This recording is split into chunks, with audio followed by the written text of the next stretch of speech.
The Adventures of Sherlock Holmes by Arthur Conan Doyle. A Scandal in Bohemia. 1.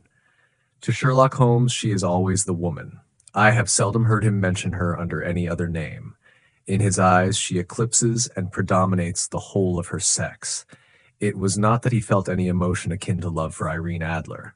All emotions, and that one particularly, were abhorrent to his cold, precise, but admirably balanced mind. He was, I take it, the most perfect reasoning and observing machine that the world has seen, but as a lover, he would have placed himself in a false position. He never spoke of the softer passions, save with a jibe and a sneer. They were admirable things for the observer, excellent for drawing the veil from men's motives and actions. But for the trained reasoner to admit such intrusions into his own delicate and finely adjusted temperament was to introduce a distracting factor which might throw a doubt upon all his mental results. Grit in a sensitive instrument, or a crack in one of his own high-power lenses, would not be more disturbing than a strong emotion in a nature such as his. And yet, there was but one woman to him, and that woman was the late Irene Adler, of dubious and questionable memory. I had seen little of Holmes lately. My marriage had drifted us away from each other. My own complete happiness and the home-centered interests which rise up around the man who first finds himself master of his own establishment were sufficient to absorb all my attention, while Holmes, who loathed every form of society with his whole Bohemian soul, remained in our lodgings in Baker Street, buried among his old books. And alternating from week to week between cocaine and ambition, the drowsiness of the drug, and the fierce energy of his own keen nature. He was still, as ever, deeply attracted by the study of crime, and occupied his immense faculties and extraordinary powers of observation in following out those clues and clearing up those mysteries which had been abandoned as hopeless by the official police. From time to time I heard some vague account of his doings, of his summons to Odessa in the case of the Trepoff murder, of his clearing up of the singular tragedy of the Atkinson brothers at Trincomalee, and finally of the mission which he had accomplished so delicately and successfully for the reigning family of Holland. Beyond these signs of his activity, however, which I merely shared with all the readers of the daily press, I knew little of my former friend and companion. One night, it was on the 20th of March, 1888, I was returning from a journey to a patient, for I had now returned to civil practice, when my way led me through Baker Street. As I passed the well-remembered door, which must always be associated in my mind with my wooing, and with the dark incidents of the study in scarlet, I was seized with a keen desire to see Holmes again, and to know how he was employing his extraordinary powers. His rooms were brilliantly lit, and even as I looked up, I saw his tall, spare figure pass twice in a dark silhouette against the blind. He was pacing the room swiftly, eagerly, with his head sunk upon his chest and his hands clasped behind him. To me, who knew his every mood and habit, his attitude and manner told their own story. He was at work again. He had risen out of his drug-created dreams and was hot upon the scent of some new problem. I rang the bell and was shown up to the chamber, which had formerly been in part my own. His manner was not effusive. It seldom was, but he was glad, I think, to see me. With hardly a word spoken, but with a kindly eye, he waved me to an armchair, threw across his case of cigars, and indicated a spirit case and a gasogene in the corner. Then he stood before the fire and looked me over in his singular introspective fashion. "Wedlock suits you," he remarked. "I think, Watson, that you have put on 7.5 pounds since I saw you." "7," I answered. "Indeed, I should have thought a little more." "Just a trifle more, I fancy, Watson. And in practice again, I observe, you did not tell me that you intended to go into harness." "Then, how do you know?" "I see it, I deduce it. How do I know that you have been getting yourself very wet lately, and that you have a most clumsy and careless servant girl?" My dear Holmes, said I, this is too much. You would certainly have been burned had you lived a few centuries ago. It is true that I had a country walk on Thursday and came home in a dreadful mess. But as I have changed my clothes, I can't imagine how you deduce it. As to Mary Jane, she is incorrigible, and my wife has given her notice. But there, again, I fail to see how you work it out. He chuckled to himself and rubbed his long, nervous hands together. It is simplicity itself, said he. My eyes tell me that on the inside of your left shoe, just where the firelight strikes it, the leather is scored by 6 almost parallel cuts.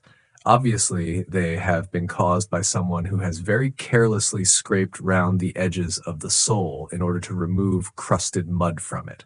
Hence, you see, my double deduction that you had been out in vile weather and that you had a particularly malignant boot-slitting specimen of the London slavey. As to your practice, if a gentleman walks into my rooms smelling of iodoform, with a black mark of nitrate of silver upon his right forefinger, and a bulge on the right side of his top hat to show where he has secreted his stethoscope, I must be dull indeed if I do not pronounce him to be an active member of the medical profession. I could not help laughing at the ease with which he explained his process of deduction. When I hear you give your reasons, I remarked, the thing always appears to me to be so ridiculously simple that I could easily do it myself, though at each successive instance of your reasoning I am baffled until you explain your process. And yet I believe that my eyes are as good as yours. Quite so, he answered, lighting a cigarette and throwing himself down into an armchair. You see, but you do not observe. The distinction is clear.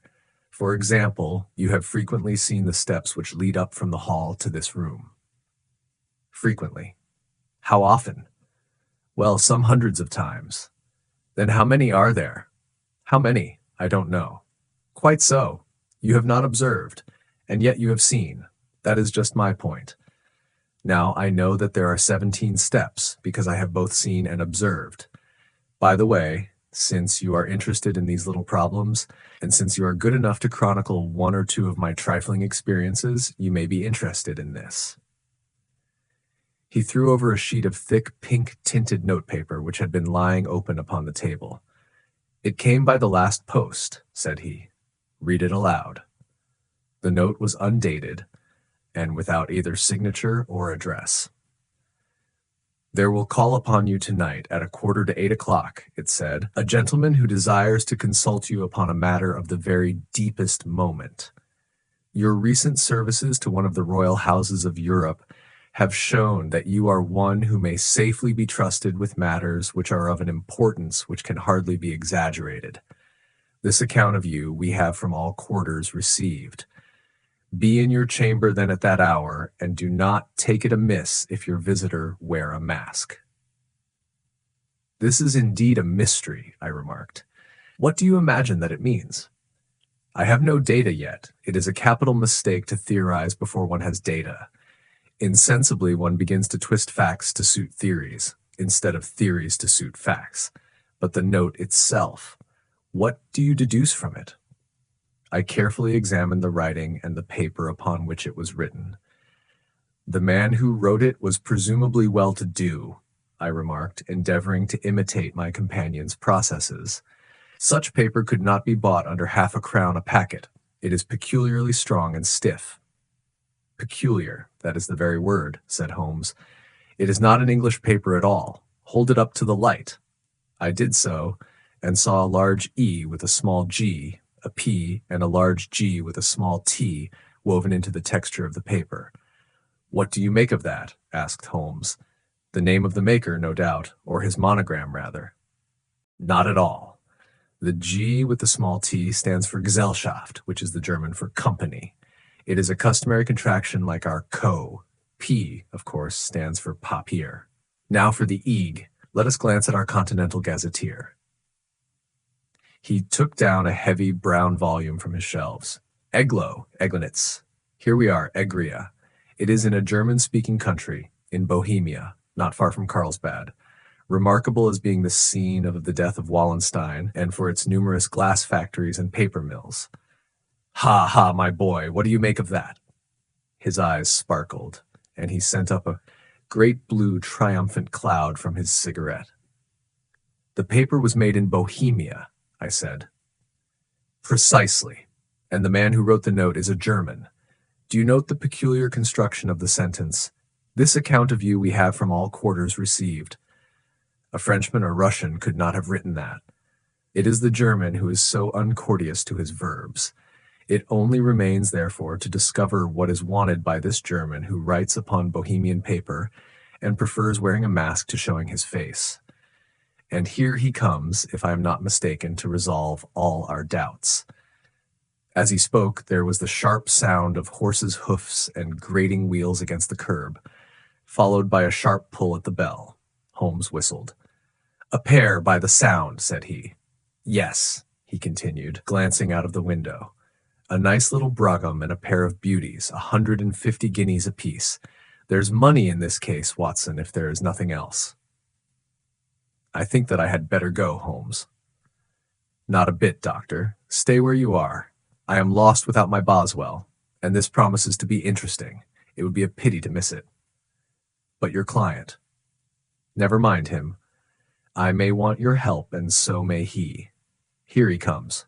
Sit down in that armchair, Doctor, and give us your best attention."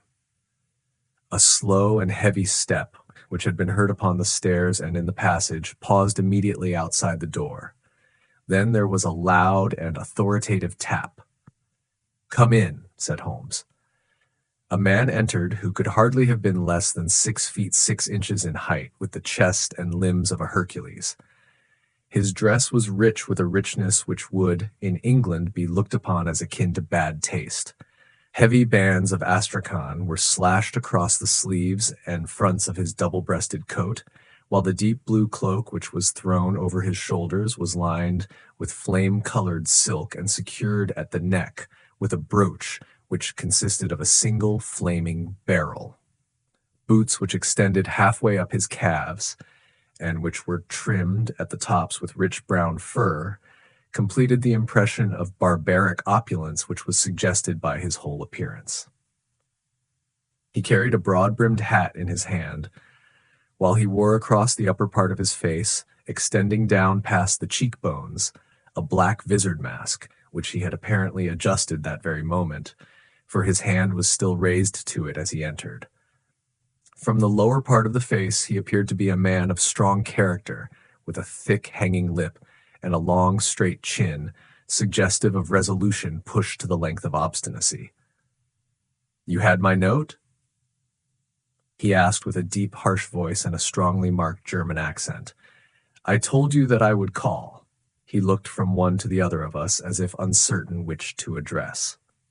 "Pray, take a seat," said Holmes. "This is my friend and colleague, Dr. Watson, who is occasionally good enough to help me in my cases. Whom have I the honor to address?" "You may address me as the Count von Kram, a Bohemian nobleman. I understand that this gentleman, your friend, is a man of honor and discretion, whom I may trust with a matter of the most extreme importance. If not, I should much prefer to communicate with you alone." I rose to go, but Holmes caught me by the wrist and pushed me back into my chair. "It is both or none," said he. "You may say before this gentleman anything which you may say to me." The Count shrugged his broad shoulders. "Then I must begin," said he, "by binding you both to absolute secrecy for 2 years. At the end of that time the matter will be of no importance. At present it is not too much to say that it is of such weight it may have an influence upon European history." "I promise," said Holmes. "And I." "You will excuse this mask," continued our strange visitor. "The august person who employs me wishes his agent to be unknown to you, and I may confess at once that the title by which I have just called myself is not exactly my own." "I was aware of it," said Holmes dryly. "The circumstances are of great delicacy, and every precaution has to be taken to quench what might grow to be an immense scandal and seriously compromise one of the reigning families of Europe. To speak plainly, the matter implicates the great house of Ormstein, hereditary kings of Bohemia. I was also aware of that, murmured Holmes, settling himself down in his armchair and closing his eyes. Our visitor glanced with some apparent surprise at the languid, lounging figure of the man who had been no doubt depicted to him as the most incisive reasoner and most energetic agent in Europe. Holmes slowly reopened his eyes and looked impatiently at his gigantic client. "If your Majesty would condescend to state your case," he remarked, "I should be better able to advise you." The man sprang from his chair and paced up and down the room in uncontrollable agitation. Then, with a gesture of desperation, he tore the mask from his face and hurled it upon the ground. "You are right," he cried. "I am the king. Why should I attempt to conceal it?" "Why, indeed," murmured Holmes. "Your Majesty had not spoken before I was aware that I was addressing Wilhelm Gottsreich Sigismund von Ormstein, Grand Duke of Kassel-Felstein and hereditary King of Bohemia." "But you can understand," said our strange visitor, sitting down once more and passing his hand over his high white forehead. "You can understand that I am not accustomed to doing such business in my own person. Yet the matter was so delicate that I could not confide it to an agent without putting myself in his power. I have come incognito from Prague for the purpose of consulting you." "Then pray consult," said Holmes, shutting his eyes once more. "The facts are briefly these. Some 5 years ago, during a lengthy visit to Warsaw, I made the acquaintance of the well-known adventuress Irene Adler. The name is no doubt familiar to you." "Kindly look her up in my index, Doctor," murmured Holmes without opening his eyes. For many years he had adopted a system of docketing all paragraphs concerning men and things, so that it was difficult to name a subject or a person on which he could not at once furnish information. In this case I found her biography sandwiched in between that of a Hebrew rabbi and that of a staff commander who had written a monograph upon the deep-sea fishes. "Let me see," said Holmes. "Hum. Born in New Jersey in the year 1858. Contralto, La Scala, Prima donna Imperial Opera of Warsaw, yes. Retired from operatic stage, Living in London, quite so. Your Majesty, as I understand, became entangled with this young person, wrote her some compromising letters, and is now desirous of getting those letters back." "Precisely so. But how? Was there a secret marriage?" "None." "No legal papers or certificates?" "None." "Then I fail to follow your Majesty. If this young person should produce her letters for blackmailing or other purposes, how is she to prove their authenticity? There is the writing. Pooh, forgery. My private notepaper. Stolen. My own seal. Imitated. My photograph. Bought. We were both in the photograph. Oh, dear. That is very bad. Your Majesty has indeed committed an indiscretion." "I was mad, insane. You have compromised yourself seriously. I was only crown prince then. I was young. I am but 30 now. It must be recovered. We have tried and failed. Your Majesty must pay. It must be bought. She will not sell. Stolen, then. 5 attempts have been made. Twice burglars in my pay ransacked her house. Once we diverted her luggage when she traveled. Twice she has been waylaid. As in Gad, there has been no result." "No sign of it?" "Absolutely none." Holmes laughed. "It is quite a pretty little problem," said he. "But a very serious one to me," returned the king reproachfully. "Very indeed. And what does she propose to do with the photograph?" "To ruin me." "But how? I am about to be married." "So I have heard. To Clotilde Lothman von Saxe-Meiningen, second daughter of the King of Scandinavia. You may know the strict principles of her family, and she is herself the very soul of delicacy. A shadow of a doubt as to my conduct would bring the matter to an end." "And Irene Adler?" "Threatens to send them the photograph, and she will do it. I know that she will do it. You do not know her, but she has a soul of steel. She has the face of the most beautiful of women and the mind of the most resolute of men. Rather than I should marry another woman, there are no lengths to which she would not go, none." You are sure that she has not sent it yet? I am sure.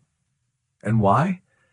Because she has said that she would send it on the day when the betrothal was publicly proclaimed. That will be next Monday. Oh, then we have 3 days yet, said Holmes with a yawn. That is very fortunate, as I have one or two matters of importance to look into just at present. Your Majesty will, of course, stay in London for the present? Certainly. You will find me at the Langham under the name of the Count von Cram. Then I shall drop you a line to let you know how we progress. Pray do so. I shall be all anxiety. Then as to money, you have carte blanche, absolutely. I tell you that I would give one of the provinces of my kingdom to have that photograph. And for present expenses? The king took a heavy chamois leather bag from under his cloak and laid it on the table. There are 300 pounds in gold and 700 in notes, he said. Holmes scribbled a receipt upon a sheet of his notebook and handed it to him. And mademoiselle's address, he asked, is Briony Lodge, Serpentine Avenue, St. John's Wood. Holmes took a note of it. One other question, said he. Was the photograph a cabinet? It was. Then, good night, Your Majesty, and I trust that we shall soon have some good news for you. And good night, Watson, he added, as the wheels of the royal brougham rolled down the street. If you will be good enough to call tomorrow afternoon at 3 o'clock, I should like to chat this little matter over with you. 2. At 3 o'clock precisely I was at Baker Street, but Holmes had not yet returned. The landlady informed me that he had left the house shortly after 8 o'clock in the morning. I sat down beside the fire, however, with the intention of awaiting him, however long he might be. I was already deeply interested in his inquiry, for though it was surrounded by none of the grim and strange features which were associated with the two crimes which I have already recorded, still the nature of the case and the exalted station of his client gave it a character of its own. Indeed, apart from the nature of the investigation which my friend had on hand, there was something in his masterly grasp of a situation and his keen, incisive reasoning which made it a pleasure to me to study his system of work and to follow the quick, subtle methods by which he disentangled the most inextricable mysteries. So accustomed was I to his invariable success that the very possibility of his failing had ceased to enter into my head. It was close upon 4 before the door opened, and a drunken-looking groom, ill-kempt and side-whiskered, with an inflamed face and disreputable clothes, walked into the room. Accustomed as I was to my friend's amazing powers in the use of disguises, I had to look 3 times before I was certain that it was indeed he. With a nod, he vanished into the bedroom, whence he emerged in 5 minutes, tweed-suited and respectable as of old. Putting his hands into his pockets, he stretched out his legs in front of the fire and laughed heartily for some minutes. "Well, really," he cried, and then he choked and laughed again until he was obliged to lie back, limp and helpless, in the chair. "What is it?" "It's quite too funny. I am sure you could never guess how I employed my morning wit or what I ended by doing." "I can't imagine. I suppose that you have been watching the habits and perhaps the house of Miss Irene Adler." "Quite so, but the sequel was rather unusual. I will tell you, however. I left the house a little after 8 o'clock this morning in the character of a groom out of work. There is a wonderful sympathy and freemasonry among horsey men. Be one of them, and you will know all that there is to know. I soon found Briony Lodge. It is a bijou villa with a garden at the back, but built out in front, right up to the road, 2 stories. Chubb lock to the door. Large sitting room on the right side, well furnished, with long windows almost to the floor, and those preposterous English window fasteners which a child could open. Behind there was nothing remarkable, save that the passage window could be reached from the top of the coach-house. I walked round it and examined it closely from every point of view, but without noting anything else of interest. I then lounged down the street and found, as I expected, that there was a mews in a lane which runs down by one wall of the garden. I lent the ostlers a hand in rubbing down their horses, and received in exchange 2 pence, a glass of half and half, 2 fills of shag tobacco, and as much information as I could desire about Miss Adler, to say nothing of half a dozen other people in the neighborhood in whom I was not in the least interested, but whose biographies I was compelled to listen to. "And what of Irene Adler?" I asked. "Oh, she has turned all the men's heads down in that part. She is the daintiest thing under a bonnet on this planet, so say the Serpentine Muse to a man. She lives quietly, sings at concerts, drives out at 5 every day, and returns at 7 sharp for dinner. Seldom goes out at other times, except when she sings. Has only one male visitor, but a good deal of him. He is dark, handsome, and dashing, never calls less than once a day, and often twice. He is a Mr. Godfrey Norton of the Inner Temple. See the advantages of a cabman as a confidant. They had driven him home a dozen times from Serpentine Mews, and knew all about him. When I had listened to all they had to tell, I began to walk up and down near Bryony Lodge once more, and to think over my plan of campaign.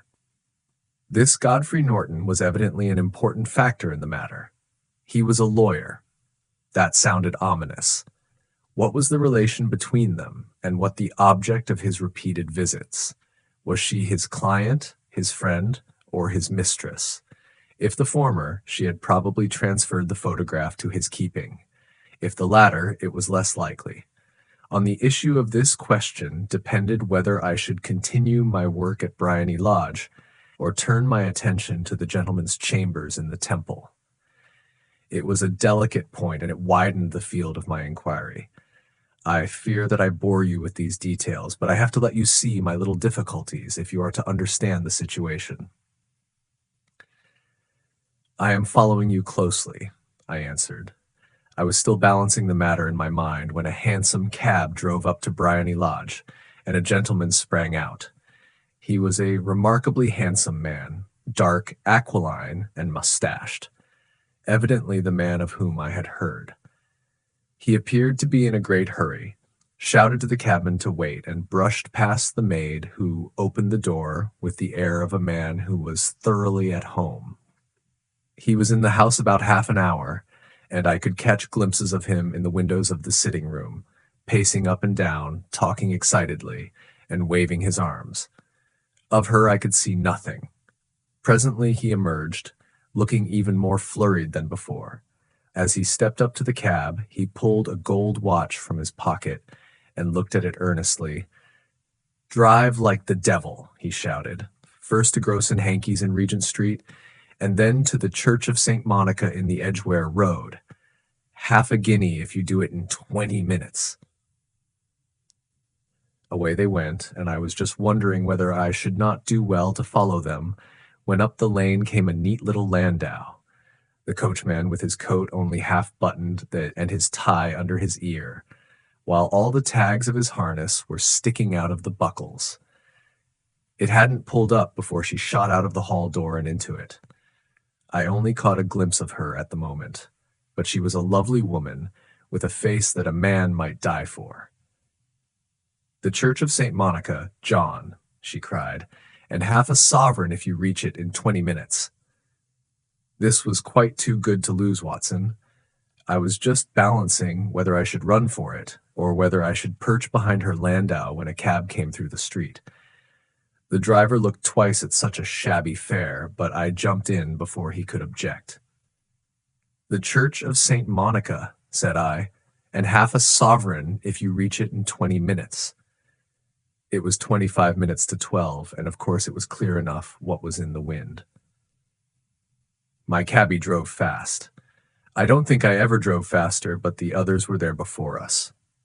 The cab and the landau with their steaming horses were in front of the door when I arrived. I paid the man and hurried into the church. There was not a soul there, save the two whom I had followed, and a surpliced clergyman, who seemed to be expostulating with them. They were all three standing in a knot in front of the altar. I lounged up the side aisle like any other idler who has dropped into a church. Suddenly, to my surprise, the three at the altar faced round to me, and Godfrey Norton came running as hard as he could towards me. "Thank God," he cried. "You'll do! Come! Come!" "What then?" I asked. "Come, man, come! Only 3 minutes, or it won't be legal." I was half dragged up to the altar, and before I knew where I was, I found myself mumbling responses which were whispered in my ear, and vouching for things of which I knew nothing, and generally assisting in the secure tying up of Irene Adler, spinster, to Godfrey Norton, bachelor. It was all done in an instant, and there was the gentleman thanking me on the one side and the lady on the other, while the clergyman beamed on me in front. It was the most preposterous position in which I ever found myself in my life, and it was the thought of it that started me laughing just now. It seems that there had been some informality about their license, that the clergyman absolutely refused to marry them without a witness of some sort, and that my lucky appearance saved the bridegroom from having to sally out into the streets in search of a best man.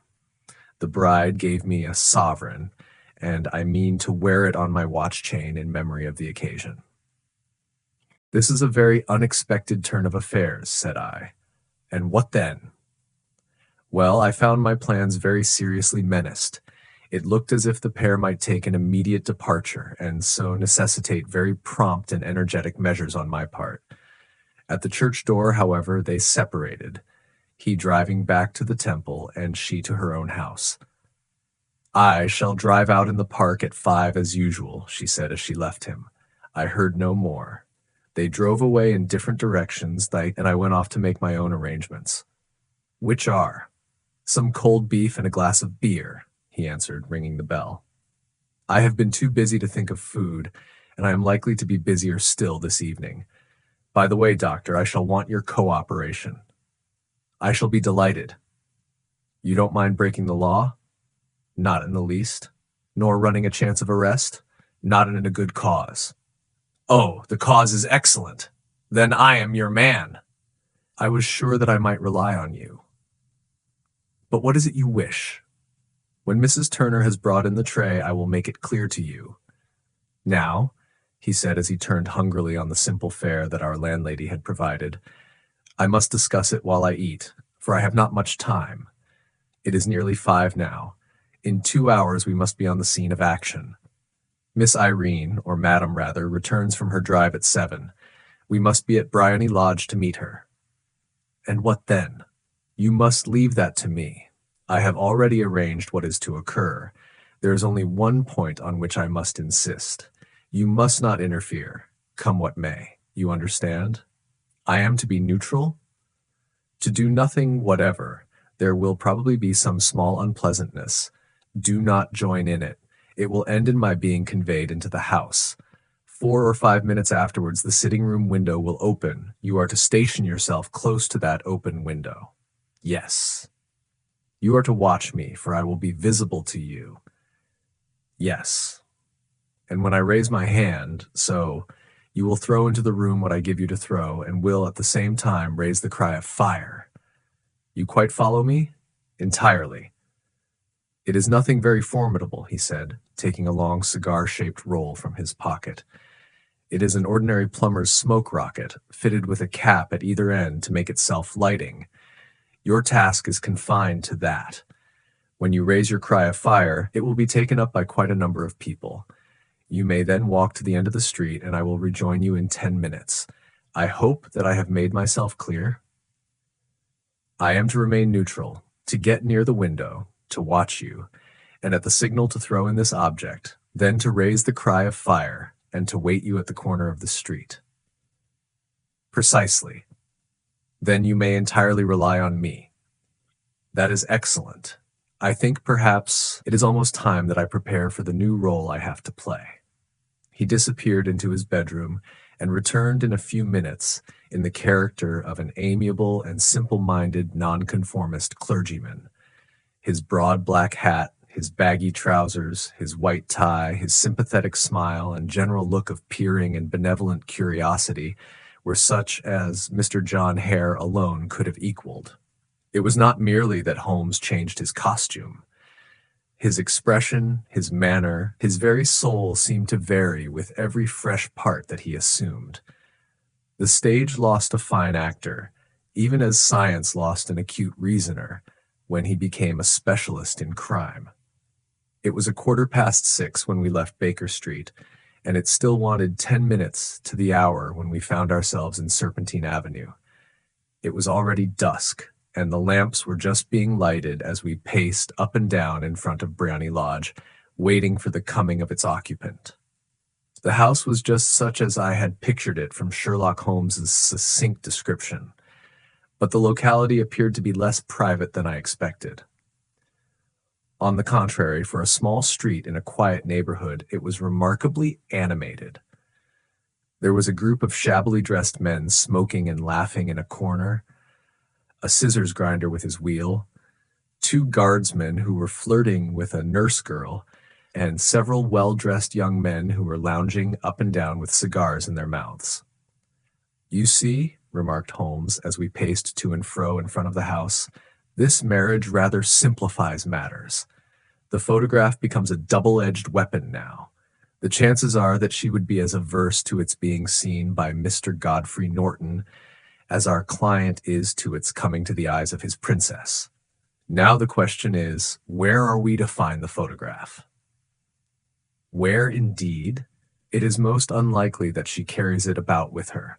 It is cabinet size, too large for easy concealment about a woman's dress. She knows that the king is capable of having her waylaid and searched. 2 attempts of the sort have already been made. We may take it, then, that she does not carry it about with her. Where, then? Her banker or her lawyer. There is that double possibility, but I am inclined to think neither. Women are naturally secretive, and they like to do their own secreting. Why should she hand it over to anyone else? She could trust her own guardianship, but she could not tell what indirect or political influence might be brought to bear upon a businessman. Besides, remember that she had resolved to use it within a few days.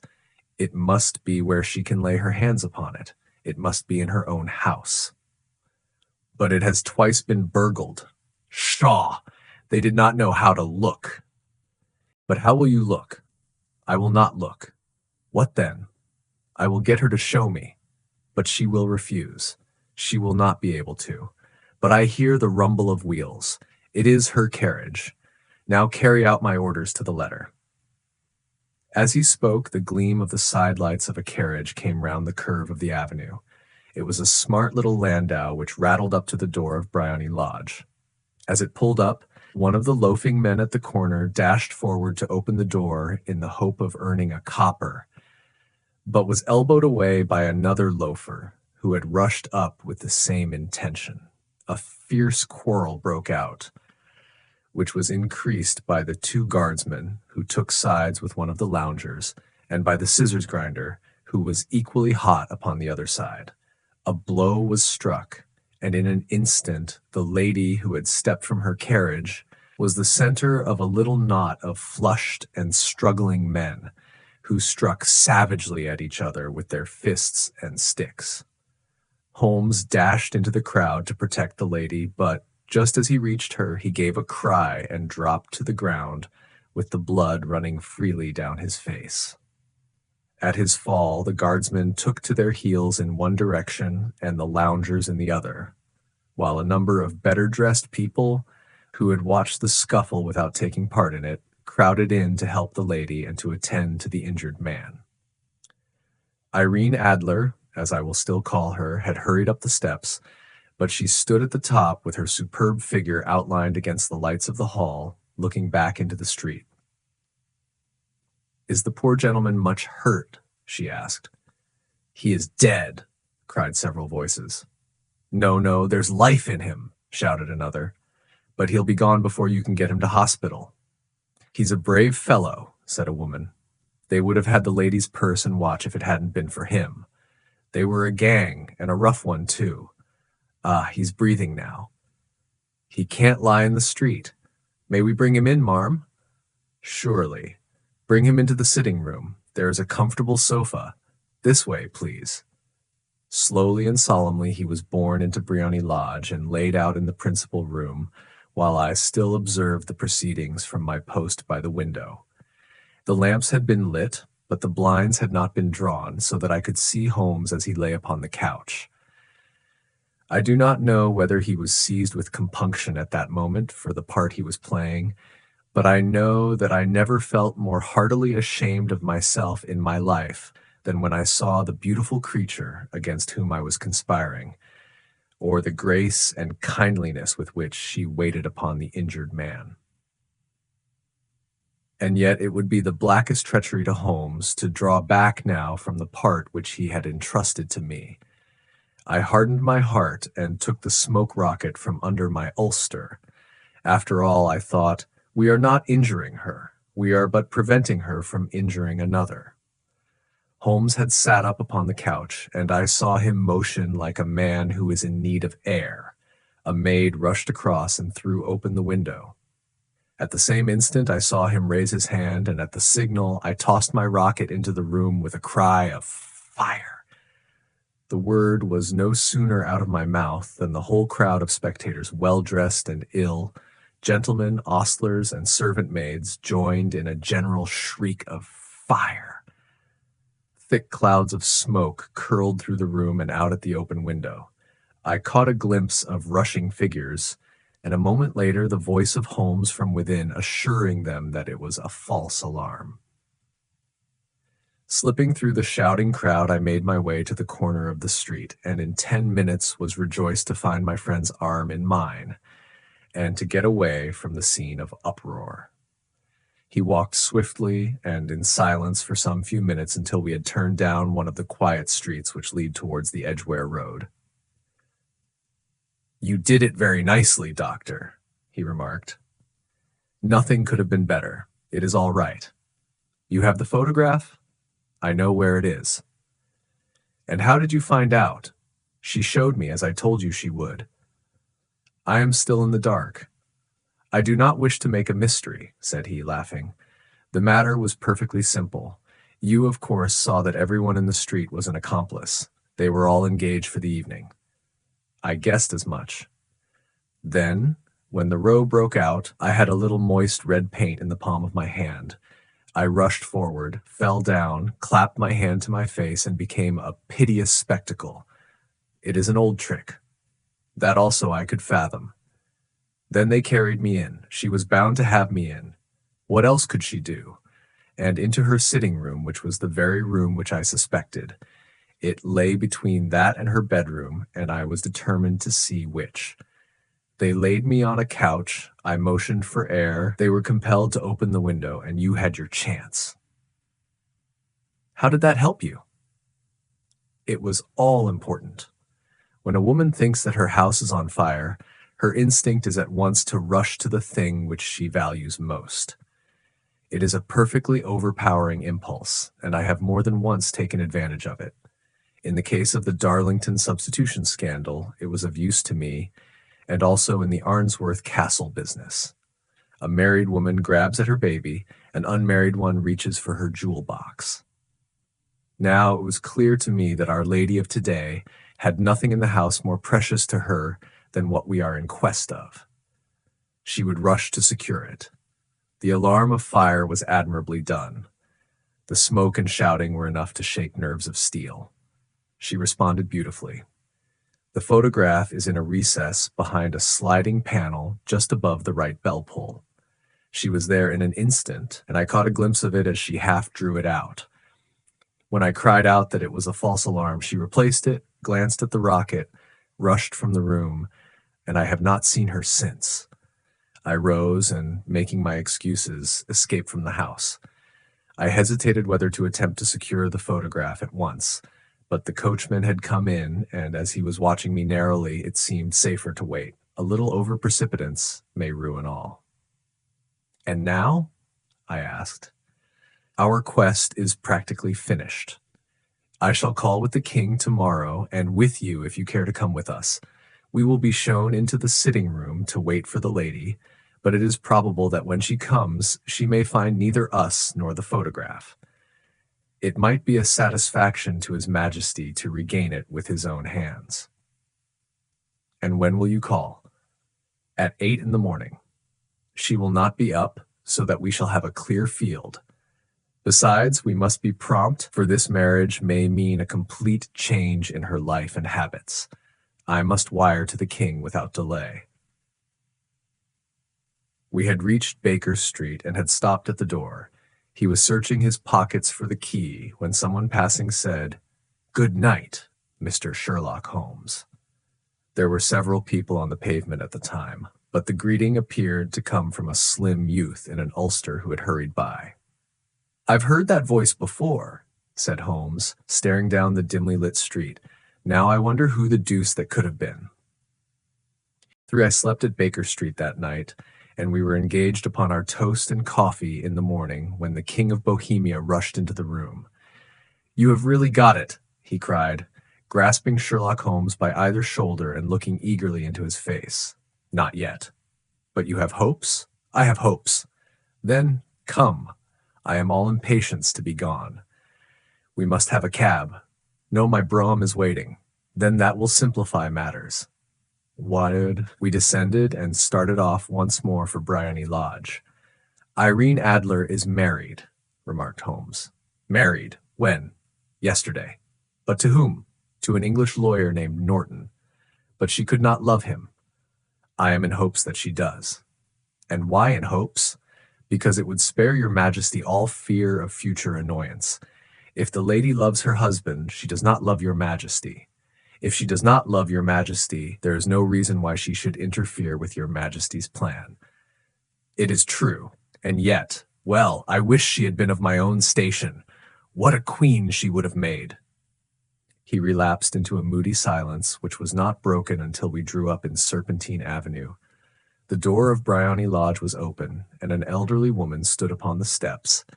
She watched us with a sardonic eye as we stepped from the brougham. "Mr. Sherlock Holmes, I believe," said she.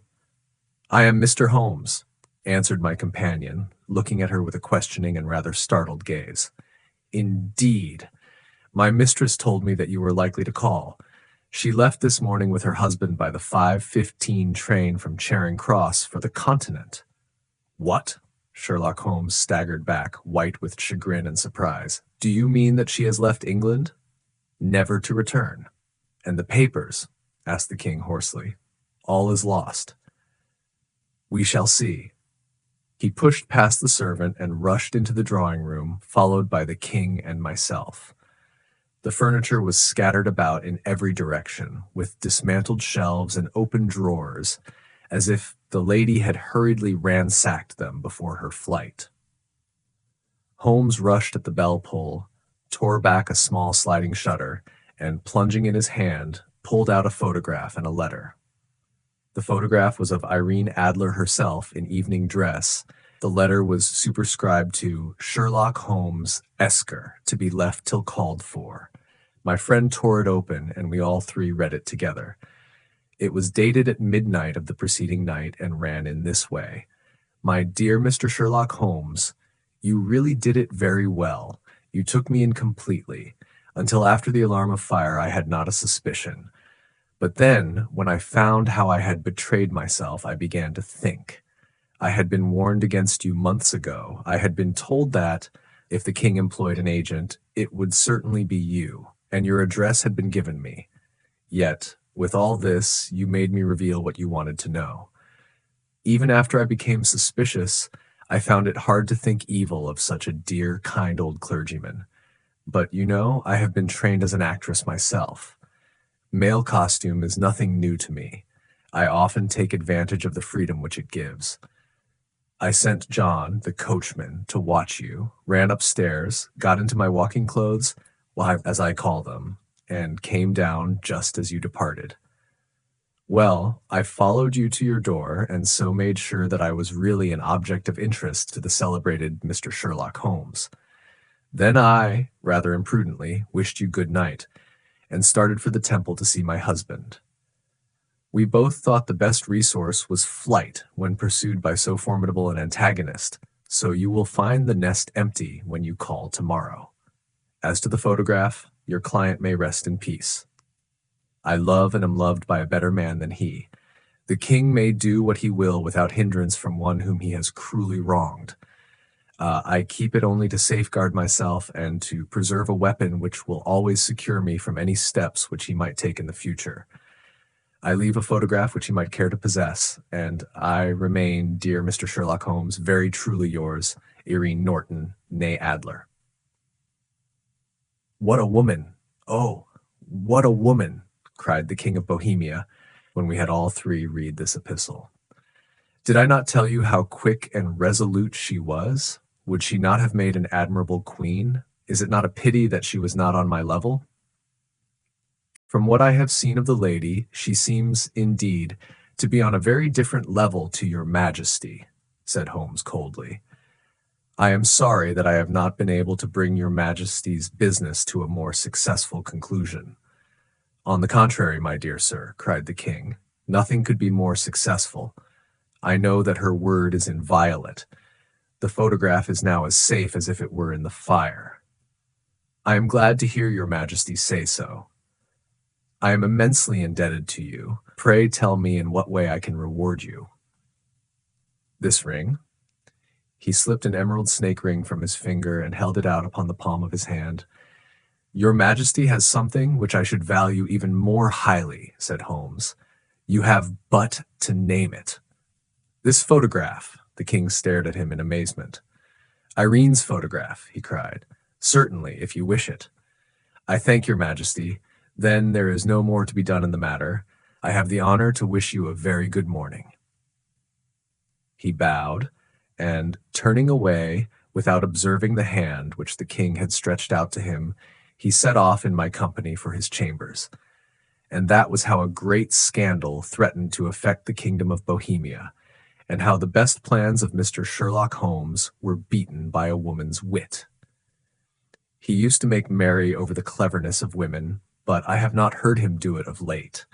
And when he speaks of Irene Adler, or when he refers to her photograph, it is always under the honorable title of the woman.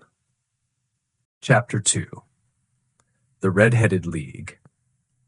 I had called upon my friend, Mr. Sherlock Holmes, one day in the autumn of last year, and found him in deep conversation with a very stout, florid-faced, elderly gentleman with fiery red hair. With an apology for my intrusion, I was about to withdraw when Holmes pulled me abruptly into the room and closed the door behind me. You could not possibly have come at a better time, my dear Watson, he said cordially. I was afraid that you were engaged. So I am, very much so. Then I can wait in the next room. Not at all. This gentleman, Mr. Wilson, has been my partner and helper in many of my most successful cases, and I have no doubt that he will be of the utmost use to me in yours also. The stout gentleman half rose from his chair and gave a bob of greeting, with a quick little questioning glance from his small, fat, encircled eyes. Try the settee, said Holmes, relapsing into his armchair and putting his fingertips together, as was his custom when in judicial moods. I know, my dear Watson, that you share my love of all that is bizarre and outside the conventions and humdrum routine of everyday life. You have shown your relish for it by the enthusiasm which has prompted you to chronicle and if you will excuse my saying so, somewhat to embellish so many of my own little adventures.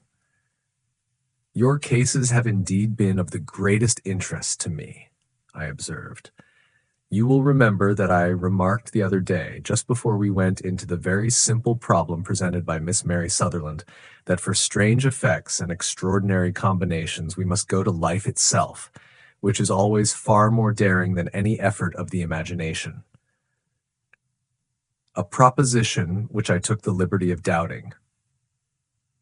You did, Doctor, but none the less, you must come round to my view, for otherwise I shall keep on piling fact upon fact on you until your reason breaks down under them and acknowledges me to be right. Now, Mr. Jabez Wilson here has been good enough to call upon me this morning, and to begin a narrative which promises to be one of the most singular which I have listened to for some time. You have heard me remark that the strangest and most unique things are very often connected not with the larger, but with the smaller crimes, and occasionally, indeed, where there is room for doubt whether any positive crime has been committed. As far as I have heard, it is impossible for me to say whether the present case is an instance of crime or not, but the course of events is certainly among the most singular that I have ever listened to. Perhaps, Mr. Wilson, you would have the great kindness to recommence your narrative. I ask you not merely because my friend Dr. Watson has not heard the opening part, but also because the peculiar nature of the story makes me anxious to have every possible detail from your lips. As a rule, when I have heard some slight indication of the course of events, I am able to guide myself by the thousands of other similar cases which occur to my memory. In the present instance, I am forced to admit that the facts are, to the best of my belief, unique. The portly client puffed out his chest with an appearance of some little pride and pulled a dirty and wrinkled newspaper from the inside pocket of his greatcoat. As he glanced down the advertisement column with his head thrust forward and the paper flattened out upon his knee, I took a good look at the man and endeavored, after the fashion of my companions, to read the indications which might be presented by his dress or appearance. I did not gain very much, however, by my inspection. Our visitor bore every mark of being an average commonplace British tradesman, obese, pompous, and slow. He wore rather baggy gray shepherd's check trousers, a not over-clean black frock coat, unbuttoned in the front, and a drab waistcoat with a heavy brassy Albert chain, and a square pierced bit of metal dangling down as an ornament. See, a frayed top hat and a faded brown overcoat with a wrinkled velvet collar lay upon a chair beside him. Altogether, look as I would, there was nothing remarkable about the man save his blazing red head and the expression of extreme chagrin and discontent upon his features. Sherlock Holmes's quick eye took in my occupation, and he shook his head with a smile as he noticed my questioning glances. Beyond the obvious facts that he has at some time done manual labor, that he takes snuff, that he is a Freemason, that he has been in China, and that he has done a considerable amount of writing lately, I can deduce nothing else. Mr. Jabez Wilson started up in his chair with his forefinger upon the paper, but his eyes upon my companion. "How, in the name of good fortune, did you know all that, Mr. Holmes?" he asked. "How did you know, for example, that I did manual labor? It's as true as gospel, for I began as a ship's carpenter." "Your hands, my dear sir. Your right hand is quite a size larger than your left. You have worked with it, and the muscles are more developed." "Well, the snuff, then, and the Freemasonry. I won't insult your intelligence by telling you how I read that, especially as, rather against the strict rules of your order, you use an arc and compass breastpin." "Ah, of course, I forgot that. But the writing. What else can be indicated by that right cuff, so very shiny for 5 inches, and the left one with the smooth patch near the elbow where you rest it upon the desk?" "Well, but China? The fish that you have tattooed immediately above your right wrist could only have been done in China. I have made a small study of tattoo marks and have even contributed to the literature of the subject. That trick of staining the fish's scales of a delicate pink is quite peculiar to China. When, in addition, I see a Chinese coin hanging from your watch chain, the matter becomes even more simple." Mr. Jabez Wilson laughed heavily. "Well, I never," said he. "I thought at first that you had done something clever, but I see that there was nothing in it after all." "I begin to think, Watson," said Holmes, "that I make a mistake in explaining. Omni ignotum pro magnifico, you know, and my poor little reputation, such as it is, will suffer shipwreck if I am so candid. Can you not find the advertisement, Mr. Wilson?" "Yes, I have got it now," he answered with his thick red finger planted halfway down the column. "Here it is. This is what began it all. You just read it for yourself, sir." I took the paper from him and read as follows.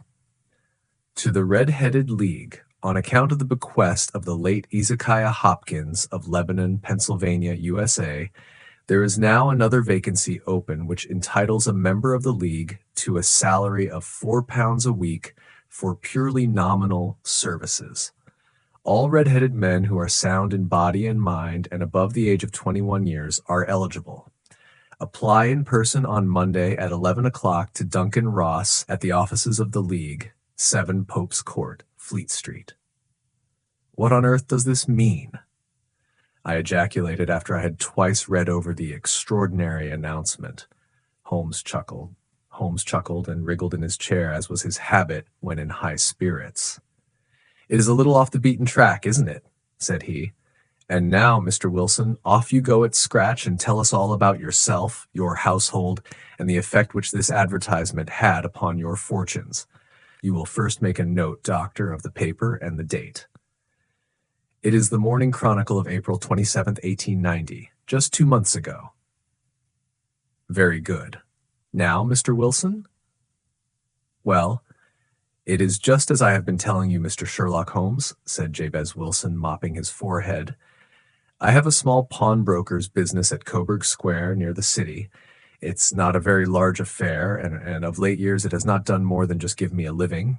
I used to be able to keep 2 assistants, but now I only keep 1, and I would have a job to pay him, but that he is willing to come for half wages so as to learn the business." "What is the name of this obliging youth?" asked Sherlock Holmes. "His name is Vincent Spaulding, and he's not such a youth either. It's hard to say his age. I should not wish a smarter assistant, Mr. Holmes, and I know very well that he could better himself and earn twice what I am able to give him. But, after all, if he is satisfied, why should I put ideas in his head?" "Why, indeed, you seem most fortunate in having an employé who comes under the full market price. It is not a common experience among employers in this age. I don't know that your assistant is not as remarkable as your advertisement." "Oh, he has his faults, too," said Mr. Wilson. "Never was such a fellow for photography, snapping away with a camera when he ought to be improving his mind, and then diving down into the cellar like a rabbit into its hole to develop his pictures. That is his main fault, but on the whole he's a good worker. There's no vice in him." "He is still with you, I presume?" "Yes, sir. He and a girl of 14, who does a bit of simple cooking and keeps the place clean. That's all I have in the house, for I am a widower and never had any family. We live very quietly, sir, the 3 of us, and we keep a roof over our heads and pay our debts, if we do nothing more." The first thing that put us out was that advertisement. Spaulding, he came down into the office just this day 8 weeks with this very paper in his hand, and he says, "I wish to the Lord, Mr. Wilson, that I was a red-headed man." "Why that?" I asks. "Why," says he, "here's another vacancy on the League of the Red-Headed Men. It's worth quite a little fortune to any man who gets it, and I understand that there are more vacancies than there are men, so that the trustees are at their wits' end what to do with the money. If my hair would only change color, here's a nice little crib all ready for me to step into." "Why, what is it then?" I asked. "You see, Mr. Holmes, I am a very stay-at-home man, and as my business came to me instead of my having to go to it, I was often weeks on end without putting my foot over the doormat. In that way I didn't know much of what was going on outside, and I was always glad of a bit of news. Have you never heard of the League of the Red-Headed Men?" he asked with his eyes open. "Never." "Why, I wonder at that, for you are eligible yourself for one of the vacancies." "And what are they worth?" I asked. "Oh, merely a couple of hundred a year, but the work is slight and it need not interfere very much with one's other occupations." Well, you can easily think that that made me prick up my ears, for the business has not been over good for some years, and an extra couple of hundred would have been very handy. "Tell me all about it," said I. "Well," said he, showing me the advertisement, "you can see for yourself that the League has a vacancy, and there is the address where you should apply for particulars." As far as I can make out, the league was founded by an American millionaire, Ezekiah Hopkins, who was very peculiar in his ways. He was himself red-headed, and he had a great sympathy for all red-headed men. So, when he died, it was found that he had left his enormous fortune in the hands of trustees, with instructions to apply the interest to the providing of easy berths to men whose hair is of that color. From all I hear, it is splendid pay and very little to do. But, said I, there would be millions of red-headed men who would apply. Not so many as you might think, he answered. You see, it is really confined to Londoners and to grown men. This American had started from London when he was young, and he wanted to do the old town a good turn. Then, again, I have heard it is no use your applying if your hair is light red or dark red, or anything but real bright, blazing, fiery red. Now, if you cared to apply, Mr. Wilson, you would just walk in. But perhaps it would hardly be worth your while to put yourself out of the way for the sake of a few £100. Now, it is a fact, gentlemen, as you may see for yourselves, that my hair is of a very full and rich tint, so that it seemed to me that if there was to be any competition in the matter, I stood as good a chance as any man that I had ever met. Vincent Spaulding seemed to know so much about it that I thought he might prove useful, so I just ordered him to put up the shutters for the day and to come right away with me. He was very willing to have a holiday, so we shut the business up and started off for the address that was given us in the advertisement. I never hoped to see such a sight as that again, Mr. Holmes. From north, south, east, and west, every man who had a shade of red in his hair had tramped into the city to answer the advertisement. Fleet Street was choked with red-headed folk, and Pope's Court looked like a coster's orange barrow. I should not have thought there were so many in the whole country as were brought together by that single advertisement. Every shade of color they were: straw, lemon, orange, brick, Irish setter, liver, clay. But, as Spaulding said, there were not many who had the real vivid flame-colored tint. When I saw how many were waiting, I would have given it up in despair. But Spaulding would not hear of it. How he did it, I could not imagine, but he pushed and pulled and butted until he got me through the crowd and right up to the steps which led to the office. There was a double stream upon the stair, some going up in hope and some coming back dejected. But we wedged in as well as we could and soon found ourselves in the office. Your experience has been a most entertaining one, remarked Holmes as his client paused and refreshed his memory with a huge pinch of snuff. Pray continue your very interesting statement. There was nothing in the office but a couple of wooden chairs and a deal table, behind which sat a small man with a head that was even redder than mine. He said a few words to each candidate as he came up, and then he always managed to find some fault in them which would disqualify them. Getting a vacancy did not seem to be such a very easy matter, after all. However, when our turn came, the little man was much more favorable to me than to any of the others, and he closed the door as we entered so that he might have a private word with us. "This is Mr. Jabez Wilson," said my assistant, "and he is willing to fill a vacancy in the league." "And he is admirably suited for it," the other answered. "He has every requirement. I cannot recall when I have seen anything so fine." He took a step backward, cocked his head on one side, and gazed at my hair until I felt quite bashful.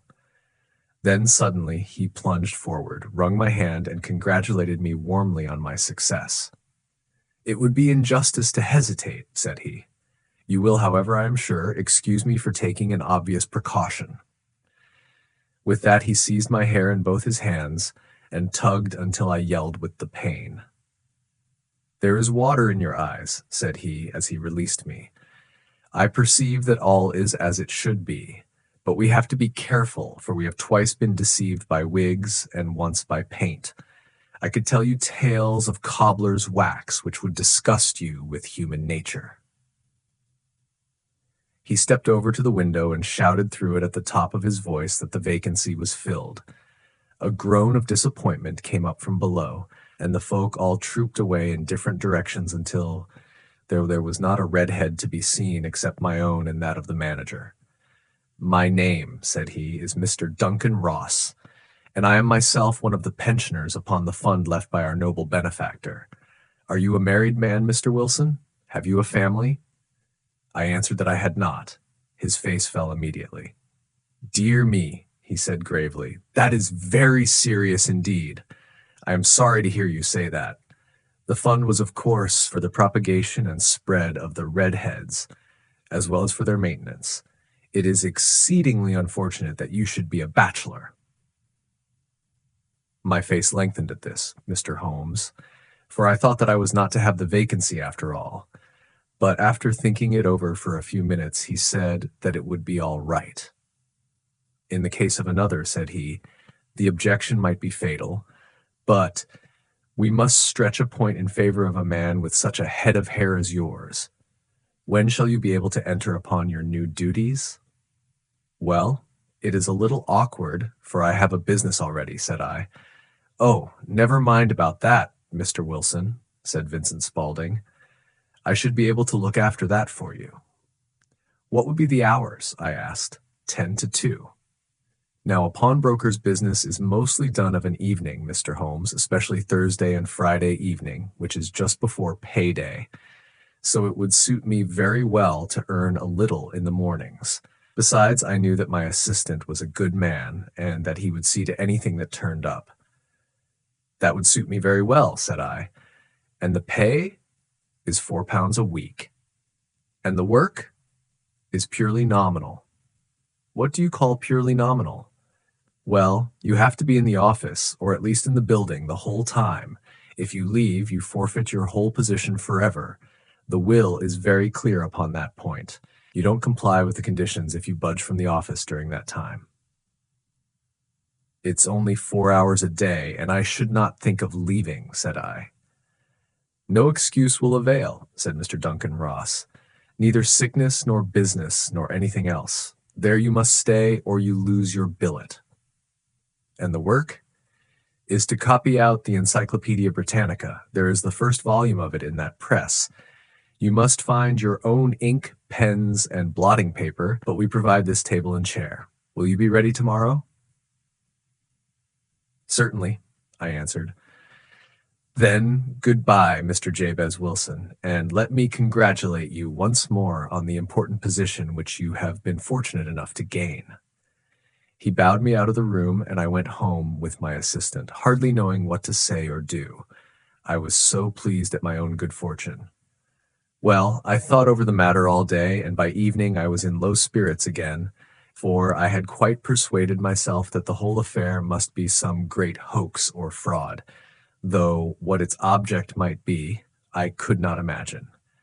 It seemed altogether past belief that anyone could make such a will, or that they would pay such a sum for doing anything so simple as copying out the Encyclopedia Britannica. Vincent Spaulding did what he could to cheer me up, but by bedtime I had reasoned myself out of the whole thing. However, in the morning I determined to have a look at it anyhow, so I bought a penny bottle of ink, and with a quill pen and 7 sheets of foolscap paper, I started off for Pope's Court. Well, to my surprise and delight, everything was as right as possible. The table was set out ready for me, and Mr. Duncan Ross was there to see that I got fairly to work. He started me off upon the letter A, and then he left me, but he would drop in from time to time to see that all was right with me. At 2 o'clock he bade me good day, complimented me upon the amount that I had written, and locked the door of the office after me. This went on day after day, Mr. Holmes, and on Saturday the manager came in and planked down 4 golden sovereigns for my week's work. It was the same next week and the same the week after. Every morning I was there at 10, and every afternoon I left at 2. By degrees, Mr. Duncan Ross took to coming in only once of a morning, and then, after a time, he did not come in at all. Still, of course, I never dared to leave the room for an instant, for I was not sure when he might come, and the billet was such a good one, and suited me so well that I would not risk the loss of it. 8 weeks passed away like this, and I had written about abbots and archery and armor and architecture and Attica, and hoped with diligence that I might get on to the bees before very long. It cost me something in foolscap, and I had pretty nearly filled a shelf with my writings, and then suddenly the whole business came to an end. To an end? Yes, sir, and no later than this morning. I went to my work as usual at 10 o'clock, but the door was shut and locked, with a little square of cardboard hammered on to the middle of the panel with a tack. Here it is, and you can read for yourself. He held up a piece of white cardboard about the size of a sheet of notepaper. It read in this fashion: "The Red-Headed League is dissolved, October 9th, 1890. Sherlock Holmes and I surveyed this curt announcement and the rueful face behind it until the comical side of the affair so completely overtopped every other consideration that we both burst out into a roar of laughter. I cannot see that there is anything very funny," cried our client, flushing up to the roots of his flaming head. "If you can do nothing better than laugh at me, I can go elsewhere." "No, no," cried Holmes, shoving him back into the chair from which he had half risen. "I really wouldn't miss your case for the world. It is most refreshingly unusual. But there is, if you will excuse my saying so, something just a little funny about it. Pray, what steps did you take when you found the card upon the door?" "I was staggered, sir. I did not know what to do. Then I called at the offices round, but none of them seemed to know anything about it. Finally, I went to the landlord, who is an accountant living on the ground floor, and I asked him if he could tell me what had become of the Red-Headed League. He said that he had never heard of any such body. Then I asked him who Mr. Duncan Ross was. He answered that the name was new to him. "Well," said I, "the gentleman at number 4. "What, the red-headed man?" "Yes." "Oh," said he, "his name was William Morris. He was a solicitor and was using my room as a temporary convenience until his new premises were ready. He moved out yesterday." "Where could I find him?" "Oh, at his new offices. He did tell me the address. Yes, 17 King Edward Street, near St. Paul's." I started off, Mr. Holmes, but when I got to that address, it was a manufactory of artificial kneecaps, and no one in it had ever heard of either Mr. William Morris or Mr. Duncan Ross. "And what did you do then?" asked Holmes. "I went home to Saxe Coburg Square, and I took the advice of my assistant, but he could not help me in any way. He could only say that if I waited, I should hear by post. But that was not quite good enough, Mr. Holmes. I did not wish to lose such a place without a struggle, so as I had heard that you were good enough to give advice to poor folk who were in need of it, I came right away to you." "And you did very wisely," said Holmes. "Your case is an exceedingly remarkable one, and I shall be happy to look into it.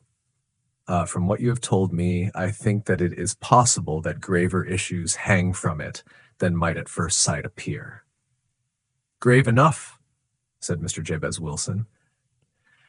"Why, I have lost £4 a week."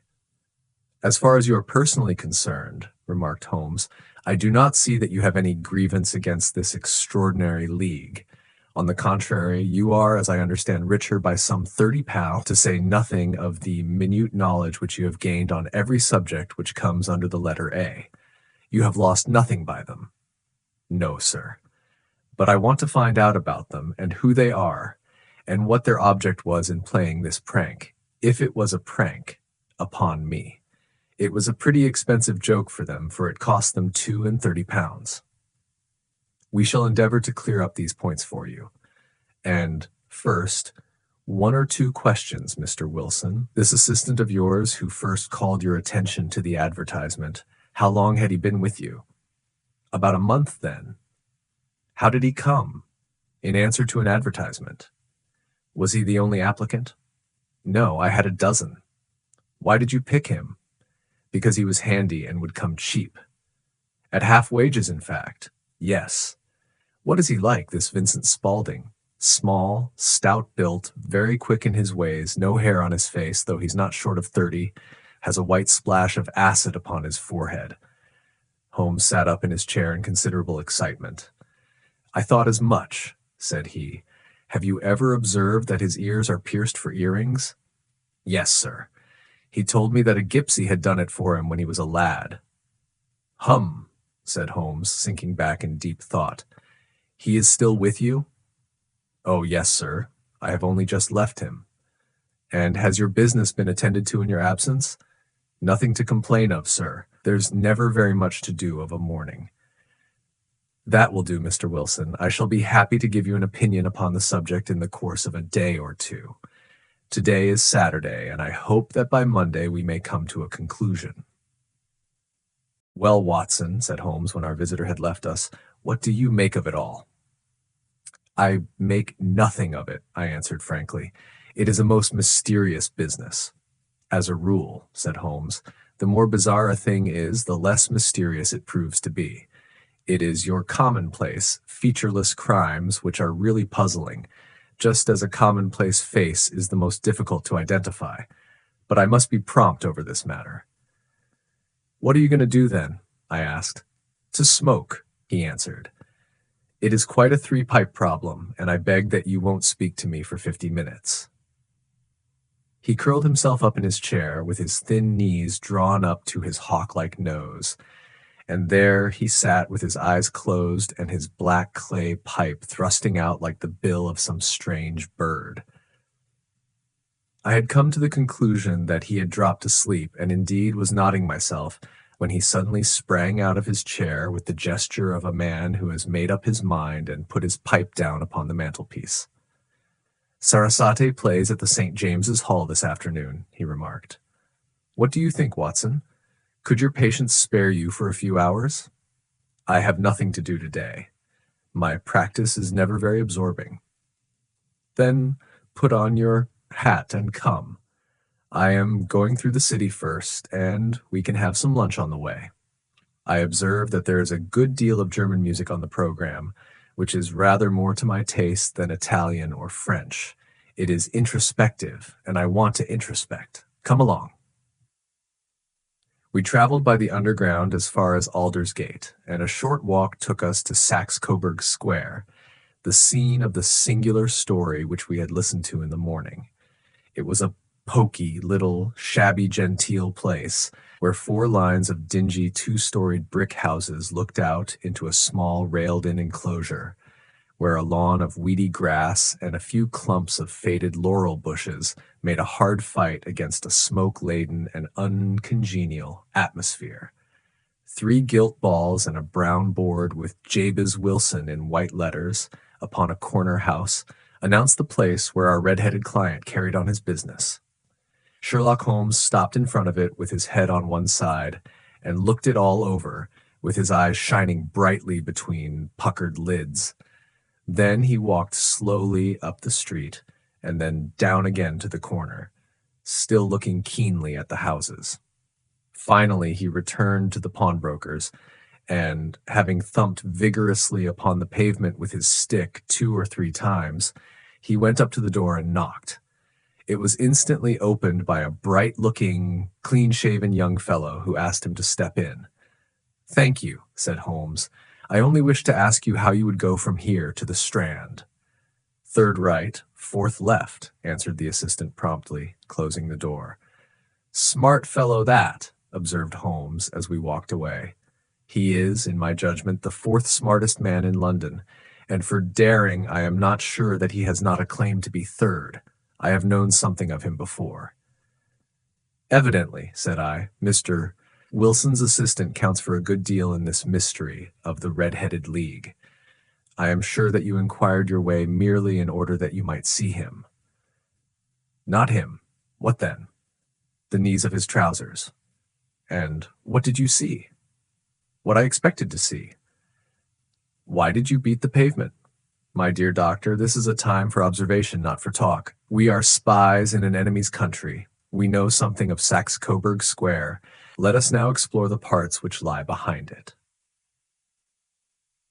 The road in which we found ourselves as we turned round the corner from the retired Saxe-Coburg Square presented as great a contrast to it as the front of a picture does to the back. It was one of the main arteries which conveyed the traffic of the city to the north and west. The roadway was blocked with the immense stream of commerce flowing in a double tide inward and outward, while the footpaths were black with the hurrying swarm of pedestrians. It was difficult to realize as we looked at the line of fine shops and stately business premises that they really abutted on the other side upon the faded and stagnant square which we had just quitted. "Let me see," said Holmes, standing at the corner and glancing along the line. "I should like just to remember the order of the houses here. It is a hobby of mine to have an exact knowledge of London. There is Mortimer's, the tobacconist, the little newspaper shop, the Coburg branch of the City and Suburban Bank, the vegetarian restaurant, and McFarlane's carriage building depot. That carries us right on to the other block. And now, Doctor, we've done our work, so it's time we had some play. A sandwich and a cup of coffee, and then off to violin land, where all is sweetness and delicacy and harmony, and there are no red-headed clients to vex us with their conundrums." My friend was an enthusiastic musician, being himself not only a very capable performer, but a composer of no ordinary merit. All the afternoon he sat in the stalls wrapped in the most perfect happiness, gently waving his long, thin fingers in time to the music, while his gently smiling face and his languid, dreamy eyes were as unlike those of Holmes the sleuth-hound, Holmes the relentless, keen-witted, ready-handed criminal agent, as it was possible to conceive.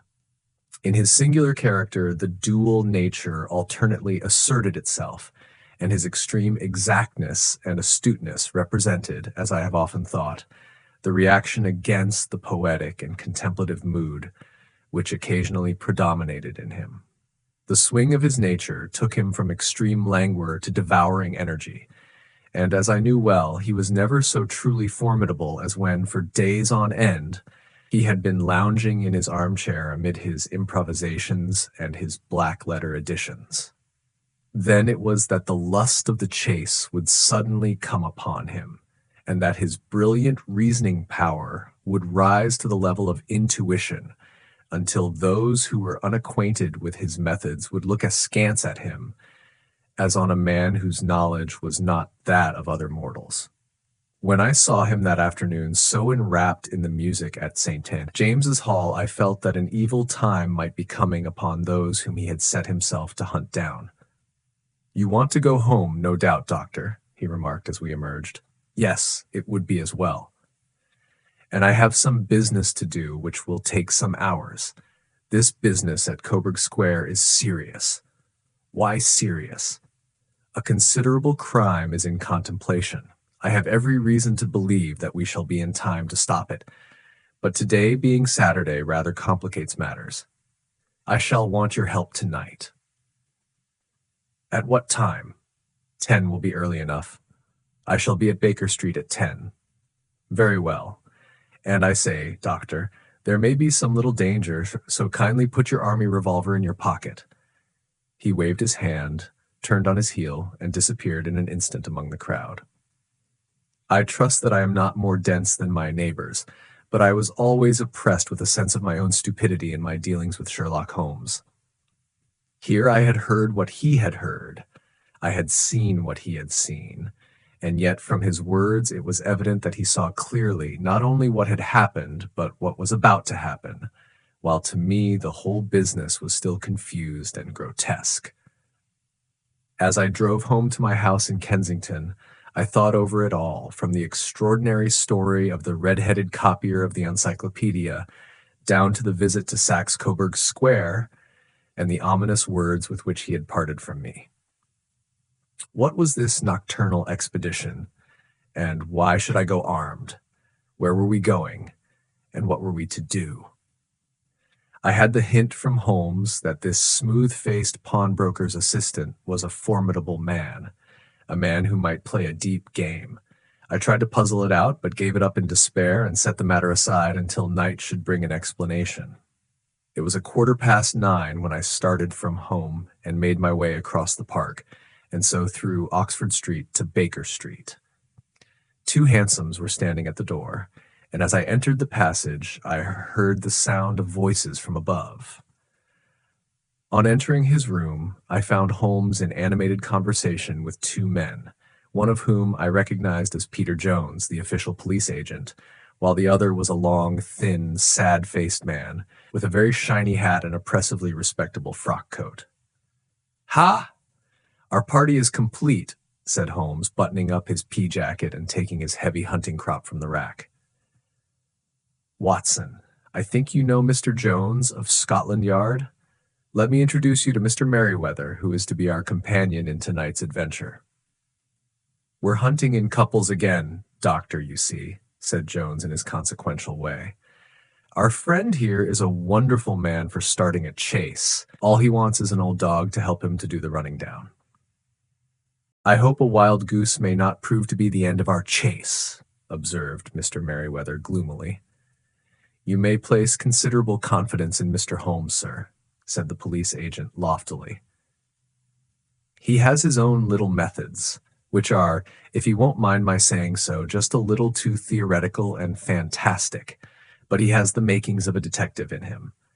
It is not too much to say that once or twice, as in that business of the Sholto murder and the Agra treasure, he has been more nearly correct than the official force."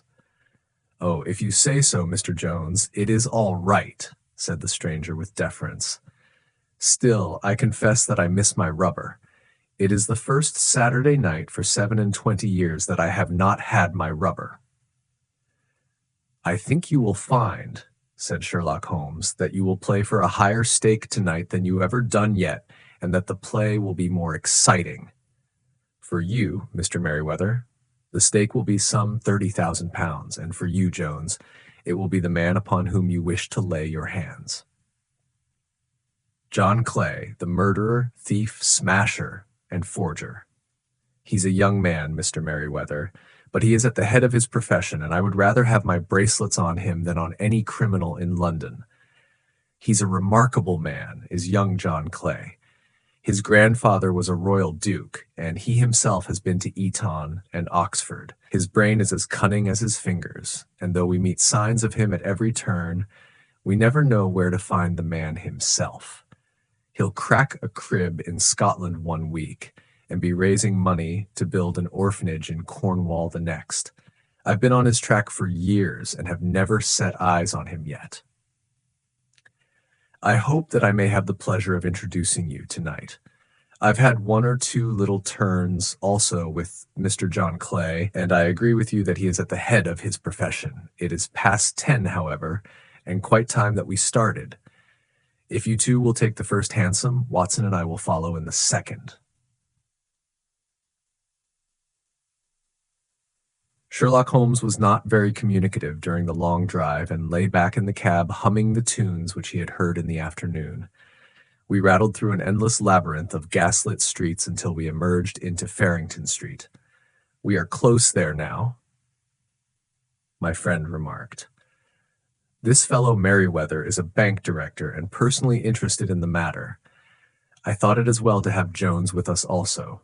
He is not a bad fellow, though an absolute imbecile in his profession. He has one positive virtue.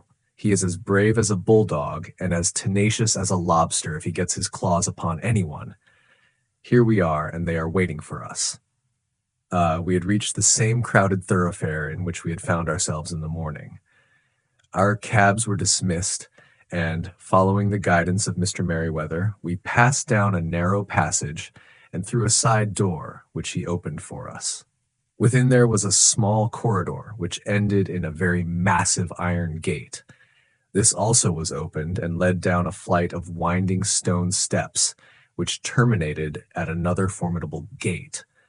Mr. Merryweather stopped to light a lantern, and then conducted us down a dark, earth-smelling passage, and so, after opening a third door into a huge vault or cellar, which was piled all round with crates and massive boxes. "You are not very vulnerable from above," Holmes remarked as he held up the lantern and gazed about him. "Nor from below," said Mr. Merryweather, striking his stick upon the flags which lined the floor. "Why, dear me, it sounds quite hollow," he remarked, looking up in surprise. "I must really ask you to be a little more quiet," said Holmes severely. "You have already imperiled the whole success of our expedition. Might I beg that you would have the goodness to sit down upon one of those boxes and not to interfere?" The solemn Mr. Merryweather perched himself upon a crate with a very injured expression upon his face, while Holmes fell upon his knees upon the floor and, with the lantern and a magnifying lens, began to examine minutely the cracks between the stones.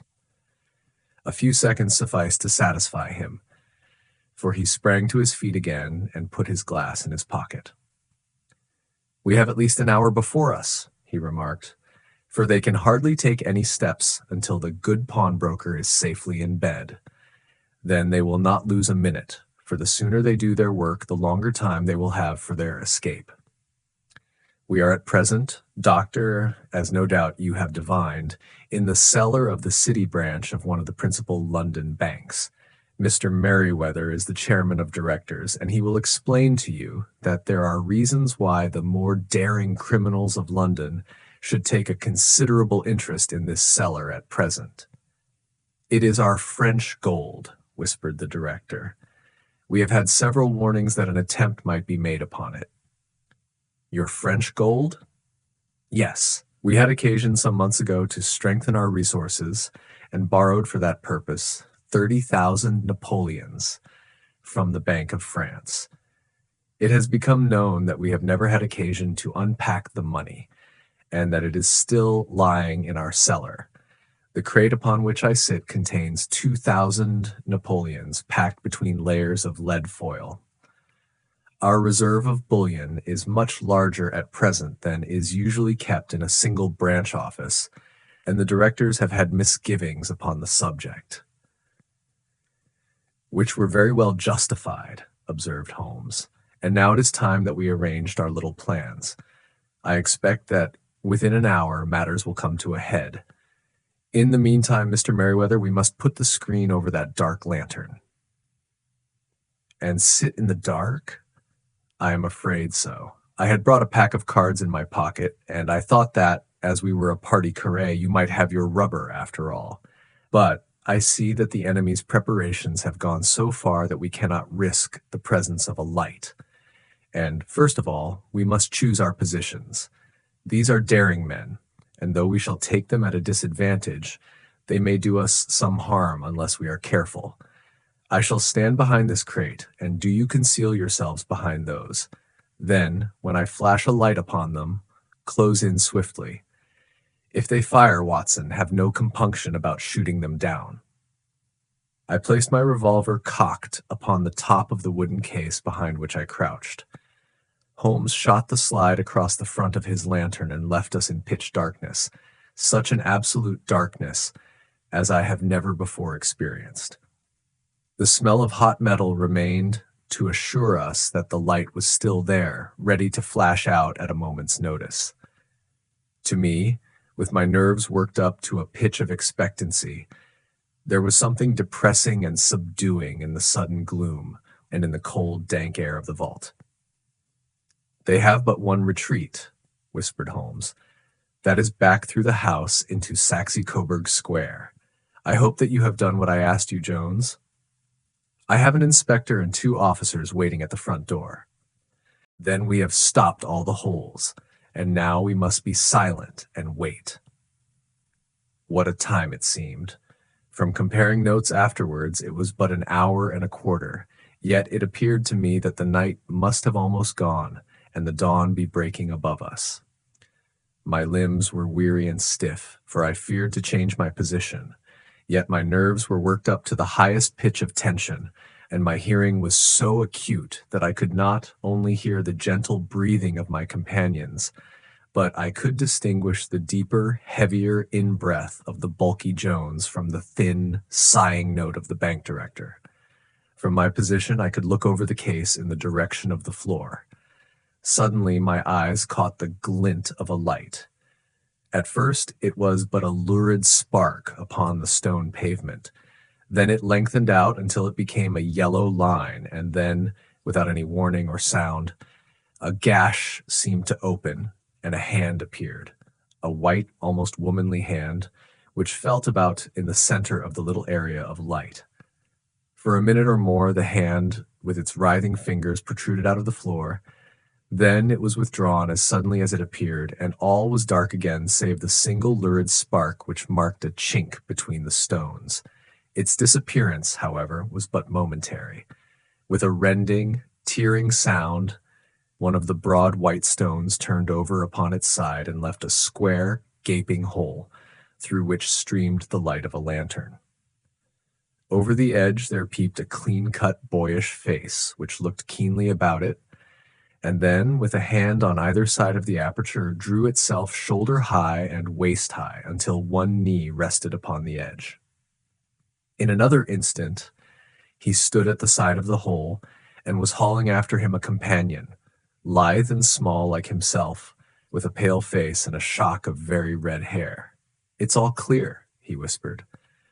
"Have you the chisel and the bags? Great Scott! Jump, Archie, jump, and I'll swing for it." Sherlock Holmes had sprung out and seized the intruder by the collar.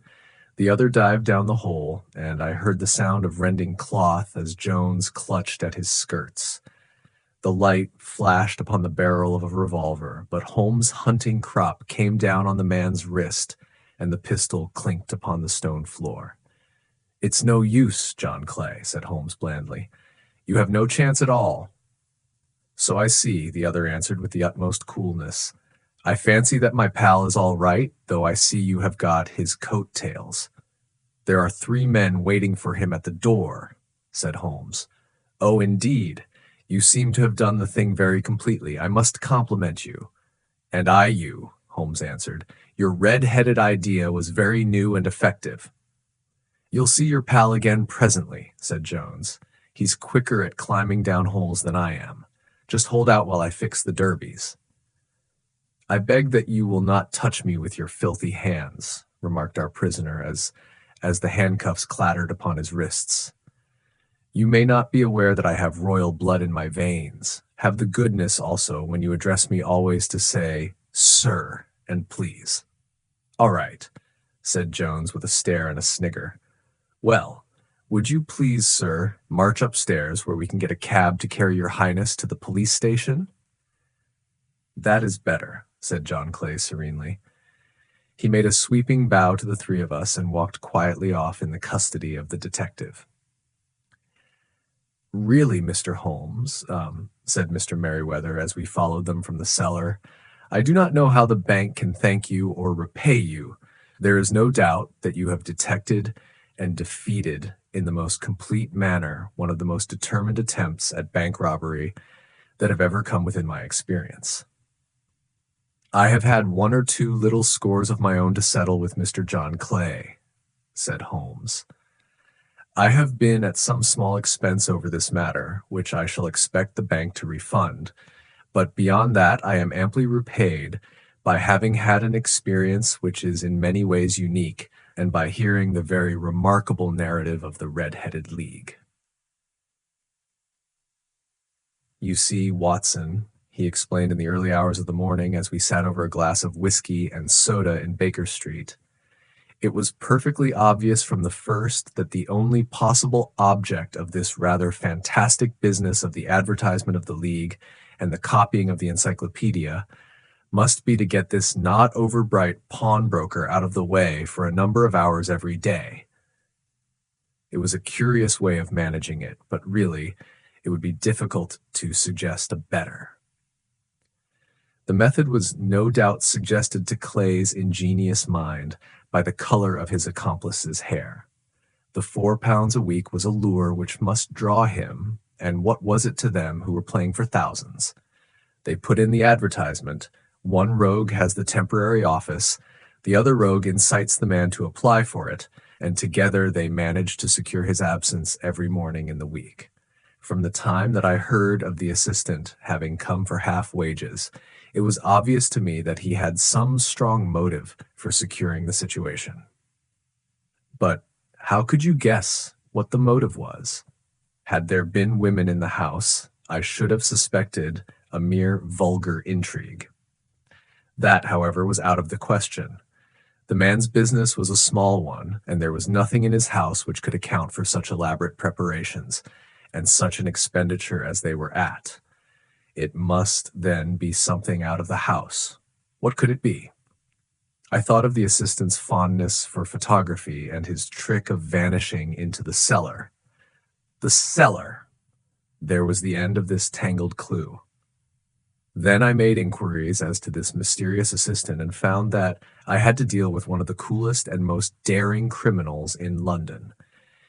He was doing something in the cellar, something which took many hours a day for months on end. What could it be? Once more. I could think of nothing save that he was running a tunnel to some other building. So far I had got when we went to visit the scene of action. I surprised you by beating upon the pavement with my stick. I was ascertaining whether the cellar stretched out in front or behind. It was not in front. Then I rang the bell, and as I hoped, the assistant answered it. We have had some skirmishes, but we had never set eyes upon each other before. I hardly looked at his face. His knees were what I wished to see. You must yourself have remarked how worn, wrinkled, and stained they were. They spoke of those hours of burrowing.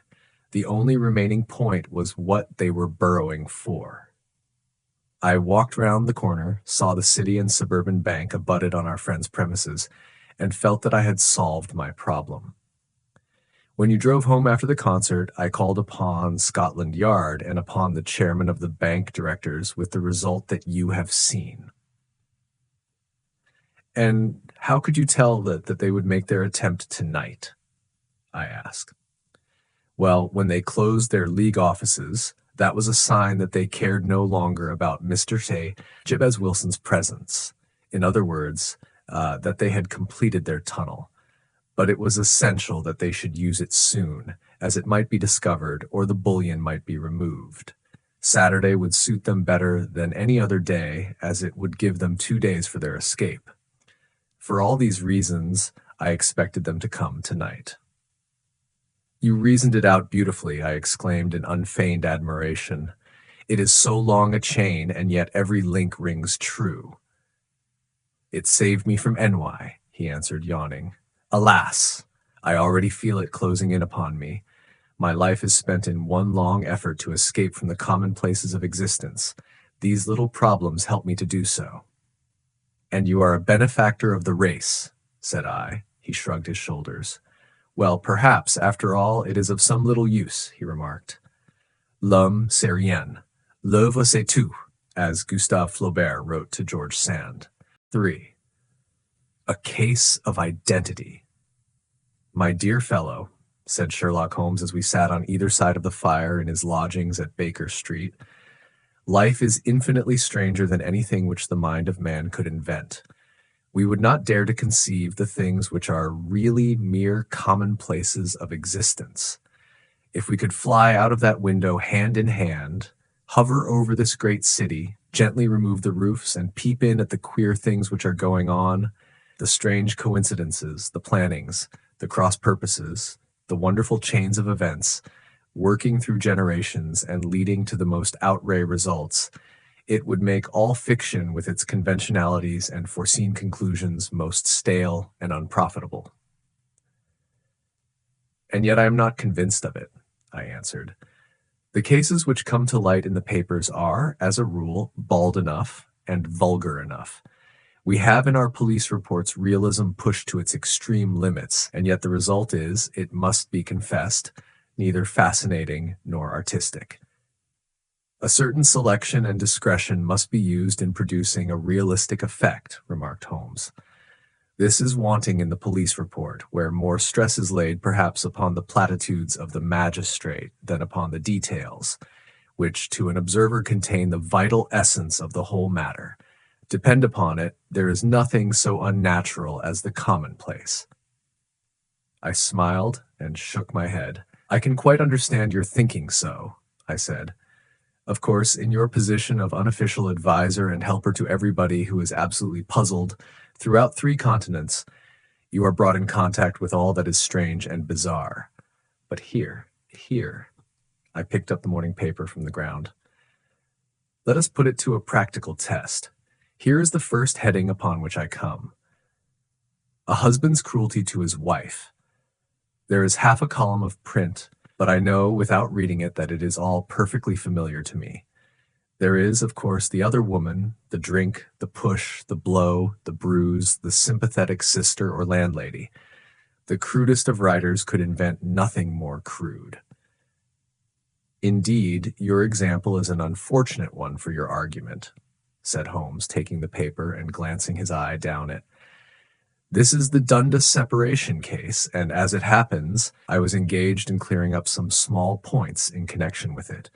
The husband was a teetotaler, there was no other woman, and the conduct complained of was that he had drifted into the habit of winding up every meal by taking out his false teeth and hurling them at his wife, which, you will allow, is not an action likely to occur to the imagination of the average storyteller.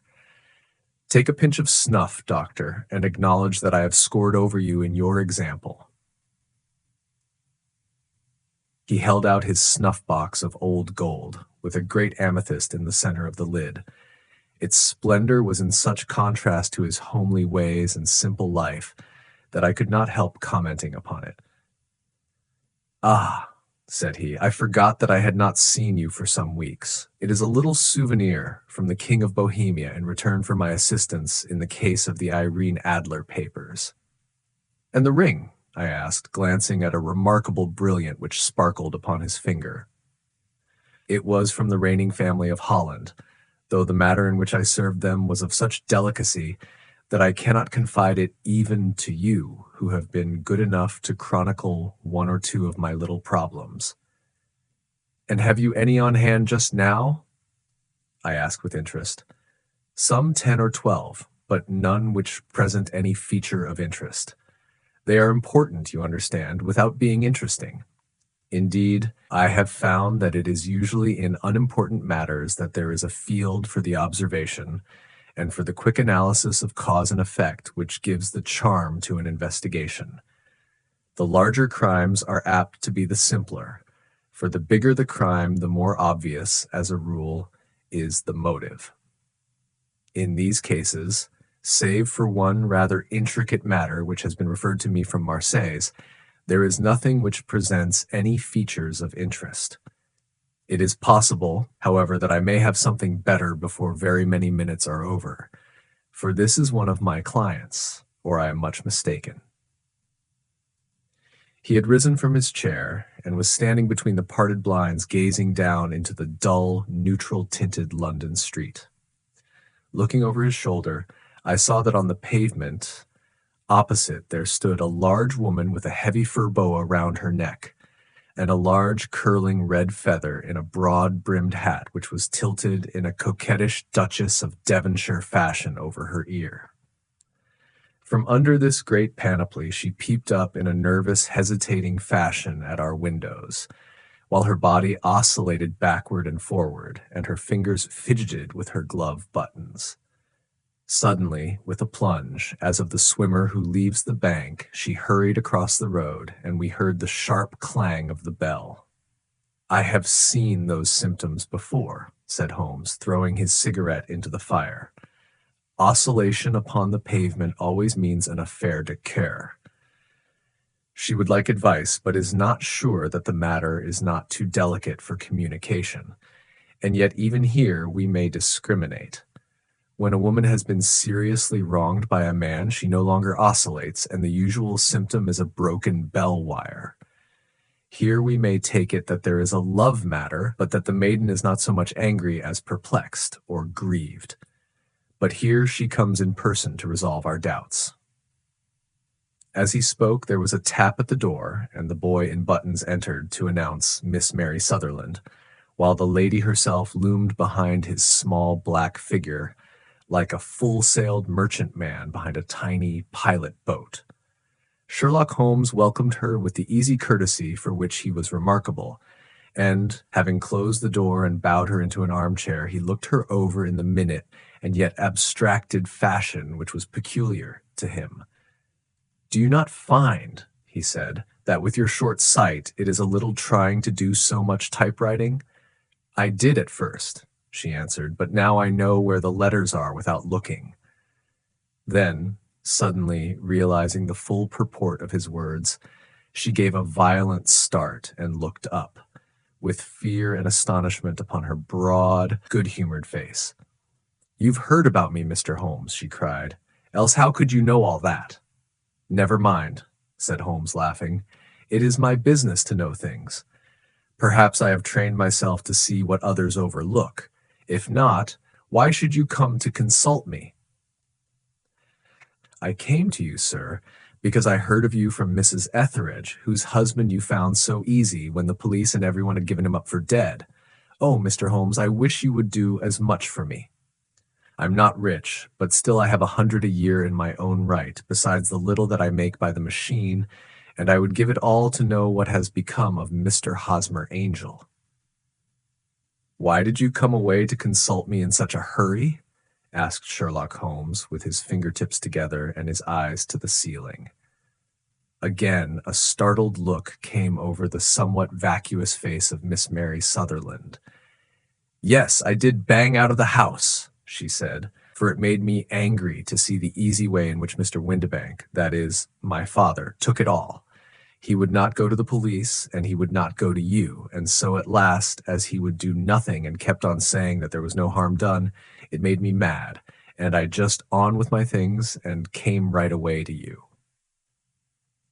"Your father," said Holmes. "Your stepfather, surely, since the name is different." "Yes, my stepfather. I call him father, though it sounds funny too, for he is only 5 years and 2 months older than myself." "And your mother is alive?" "Oh, yes, mother is alive and well. I wasn't best pleased, Mr. Holmes, when she married again so soon after father's death, and a man who was nearly 15 years younger than herself. Father was a plumber in the Tottenham Court Road, and he left a tidy business behind him, which mother carried on with Mr. Hardy, the foreman. But when Mr. Windibank came, he made her sell the business, for he was very superior, being a traveller in wines. They got £4,700 for the goodwill and interest, which wasn't near as much as father could have got if he had been alive." I had expected to see Sherlock Holmes impatient under this rambling and inconsequential narrative, but, on the contrary, he had listened with the greatest concentration of attention. "Your own little income," he asked, "does it come out of the business?" "Oh, no, sir. It is quite separate and was left me by my Uncle Ned in Auckland. It is in New Zealand stock, paying 4.5%. £2,500 was the amount, but I can only touch the interest." "You interest me extremely," said Holmes. "And since you draw so large a sum as 100 a year, with what you earn into the bargain, you no doubt travel a little and indulge yourself in every way. I believe that a single lady can get on very nicely upon an income of about £60. "I could do with much less than that, Mr. Holmes. But you understand that as long as I live at home, I don't wish to be a burden to them, and so they have the use of the money just while I am staying with them. Of course, that is only just for the time. Mr. Windibank draws my interest every quarter and pays it over to mother, and I find that I can do pretty well with what I earn at typewriting. It brings me 2 pence a sheet, and I can often do from 15 to 20 sheets in a day." "You have made your position very clear to me," said Holmes. "This is my friend, Dr. Watson, before whom you can speak as freely as before myself. Kindly tell us now all about your connection with Mr. Hosmer Angel." A flush stole over Miss Sutherland's face, and she picked nervously at the fringe of her jacket. "I met him first at the gas-fitters' ball," she said. "They used to send father tickets when he was alive, and then afterwards they remembered us and sent them to mother. Mr. Windibank did not wish us to go. He never did wish us to go anywhere. He would get quite mad if I wanted so much as to join a Sunday school treat. But this time I was set on going, and I would go. For what right had he to prevent? He said the folk were not fit for us to know, when all father's friends were to be there. And he said that I had nothing fit to wear when I had my purple plush that I had never so much as taken out of the drawer. At last, when nothing else would do, he went off to France upon the business of the firm, but we went, mother and I, with Mr. Hardy, who used to be our foreman, and it was there I met Mr. Hosmer Angel. I suppose, said Holmes, that when Mr. Wonderbank came back from France he was very annoyed at your having gone to the ball. Oh, well, he was very good about it. He laughed, I remember, and shrugged his shoulders and said there was no use denying anything to a woman, for she would have her way. I see. Then at the gasfitters' ball you met, as I understand, a gentleman called Mr. Hosmer Angel. Yes, sir, I met him that night, and he called next day to ask if we had got home all safe. And after that we met him. That is to say, Mr. Holmes. I met him twice for walks. But after that father came back again, and Mr. Hosmer Angel could not come to the house any more. No? Well, you know father didn't like anything of the sort. He wouldn't have any visitors if he could help it, and he used to say that a woman should be happy in her own family circle.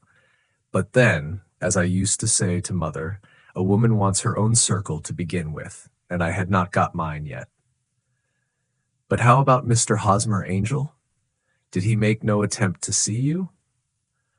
Well, father was going off to France again in a week, and Hosmer wrote and said that it would be safer and better not to see each other until he had gone. We could write in the meantime, and he used to write every day. I took the letters in the morning, so there was no need for father to know. Were you engaged to the gentleman at this time? Oh, yes, Mr. Holmes. We were engaged after the first walk that we took. Hosmer, Mr. Angel, was a cashier in an office in Leadenhall Street. And what office? That's the worst of it, Mr. Holmes. I don't know. Where did he live then? He slept on the premises. And you don't know his address? No, except that it was Leadenhall Street. Where did you address your letters then? To the Leadenhall Street post office, to be left till called for. He said that if they were sent to the office, he would be chaffed by all the other clerks about having letters from a lady, so I offered to typewrite them, like he did his. But he wouldn't have that, for he said that when I wrote them, they seemed to come from me. But when they were typewritten, he always felt that the machine had come between us. That will just show you how fond he was of me, Mr. Holmes, and the little things that he would think of. It was most suggestive, said Holmes. It has long been an axiom of mine that little things are infinitely the most important. Can you remember any other little things about Mr. Hosmer Angel? He was a very shy man, Mr. Holmes. He would rather walk with me in the evening than in the daylight, for he said that he hated to be conspicuous. Very retiring and gentlemanly he was. Even his voice was gentle. He'd had the quinsy and swollen glands when he was young, he told me, and it had left him with a weak throat and a hesitating, whispering fashion of speech. He was always well dressed, very neat and plain, but his eyes were weak, just as mine are, and he wore tinted glasses against the glare. Well, and what happened when Mr. Wonderbank, your stepfather, returned to France? Mr. Hosmer Angel came to the house again and proposed that we should marry before father came back. He was in dreadful earnest and made me swear, with my hands on the testament, that whatever happened I would always be true to him. Mother said he was quite right to make me swear, and that it was a sign of his passion. Mother was all in his favor from the first, and was even fonder of him than I was. Then, when they talked of marrying within the week, I began to ask about father, but they both said never to mind about father, but just to tell him afterwards, and mother said she would make it all right with him. I didn't quite like that, Mr. Holmes. It seemed funny that I should ask his leave, as he was only a few years older than me, but I didn't want to do anything on the sly, so I wrote to father at Bordeaux, where the company has its French offices, But the letter came back to me on the very morning of the wedding. It missed him then? Yes, sir, for he had started to England just before it arrived. Ha! That was unfortunate. Your wedding was arranged, then, for the Friday. Was it to be in church? Yes, sir, but very quietly. It was to be at St. Saviour's near King's Cross, and we were to have breakfast afterwards at the St. Pancras Hotel. Hosmer came for us in a hansom, but as there were two of us, he put us both into it and stepped himself into a four-wheeler, which happened to be the only other cab in the street. We got to the church first, and when the four-wheeler drove up, we waited for him to step out, but he never did. And when the cabman got down from the box and looked, there was no one there. The cabman said that he could not imagine what had become of him, for he had seen him get in with his own eyes. That was last Friday, Mr. Holmes, and I have never seen or heard anything since then to throw any light upon what became of him. It seems to me that you have been very shamefully treated, said Holmes. Oh, no, sir. He was too good and kind to leave me so. Why, all the morning he was saying to me that whatever happened, I was to be true, and that even if something quite unforeseen occurred to separate us, I was always to remember that I was pledged to him, and that he would claim his pledge sooner or later. It seems strange talk for a wedding morning, but what has happened since gives a meaning to it. Most certainly it does. Your own opinion is, then, that some unforeseen catastrophe has occurred to him? Yes, sir. I believe that he foresaw some danger, or else he would not have talked so. And then I think that what he foresaw happened. But you have no notion as to what it could have been? None. One more question. How did your mother take the matter? She was angry and said that I was never to speak of the matter again. And your father? Did you tell him? Yes, and he seemed to think, with me, that something had happened, and that I should hear of Hosmer again. As he said, what interest could anyone have in bringing me to the doors of the church and then leaving me? Now, if he had borrowed my money, or if he had married me and got my money settled on him, there might be some reason. But Hosmer was very independent about money and never would look at a shilling of mine. And yet, what could have happened? And why could he not write? Oh, it drives me half mad to think of it, and I can't sleep a wink at night. She pulled a little handkerchief out of her muff and began to sob heavily into it. I shall glance into the case for you, said Holmes, rising, and I have no doubt that we shall reach some definite result. Let the weight of the matter rest upon me now, and do not let your mind dwell upon it further. Above all, try to let Mr. Hosmer Angel vanish from your memory, as he has done from your life. Then you don't think I'll see him again? I fear not. Then what has happened to him? You will leave that question in my hands. I should like an accurate description of him and any letters of his which you can spare. I advertised for him in last Saturday's Chronicle, said she. Here is the slip, and here are 4 letters from him. Thank you. And your address? No, 31 Lyon Place, Camberwell. Mr. Angel's address you never had, I understand. Where is your father's place of business? He travels for Westhouse and Marbank, the great claret importers of Fenchurch Street. Thank you. You have made your statement very clearly. You will leave the papers here, and remember the advice which I have given you. Let the whole incident be a sealed book, and do not allow it to affect your life. You are very kind, Mr. Holmes, but I cannot do that. I shall be true to Hosmer. He shall find me ready when he comes back. For all the preposterous hat and the vacuous face, there was something noble in the simple faith of our visitor, which compelled our respect. She laid her little bundle of papers upon the table and went her way, with a promise to come again whenever she might be summoned. Sherlock Holmes sat silent for a few minutes with his fingertips still pressed together, his legs stretched out in front of him, and his gaze directed upward to the ceiling.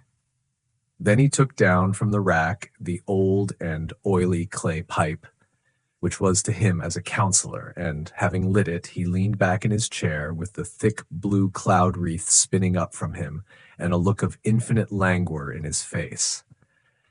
"Quite an interesting study, that maiden," he observed. "I found her more interesting than her little problem, which, by the way, is rather a trite one.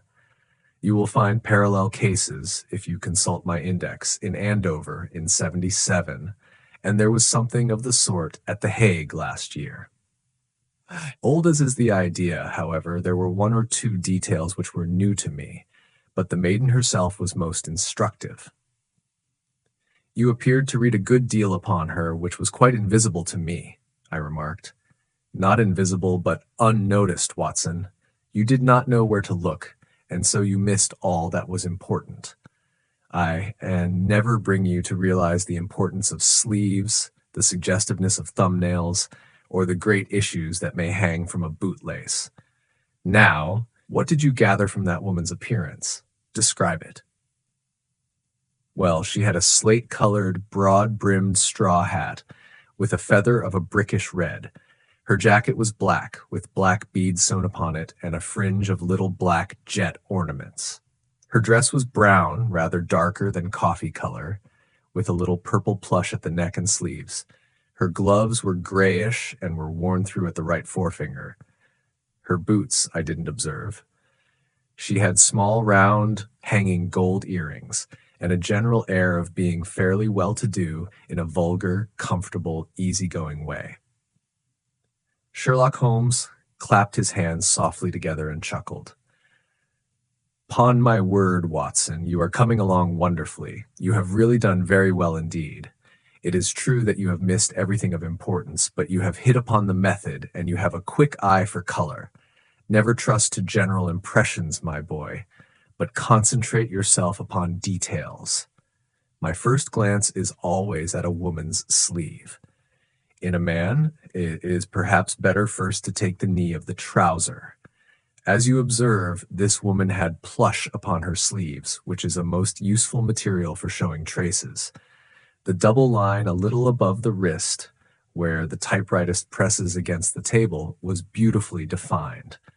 The sewing machine of the hand type leaves a similar mark, but only on the left arm and on the side of it farthest from the thumb, instead of being right across the broadest part, as this was. I then glanced at her face, and observing the dint of a pince-nez at either side of her nose, I ventured a remark upon short sight and typewriting, which seemed to surprise her. It surprised me, but surely it was obvious. I was then much surprised and interested on glancing down to observe that, though the boots which she was wearing were not unlike each other, they were really odd ones, the one having a slightly decorated toe cap, and the other a plain one. One was buttoned only in the 2 lower buttons out of 5, and the other at the first, third, and fifth. Now, when you see that a young lady, otherwise neatly dressed, has come away from home with odd boots, half-buttoned, it is no great deduction to say that she came away in a hurry." "And what else?" I asked, keenly interested, as I always was, by my friend's incisive reasoning.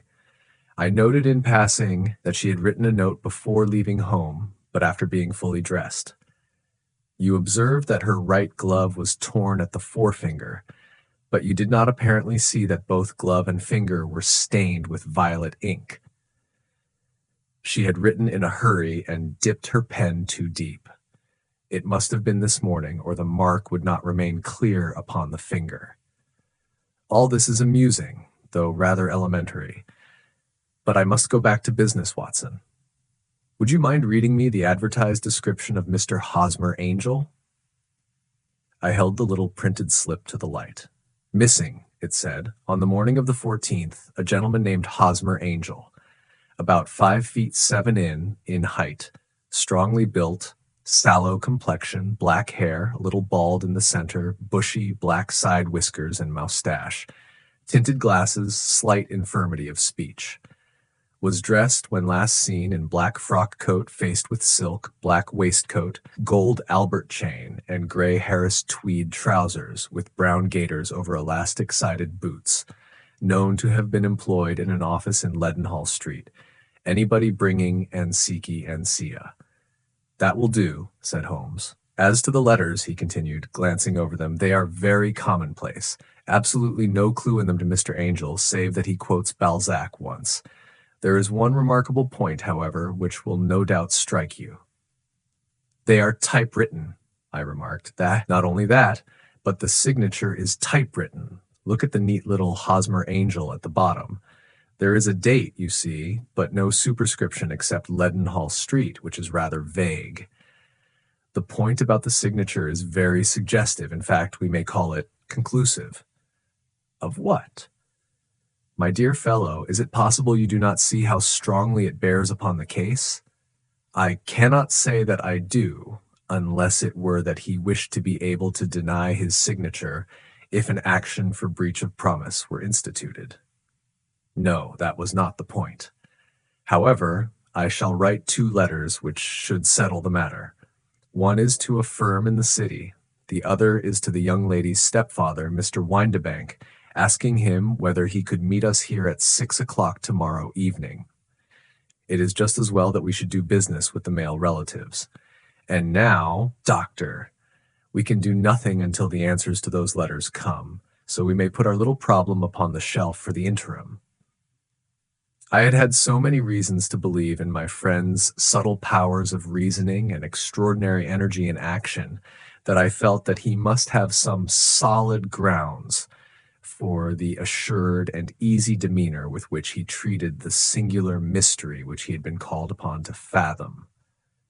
Once only had I known him to fail, in the case of the King of Bohemia and of the Irene Adler photograph. But when I looked back to the weird business of the sign of 4 and the extraordinary circumstances connected with the study in scarlet, I felt that it would be a strange tangle indeed which he could not unravel. I left him then, still puffing at his black clay pipe, with the conviction that when I came again on the next evening, I would find that he held in his hands all the clues which would lead up to the identity of the disappearing bridegroom of Miss Mary Sutherland. A professional case of great gravity was engaging my own attention at the time, and the whole of next day I was busy at the bedside of the sufferer. It was not until close upon 6 o'clock that I found myself free and was able to spring into a hansom and drive to Baker Street, half afraid that I might be too late to assist at the denouement of the little mystery. I found Sherlock Holmes alone, however, half asleep, with his long, thin form curled up in the recesses of his armchair. A formidable array of bottles and test tubes, with the pungent, cleanly smell of hydrochloric acid, told me that he had spent his day in the chemical work which was so dear to him. "Well, have you solved it?"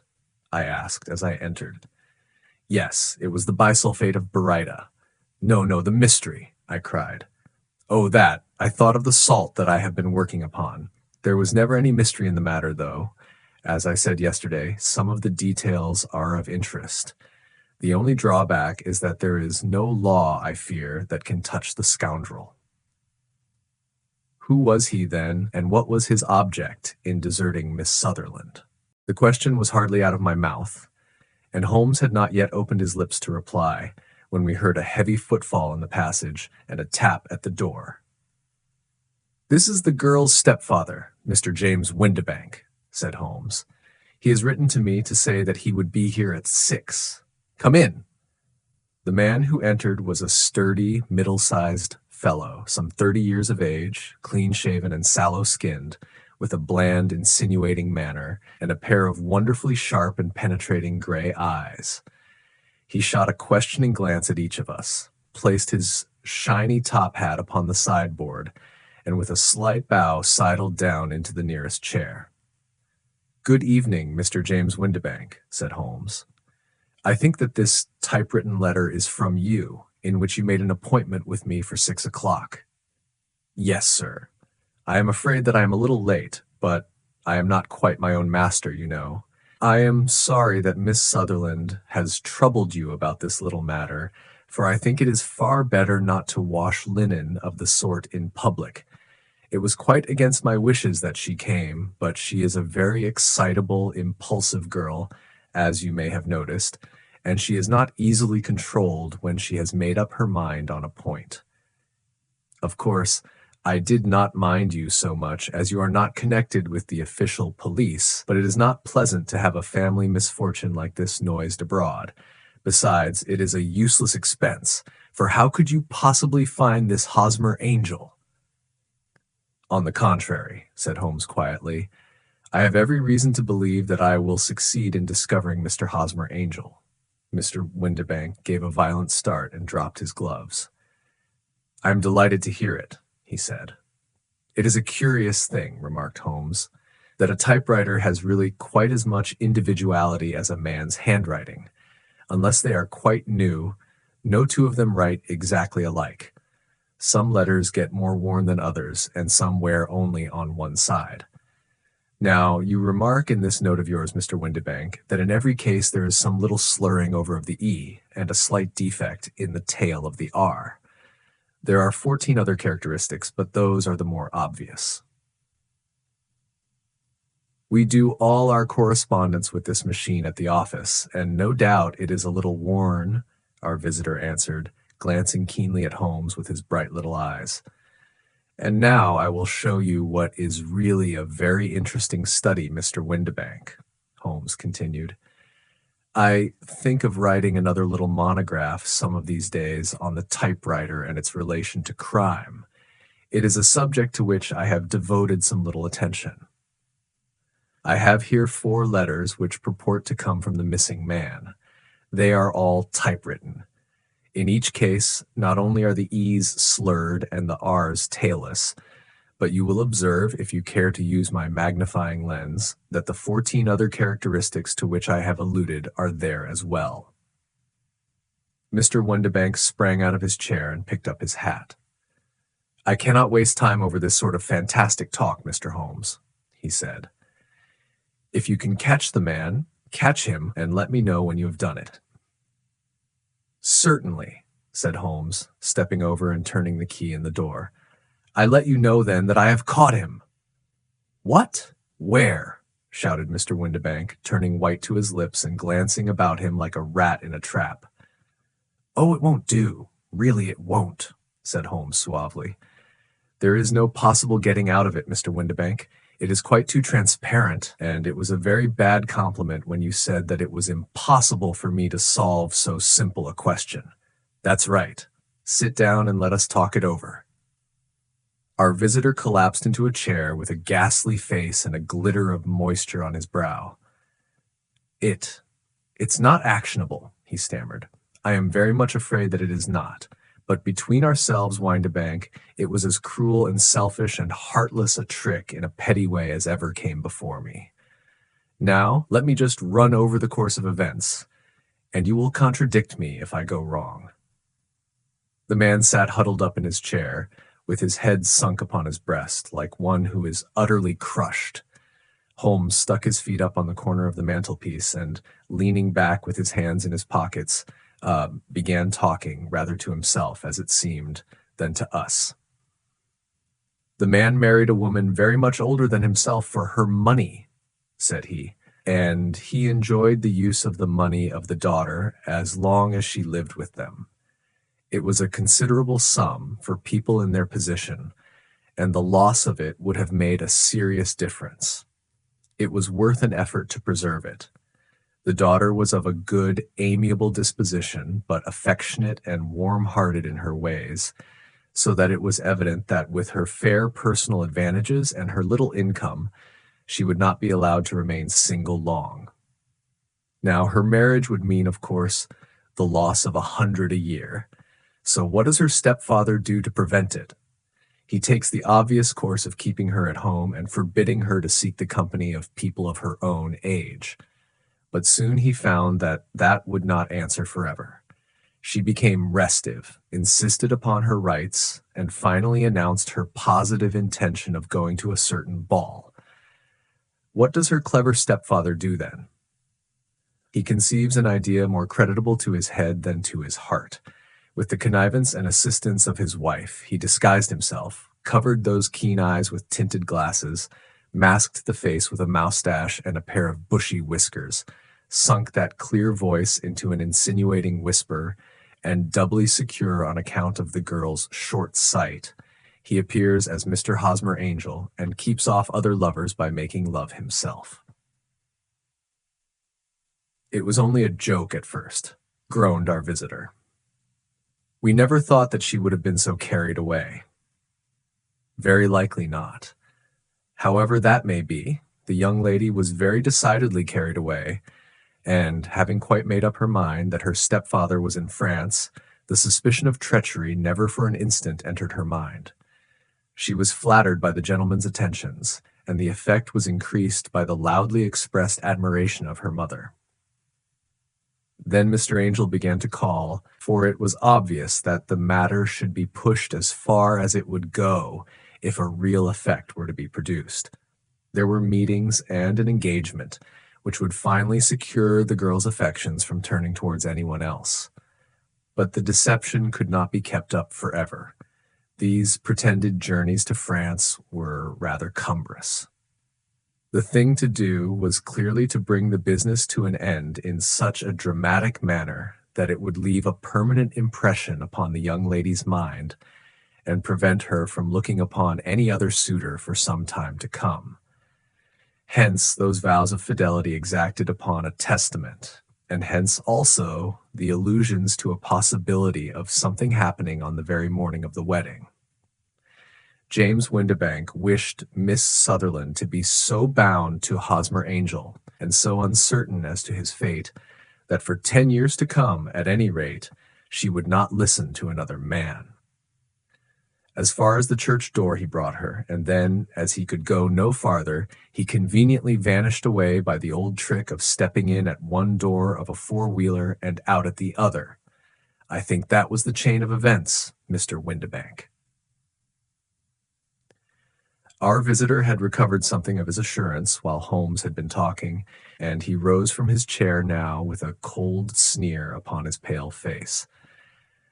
"It may be so, or it may not, Mr. Holmes," said he. "But if you are so very sharp, you ought to be sharp enough to know that it is you who are breaking the law now, and not me. I have done nothing actionable from the first, but as long as you keep that door locked, you lay yourself open to an action for assault and illegal constraint." "The law cannot, as you say, touch you," said Holmes, unlocking and throwing open the door. "Yet there never was a man who deserved punishment more. If the young lady has a brother or a friend, he ought to lay a whip across your shoulders. By Jove!" he continued, flushing up at the sight of the bitter sneer upon the man's face. "It is not part of my duties to my client, but here's a hunting crop handy, and I think I shall just treat myself too." He took 2 swift steps to the whip, but before he could grasp it, there was a wild clatter of steps upon the stairs. The heavy hall door banged, and from the window we could see Mr. James Windibank running at the top of his speed down the road. "There's a cold-blooded scoundrel," said Holmes, laughing, as he threw himself down into his chair once more. "That fellow will rise from crime to crime until he does something very bad, and ends on a gallows. The case has, in some respects, been not entirely devoid of interest." "I cannot now entirely see all the steps of your reasoning," I remarked. "Well, of course it was obvious from the first that this Mr. Hosmer Angel must have some strong object for his curious conduct, and it was equally clear that the only man who really profited by the incident, as far as we could see, was the stepfather. Then the fact that the 2 men were never together, but that the one always appeared when the other was away, was suggestive. So were the tinted spectacles and the curious voice, which both hinted at a disguise, as did the bushy whiskers.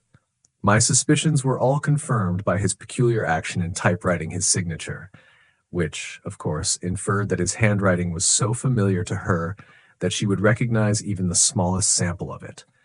You see, all these isolated facts, together with many minor ones, all pointed in the same direction. "And how did you verify them?"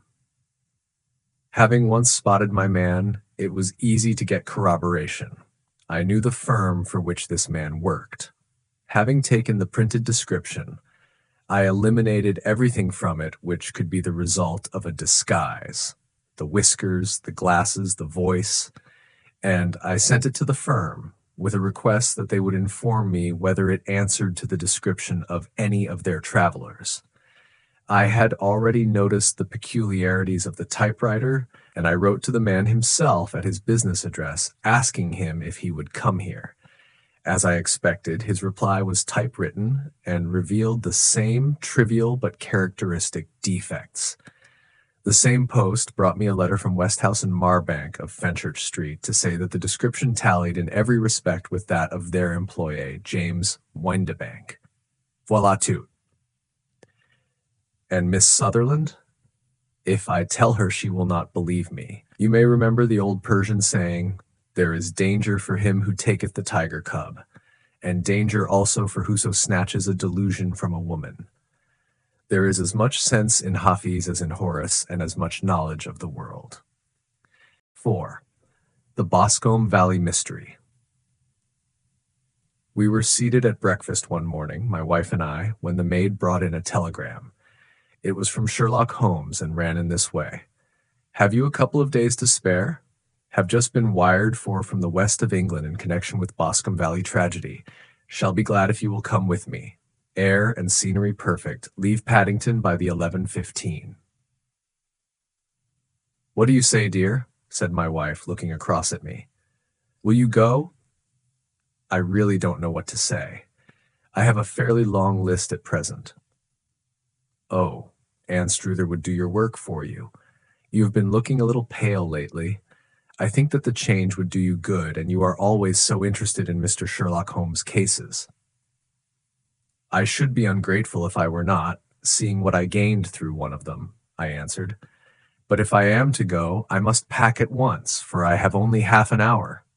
My experience of camp life in Afghanistan had at least had the effect of making me a prompt and ready traveler.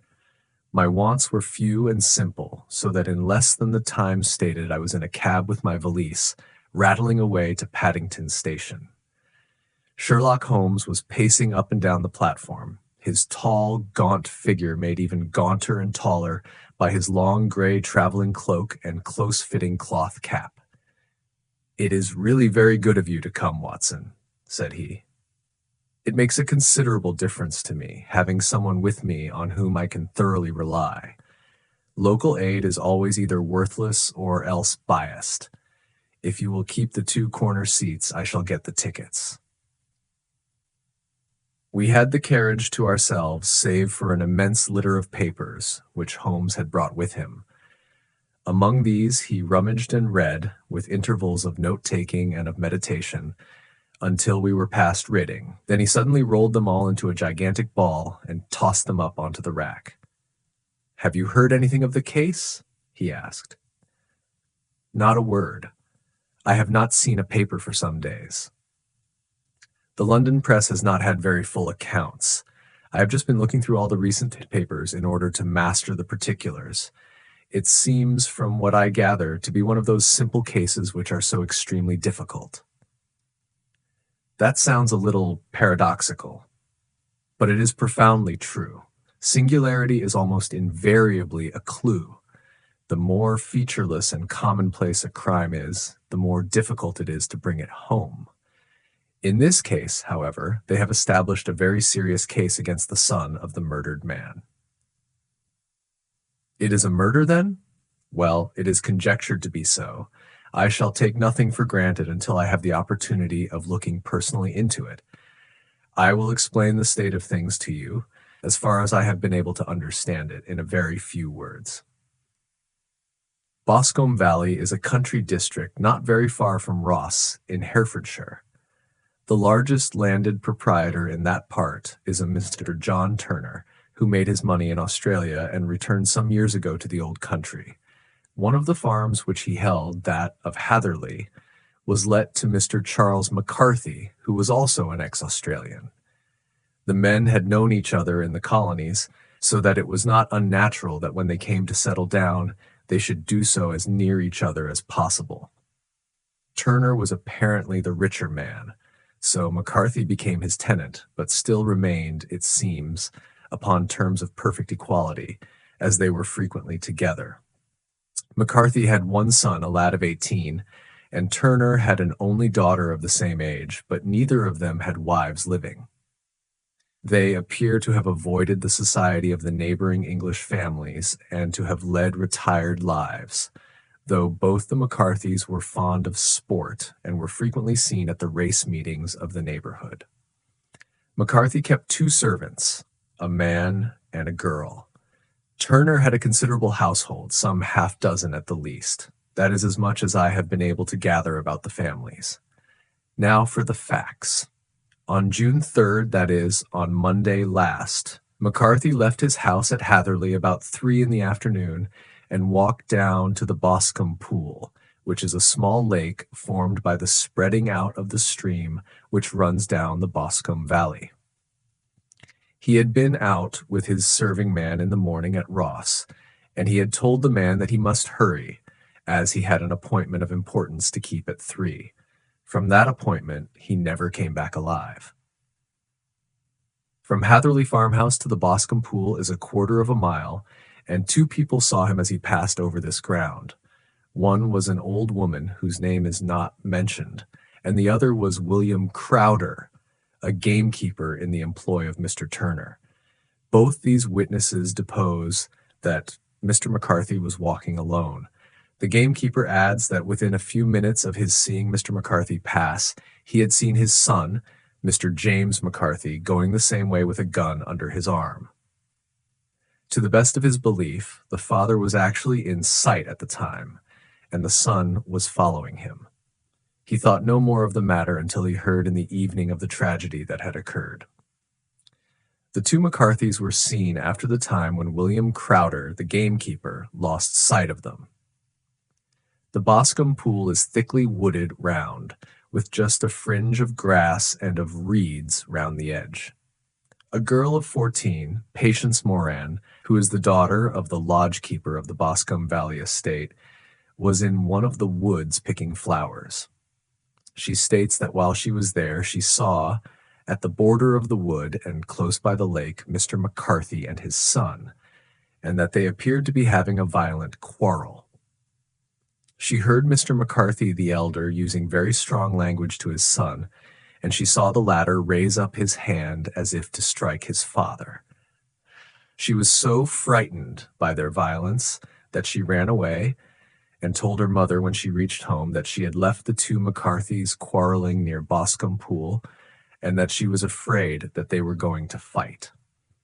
She had hardly said the words when young Mr. McCarthy came running up to the lodge to say that he had found his father dead in the wood and to ask for the help of the lodge-keeper.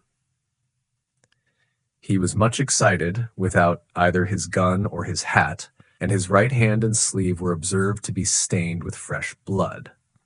On following him, they found the dead body stretched out upon the grass beside the pool.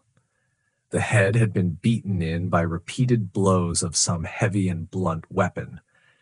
The injuries were such as might very well have been inflicted by the butt end of his son's gun, which was found lying on the grass within a few paces of the body.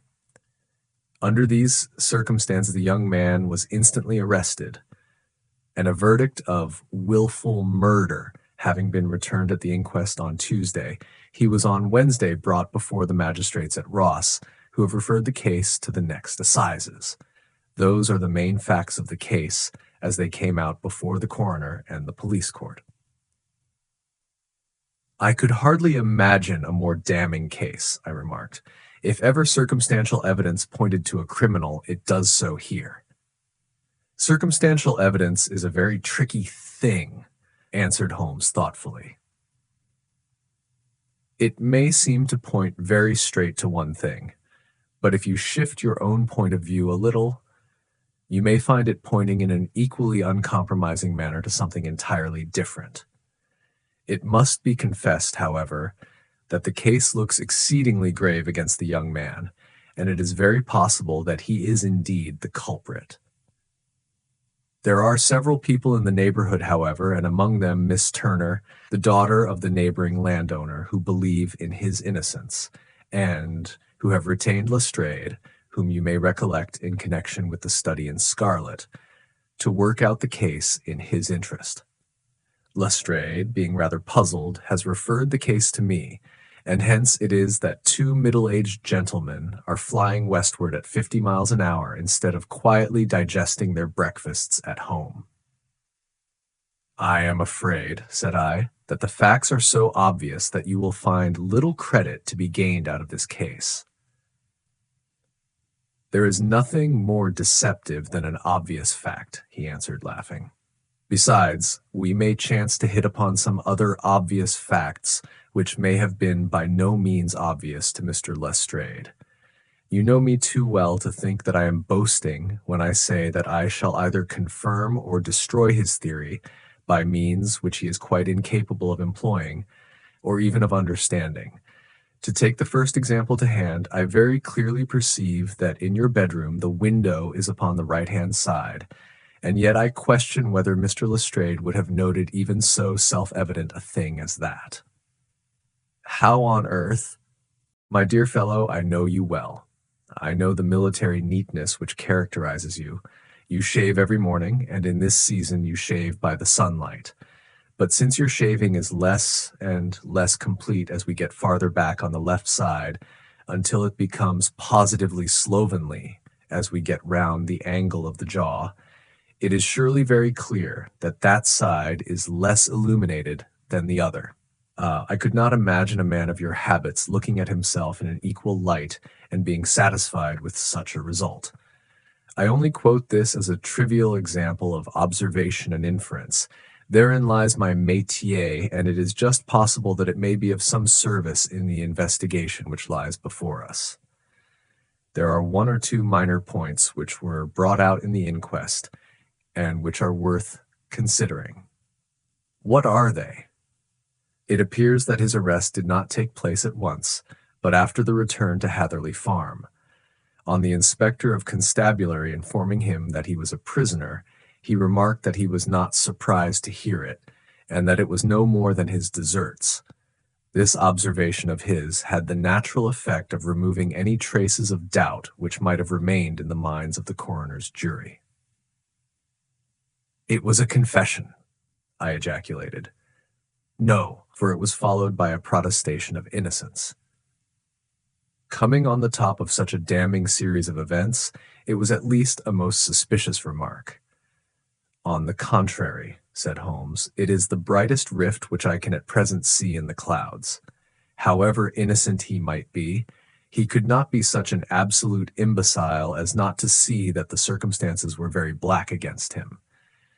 Had he appeared surprised at his own arrest, or feigned indignation at it, I should have looked upon it as highly suspicious, because such surprise or anger would not be natural under the circumstances, and yet might appear to be the best policy to a scheming man. His frank acceptance of the situation marks him as either an innocent man, or else as a man of considerable self-restraint and firmness. As to his remark about his deserts, it was also not unnatural if you consider that he stood beside the dead body of his father, and that there is no doubt that he had that very day so far forgotten his filial duty as to bandy words with him, and even, according to the little girl whose evidence is so important, to raise his hand as if to strike him.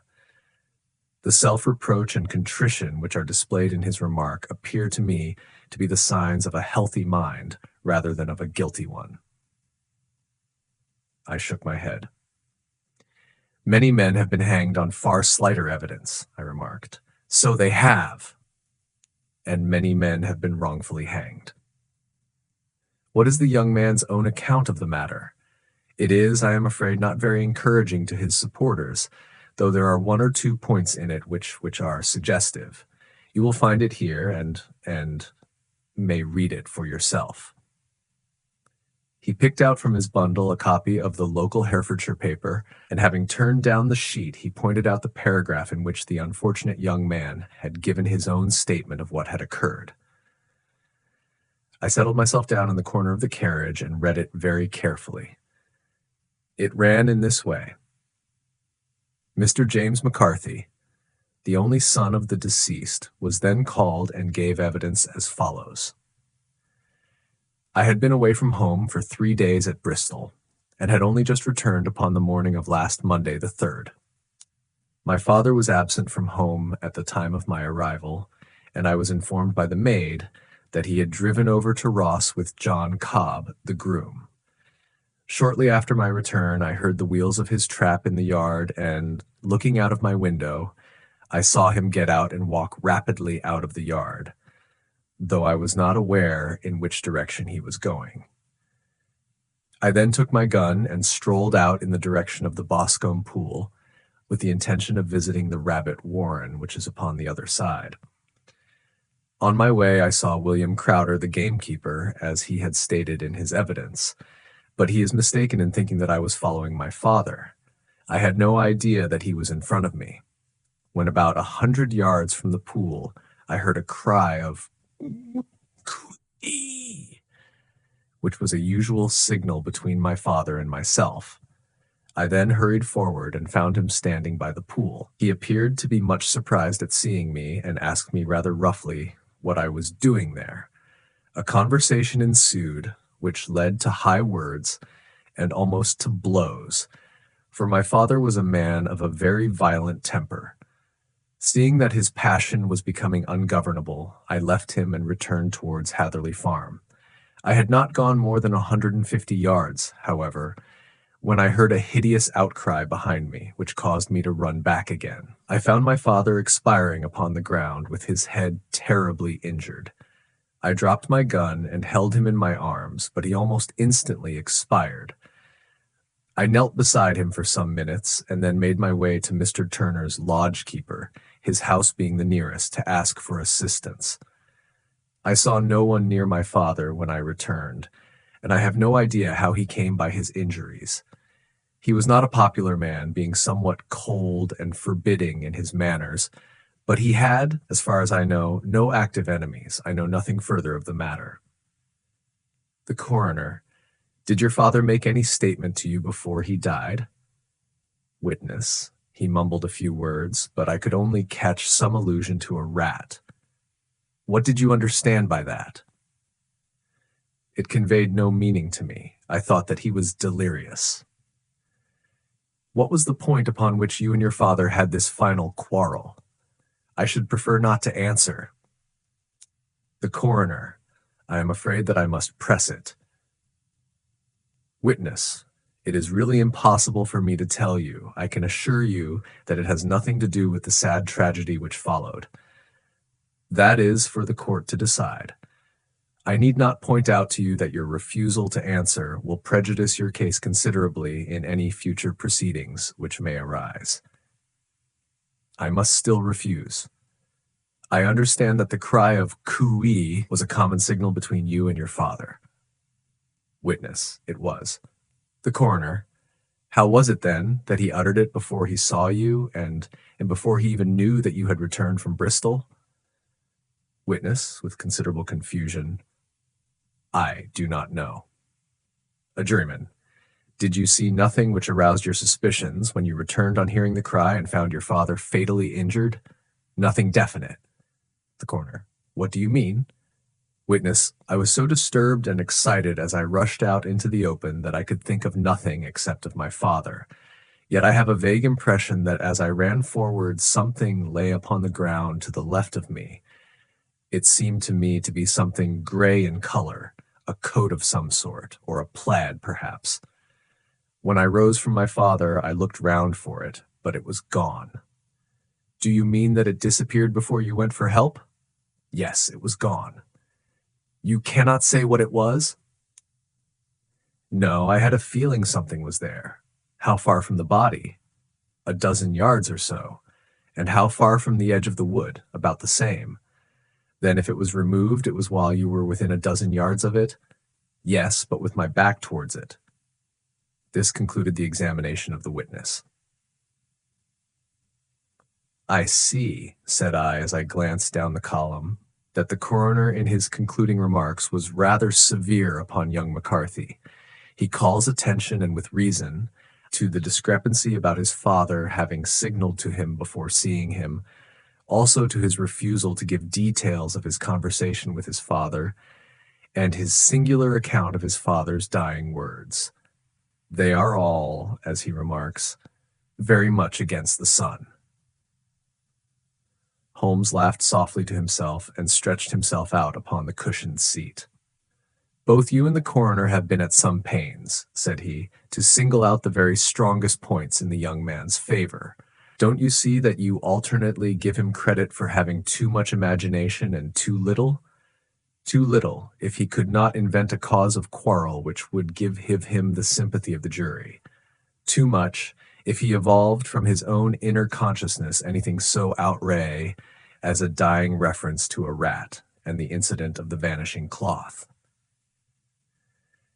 No, sir, I shall approach this case from the point of view that what this young man says is true, and we shall see whither that hypothesis will lead us.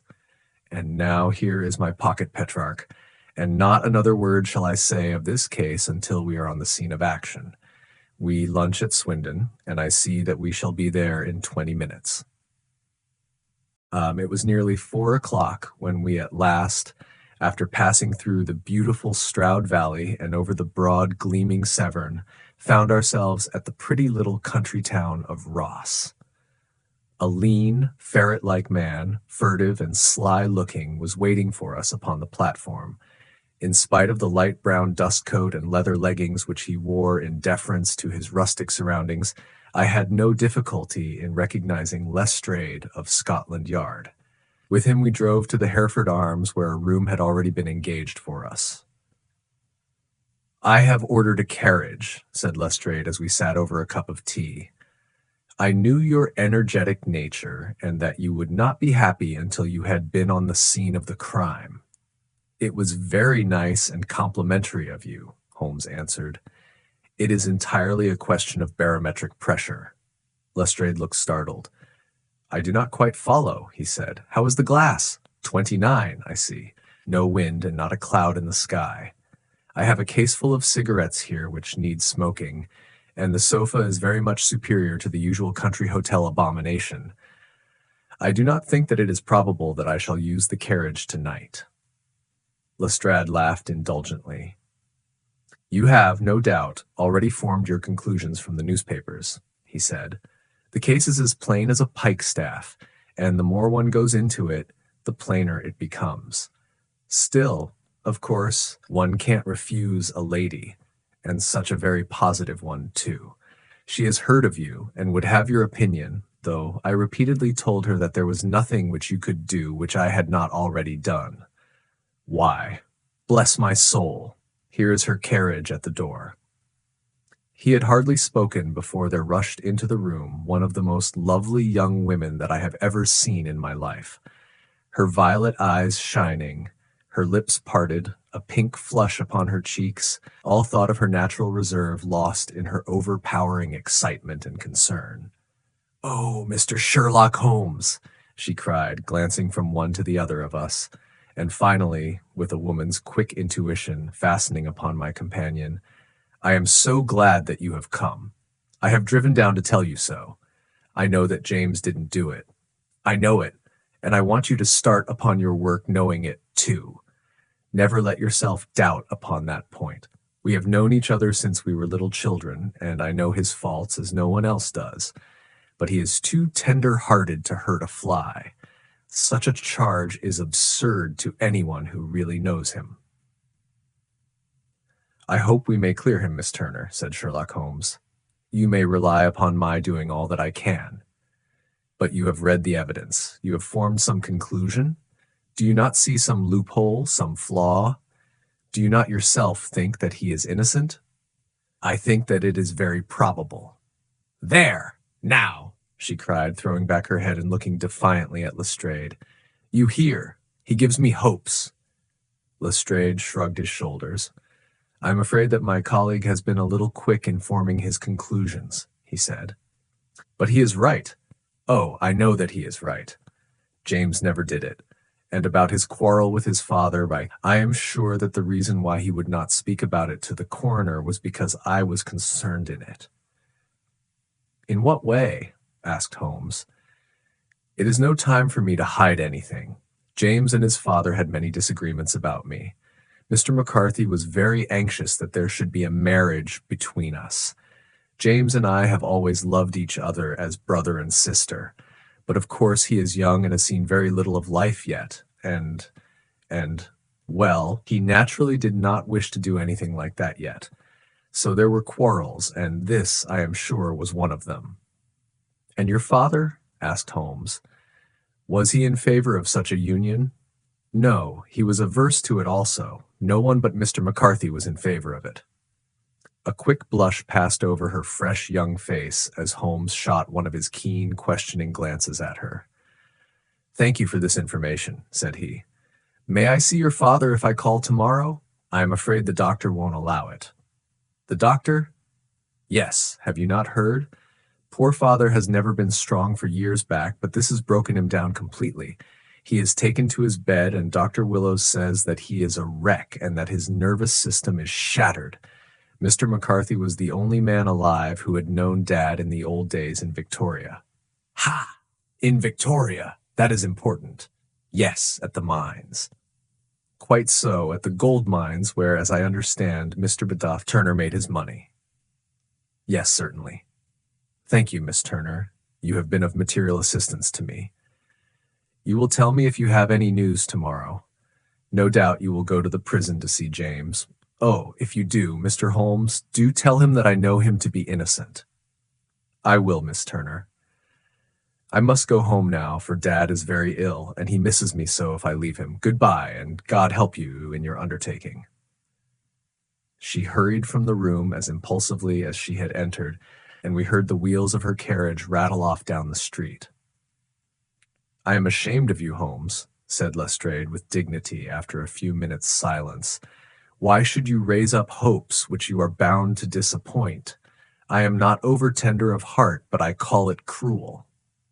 "I think that I see my way to clearing James McCarthy," said Holmes. "Have you an order to see him in prison?" "Yes, but only for you and me." "Then I shall reconsider my resolution about going out. We have still time to take a train to Hereford and see him tonight?" "Ample." "Then let us do so. Watson, I fear that you will find it very slow, but I shall only be away a couple of hours." I walked down to the station with them and then wandered through the streets of the little town, finally returning to the hotel, where I lay upon the sofa and tried to interest myself in a yellow-backed novel. The puny plot of the story was so thin, however, when compared to the deep mystery through which we were groping, and I found my attention wander so continually from the action to the fact that I at last flung it across the room and gave myself up entirely to a consideration of the events of the day. Supposing that this unhappy young man's story were absolutely true, then what hellish thing, what absolutely unforeseen and extraordinary calamity could have occurred between the time when he parted from his father and the moment when, drawn back by his screams, he rushed into the glade? It was something terrible and deadly. What could it be? Might not the nature of the injuries reveal something to my medical instincts? I rang the bell and called for the weekly county paper, which contained a verbatim account of the inquest. In the surgeon's deposition, it was stated that the posterior third of the left parietal bone and the left half of the occipital bone had been shattered by a heavy blow from a blunt weapon. I marked the spot upon my own head. Clearly, such a blow must have been struck from behind. That was to some extent in favor of the accused, as when seen quarreling, he was face to face with his father. Still, it did not go for very much, for the older man might have turned his back before the blow fell. Still, it might be worth while to call Holmes' attention to it. Then there was the peculiar dying reference to a rat. What could that mean? It could not be delirium. A man dying from a sudden blow does not commonly become delirious. No, it was more likely to be an attempt to explain how he met his fate. But what could it indicate? I cudgeled my brains to find some possible explanation. And then the incident of the gray cloth seen by young McCarthy. If that were true, the murderer must have dropped some part of his dress, presumably his overcoat, in his flight, and must have had the hardihood to return and to carry it away at the instant when the son was kneeling with his back turned not a dozen paces off. What a tissue of mysteries and improbabilities the whole thing was. I did not wonder at Lestrade's opinion, and yet I had so much faith in Sherlock Holmes's insight that I could not lose hope as long as every fresh fact seemed to strengthen his conviction of young McCarthy's innocence. It was late before Sherlock Holmes returned. He came back alone, for Lestrade was staying in lodgings in the town. "The glass still keeps very high," he remarked as he sat down. "It is of importance that it should not rain before we are able to go over the ground. On the other hand, a man should be at his very best and keenest for such nice work as that, and I did not wish to do it when fagged by a long journey. I have seen young McCarthy." "And what did you learn from him?" "Nothing." "Could he throw no light?" "None at all. I was inclined to think at one time that he knew who had done it and was screening him or her, but I am convinced now that he is as puzzled as everyone else. He is not a very quick-witted youth, though comely to look at, and I should think sound at heart." "I cannot admire his taste," I remarked, "if it is indeed a fact that he was averse to a marriage with so charming a young lady as this Miss Turner."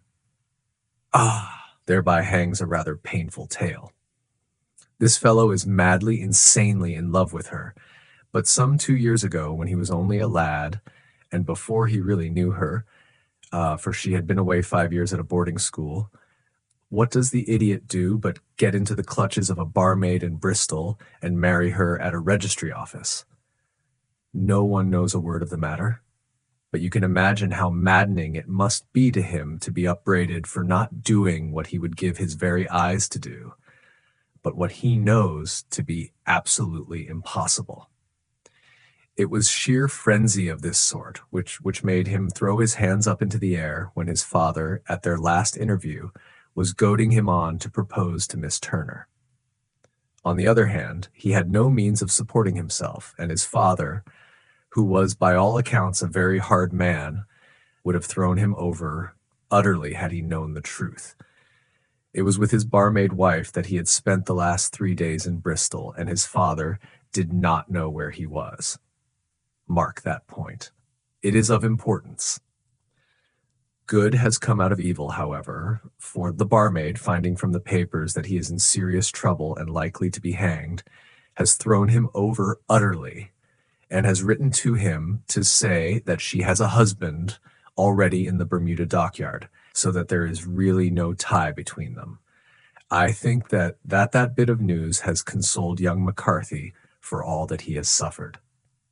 But if he is innocent, who has done it? Ah, who? I would call your attention very particularly to 2 points. One is that the murdered man had an appointment with someone at the pool, and that the someone could not have been his son, for his son was away, and he did not know when he would return.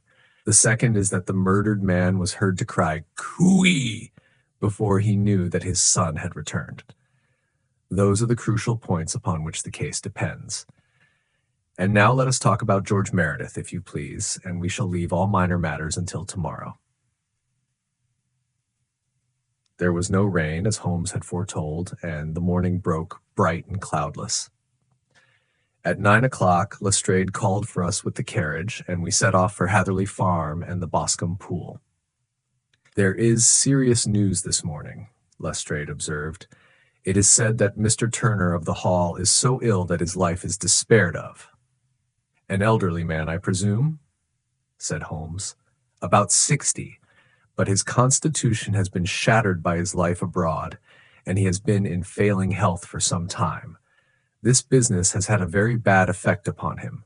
He was an old friend of McCarthy's, and I may add, a great benefactor to him, for I have learned that he gave him Hatherley Farm rent-free."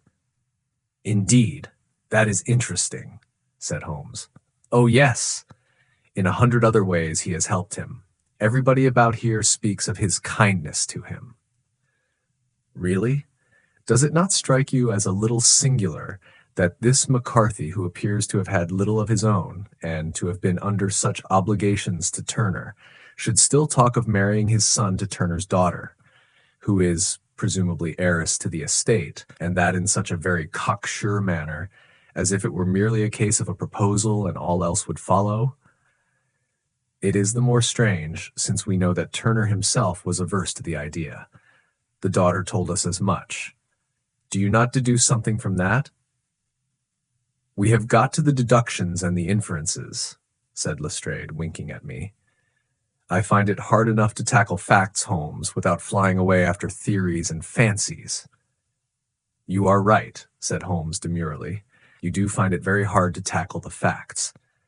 Anyhow, I have grasped one fact which you seem to find it difficult to get hold of, replied Lestrade with some warmth, and that is that McCarthy Sr. met his death from McCarthy Jr., and that all theories to the contrary are the merest moonshine. Well, moonshine is a brighter thing than fog, said Holmes, laughing. But I am very much mistaken if this is not Hatherley Farm upon the left. Yes, that is it. It was a widespread, comfortable-looking building, two-storied, slate-roofed, with great yellow blotches of lichen upon the gray walls. The drawn blinds and the smokeless chimneys, however, gave it a stricken look, as though the weight of this horror still lay heavy upon it. We called at the door, when the maid, at Holmes' request, showed us the boots which her master wore at the time of his death, and also a pair of the son's, though not the pair which he had then had. Having measured these very carefully from 7 or 8 different points, Holmes desired to be led to the courtyard, from which we all followed the winding track which led to Boscombe Pool. Sherlock Holmes was transformed when he was hot upon such a scent as this. Men who had only known the quiet thinker and logician of Baker Street would have failed to recognize him. His face flushed and darkened. His brows were drawn into 2 hard black lines, while his eyes shone out from beneath them with a steely glitter. His face was bent downward, his shoulders bowed, his lips compressed, and the veins stood out like whipcord in his long, sinewy neck. His nostrils seemed to dilate with a purely animal lust for the chase, and his mind was so absolutely concentrated upon the matter before him that a question or remark fell unheeded upon his ears, or at the most only provoked a quick, impatient snarl in reply. Swiftly and silently he made his way along the track which ran through the meadows, and so by way of the woods to the Boscombe Pool. It was damp, marshy ground, as is all that district, and there were marks of many feet, both upon the path and amid the short grass which bounded it on either side. Sometimes Holmes would hurry on, sometimes stop dead, and once he made quite a little detour into the meadow. Lestrade and I walked behind him, the detective indifferent and contemptuous, while I watched my friend with the interest which sprang from the conviction that every one of his actions was directed towards a definite end. The Boscombe Pool, which is a little reed-girt sheet of water some 50 yards across, is situated at the boundary between the Hatherley Farm and the private park of the wealthy Mr. Turner. Above the woods which lined it upon the farther side, we could see the red, jutting pinnacles which marked the site of the rich landowner's dwelling. On the Hatherley side of the pool, the woods grew very thick, and there was a narrow belt of sodden grass 20 paces across between the edge of the trees and the reeds which lined the lake. Lestrade showed us the exact spot at which the body had been found, and, indeed, so moist was the ground that I could plainly see the traces which had been left by the fall of the stricken man. To Holmes, as I could see by his eager face and peering eyes, very many other things were to be read upon the trampled grass. He ran round like a dog who is picking up a scent, and then turned upon my companion. "What did you go into the pool for?" he asked. "I fished about with a rake. I thought there might be some weapon or other trace. But how on earth? Oh, Tut, tut! I have no time. That left foot of yours with its inward twist is all over the place. A mole could trace it, and there it vanishes among the reeds. Oh, how simple it would all have been had I been here before they came like a herd of buffalo and wallowed all over it. Here is where the party with the lodge keeper came, and they have covered all tracks for 6 or 8 feet round the body. But here are 3 separate tracks of the same feet. He drew out a lens and lay down upon his waterproof to have a better view, talking all the time rather to himself than to us. These are young McCarthy's feet. Twice he was walking, and once he ran swiftly so that the soles are deeply marked and the heels hardly visible. That bears out his story. He ran when he saw his father on the ground. Then here are the father's feet as he paced up and down. What is this, then? It is the butt end of the gun as the son stood listening. And this. Ha ha! What have we here? Tiptoes! Tiptoes! Square too! Quite unusual boots. They come, they go, they come again. Of course, that was for the cloak. Now, where did they come from? He ran up and down, sometimes losing, sometimes finding the track until we were well within the edge of the wood and under the shadow of a great beech, the largest tree in the neighborhood. Holmes traced his way to the farther side of this and lay down once more upon his face with a little cry of satisfaction.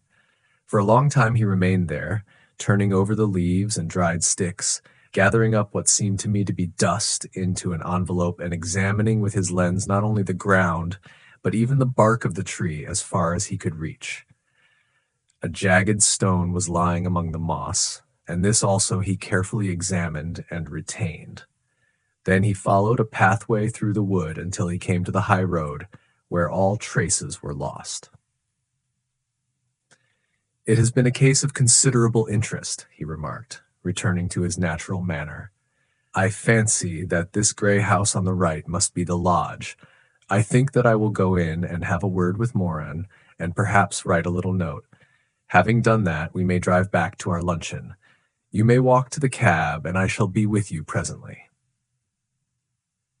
It was about 10 minutes before we regained our cab and drove back into Ross, Holmes still carrying with him the stone which he had picked up in the wood. This may interest you, Lestrade, he remarked, holding it out. The murder was done with it. I see no marks. There are none. How do you know, then? The grass was growing under it. It had only lain there a few days. There was no sign of a place whence it had been taken. It corresponds with the injuries. There is no sign of any other weapon. And the murderer is a tall man, left-handed, limps with the right leg, wears thick-soled shooting boots and a gray cloak, smokes Indian cigars, uses a cigar holder, and carries a blunt penknife in his pocket. There are several other indications, but these may be enough to aid us in our search. Lestrade laughed. I am afraid that I am still a skeptic, he said. Theories are all very well, but we have to deal with a hard-headed British jury. Now, Veron, answered Holmes calmly. You work your own method, and I shall work mine. I shall be busy this afternoon, and shall probably return to London by the evening train. And leave your case unfinished? No, finished. But the mystery? It is solved. Who was the criminal, then? The gentleman I describe. But who is he? Surely it would not be difficult to find out. This is not such a populous neighborhood. Lestrade shrugged his shoulders. I am a practical man, he said, and I really cannot undertake to go about the country looking for a left-handed gentleman with a game leg. I should become the laughing-stock of Scotland Yard. All right, said Holmes quietly. I have given you the chance. Here are your lodgings. Goodbye. I shall drop you a line before I leave. Having left Lestrade at his rooms, we drove to our hotel, where we found lunch upon the table. Holmes was silent and buried in thought with a pained expression upon his face, as one who finds himself in a perplexing position. Look here, Watson, he said when the cloth was cleared. Just sit down in this chair and let me preach to you for a little. I don't know quite what to do, and I should value your advice. Light a cigar and let me expound. Pray do so. Well now, in considering this case, there are 2 points about young McCarthy's narrative which struck us both instantly, although they impressed me in his favor and you against him. One was the fact that his father should, according to his account, cry cooey before seeing him. The other was his singular dying reference to a rat. He mumbled several words, you understand, but that was all that caught the son's ear. Now, from this double point, our research must commence, and we will begin it by presuming that what the lad says is absolutely true. What of this cooey, then? Well, obviously it could not have been meant for the son. The son, as far as he knew, was in Bristol. It was mere chance that he was within earshot. The cooey was meant to attract the attention of whoever it was that he had the appointment with. But cooey is a distinctly Australian cry, and one which is used between Australians. There is a strong presumption that the person whom McCarthy expected to meet him at Boscombe Pool was someone who had been in Australia. What of the rat, then? Sherlock Holmes took a folded paper from his pocket and flattened it out on the table. This is a map of the colony of Victoria, he said. I wired to Bristol for it last night. He put his hand over part of the map. What do you read? A rat, I read.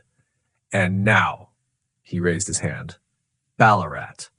Quite so. That was the word the man uttered, and of which his son only caught the last 2 syllables. He was trying to utter the name of his murderer. So-and-so of Ballarat. It is wonderful, I exclaimed. It is obvious, and now you see I had narrowed the field down considerably. The possession of a gray garment was a 3rd point which, granting the son's statement to be correct, was a certainty. We have come now out of mere vagueness to the definite conception of an Australian from Ballarat with a gray cloak. Certainly. And one who was at home in the district, for the pool can only be approached by the farm or by the estate, where strangers could hardly wander. Quite so. Then comes our expedition of today. By an examination of the ground, I gained the trifling details which I gave to that imbecile Lestrade as to the personality of the criminal. But how did you gain them? You know my method. It is founded upon the observation of trifles. His height I know that you might roughly judge from the length of his stride. His boots, too, might be told from their traces. Yes, they were peculiar boots. But his lameness, the impression of his right foot was always less distinct than his left. He put less weight upon it. Why? Because he limped, he was lame. But his left-handedness. You were yourself struck by the nature of the injury as recorded by the surgeon at the inquest. The blow was struck from immediately behind, and yet was upon the left side. Now, how can that be unless it were by a left-handed man? He had stood behind that tree during the interview between the father and son. He had even smoked there. I found the ash of a cigar, which my special knowledge of tobacco ashes enables me to pronounce as an Indian cigar. I have, as you know, devoted some attention to this and written a little monograph on the ashes of 140 different varieties of pipe, cigar, and cigarette tobacco. Having found the ash, I then looked round and discovered the stump among the moss where he had tossed it. It was an Indian cigar of the variety which are rolled in Rotterdam. And the cigar holder? I could see that the end had not been in his mouth. Therefore he used a holder. The tip had been cut off, not bitten off, but the cut was not a clean one, so I deduced a blunt penknife. Holmes, I said, you have drawn a net round this man from which he cannot escape, and you have saved an innocent human life, as truly as if you had cut the cord which was hanging him. I see the direction in which all this points. The culprit is Mr. John Turner, cried the hotel waiter, opening the door of our sitting room and ushering in a visitor. The man who entered was a strange and impressive figure. His slow, limping step and bowed shoulders gave the appearance of decrepitude, and yet his hard, deep-lined, craggy features and his enormous limbs showed that he was possessed of unusual strength of body and of character. His tangled beard, Grizzled hair and outstanding drooping eyebrows combined to give an air of dignity and power to his appearance. But his face was of an ashen white, while his lips and the corners of his nostrils were tinged with a shade of blue. It was clear to me at a glance that he was in the grip of some deadly and chronic disease. "Pray sit down on the sofa," said Holmes gently. "You had my note?" "Yes, the lodge-keeper brought it up. You said that you wished to see me here to avoid scandal." "I thought people would talk if I went to the hall." "And why did you wish to see me?" He looked across at my companion with despair in his weary eyes, as though his question was already answered. "Yes," said Holmes, answering the look rather than the words. "It is so. I know all about McCarthy." The old man sank his face in his hands. "God help me," he cried, "but I would not have let the young man come to harm. I give you my word that I would have spoken out if it went against him at the assizes." "I am glad to hear you say so," said Holmes gravely. "I would have spoken now had it not been for my dear girl. It would break her heart. It will break her heart when she hears that I am arrested." "It may not come to that," said Holmes. "What?" "I am no official agent. I understand that it was your daughter who required my presence here, and I am acting in her interests. Young McCarthy must be got off, however." "I am a dying man," said old Turner. "I have had diabetes for years. That my doctor says it is a question whether I shall live a month. Yet I would rather die under my own roof than in a gale." Holmes rose and sat down at the table with his pen in his hand and a bundle of paper before him. "Just tell us the truth," he said. "I shall jot down the facts. You will sign it, and Watson here can witness it. Then I could produce your confession at the last extremity to save young Carthy. I promise you that I shall not use it unless it is absolutely needed." "It's as well," said the old man. "It's a question whether I shall live to the assizes, so it matters little to me, but I should wish to spare Alice the shock. And now I will make the thing clear to you. It has been a long time in the acting, but will not take me long to tell. You didn't know this dead man, McCarthy. He was a devil incarnate. I tell you that. God keep you out of the clutches of such a man as he. His grip has been upon me these 20 years, and he has blasted my life. I'll tell you first how I came to be in his power. It was in the early 60s, at the diggings. I was a young chap then, hot-blooded and reckless, ready to turn my hand at anything. I got among bad companions, took to drink, had no luck with my claim, took to the bush, and in a word became what you would call over here a highway robber. There were 6 of us, and we had a wild, free life of it, sticking up a station from time to time, or stopping the wagons on the road to the diggings. Black Jack of Ballarat was the name I went under, and our party is still remembered in the colony as the Ballarat Gang. One day a gold convoy came down from Ballarat to Melbourne, and we lay in wait for it and attacked it. There were 6 troopers and 6 of us, so it was a close thing, but we emptied 4 of their saddles at the first volley. 3 of our boys were killed, however, before we got the swag. I put my pistol to the head of the wagon driver, who was this very man McCarthy. I wished to the Lord that I had shot him then, but I spared him, though I saw his wicked little eyes fixed on my face, as though to remember every feature. We got away with the gold, became wealthy men, and made our way over to England without being suspected. There I parted from my old pals and determined to settle down to a quiet and respectable life. I bought this estate, which chanced to be in the market, and I set myself to do a little good with my money, to make up for the way in which I had earned it. I married too, and though my wife died young, she left me my dear little Alice. Even when she was just a baby, her wee hand seemed to lead me down the right path as nothing else had ever done. In a word, I turned over a new leaf and did my best to make up for the past. All was going well when McCarthy laid his grip upon me. I had gone up to town about an investment, and I met him in Regent Street with hardly a coat to his back or a boot to his foot. "Here we are, Jack," says he. touching me on the arm. "We'll be as good as a family to you. There's two of us, me and my son, and you can have the keeping of us. If you don't, it's a fine law-abiding country as England, and there's always a policeman within hail." Well, down they came to the West Country. There was no shaking them off, and there they have lived rent-free on my best land ever since. There was no rest for me, no peace, no forgetfulness. Turn where I would, there was his cunning, grinning face at my elbow. It grew worse as Alice grew up, for he soon saw I was more afraid of her knowing my past than of the police. Whatever he wanted he must have, and whatever it was I gave him without question: land, money, houses, until at last he asked the thing which I could not give. He asked for Alice. His son, you see, had grown up, and so had my girl, and as I was known to be in weak health, it seemed a fine stroke to him that his lad should step into the whole property. But there I was firm. I would not have his cursed stock mixed with mine. Not that I had any dislike to the lad, but his blood was in him, and that was enough. I stood firm. McCarthy threatened.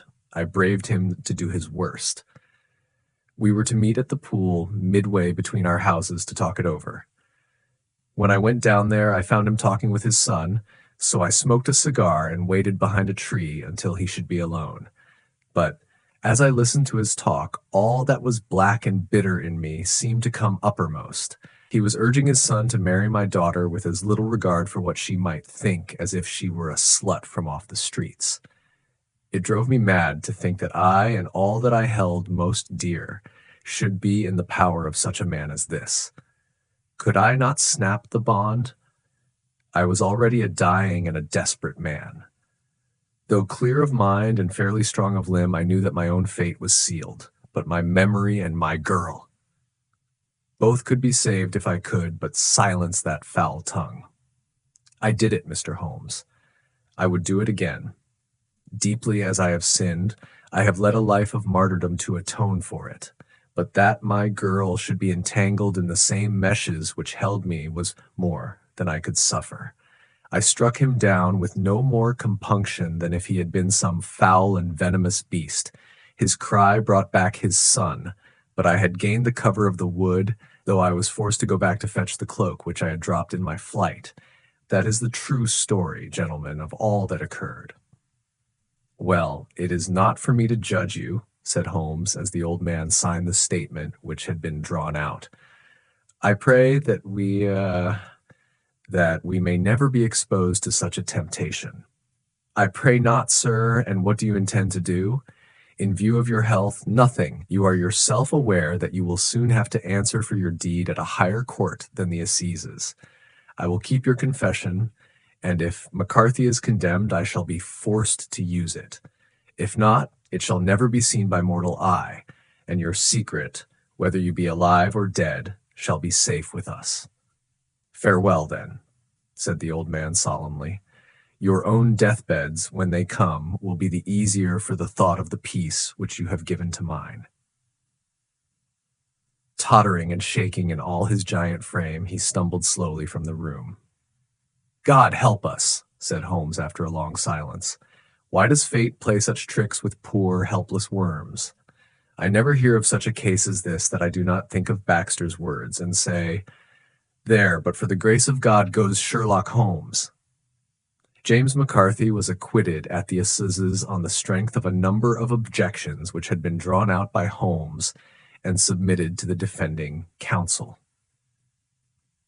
Old Turner lived for 7 months after our interview, but he is now dead, and there is every prospect that the son and daughter may come to live happily together, in ignorance of the black cloud which rests upon their past.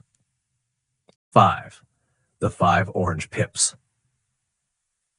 When I glance over my notes and records of the Sherlock Holmes cases between the years 82 and 90, I am faced by so many which present strange and interesting features that it is no easy matter to know which to choose and which to leave. Some, however, have already gained publicity through the papers, and others have not offered a field for those peculiar qualities which my friend possessed in so high a degree and which it is the object of these papers to illustrate. Some too have baffled his analytical skill, and would be as narratives beginnings without an ending, while others have been but partially cleared up, and have their explanations founded rather upon conjecture and surmise than on that absolute logical proof which was so dear to him. There is, however, one of these last which was so remarkable in its details and so startling in its results that I am tempted to give some account of it in spite of the fact that there are points in connection with it which never have been and probably never will be entirely cleared up. The year 87 furnished us with a long series of cases of greater or less interest, of which I retain the records. Among my headings under this one, 12 months, I find an account of the adventure of the Paradol Chamber, of the Amateur Mendicant Society, who held a luxurious club in the lower vault of a furniture warehouse, of the facts connected with the loss of the British bark Sophie Anderson, of the singular adventures of the Grice Pattersons in the island of Uffa, and finally of the Camberwell poisoning case. In the latter, as may be remembered, Sherlock Holmes was able, by winding up the dead man's watch, to prove that it had been wound up 2 hours before, and that therefore the deceased had gone to bed within that time, a deduction which was of the greatest importance in clearing up the case. All these I may sketch out at some future date, but none of them present such singular features as the strange train of circumstances which I have now taken up my pen to describe. It was in the latter days of September, and the equinoctial gales had set in with exceptional violence. All day the wind had screamed and the rain had beaten against the windows, so that even here in the heart of great handmade London, we were forced to raise our minds for the instant from the routine of life, and to recognize the presence of those great elemental forces which shriek at mankind through the bars of his civilization, like untamed beasts in a cage. As evening drew in, the storm grew higher and louder, and the wind cried and sobbed like a child in the chimney. Sherlock Holmes sat moodily at one side of the fireplace, cross-indexing his records of crime, while I at the other was deep in one of Clark Russell's fine sea stories, until the howl of the gale from without seemed to blend with the text, and the splash of the rain to lengthen out into the long swash of the sea waves. My wife was on a visit to her mother's, and for a few days I was a dweller once more in my old quarters at Baker Street. "Why," said I, glancing up at my companion, "that was surely the bell. Who could come tonight? Some friend of yours, perhaps?" "Except yourself, I have none," he answered. "I do not encourage visitors." "A client, then?" "If so, it is a serious case. Nothing less would bring a man out on such a day and at such an hour. But I take it that it is more likely to be some crony of the landlady's." Sherlock Holmes was wrong in his conjecture, however, for there came a step in the passage and a tapping at the door. He stretched out his long arm to turn the lamp away from himself and towards the vacant chair upon which a newcomer must sit. "Come in," said he.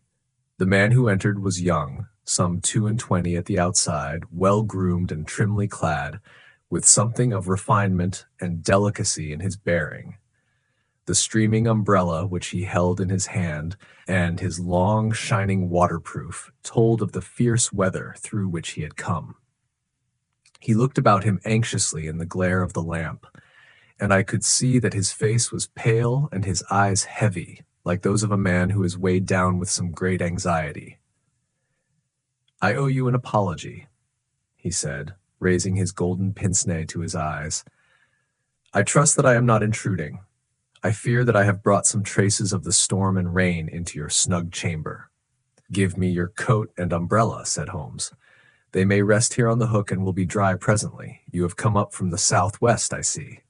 "Yes, from Horsham. That clay and chalk mixture which I see upon your toe-caps is quite distinctive." "I have come for advice. That is easily got. And help. That is not always so easy." "I have heard of you, Mr. Holmes. I heard from Major Prendergast how you saved him in the Tankerville Club scandal. Ah, of course, he was wrongfully accused of cheating at cards. He said that you could solve anything. He said too much, that you are never beaten. I have been beaten 4 times, 3 times by men, and once by a woman. But what is that compared with the number of your successes?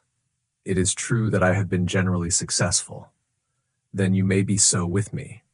I beg that you will draw your chair up to the fire and favor me with some details as to your case. It is no ordinary one. None of those which come to me are. I am the last court of appeal. And yet I question, sir, whether, in all your experience, you have ever listened to a more mysterious and inexplicable chain of events than those which have happened in my own family. You fill me with interest, said Holmes. Pray give us the essential facts from the commencement, and I can afterwards question you as to those details which seem to me to be most important. The young man pulled his chair up and pushed his wet feet out towards the blaze.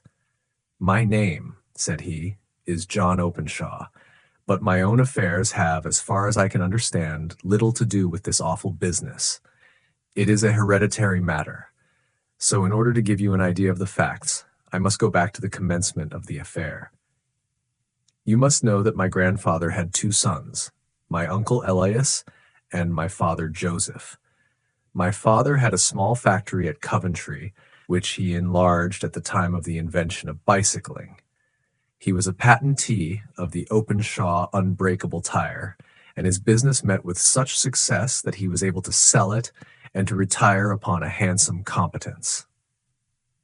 My uncle Elias emigrated to America when he was a young man and became a planter in Florida, where he was reported to have done very well.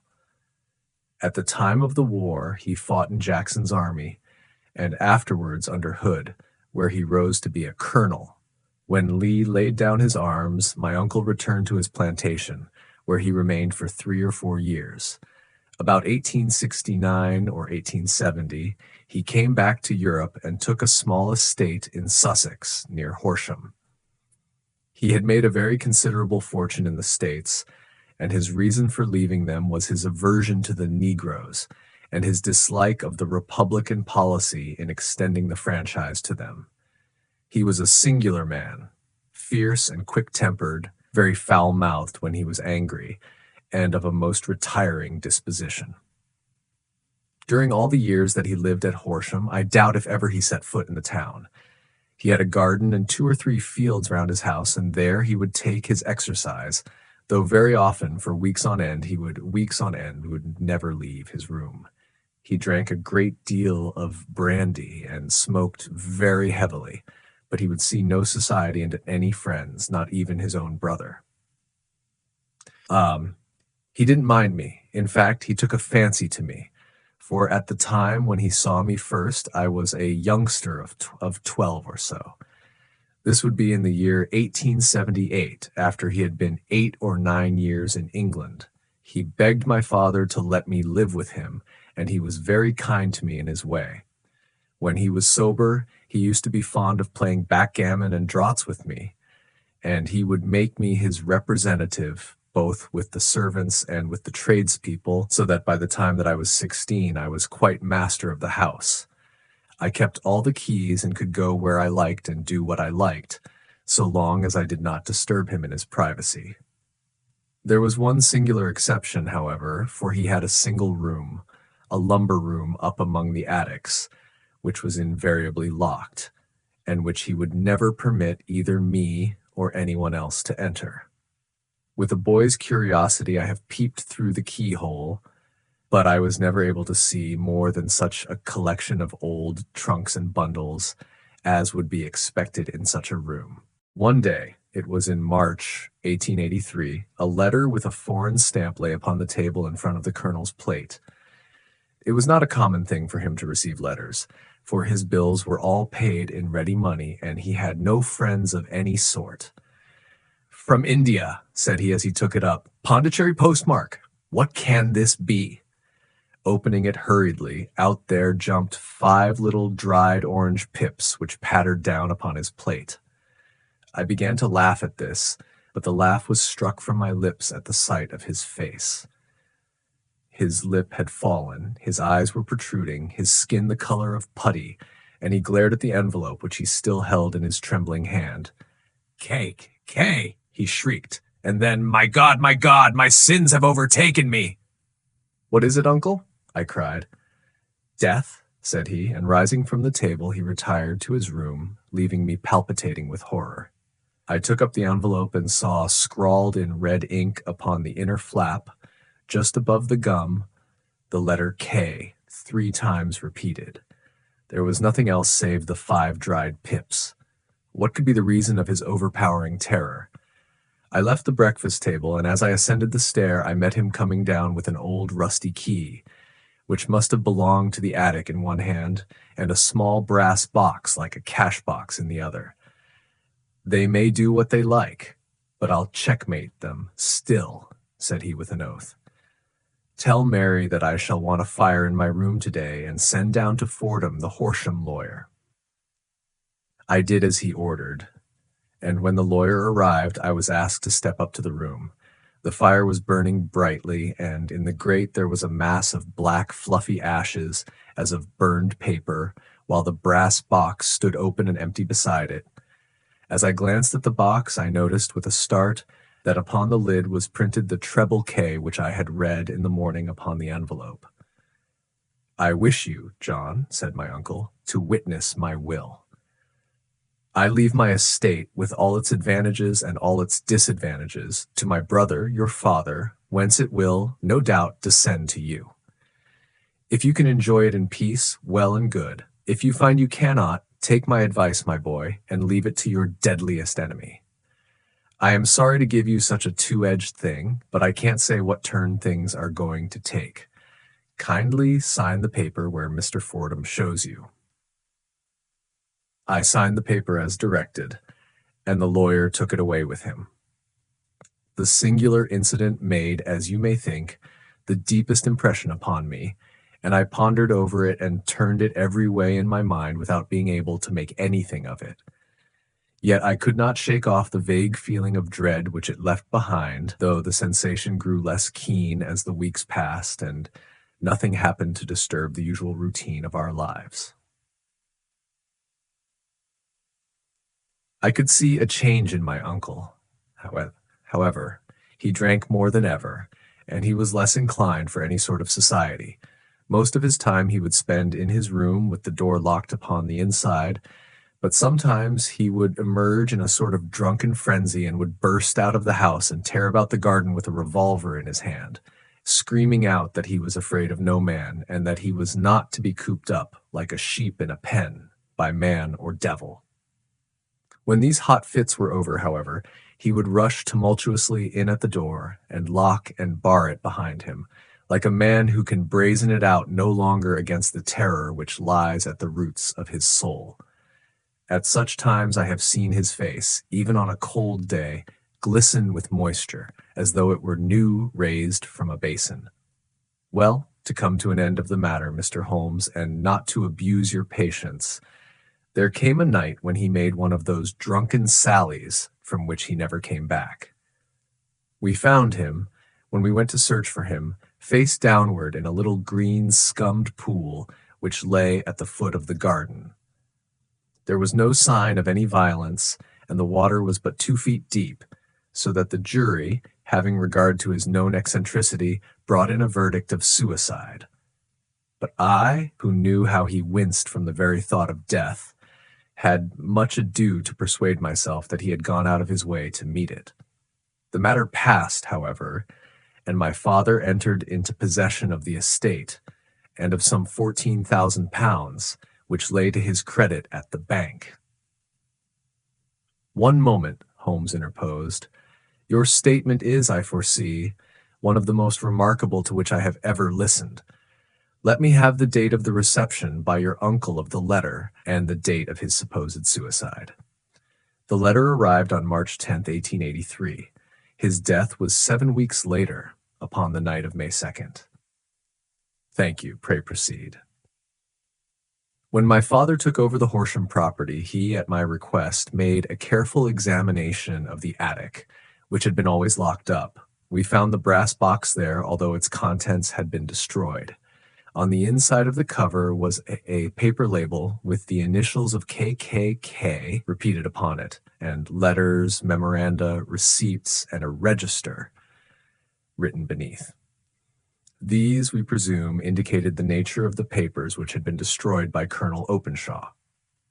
For the rest, there was nothing of much importance in the attic, save a great many scattered papers and notebooks bearing upon my uncle's life in America. Some of them were of the wartime and showed that he had done his duty well and had borne the repute of a brave soldier. Others were of a date during the reconstruction of the southern states and were mostly concerned with politics, for he had evidently taken a strong part in opposing the carpetbag politicians who'd been sent down from the north.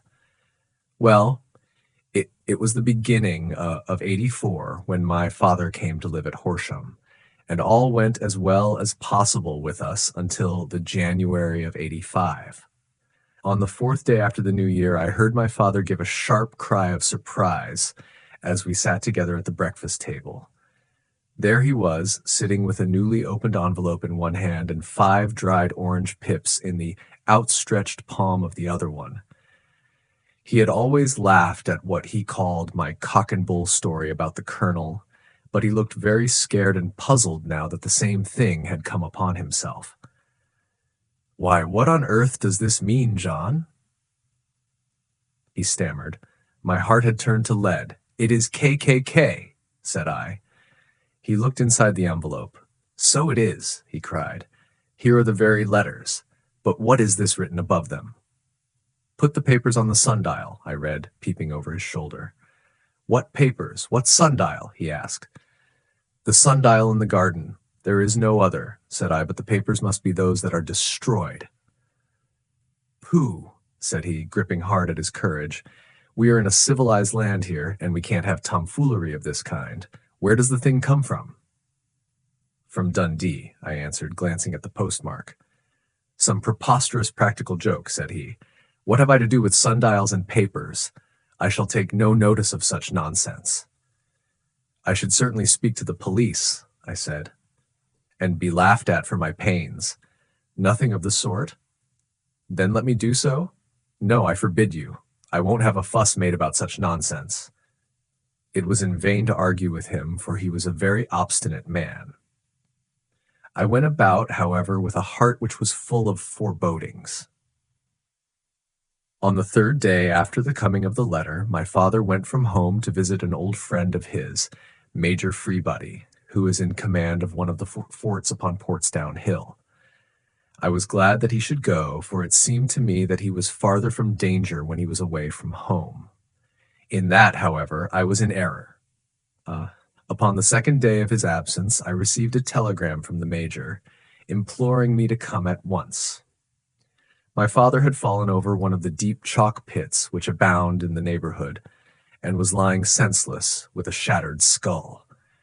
I hurried to him, but he passed away without having ever recovered his consciousness. He had, as it appears, been returning from Fareham in the twilight, and as the country was unknown to him and the chalk pit unfenced, the jury had no hesitation in bringing in a verdict of death from accidental causes. Carefully as I examined every fact connected with his death, I was unable to find anything which could suggest the idea of murder. There were no signs of violence, no footmarks, no robbery, no record of strangers having been seen upon the roads. And yet I need not tell you that my mind was far from at ease, and that I was well nigh certain that some foul plot had been woven round him. In this sinister way I came into my inheritance. You will ask me why I did not dispose of it? I answer, because I was well convinced that our troubles were in some way dependent upon an incident in my uncle's life, and that the danger would be as pressing in one house as in another. It was in January '85 that my poor father met his end, and 2 years and 8 months have elapsed since then. During that time I have lived happily at Horsham, and I had begun to hope that this curse had passed away from the family, and that it had ended with the last generation. I had begun to take comfort too soon, however. Yesterday morning, the blow fell in the very shape in which it had come upon my father. The young man took from his waistcoat a crumpled envelope, and turning to the table, he shook out upon it 5 little dried orange pips. "This is the envelope," he continued. "The postmark is London, Eastern Division. Within are the very words which were upon my father's last message, KKK. And then put the papers on the sundial." "What have you done?" asked Holmes. "Nothing. Nothing. To tell the truth," he sank his face into his thin white hands, "I have felt helpless.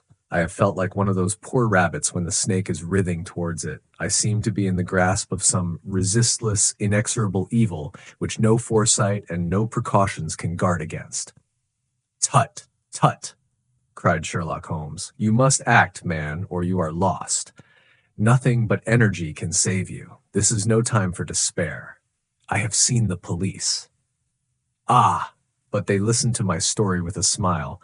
I am convinced that the inspector has formed the opinion that the letters are all practical jokes, and that the deaths of my relations were really accidents, as the jury stated, and were not to be connected with the warnings."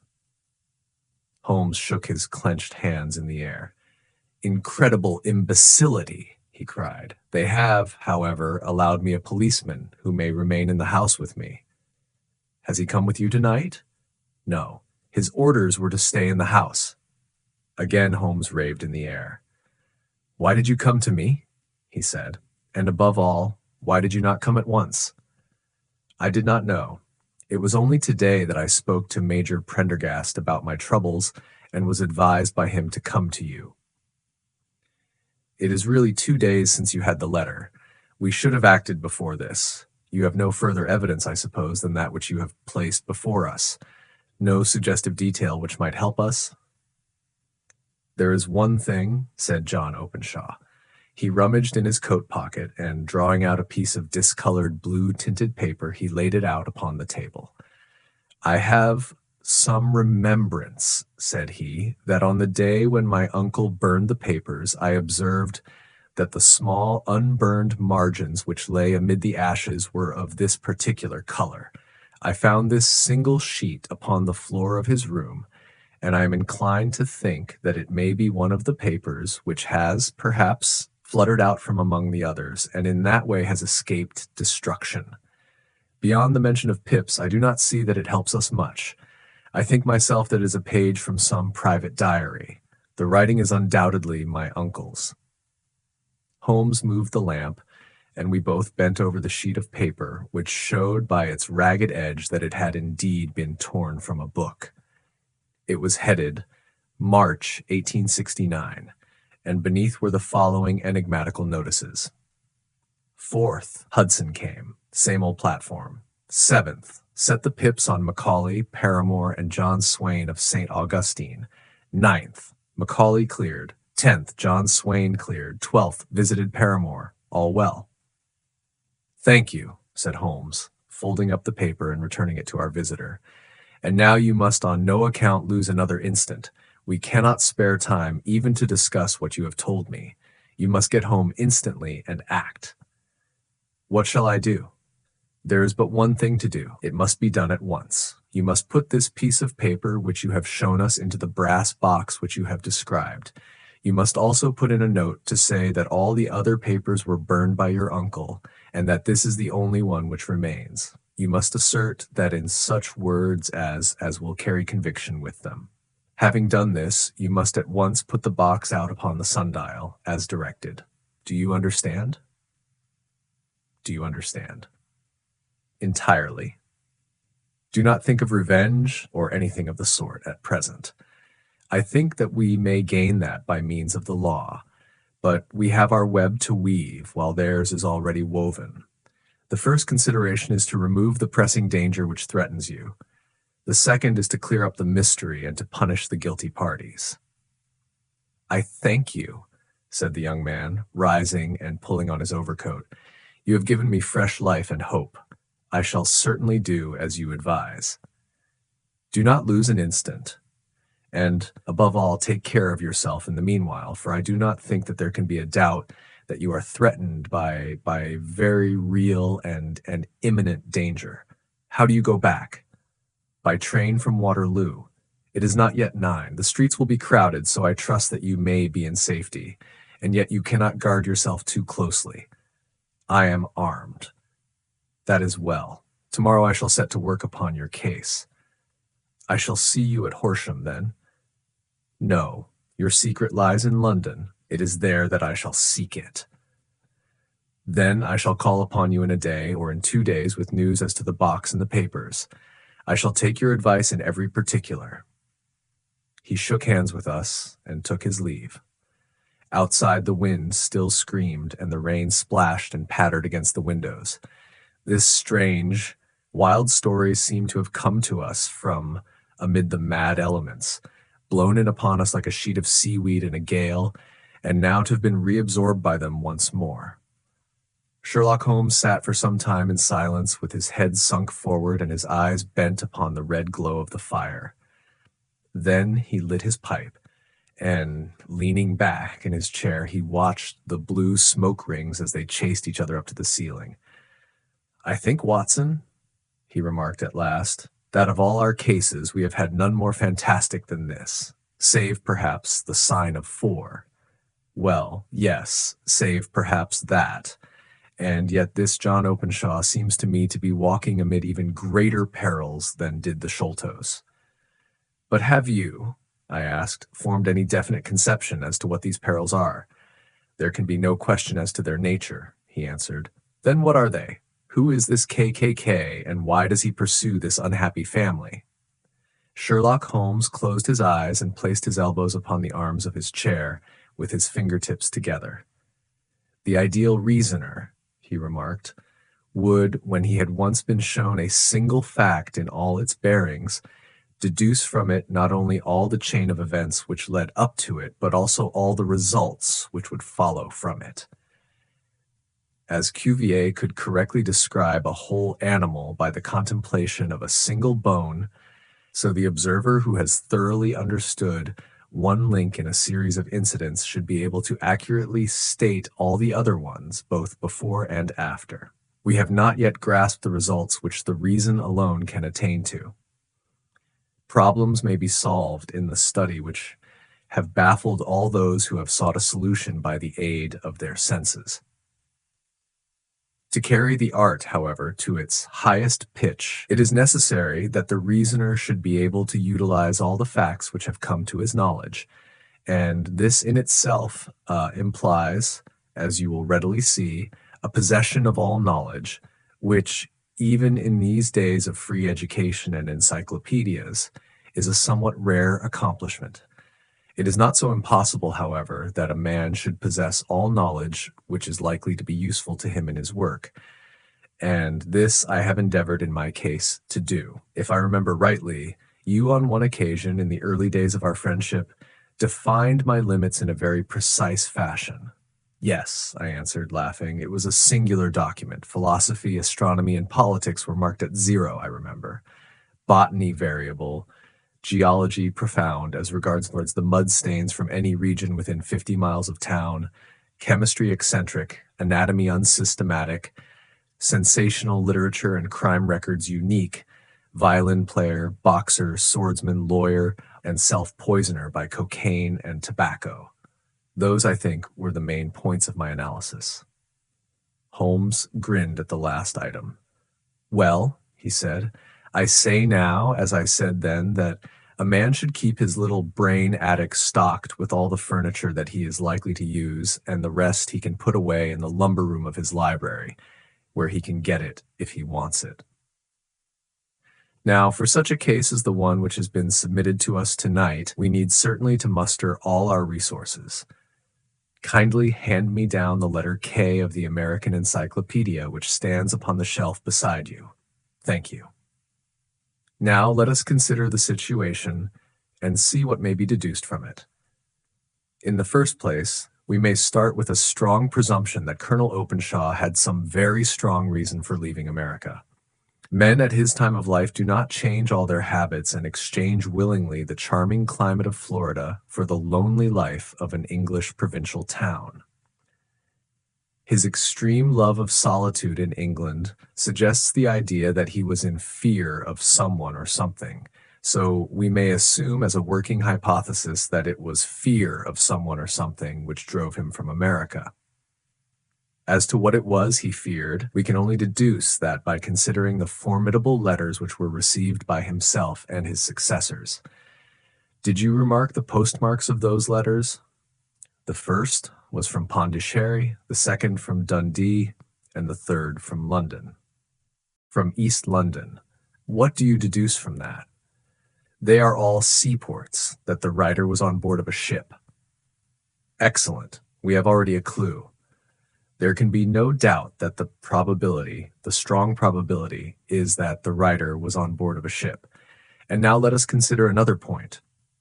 In the case of Pondicherry, 7 weeks elapsed between the threat and its fulfillment. In Dundee, it was only some 3 or 4 days. Does that suggest anything? A greater distance to travel.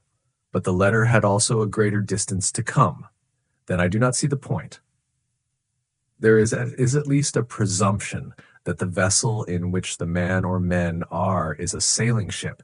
It looks as if they always send their singular warning or token before them when starting upon their mission.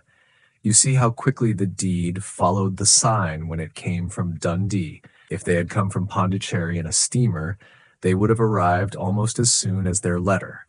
But as a matter of fact, 7 weeks elapsed. I think that those 7 weeks represented the difference between the mail boat which brought the letter and the sailing vessel which brought the writer. It is possible. More than that. It is probable. And now you see the deadly urgency of this new case, and why I urged young Openshaw to caution. The blow has always fallen at the end of the time which it would take the senders to travel the distance. But this one comes from London, and therefore we cannot count upon delay. Good God, I cried. What can it mean, this relentless persecution? The papers which Openshaw carried are obviously of vital importance to the person or persons in the sailing ship. I think that it is quite clear that there must be more than one of them. A single man could not have carried out 2 deaths in such a way as to deceive a coroner's jury. There must have been several in it, and they must have been men of resource and determination. Their papers they mean to have, be the holder of them who it may. In this way, you see, KKK ceases to be the initials of an individual and becomes the badge of a society. But of what society? Have you never? Said Sherlock Holmes, bending forward and sinking his voice. Have you never heard of the Ku Klux Klan? I never have. Holmes turned over the leaves of the book upon his knee. Here it is, said he presently. Ku Klux Klan. A name derived from the fanciful resemblance to the sound produced by cocking a rifle. This terrible secret society was formed by some ex-Confederate soldiers in the southern states after the Civil War, and it rapidly formed local branches in different parts of the country, notably in Tennessee, Louisiana, the Carolinas, Georgia, and Florida. Its power was used for political purposes, principally for the terrorizing of the Negro voters and the murdering and driving from the country of those who were opposed to its views. Its outrages were usually preceded by a warning sent to the marked man in some fantastic but generally recognized shape, a sprig of oak leaves in some parts, melon seeds or orange pips in others. On receiving this, the victim might either openly abjure his former ways or might fly from the country. If he braved the matter out, death would unfailingly come upon him, and usually in some strange and unforeseen manner. So perfect was the organization of the society, and so systematic its methods, that there is hardly a case upon record where any man succeeded in braving it with impunity, or in which any of its outrages were traced home to the perpetrators. For some years, the organization flourished in spite of the efforts of the United States government and of the better classes of the community in the South. Eventually, in the year 1869, the movement rather suddenly collapsed, although there have been sporadic outbreaks of the same sort since that date. You will observe, said Holmes, laying down the volume, that the sudden breaking up of the society was coincident with the disappearance of Openshaw from America with their papers. It may well have been cause and effect. It is no wonder that he and his family have some of the more implacable spirits upon their track. You can understand that this register and diary may implicate some of the first men in the South, and that there may be many who will not sleep easy at night until it is recovered. Then the page we have seen is such as we might expect. It ran, if I remember right, sent the pips to A, B, and C, that is, sent the society's warning to them. Then there are successive entries that A and B cleared or left the country, and finally that C was visited with, I fear, a sinister result for C. Well, I think, Doctor, that we may let some light into this dark place, and I believe that the only chance young Openshaw has in the meantime is to do what I have told him. There is nothing more to be said or to be done tonight, so hand me over my violin and let us try to forget for half an hour the miserable weather and the still more miserable ways of our fellow men. It had cleared in the morning, and the sun was shining with a subdued brightness through the dim veil which hangs over the great city. Sherlock Holmes was already at breakfast when I came down. "You will excuse me for not waiting for you," said he. I foresee, a very busy day before me in looking into this case of young Openshaw's." "What steps will you take?" I asked. "It will very much depend upon the results of my first inquiries. I may have to go down to Horsham, after all." "You will not go there first?" "No, I shall commence with the city. Just ring the bell and the maid will bring up your coffee." As I waited, I lifted the unopened newspaper from the table and glanced my eye over it. It rested upon a heading which sent a chill to my heart. "Holmes," I cried, "you are too late." "Ah," said he, laying down his cup, "I feared as much. How was it done?" He spoke calmly, but I could see that he was deeply moved. My eye caught the name of Openshaw and the heading "Tragedy near Waterloo Bridge." Here is the account. "Between 9 and 10 last night, Police Constable Cook of the H Division, on duty near Waterloo Bridge, heard a cry for help and a splash in the water. The night, however, was extremely dark and stormy, so that, in spite of the help of several passers-by, it was quite impossible to effect a rescue. The alarm, however, was given, and by the aid of the water police, the body was eventually recovered. It proved to be that of a young gentleman whose name, as it appears from an envelope which was found in his pocket, was John Openshaw, and whose residence is near Horsham. It is conjectured that he may have been hurrying down to catch the last train from Waterloo Station, and that in his haste and the extreme darkness he missed his path, and walked over the edge of one of the small landing places for river steamboats. The body exhibited no traces of violence, and there can be no doubt that the deceased had been the victim of an unfortunate accident, which should have the effect of calling the attention of the authorities to the condition of the riverside landing stages. We sat in silence for some minutes, Holmes more depressed and shaken than I had ever seen him. "That hurts my pride, Watson," he said at last. "It is a petty feeling, no doubt, but it hurts my pride. It becomes a personal matter with me now, and if God sends me health, I shall set my hand upon this gang. That he should come to me for help, and that I should send him away to his death." He sprang from his chair and paced about the room in uncontrollable agitation, with a flush upon his sallow cheeks and a nervous clasping and unclasping of his long, thin hands. "They must be cunning devils," he exclaimed at last. "How could they have decoyed him down there? The embankment is not on the direct line to the station. The bridge, no doubt, was too crowded, even on such a night, for their purpose. Well, Watson, we shall see who will win in the long run. I am going out now. To the police? No, I shall be my own police. When I have spun the web, they may take the flies, but not before." All day I was engaged in my professional work, and it was late in the evening before I returned to Baker Street. Sherlock Holmes had not come back yet. It was nearly 10 o'clock before he entered, looking pale and worn. He walked up to the sideboard, and tearing a piece from the loaf, he devoured it voraciously, washing it down with a long draught of water. "You are hungry," I remarked. "Starving."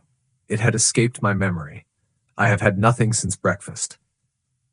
"Nothing?" "Not a bite." I had no time to think of it. "And how have you succeeded?" "Well, you have a clue?" "I have them in the hollow of my hand.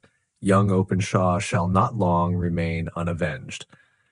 "Why, Watson, let us put their own devilish trademark upon them. It is well thought of."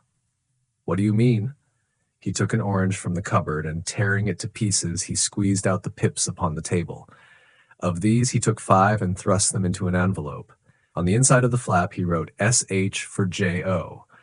Then he sealed it and addressed it to Captain James Calhoun, Bark Lone Star, Savannah, Georgia. "That will await him when he enters port," said he, chuckling. "It may give him a sleepless night. He will find it as sure a precursor of his fate as Openshaw did before him." "And who is this Captain Calhoun?" "The leader of the gang. I shall have the others, but he first." "How did you trace it, then?" He took a large sheet of paper from his pocket, all covered with dates and names. "I have spent the whole day," said he, "over Lloyd's registers and files of the old papers, following the future career of every vessel which touched at Pondicherry in January and February in '83. There were 36 ships of fair tonnage which were reported there during those months.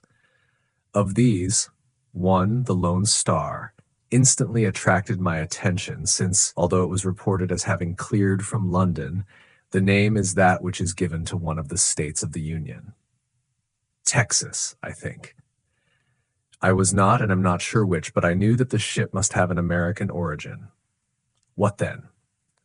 I searched the Dundee records, and when I found that the bark Lone Star was there in January '85, my suspicion became a certainty. I then inquired as to the vessels which lay at present in the port of London. Yes? The Lone Star had arrived here last week. I went down to the Albert Dock and found that she had been taken down the river by the early tide this morning, homeward bound to Savannah. I wired to Gravesend and learned that she had passed some time ago, and as the wind is easterly, I have no doubt that she is now past the Goodwins and not very far from the Isle of Wight. What will you do then? Oh, I have my hand upon him. He and the 2 mates are, as I learn, the only native-born Americans in the ship. The others are Finns and Germans. I know also that they were all 3 away from the ship last night. I had it from the stevedore who has been loading their cargo. By the time that their sailing ship reaches Savannah, the mail boat will have carried this letter, and the cable will have informed the police of Savannah that these 3 gentlemen are badly wanted here upon a charge of murder. There is ever a flaw, however, in the best laid of human plans, and the murderers of John Openshaw were never to receive the orange pips which would show them that another, as cunning and as resolute as themselves, was upon their track. Very long and very severe were the equinoctial gales that year. We waited long for news of the Lone Star of Savannah, but none ever reached us. We did at last hear that somewhere far out in the Atlantic, a shattered stern post of a boat was seen swinging in the trough of a wave with the letters LS carved upon it, and that is all which we shall ever know of the fate of the Lone Star. Toss 6, the man with the twisted lip. Isa Whitney, brother of the late Elias Whitney, D.D., principal of the Theological College of St. George's, was much addicted to opium. The habit grew upon him, as I understand, from some foolish freak when he was at college, for having read De Quincey's description of his dreams and sensations, he had drenched his tobacco with laudanum in an attempt to produce the same effects. He found, as so many more have done, that the practice is easier to attain than to get rid of, and for many years he continued to be a slave to the drug, an object of mingled horror and pity to his friends and relatives. I can see him now with yellow, pasty face, drooping lids, and pinpoint pupils, all huddled in a chair, the wreck and ruin of a noble man. One night, it was in June '89, there came a ring to my bell, about the hour when a man gives his first yawn and glances at the clock. I sat up in my chair, and my wife laid her needlework down in her lap and made a little face of disappointment. "A patient," said she. "You'll have to go out."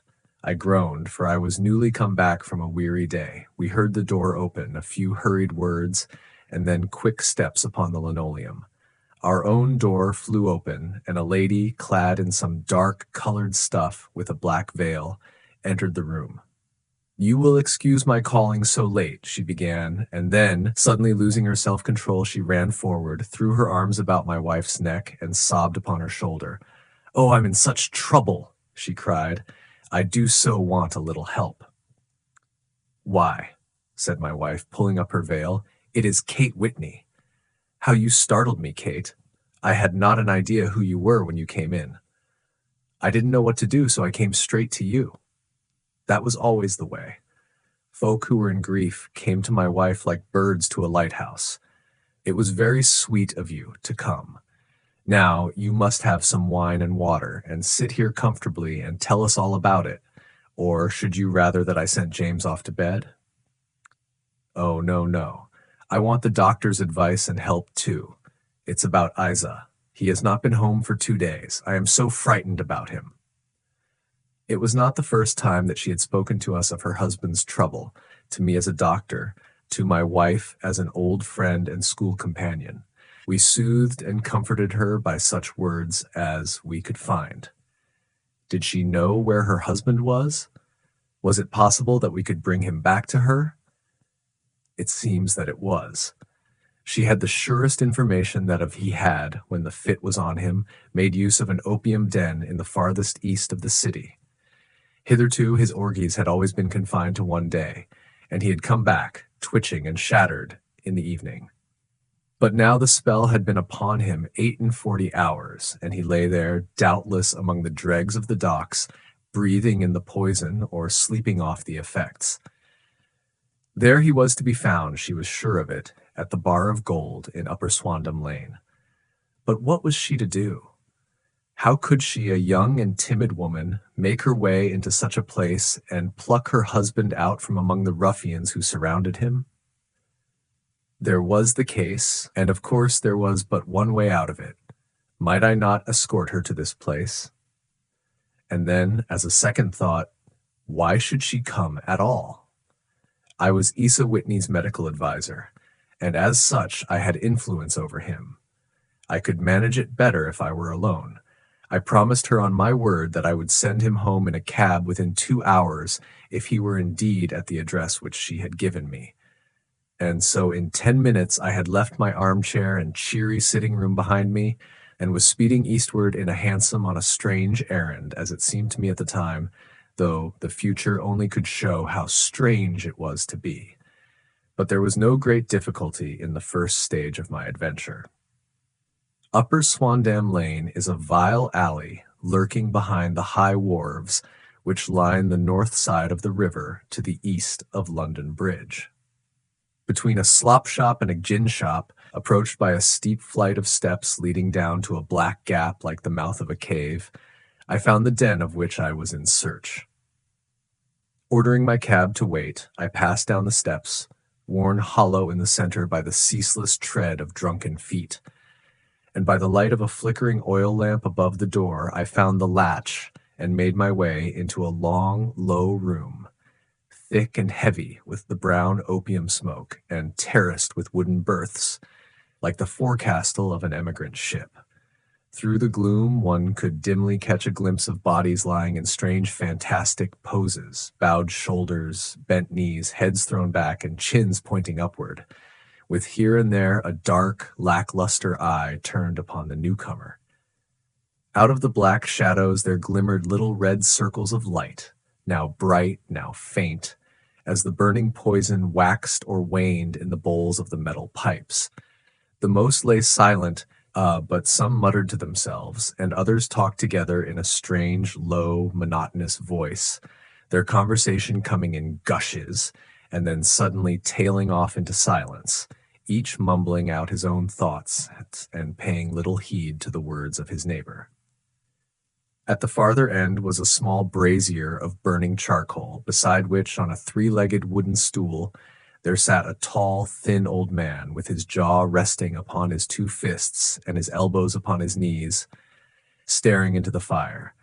As I entered, a sallow Malay attendant had hurried up with a pipe for me and a supply of the drug, beckoning me to an empty berth. "Thank you. I have not come to stay," said I.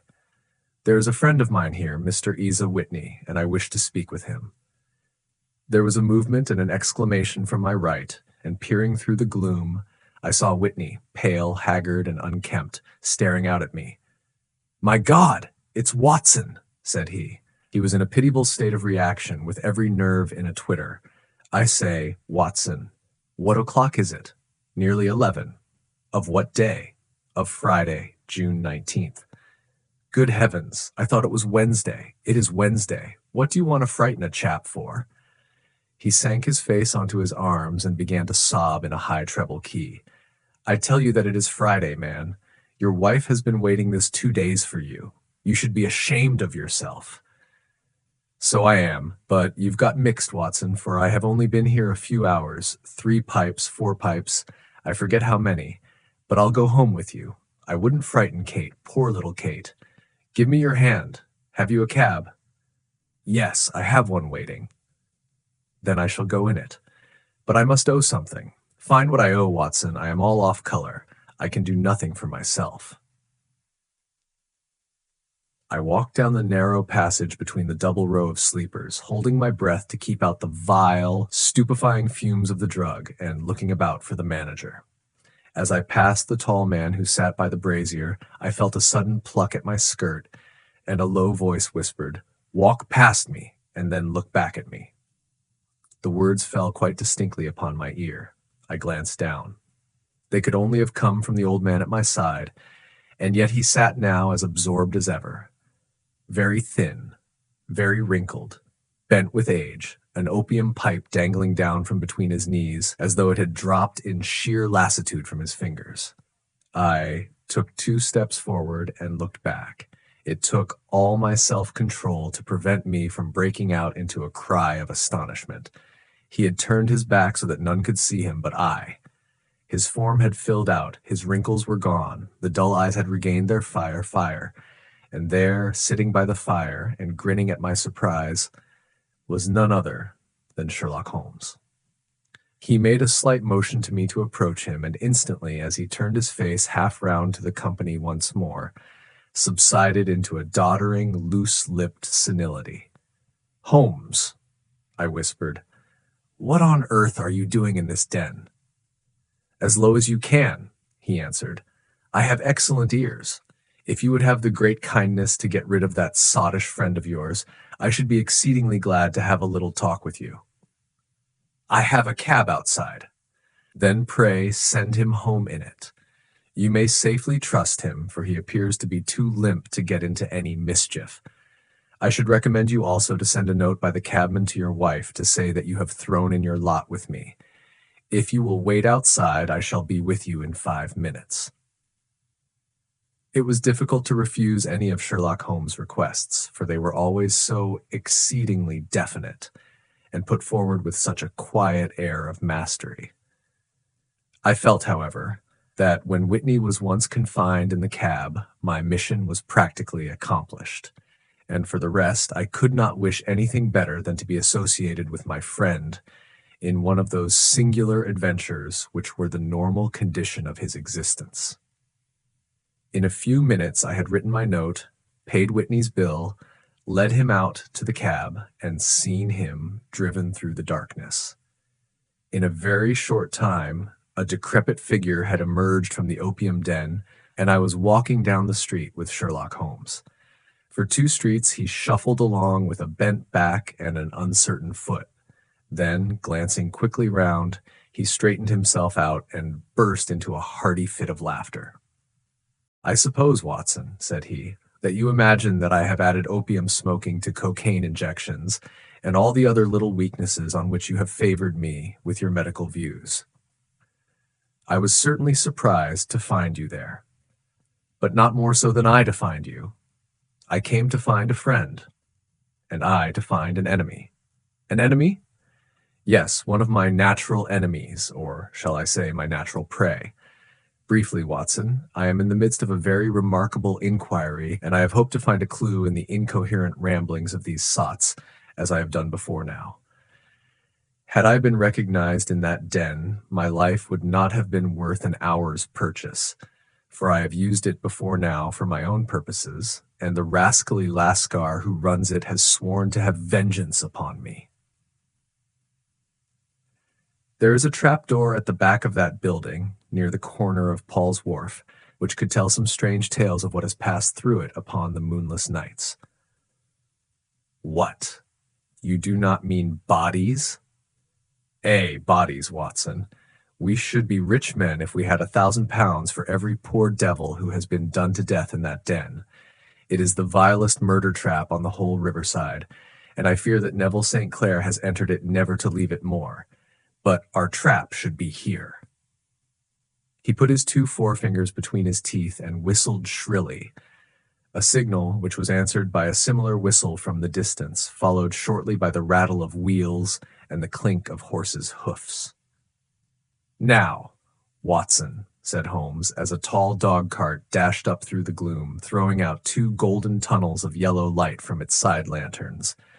You'll come with me, won't you? If I can be of use. Oh, a trusty comrade is always of use, and a chronicler still more so. My room at the Cedars is a double-bedded one. The Cedars? Yes, that is Mr. St. Clair's house. I am staying there while I conduct the inquiry. Where is it, then? Near Lee, in Kent. We have a 7-mile drive before us. But I am all in the dark. Of course you are. You'll know all about it presently. Jump up here. All right.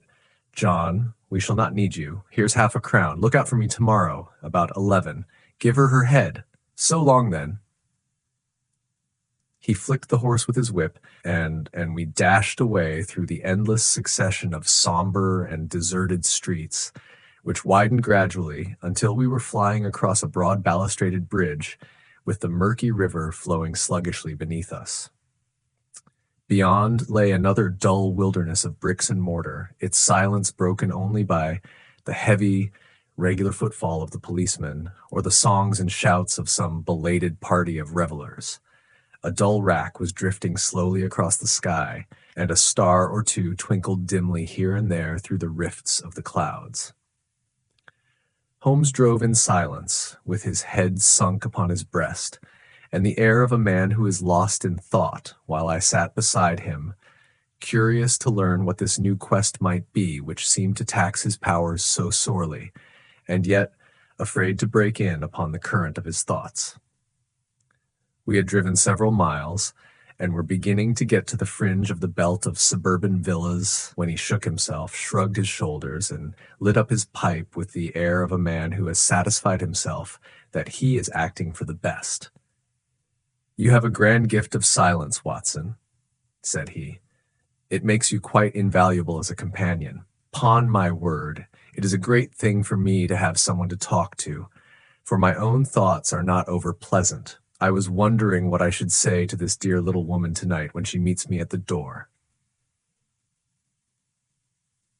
You forget that I know nothing about it.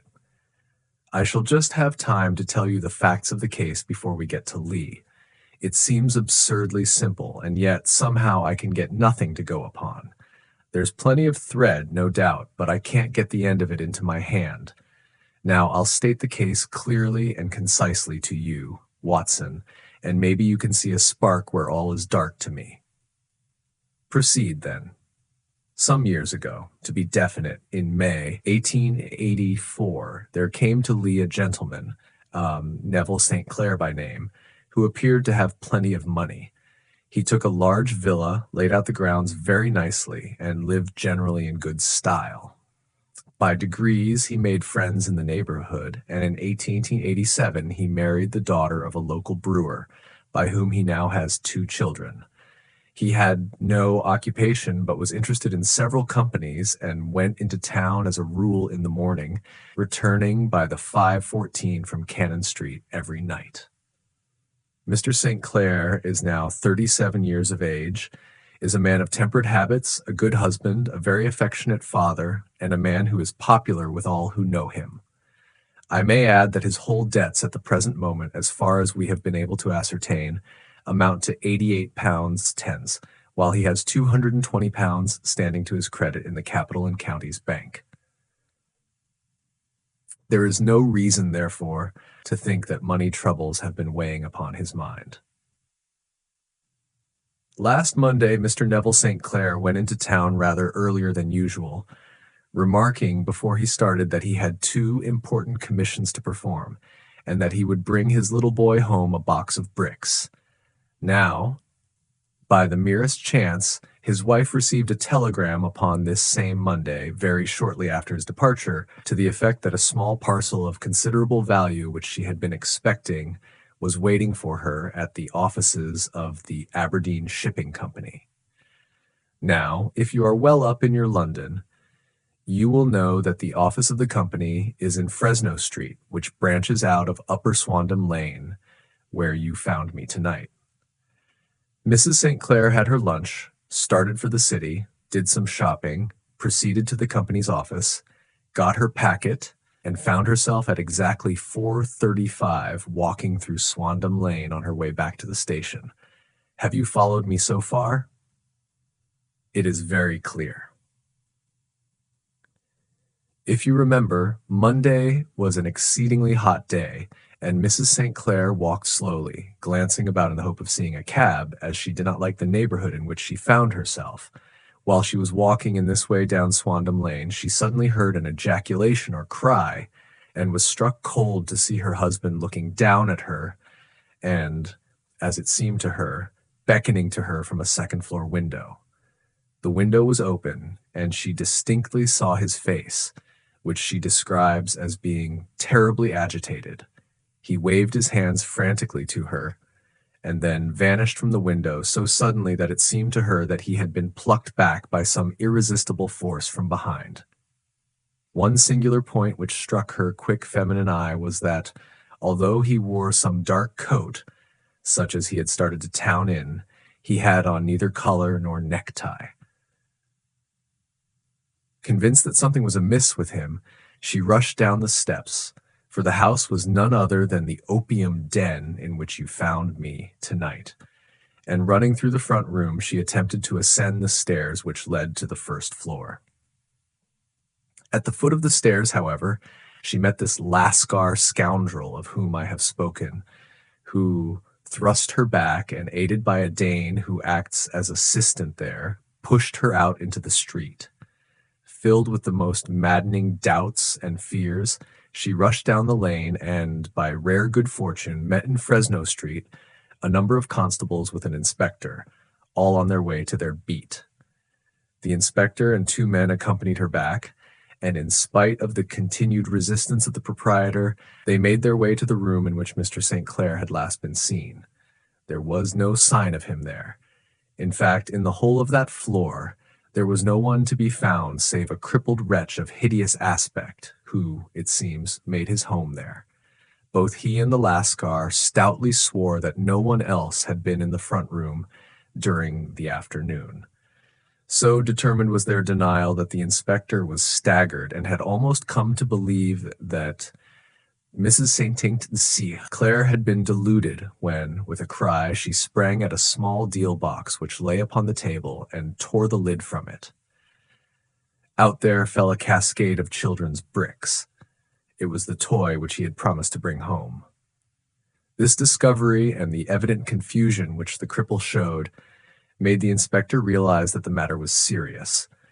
The rooms were carefully examined, and results all pointed to an abominable crime. The front room was plainly furnished as a sitting room, and led into a small bedroom, which looked out upon the back of one of the wharves. Between the wharf and the bedroom window is a narrow strip, which is dry at low tide, but is covered at high tide with at least 4.5 feet of water. The bedroom window was a broad one and opened from below. On examination, traces of blood were to be seen upon the windowsill, and several scattered drops were visible upon the wooden floor of the bedroom. Thrust away behind a curtain in the front room were all the clothes of Mr. Neville St. Clair, with the exception of his coat. His boots, his socks, his hat, and his watch, all were there. There were no signs of violence upon any of these garments, and there were no other traces of Mr. Neville St. Clair. Out of the window he must apparently have gone, for no other exit could be discovered, and the ominous bloodstains upon the sill gave little promise that he could save himself by swimming, for the tide was at its very highest at the moment of the tragedy. And now, as to the villains who seemed to be immediately implicated in the matter. The Lascar was known to be a man of the vilest antecedents, but as by Mrs. St. Clair's story, he was known to have been at the foot of the stair within a very few seconds of her husband's appearance at the window, he could hardly have been more than an accessory to the crime. His defense was one of absolute ignorance, and he protested that he had no knowledge as to the doings of Hugh Boone, his lodger, and that he could not account in any way for the presence of the missing gentleman's clothes. So much for the Lascar manager. Now for the sinister cripple who lives upon the second floor of the opium den, and who was certainly the last human being whose eyes rested upon Neville St. Clair. His name is Hugh Boone, and his hideous face is one which is familiar to every man who goes much to the city. He is a professional beggar, though in order to avoid the police regulations he pretends to a small trade in wax vestas. Some little distance down Threadneedle Street, upon the left-hand side, there is, as you may have remarked, a small angle in the wall. Here it is that this creature takes his daily seat, cross-legged with his tiny stock of matches on his lap, and as he is a piteous spectacle, a small rain of charity descends into the greasy leather cap which lies upon the pavement beside him. I have watched the fellow more than once before ever I thought of making his professional acquaintance, and I have been surprised at the harvest which he has reaped in a short time. His appearance, you see, is so remarkable that no one can pass him without observing him.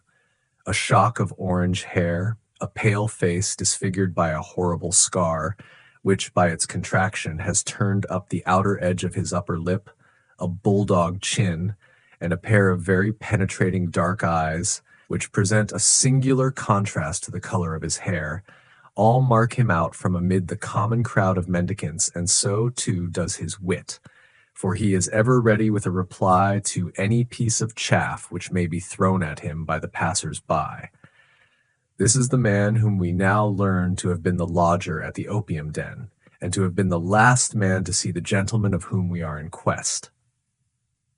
But a cripple, said I, what could he have done single-handed against a man in the prime of life? He is a cripple in the sense that he walks with a limp, but in other respects he appears to be a powerful and well-nurtured man.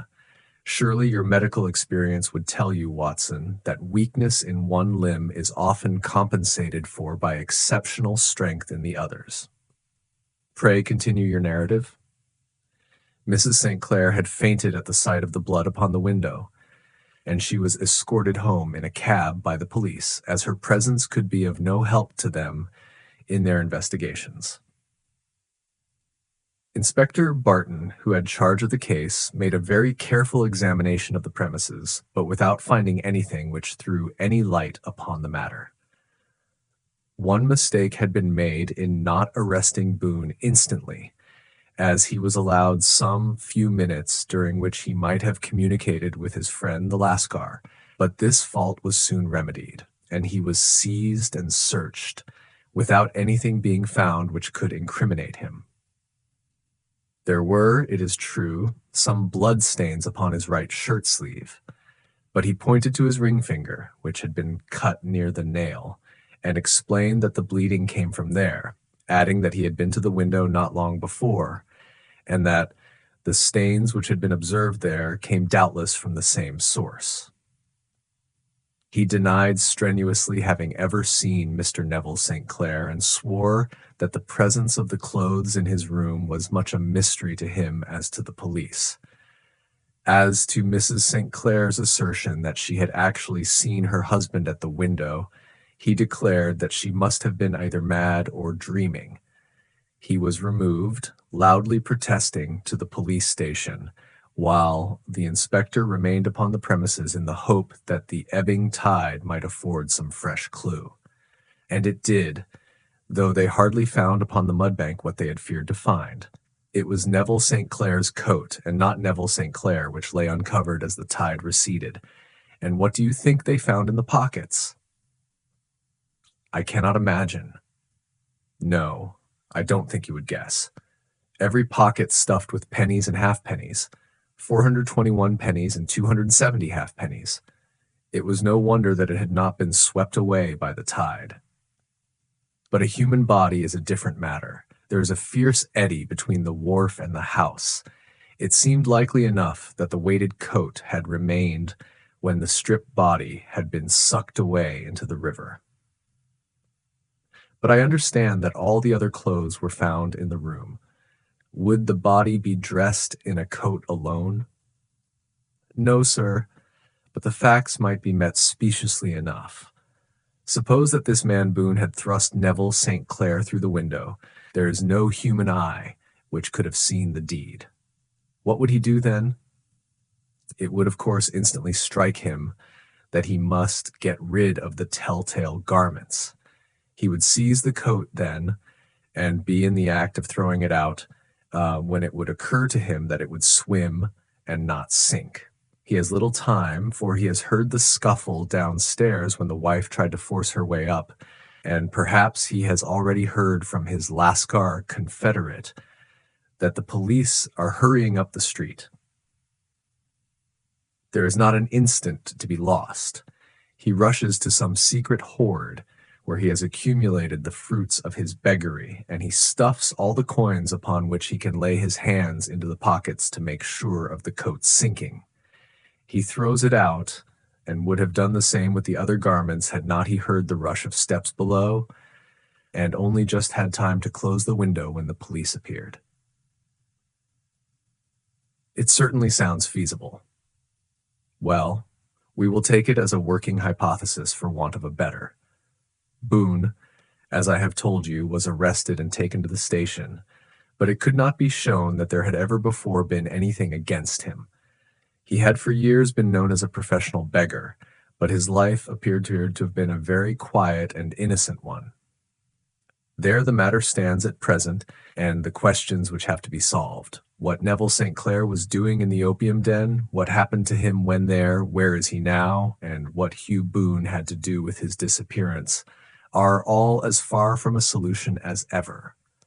I confess that I cannot recall any case within my experience which looked at the first glance so simple, and yet which presented such difficulties. While Sherlock Holmes had been detailing this singular series of events, we had been whirling through the outskirts of the great town until the last straggling houses had been left behind, and we rattled along with a country hedge upon either side of us. Just as he finished, however, we drove through two scattered villages, where a few lights still glimmered in the windows. "We are on the outskirts of Lee," said my companion. "We have touched on 3 English counties in our short drive, starting in Middlesex, passing over an angle of Surrey, and ending in Kent. See that light among the trees? That is the Cedars, and beside that lamp sits a woman whose anxious ears have already, I have little doubt, caught the clink of our horses' feet." "But why are you not conducting the case from Baker Street?" I asked. "Because there are many inquiries which must be made out here. Mrs. St. Clair has most kindly put 2 rooms at my disposal, and you may rest assured that she will have nothing but a welcome for my friend and colleague. I hate to meet her, Watson, when I have no news of her husband. Here we are. Whoa! There! Whoa!" We had pulled up in front of a large villa which stood within its own grounds. A stable boy had run out to the horse's head, and springing down, I followed Holmes up the small winding gravel drive which led to the house. As we approached, the door flew open, and a little blonde woman stood in the opening, clad in some sort of light mousseline de soie, with a touch of fluffy pink chiffon at her neck and wrists. She stood with her figure outlined against the flood of light, one hand upon the door, one half raised in her eagerness, her body slightly bent, her head and face protruded with eager eyes and parted lips, a standing question. "Well?" she cried. "Well?" And then, seeing that there were two of us, she gave a cry of hope which sank into a groan as she saw that my companion shook his head and shrugged his shoulders. "No good news?" "None." "No bad?" "No." "Thank God for that. But come in. You must be weary, for you have had a long day. This is my friend, Dr. Watson. He has been of most vital use to me in several of my cases, and a lucky chance has made it possible for me to bring him out and associate him with this investigation." "I am delighted to see you," said she, pressing my hand warmly. "You will, I am sure, forgive anything that may be wanting in our arrangements, when you consider the blow which has come so suddenly upon us." "My dear madam," said I am an old campaigner, and if I were not, I can very well see that no apology is needed. If I can be of any assistance, either to you or to my friend here, I shall be indeed happy. "Now, Mr. Sherlock Holmes," said the lady as we entered a well-lit dining room, upon the table of which a cold supper had been laid out, "I should very much like to ask you one or two plain questions, to which I beg that you will give a plain answer." "Certainly, madam." "Do not trouble about my feelings. I am not hysterical, nor given to fainting. I simply wish to hear your real opinion." "Upon what point?" "In your heart of hearts, do you think that Neville is alive?" Sherlock Holmes seemed to be embarrassed by the question.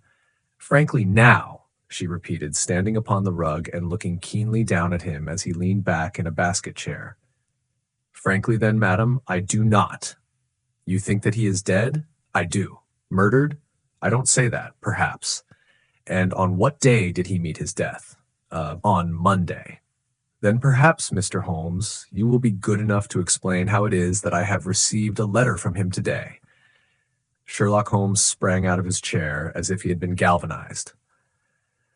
"What?" he roared. "Yes, today." She stood smiling, holding up a little slip of paper in the air. "May I see it?" "Certainly." He snatched it from her in his eagerness, and smoothing it out upon the table, he drew over the lamp and examined it intently. I had left my chair and was gazing at it over his shoulder. The envelope was a very coarse one, and was stamped with the Gravesend postmark and with the date of that very day, or rather of the day before, for it was considerably after midnight.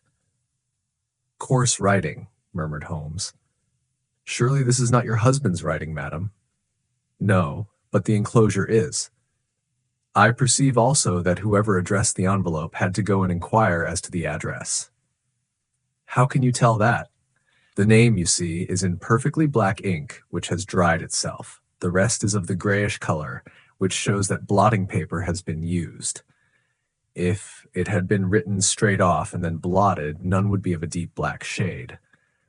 This man has written the name, and there has then been a pause before he wrote the address, which can only mean that he was not familiar with it. It is, of course, a trifle, but there is nothing so important as trifles. Let us now see the letter. Ha! There's been an enclosure here. Yes, there was a ring, his signet ring. And you are sure that this is your husband's hand?" "One of his hands." "One. His hand when he wrote hurriedly. It is very unlike his usual writing, and yet I know it well." "Dearest, do not be frightened. All will come well. There is a huge error which it may take some little time to rectify. Wait in patience. Neville." Written in pencil upon the fly-leaf of a book, 8vo size, no watermark. Posted today in Gravesend by a man with a dirty thumb. Ha! And the flap has been gummed, if I am not very much in error, by a person who had been chewing tobacco. And you have no doubt that it is your husband's hand, madam?" "None. Neville wrote those words." and they were posted today at Gravesend.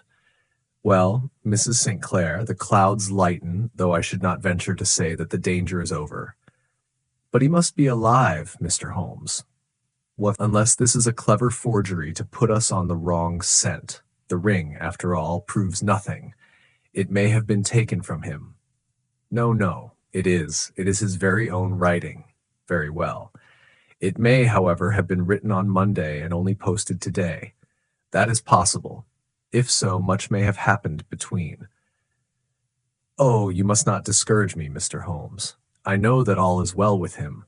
There is so keen a sympathy between us that I should know if evil came upon him. On the very day that I saw him last, he cut himself in the bedroom, and yet I, in the dining room, rushed upstairs instantly with the utmost certainty that something had happened.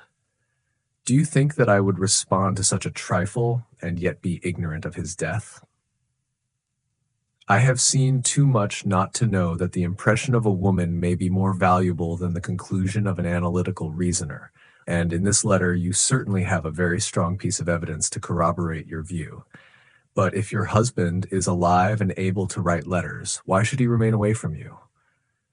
I cannot imagine. It is unthinkable. And on Monday he made no remarks before leaving you? No. And you were surprised to see him in Swandam Lane? Very much so. Was the window open? Yes. Then he might have called to you? He might. He only, as I understand, gave an inarticulate cry. Yes. A call for help, you thought? Yes. He waved his hands. But it might have been a cry of surprise. Astonishment at the unexpected sight of you might cause him to throw up his hands. It is possible. And you thought he was pulled back? He disappeared so suddenly. He might have leaped back. You did not see anyone else in the room? No, but this horrible man confessed to having been there, and the lascar was at the foot of the stairs. Quite so. Your husband, as far as you could see, had his ordinary clothes on, but without his collar or tie. I distinctly saw his bare throat. Had he ever spoken of Swandam Lane? Never. Had he ever showed any signs of having taken opium? Never. Thank you, Mrs. St. Clair. Those are the principal points about which I wish to be absolutely clear. We shall now have a little supper and then retire, for we may have a very busy day tomorrow. A large and comfortable double-bedded room had been placed at our disposal, and I was quickly between the sheets, for I was weary after my night of adventure.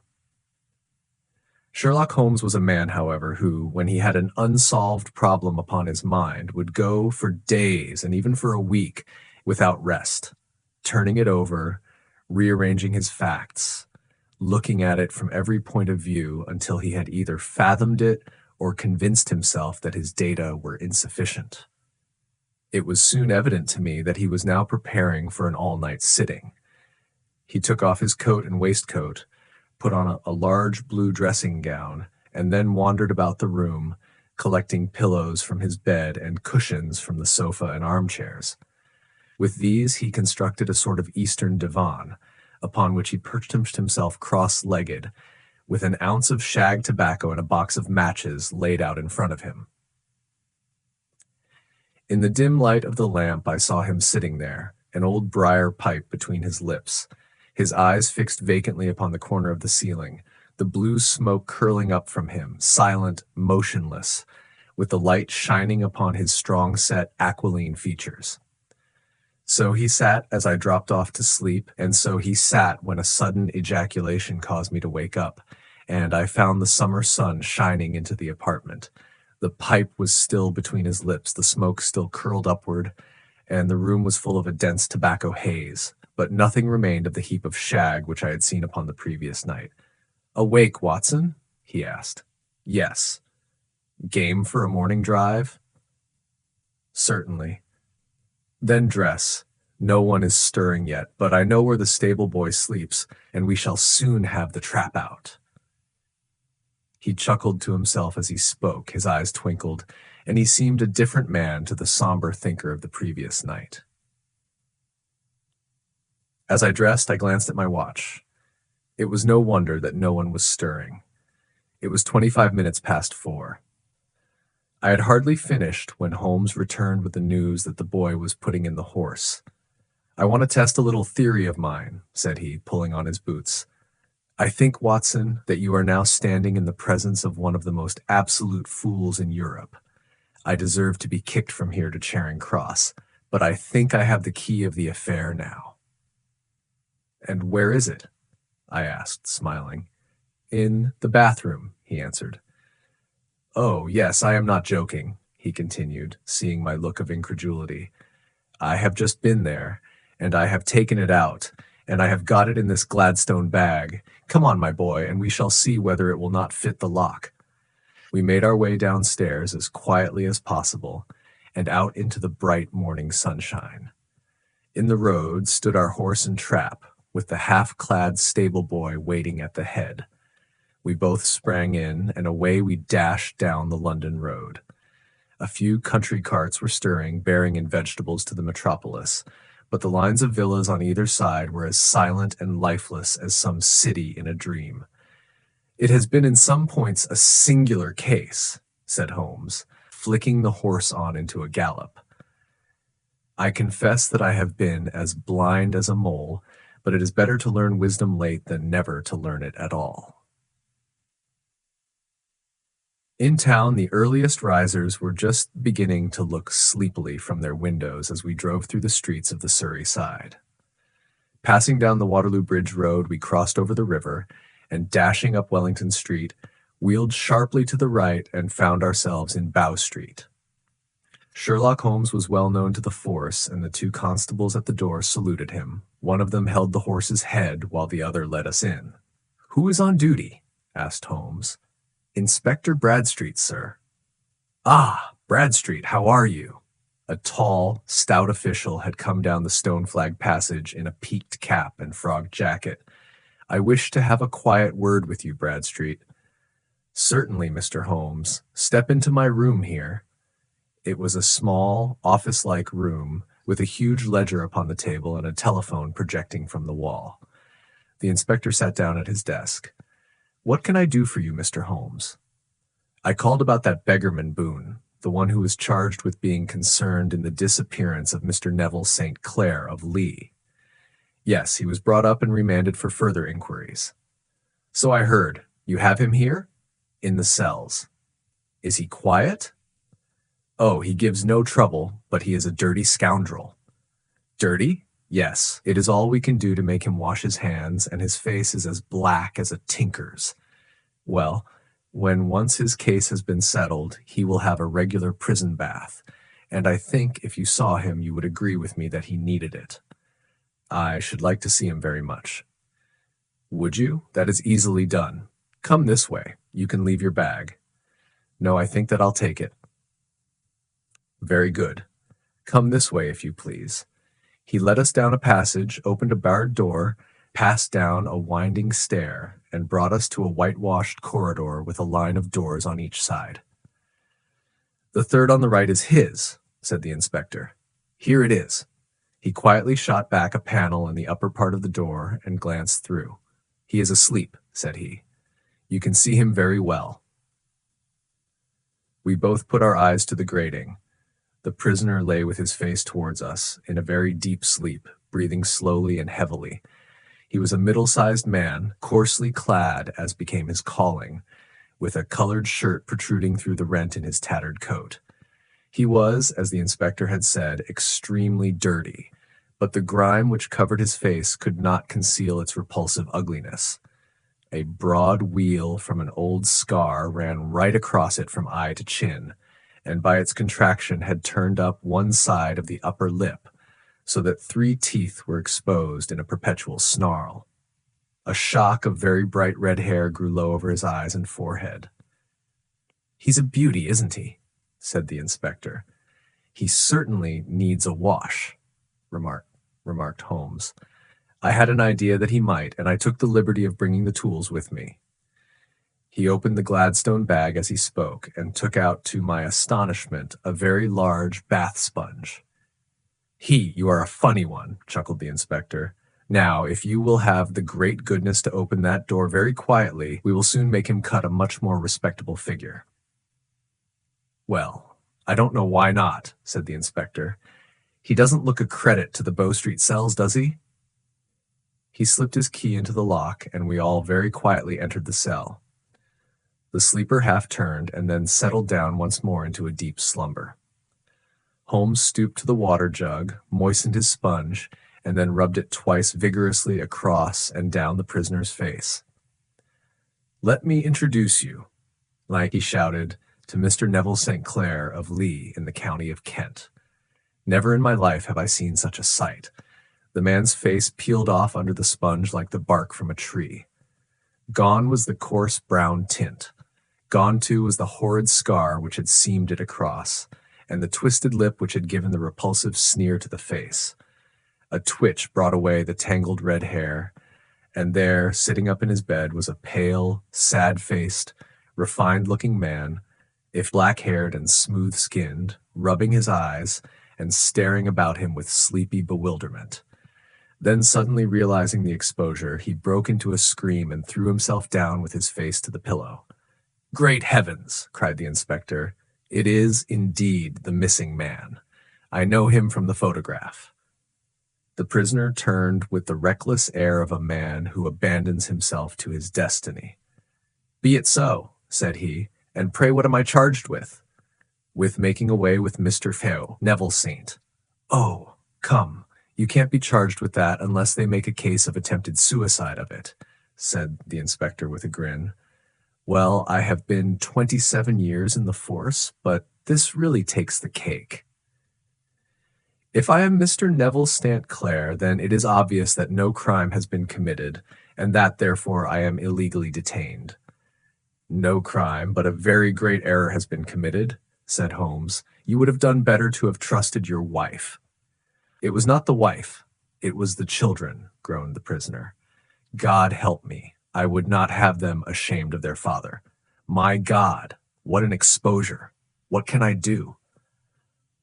Sherlock Holmes sat down beside him on the couch and patted him kindly on the shoulder. "If you leave it to a court of law to clear the matter up," said he, "of course you can hardly avoid publicity. On the other hand, if you convince the police authorities that there is no possible case against you, I do not know that there is any reason that the details should find their way into the papers. Inspector Bradstreet would, I am sure, make notes upon anything which you might tell us and submit it to the proper authorities. The case would then never go into court at all." "God bless you," cried the prisoner passionately. "I would have endured imprisonment, even execution, rather than have left my miserable secret as a family blot to my children. You are the first who have ever heard my story.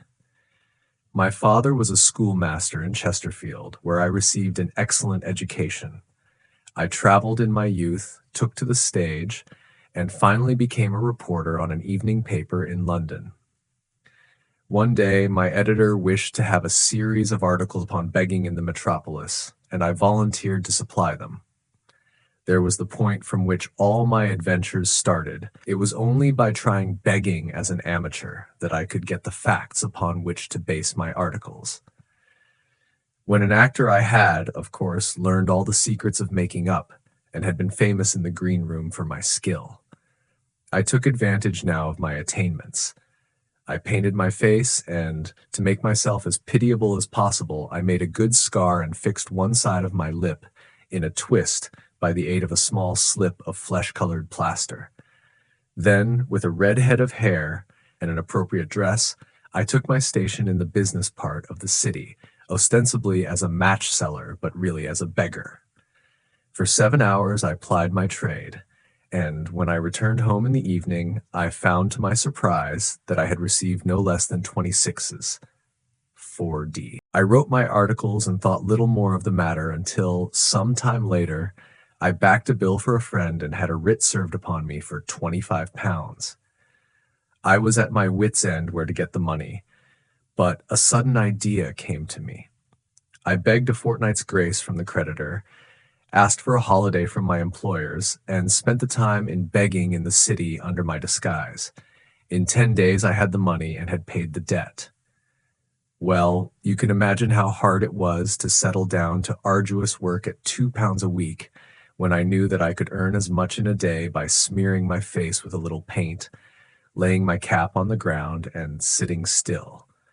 Um, it was a long fight between my pride and the money, but the dollars won at last, and I threw up reporting and sat day after day in the corner which I had first chosen, inspiring pity by my ghastly face and filling my pockets with coppers. Only one man knew my secret. He was the keeper of a low den in which I used to lodge in Swandam Lane, where I could every morning emerge as a squalid beggar, and in the evenings transform myself into a well-dressed man about town. This fellow, a Lascar, was well paid by me for his rooms, so that I knew that my secret was safe in his possession. Well, very soon I found that I was saving considerable sums of money. I do not mean that any beggar in the streets of London could earn £700 a year, which is less than my average takings. But I had exceptional advantages in my power of making up, and also in a facility of repartee, which improved by practice and made me quite a recognized character in the city. All day a stream of pennies, varied by silver, poured in upon me, and it was a very bad day in which I failed to take £2. As I grew richer, I grew more ambitious, took a house in the country, and eventually married without anyone having a suspicion as to my real occupation. My dear wife knew that I had business in the city.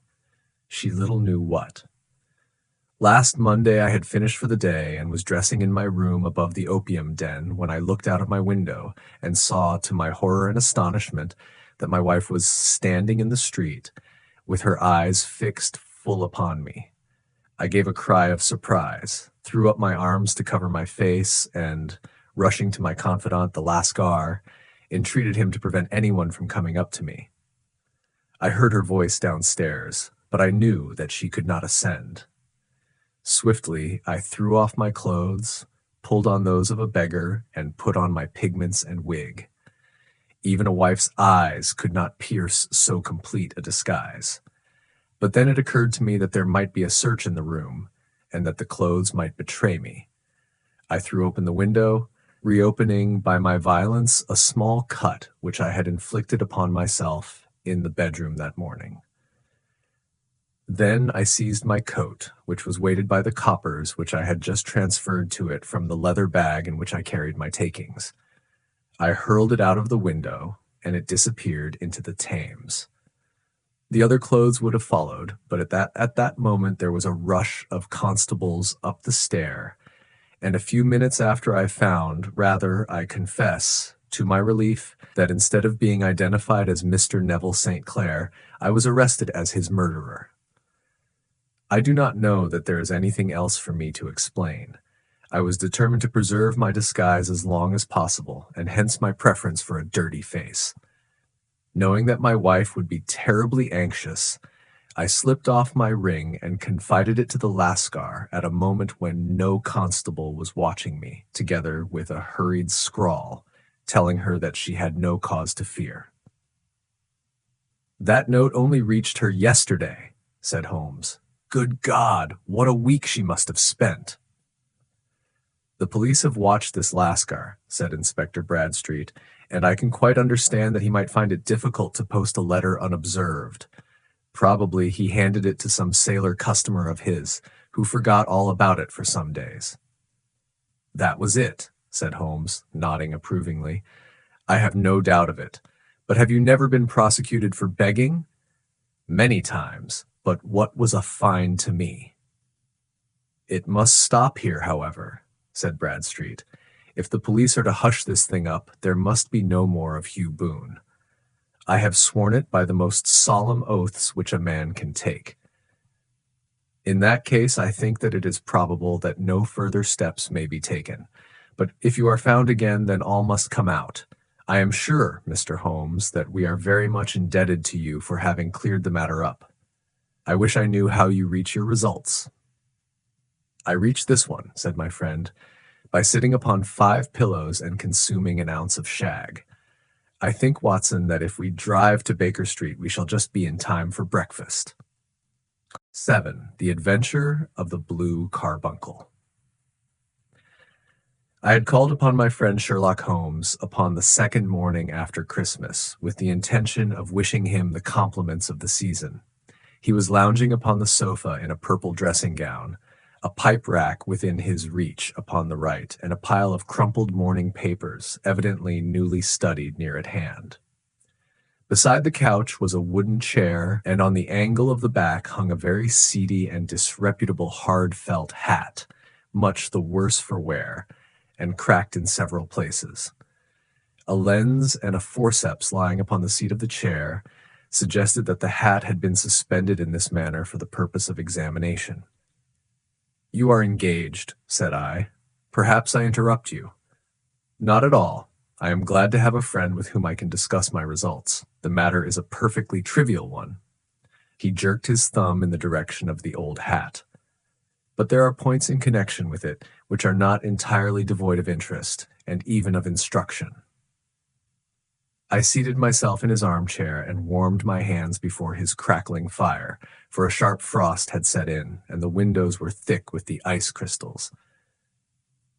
"I suppose," I remarked, "that, homely as it looks, this thing has some deadly story linked onto it, that it is the clue which will guide you in the solution of some mystery and the punishment of some crime."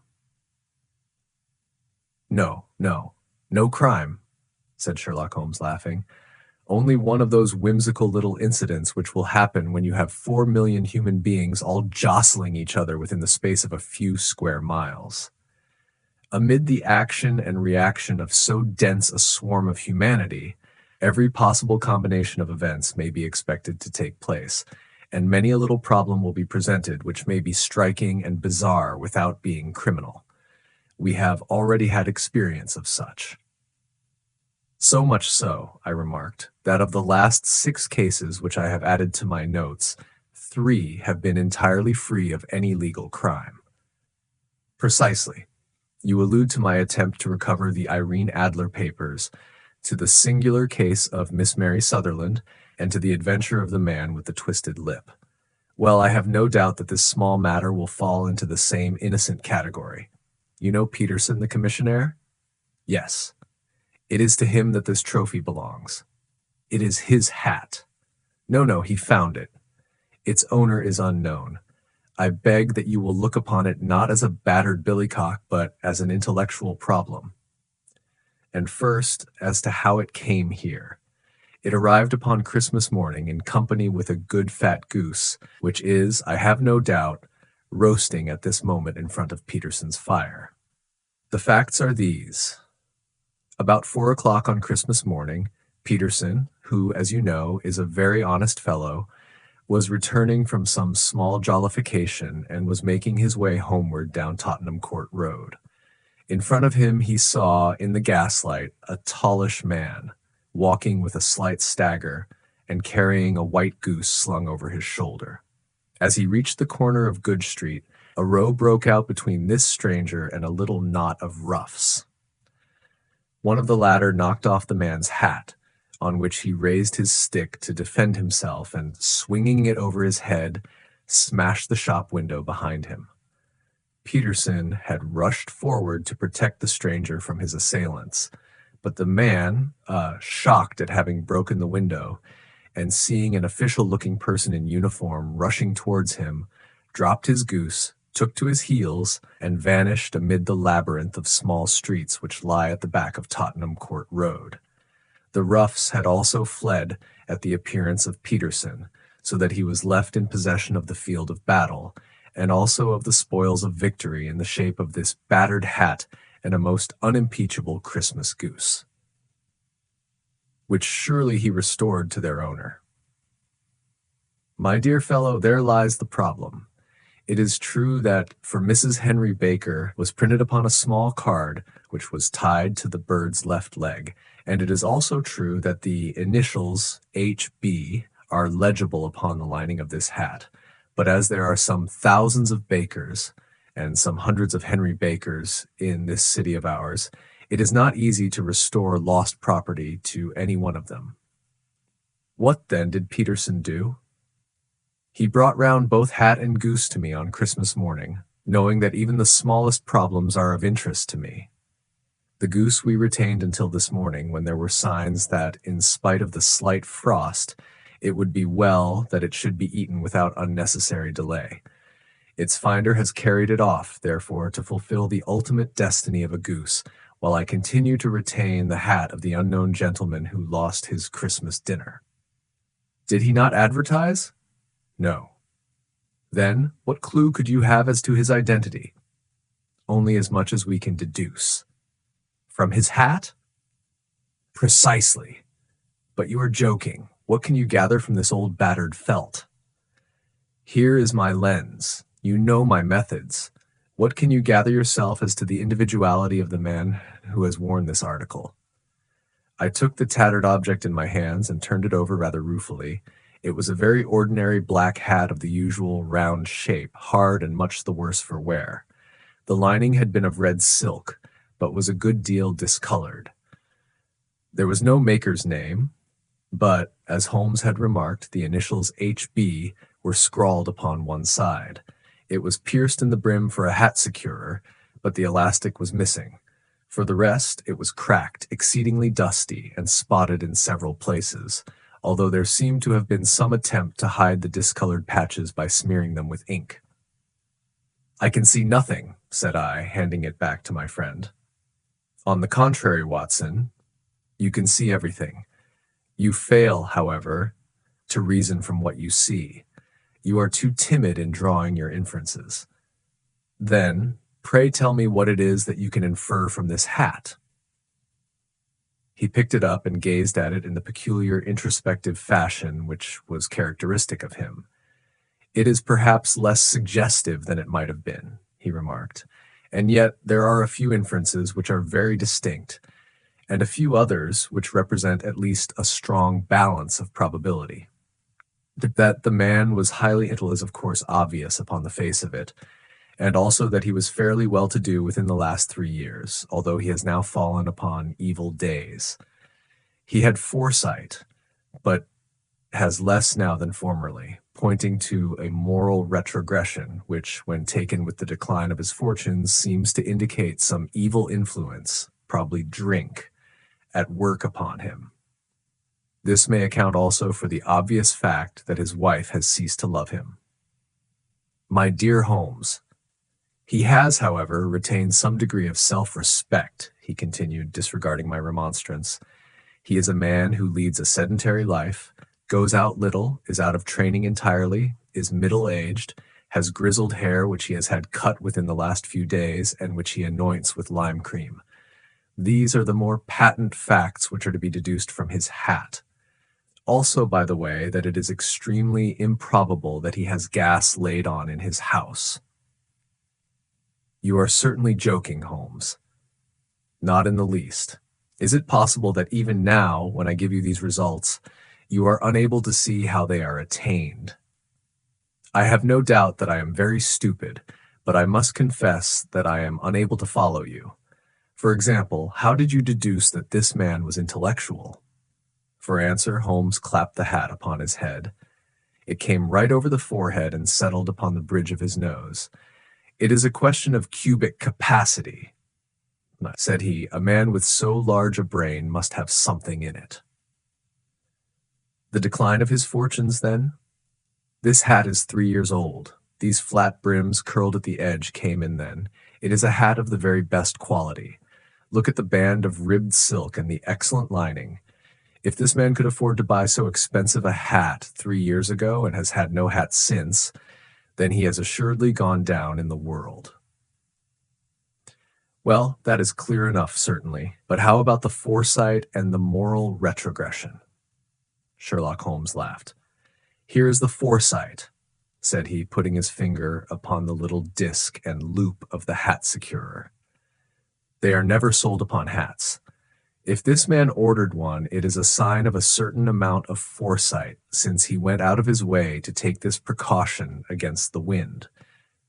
But since we see that he has broken the elastic and has not troubled to replace it, it is obvious that he has less foresight now than formerly, which is a distinct proof of a weakening nature. On the other hand, he has endeavored to conceal some of these stains upon the felt by daubing them with ink, which is a sign that he has not entirely lost his self-respect. Your reasoning is certainly plausible. The further points that he is middle-aged, that his hair is grizzled, that it has been recently cut, and that he uses lime cream are all to be gathered from a close examination of the lower part of the lining. The lens discloses a large number of hair ends, clean cut by the scissors of the barber. They all appear to be adhesive, and there is a distinct odor of lime cream.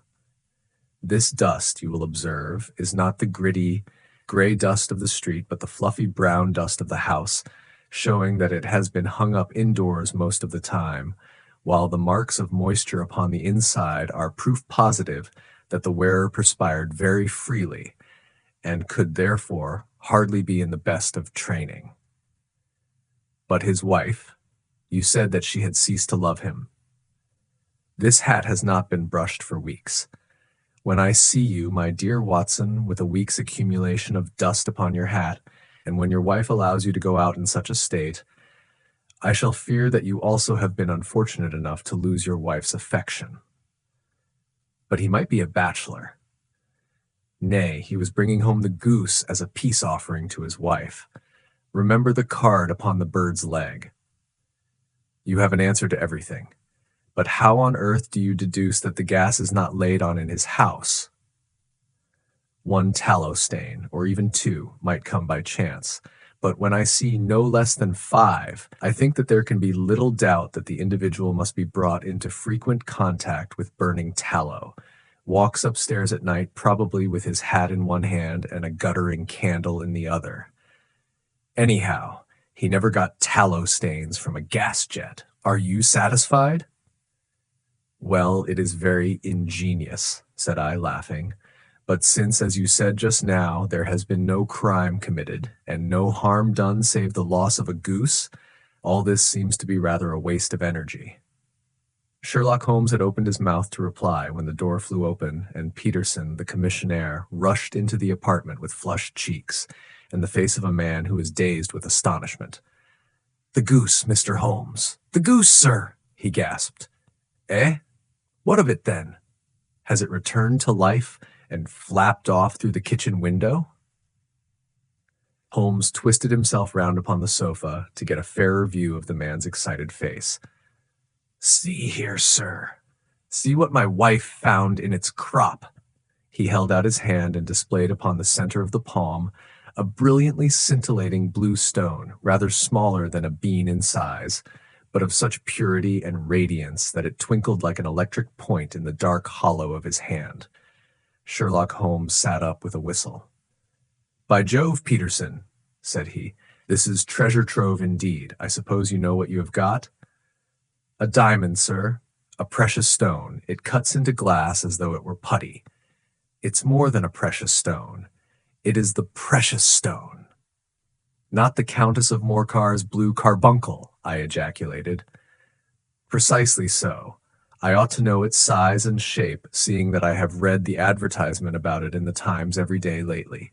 It is absolutely unique, and its value can only be conjectured, but the reward offered of £1,000 is certainly not within a 20th part of the market price." £1,000! Great Lord of mercy! The commissionaire plumped down into a chair and stared from one to the other of us. "That is the reward, and I have reason to know that there are sentimental considerations in the background which would induce the Countess to part with half her fortune if she could but recover the gem." "It was lost, if I remember aright, at the Hotel Cosmopolitan," I remarked. "Precisely so, on December 22nd, just 5 days ago. John Horner, a plumber, was accused of having abstracted it from the lady's jewel case. The evidence against him was so strong that the case has been referred to the assizes. I have some account of the matter here, I believe." He rummaged amid his newspapers, glancing over the dates, until at last he smoothed one out, doubled it over, and read the following paragraph. "Hotel Cosmopolitan jewel robbery. John Horner, 26, plumber, was brought up upon the charge of having, upon the 22nd insta, abstracted from the jewel case of the Countess of Morcar the valuable gem known as the blue carbuncle. James Ryder, upper attendant at the hotel, gave his evidence to the effect that he had shown Horner up to the dressing room of the Countess of Morcar upon the day of the robbery, in order that he might solder the second bar of the grate, which was loose. He had remained with Horner some little time, but had finally been called away. On returning, he found that Horner had disappeared, that the bureau had been forced open, and that the small morocco casket in which, as it afterwards transpired, the Countess was accustomed to keep her jewel, was lying empty upon the dressing table. Ryder instantly gave the alarm, and Horner was arrested the same evening. But the stone could not be found either upon his person or in his rooms.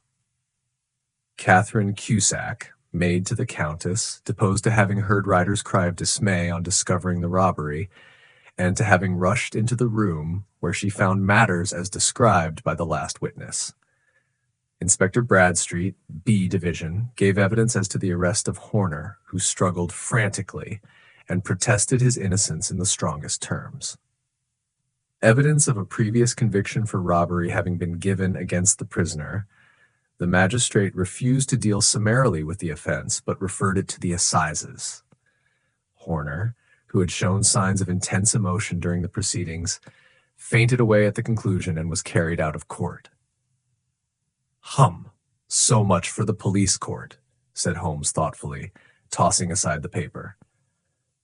The question for us now to solve is the sequence of events leading from a rifled jewel case at one end to the crop of a goose in Tottenham Court Road at the other. You see, Watson, our little deductions have suddenly assumed a much more important and less innocent aspect. Here is the stone. The stone came from the goose, and the goose came from Mr. Henry Baker, the gentleman with the bad hat and all the other characteristics with which I have bored you. So now we must set ourselves very seriously to finding this gentleman and ascertaining what part he has played in this little mystery. To do this, we must try the simplest means first, and these lie undoubtedly in an advertisement in all the evening papers. If this fail, I shall have recourse to other methods. What will you say? Give me a pencil and that slip of paper. Now then, found at the corner of Good Street a goose and a black felt hat.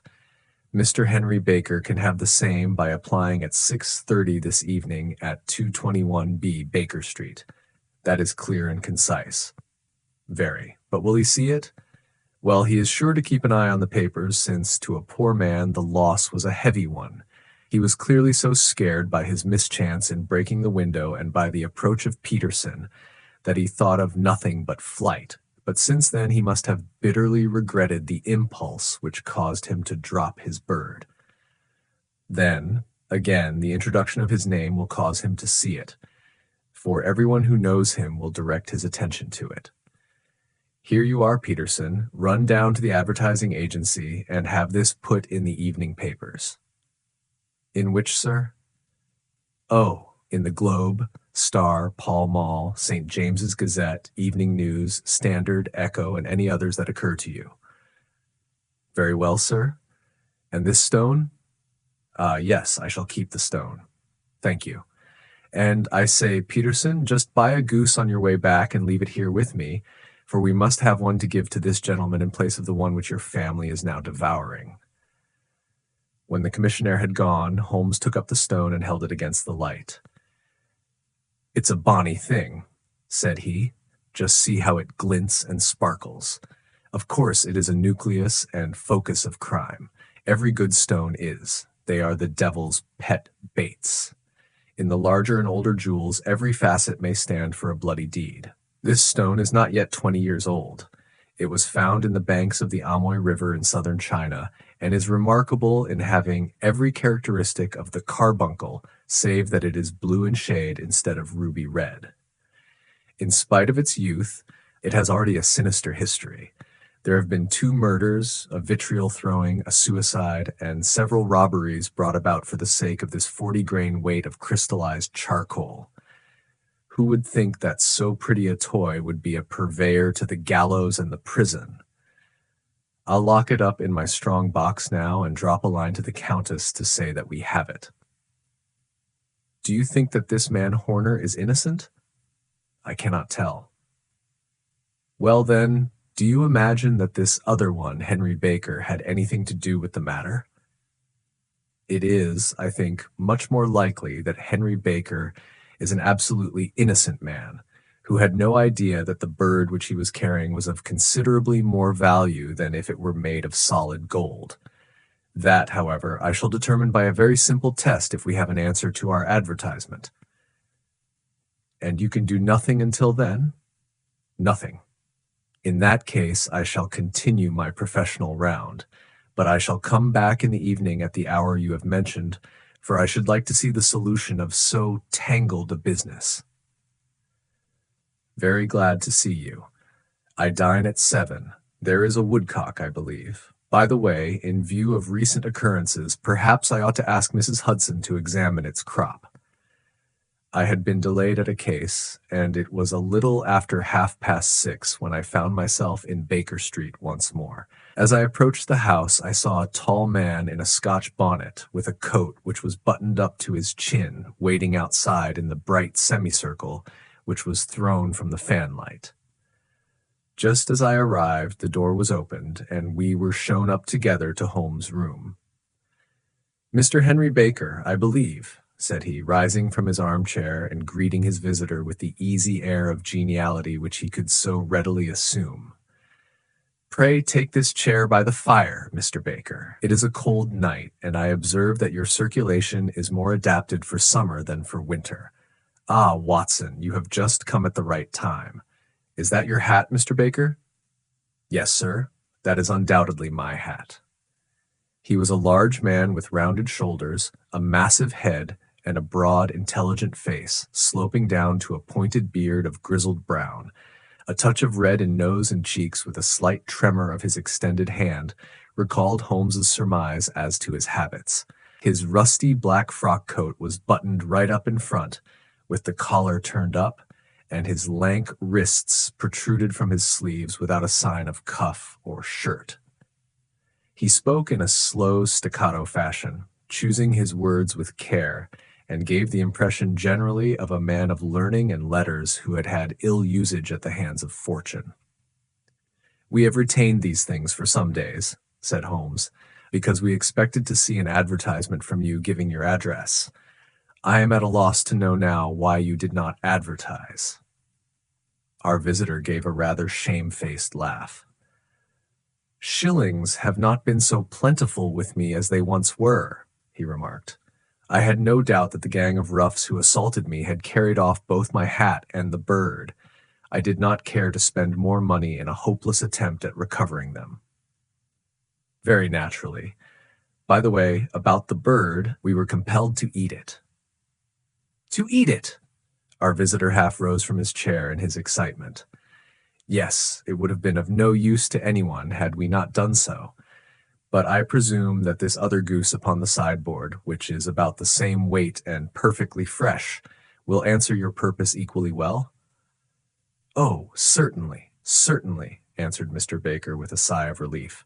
"Of course, we still have the feathers, legs, crop, and so on of your own bird, so if you wish—" The man burst into a hearty laugh. "They might be useful to me as relics of my adventure," said he, "but beyond that I can hardly see what use the disjecta membra of my late acquaintance are going to be to me. No, sir, I think that, with your permission, I will confine my attentions to the excellent bird which I perceive upon the sideboard." Sherlock Holmes glanced sharply across at me with a slight shrug of his shoulders. "There is your hat, then, and there your bird," said he. "By the way, would it bore you to tell me where you got the other one from? I am somewhat of a fowl fancier, and I have seldom seen a better grown goose." "Certainly, sir," said Baker, who had risen and tucked his newly gained property under his arm. There are a few of us who frequent the Alpha Inn near the museum.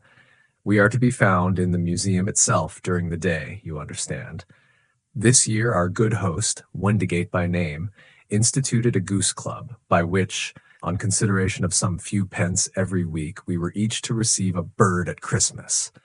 My pence were duly paid, and the rest is familiar to you. I am much indebted to you, sir, for a Scotch bonnet is fitted neither to my years nor my gravity. With a comical pomposity of manner, he bowed solemnly to both of us and strode off upon his way.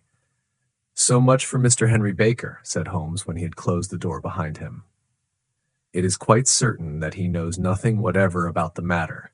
Are you hungry, Watson? Not particularly. Then I suggest that we turn our dinner into a supper and follow up this clue while it is still hot. By all means. It was a bitter night, so we drew on our ulsters and wrapped cravats about our throats. Outside, the stars were shining coldly in a cloudless sky, and the breath of the passers-by blew out into smoke like so many pistol shots. Our footfalls rang out crisply and loudly as we swung through the Doctor's Quarter, Wimpole Street, Harley Street, and so through Wigmore Street into Oxford Street. In a quarter of an hour, we were in Bloomsbury at the Alpha Inn, which is a small public house at the corner of one of the streets which runs down into Holborn. Holmes pushed open the door of the private bar and ordered 2 glasses of beer from the ruddy-faced, white-aproned landlord. Your beer should be excellent if it is as good as your geese, said he. My geese? The man seemed surprised. Yes. I was speaking only half an hour ago to Mr. Henry Baker, who was a member of your goose club. Ah, yes, I see. But you see, sir, them's not our geese. Indeed, whose then? Well, I got the 2 dozen from a salesman in Covent Garden. Indeed. I know some of them. Which was it? Breckenridge is his name. Ah, I don't know him. Well, here's your good health, landlord, and prosperity to your house. Good night. Now for Mr. Breckenridge, he continued, buttoning up his coat as we came out into the frosty air. Remember, Watson, that though we have so homely a thing as a goose at one end of this chain, we have at the other a man who will certainly get 7 years penal servitude unless we can establish his innocence. It is possible that our inquiry may but confirm his guilt, but in any case, we have a line of investigation which has been missed by the police, and which a singular chance has placed in our hands. Let us follow it out to the bitter end. Faces to the south, then, and quick march. We passed across Holborn, down Endell Street, and so through a zigzag of slums to Covent Garden Market. One of the largest stalls bore the name of Breckenridge upon it, and the proprietor, a horsey-looking man with a sharp face and trim side whiskers, was helping a boy to put up the shutters. Good evening. It's a cold night, said Holmes. The salesman nodded and shot a questioning glance at my companion. Sold out of geese, I see, continued Holmes, pointing at the bare slabs of marble.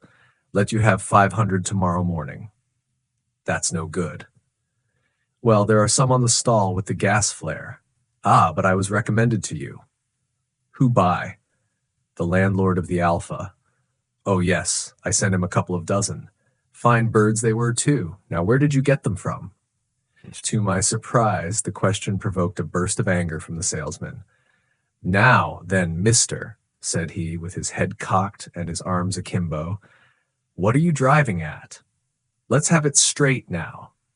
It is straight enough. I should like to know who sold you the geese which you supplied to the Alpha. Well, then, I shan't tell you. So now. Oh, it is a matter of no importance, but I don't know why you should be so warm over such a trifle.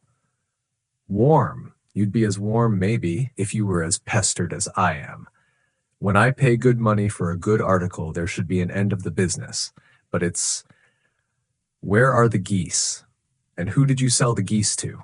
And what will you take for the geese? One would think they were the only geese in the world to hear the fuss that is made over them.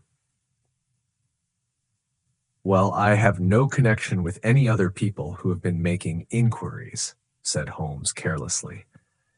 If you won't tell us the bet is off, that is all. but I'm always ready to back my opinion on a matter of fowls, and I have a fiver on it that the bird I ate is country bred." "Well, then you've lost your fiver, for it's town bred," snapped the salesman. "It's nothing of the kind." "I say it is." "I don't believe it." "Do you think you know more about fowls than I, who have handled them ever since I was a nipper? I tell you, all those birds that went to the Alpha were town bred." "You'll never persuade me to believe that." "Will you bet, then?" "It's merely taking your money, for I know that I am right, but I'll have a sovereign on with you just to teach you not to be obstinate." The salesman chuckled grimly. "Bring me the books, Bill," said he. The small boy brought round a small, thin volume and a great greasy-backed one, laying them out together beneath the hanging lamp. "Now then, Mr. Cocksure," said the salesman, "I thought that I was out of geese, but before I finish you'll find that there is still one left in my shop. You see this little book? Well, that's the list of the folk from whom I buy. Do you see? Well, then, here on this page are the country folk, and the numbers after their names are where their accounts are in the big ledger. Then, you see this other page in red ink? Well, that is a list of my town suppliers. Now, look at that third name. Just read it out to me." "Mrs. Oakshott, 117 Brixton Road, 249, read Holmes. "Quite so. Now turn that up in the ledger." Holmes turned to the page indicated. "Here you are, Mrs. Oakshott, 117 Brixton Road, egg and poultry supplier. Now then, what's the last entry? December 22nd, 24 geese at 7/6 pint. Quite so, there you are, and underneath, sold to Mr. Windigate of the Alpha at 12s. What have you to say now?" Sherlock Holmes looked deeply chagrined. He drew a sovereign from his pocket and threw it down upon the slab, turning away with the air of a man whose disgust is too deep for words. A few yards off, he stopped under a lamp-post and laughed in the hearty, noiseless fashion which was peculiar to him. "When you see a man with whiskers of that cut and the pink un protruding out of his pocket, you can always draw him by a bet," said he. "I dare say that if I had put £100 down in front of him, that man would not have given me such complete information as was drawn from him by the idea that he was doing me on a wager. Well, Watson, we are, I fancy, nearing the end of our quest, and the only point which remains to be determined is whether we should go on to this Mrs. Oakshott tonight, or whether we should reserve it for tomorrow. It is clear from what that surly fellow said that there are others besides ourselves who are anxious about the matter, and I should." His remarks were suddenly cut short by a loud hubbub which broke out from the stall which we had just left. Turning round, we saw a little rat-faced fellow standing in the center of the circle of yellow light which was thrown by the swinging lamp, while Breckenridge, the salesman, framed in the door of his stall, was shaking his fists fiercely at the cringing figure. "I've had enough of you and your geese," he shouted. "I wish you were all at the devil together. If you come pestering me any more with your silly talk, I'll set the dog at you. You bring Mrs. Oakshott here, and I'll answer her. But what have you to do with it? Did I buy the geese off you?" "No, but one of them was mine all the same," whined the little man. "Well, then, ask Mrs. Oakshott for it." "She told me to ask you." "Well, you can ask the King of Prussia, for all I care. I've had enough of it. Get out of this!" He rushed fiercely forward, yelled out, and the inquirer flitted away into the darkness. "Ha! This may save us a visit to Brixton Road," whispered Holmes. "Come with me, and we will see what is to be made of this fellow." Striding through the scattered knots of people who lounged round the flaring stalls, my companion speedily overtook the little man and touched him upon the shoulder. He sprang round, and I could see in the gaslight that every vestige of color had been driven from his face. "Who are you, then? What do you want?" he asked in a quavering voice. "You will excuse me," said Holmes blandly, "but I could not help overhearing the questions which you put to the salesman just now. I think that I could be of assistance to you." "You? Who are you? How could you know anything of the matter? My name is Sherlock Holmes. It is my business to know what other people don't know. But you can know nothing of this. Excuse me, I know everything of it. You are endeavoring to trace some geese which were sold by Mrs. Oakshott of Brixton Road to a salesman named Breckenridge, by him in turn to Mr. Wendigate of the Alpha, and by him to his club, of which Mr. Henry Baker is a member. Oh, sir, you are the very man whom I have longed to meet, cried the little fellow with outstretched hands and quivering fingers. I can hardly explain to you how interested I am in this matter. Sherlock Holmes hailed a four-wheeler which was passing. In that case, we had better discuss it in a cozy room rather than in this wind-swept marketplace, said he. But pray tell me, before we go farther, who it is that I have the pleasure of assisting. The man hesitated for an instant. My name is John Robinson, he answered with a sidelong glance. No, no, the real name, said Holmes sweetly. It is always awkward doing business with an alias. A flush sprang to the white cheeks of the stranger. Well then, said he, my real name is James Ryder. Precisely so. Head attendant at the Hotel Cosmopolitan. Pray step into the cab, and I shall soon be able to tell you everything which you would wish to know. The little man stood glancing from one to the other of us with half-frightened, half-hopeful eyes, as one who is not sure whether he is on the verge of a windfall or of a catastrophe.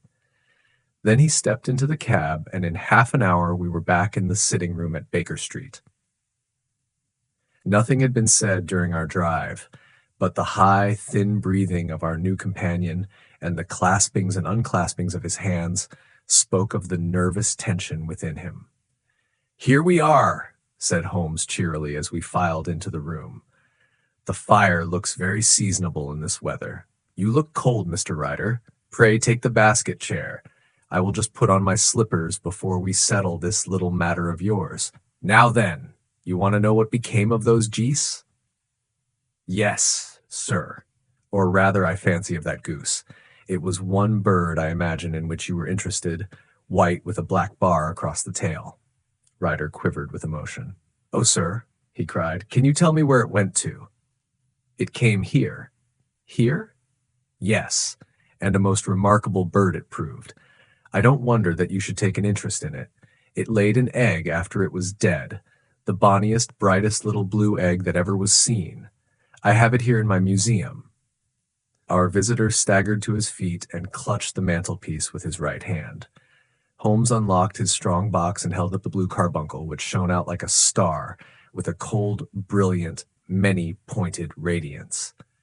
Ryder stood glaring with a drawn face, uncertain whether to claim or to disown it.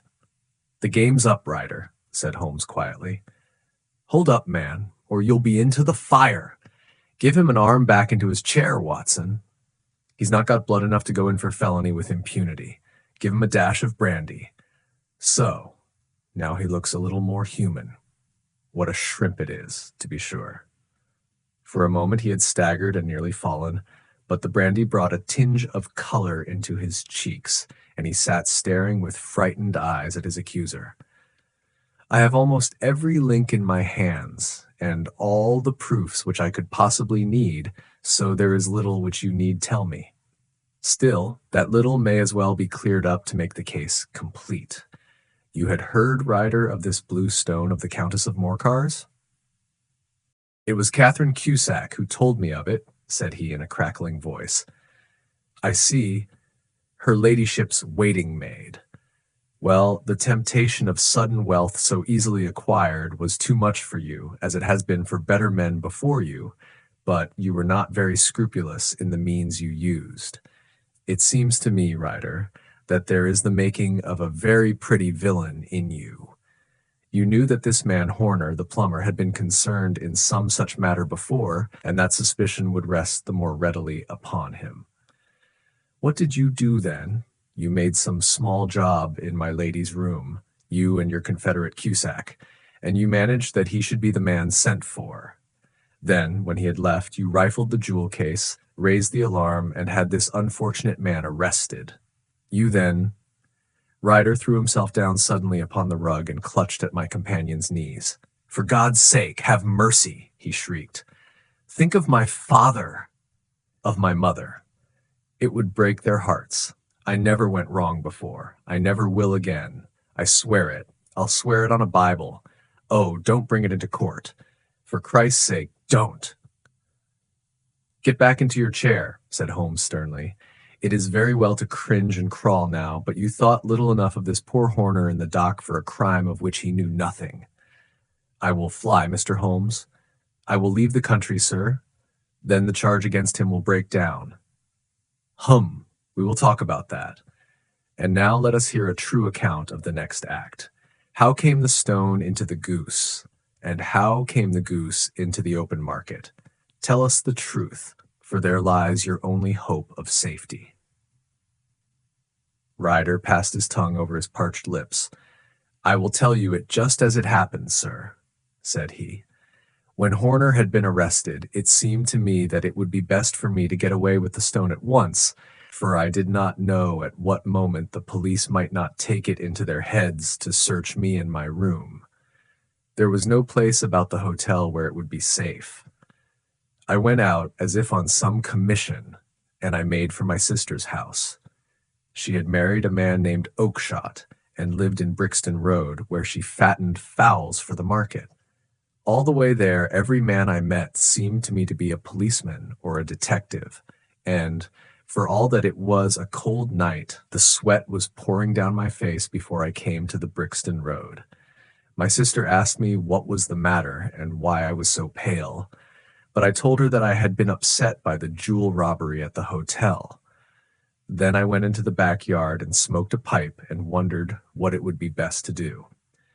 I had a friend once called Maudsley who went to the bad and has just been serving his time in Pentonville. One day he had met me and fell into talk about the ways of thieves and how they could get rid of what they stole. I knew that he would be true to me, for I knew one or two things about him. So I made up my mind to go right on to Kilburn, where he lived, and take him into my confidence. He would show me how to turn the stone into money. But how to get to him in safety? I thought of the agonies I had gone through in coming from the hotel. I might at any moment be seized and searched, and there would be the stone in my waistcoat pocket. I was leaning against the wall at the time and looking at the geese, which were waddling about round my feet, and suddenly an idea came into my head which showed me how I could beat the best detective that ever lived. My sister had told me some weeks before that I might have the pick of her geese for a Christmas present, and I knew that she was always as good as her word. I would take my goose now, and in it I would carry my stone to Kilburn. There was a little shed in the yard, and behind this I drove one of the birds, a fine big one, white, with a barred tail. I caught it, and prying its bill open, I thrust the stone down its throat as far as my finger could reach. The bird gave a gulp, and I felt the stone pass along its gullet and down into its crop. But the creature flapped and struggled, and out came my sister to know what was the matter. As I turned to speak to her, the brute broke loose and fluttered off among the others. "Whatever were you doing with that bird, Jem?" says she. "Well," said I, "you said you'd give me one for Christmas, and I was feeling which was the fattest." "Oh," says she, "we've set yours aside for you, Jem's bird, we call it. It's the big white one over yonder. There's 26 of them, which makes one for you and one for us, and 24 for the market." "Thank you, Maggie," says I. "But if it is all the same to you, I'd rather have that one I was handling just now. The other is a good 3 pound heavier," said she, "and we fattened it expressly for you." "Never mind. I'll have the other, and I'll take it now," said I. "Oh, just as you like," said she, a little huffed. "Which is it you want, then?" "That white one with the barred tail, right in the middle of the flock." "Oh, very well. Kill it and take it with you." Well, I did what she said, Mr. Holmes, and I carried the bird all the way to Kilburn. I told my pal what I had done, for he was a man that it was easy to tell a thing like that to. He laughed until he choked, and we got a knife and opened the goose. My heart turned to water, for there was no sign of the stone, and I knew that some terrible mistake had occurred. I left the bird, rushed back to my sister's, and hurried into the backyard. There was not a bird to be seen there. "Where are they all, Maggie?" I cried. "Gone to the dealers, Jem." "Which dealers?" "Breckenridge of Covent Garden." "But was there another with a barred tail?" I asked, "the same as the one I chose?" "Yes, Jem, there were two barred-tailed ones, and I could never tell them apart." "Well then, of course I saw it all, and I ran off as hard as my feet would carry me to this man Breckenridge. But he had sold the lot at once, and not one word would he tell me as to where they had gone. You heard him yourselves tonight." "Well, he has always answered me like that. My sister thinks that I am going mad. Sometimes I think that I am myself. And now I am myself a branded thief, without ever having touched the wealth for which I sold my character. God help me! God help me!" He burst into convulsive sobbing, with his face buried in his hands. There was a long silence, broken only by his heavy breathing and by the measured tapping of Sherlock Holmes' fingertips upon the edge of the table. Then my friend rose and threw open the door. "Get out," said he. "What, sir? Oh, heaven bless you!" "No more words. Get out." And no more words were needed. There was a rush, a clatter upon the stairs, the bang of a door, and the crisp rattle of running footfalls from the street. "After all, Watson," said Holmes, reaching up his hand for his clay pipe, "I am not retained by the police to supply their deficiencies. If Horner were in danger, it would be another thing, but this fellow will not appear against him, and the case must collapse. I suppose that I am commuting a felony, but it is just possible that I am saving a soul. This fellow will not go wrong again. He is too terribly frightened. Send him to gaol now, and you make him a gaol bird for life. Besides, it is the season of forgiveness. Chance has put in our way a most singular and whimsical problem, and its solution is its own reward. If you will have the goodness to touch the bell, doctor, we will begin another investigation in which also a bird will be the chief feature."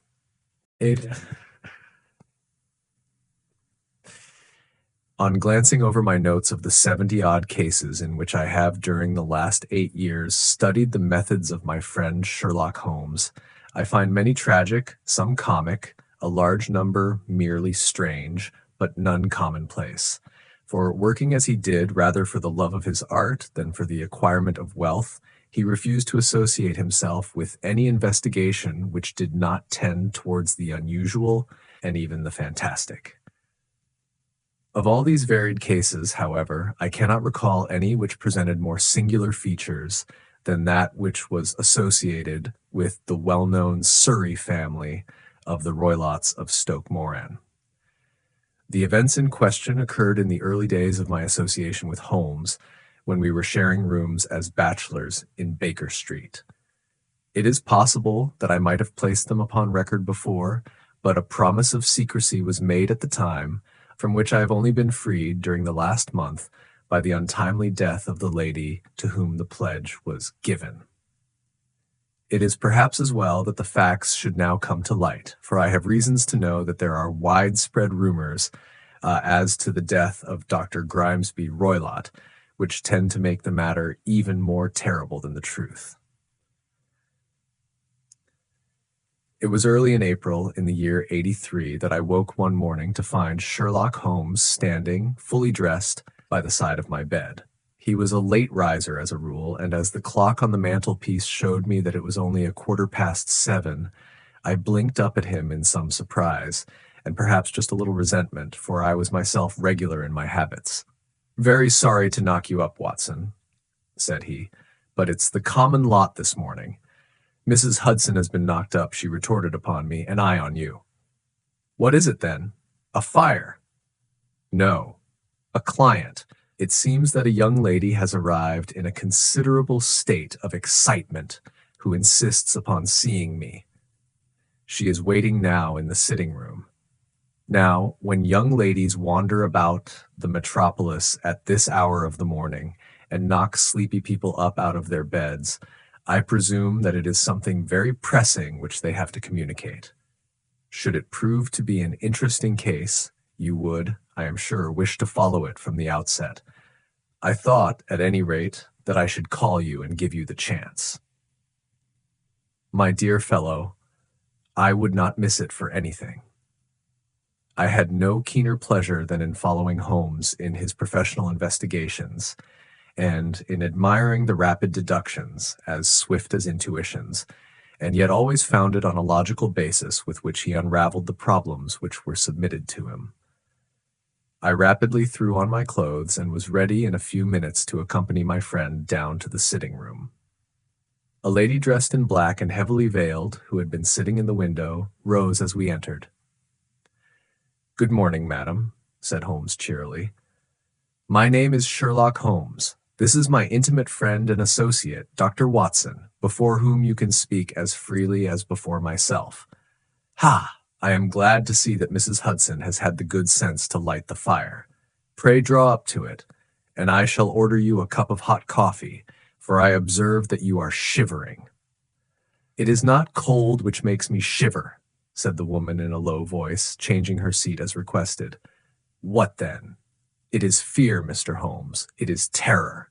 She raised her veil as she spoke, and we could see that she was indeed in a pitiable state of agitation, her face all drawn and gray, with restless, frightened eyes, like those of some hunted animal. Her features and figure were those of a woman of 30, but her hair was shot with premature gray, and her expression was weary and haggard. Sherlock Holmes ran her over with one of his quick, all-comprehensive glances. "You must not fear," said he soothingly, bending forward and patting her forearm. "We shall soon set matters right, I have no doubt. You have come in by train this morning, I see." "You know me, then?" "No, but I observed the second half of a return ticket in the palm of your left glove. You must have started early, and yet you had a good drive in a dog-cart along heavy roads before you reached the station." The lady gave a violent start and stared in bewilderment at my companion. "There is no mystery, my dear madam," said he, smiling. "The left arm of your jacket is spattered with mud in no less than 7 places. The marks are perfectly fresh. There is no vehicle save a dog-cart which throws up mud in that way, and then only when you sit on the left-hand side of the driver." "Whatever your reasons may be, you are perfectly correct," said she. "I started from home before 6, reached Leatherhead at 20 past, and came in by the first train to Waterloo. Sir, I can stand this strain no longer. I shall go mad if it continues. I have no one to turn to. None, save only one who cares for me, and he, poor fellow, can be of little aid. I have heard of you, Mr. Holmes. I have heard of you from Mrs. Farintosh, whom you helped in the hour of her sore need. It was from her that I had your address. Oh, sir, do you not think that you could help me too, and at least throw a little light through the dense darkness which surrounds me? At present, it is out of my power to reward you for your services, but in a month or 6 weeks I shall be married, with the control of my own income, and then at least you shall not find me ungrateful."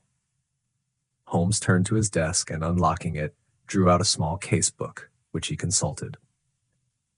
"Farintosh," said he. "Ah, yes, I recall the case. It was concerned with an opal tiara. I think it was before your time, Watson. I can only say, madam, that I shall be happy to devote the same care to your case as I did to that of your friend. As to reward, my profession is its own reward, but you are at liberty to defray whatever expenses I may be put to at the time which suits you best. And now I beg that you will lay before us everything that may help us in forming an opinion upon the matter." "Alas," replied our visitor, "the very horror of my situation lies in the fact that my fears are so vague, and my suspicions depend so entirely upon small points, which might seem trivial to another, that even he to whom of all others I have a right to look for help and advice looks upon all that I tell him about it as the fancies of a nervous woman. He does not say so, but I can read it from his soothing answers and averted eyes. But I have heard, Mr. Holmes, that you can see deeply into the manifold wickedness of the human heart. You may advise me how to walk amid the dangers which encompass me. I am all attention, madam. My name is Helen Stoner, and I am living with my stepfather, who is the last survivor of one of the oldest Saxon families in England, the Roylotts of Stoke Moran, on the western border of Surrey. Holmes nodded his head. The name is familiar to me, said he. The family was at one time among the richest in England, and the estates extended over the borders into Berkshire in the north and Hampshire in the west. In the last century, however, 4 successive heirs were of a dissolute and wasteful disposition, and the family ruin was eventually completed by a gambler in the days of the Regency. Nothing was left save a few acres of ground and the 200-year-old house, which is itself crushed under a heavy mortgage. The last squire dragged out his existence there, living the horrible life of an aristocratic pauper, but his only son, my stepfather, seeing that he must adapt himself to the new conditions, obtained an advance from a relative, which enabled him to take a medical degree and went out to Calcutta, where by his professional skill and his force of character, he established a large practice. In a fit of anger, however, caused by some robberies which had been perpetrated in the house, he beat his native butler to death and narrowly escaped a capital sentence. As it was, he suffered a long term of imprisonment and afterwards returned to England, a morose and disappointed man. When Dr. Roylott was in India, he married my mother, Mrs. Stoner, the young widow of Major General Stoner of the Bengal Artillery. My sister Julia and I were twins, and we were only 2 years old at the time of my mother's remarriage. She had a considerable sum of money, not less than £1,000 a year, and this she bequeathed to Dr. Roylott entirely while we resided with him, with a provision that a certain annual sum should be allowed to each of us in the event of our marriage. Shortly after our return to England, my mother died. She was killed 8 years ago in a railway accident near Crewe. Dr. Roylott then abandoned his attempts to establish himself in practice in London and took us to live with him in the old ancestral house at Stoke Moran. The money which my mother had left was enough for all our wants, and there seemed to be no obstacle to our happiness. But a terrible change came over our stepfather about this time. Instead of making friends and exchanging visits with our neighbors, who had at first been overjoyed to see a Roylott of Stoke Moran back in the old family seat, he shut himself up in his house and seldom came out, save to indulge in ferocious quarrels with whoever might cross his path. Violence of temper approaching to mania has been hereditary in the men of the family, and in my stepfather's case, it had, I believe, been intensified by his long residence in the tropics. A series of disgraceful brawls took place, 2 of which ended in the police court, until at last he became the terror of the village, and the folks would fly at his approach, for he is a man of immense strength and absolutely uncontrollable in his anger. Last week he hurled the local blacksmith over a parapet into a stream, and it was only by paying over all the money which I could gather together that I was able to avert another public exposure. He had no friends at all save the wandering gipsies, and he would give these vagabonds leave to encamp upon the few acres of bramble-covered land which represent the family estate, and would accept in return the hospitality of their tents, wandering away with them sometimes for weeks on end. He has a passion also for Indian animals, which are sent over to him by a correspondent, and he has at this moment a cheetah and a baboon, which wander freely over his grounds and are feared by the villagers almost as much as their master. You can imagine from what I say that my poor sister Julia and I had no great pleasure in our lives. No servant would stay with us, and for a long time we did all the work of the house. She was but 30 at the time of her death, and yet her hair had already begun to whiten, even as mine has. Your sister is dead, then? She died just 2 years ago, and it is of her death that I wish to speak to you. You can understand that, living the life which I have described, we were little likely to see anyone of our own age and position. We had, however, an aunt, my mother's maiden sister, Miss Honoria Westphale, who lives near Harrow, and we were occasionally allowed to pay short visits at this lady's house. Julia went there at Christmas 2 years ago and met there a half-pay major of Marines, to whom she became engaged. My stepfather learned of the engagement when my sister returned and offered no objection to the marriage, but within a fortnight of the day which had been fixed for the wedding, the terrible event occurred which has deprived me of my only companion. Sherlock Holmes had been leaning back in his chair with his eyes closed and his head sunk in a cushion, but he half opened his lids now and glanced across at his visitor. "Pray be precise as to details," said he. "It is easy for me to be so, for every event of that dreadful time is seared into my memory. The manor house is, as I have already said, very old, and only one wing is now inhabited. The bedrooms in this wing are on the ground floor, the sitting rooms being in the central block of the buildings. Of these bedrooms, the first is Dr. Roylott's, the second my sister's, and the third my own. There is no communication between them, but they all open out into the same corridor. Do I make myself plain?" "Perfectly so." The windows of the 3 rooms open out upon the lawn. That fatal night Dr. Roylott had gone to his room early, though we knew that he had not retired to rest, for my sister was troubled by the smell of the strong Indian cigars which it was his custom to smoke. She left her room, therefore, and came into mine, where she sat for some time, chatting about her approaching wedding. At 11 o'clock she rose to leave me, but she paused at the door and looked back. "Tell me, Helen," said she, "have you ever heard anyone whistle in the dead of the night?" "Never," said I. "I suppose that you could not possibly whistle yourself in your sleep?" "Certainly not. But why?" "Because during the last few nights I have always, about 3 in the morning, heard a low, clear whistle. I am a light sleeper, and it has awakened me. I cannot tell where it came from, perhaps from the next room, perhaps from the lawn. I thought that I would just ask you whether you had heard it." "No, I have not. It must be those wretched gipsies in the plantation." "Very likely. And yet if it were on the lawn, I wonder that you did not hear it also." "Ah, but I sleep more heavily than you." "Well, it is of no great consequence at any rate."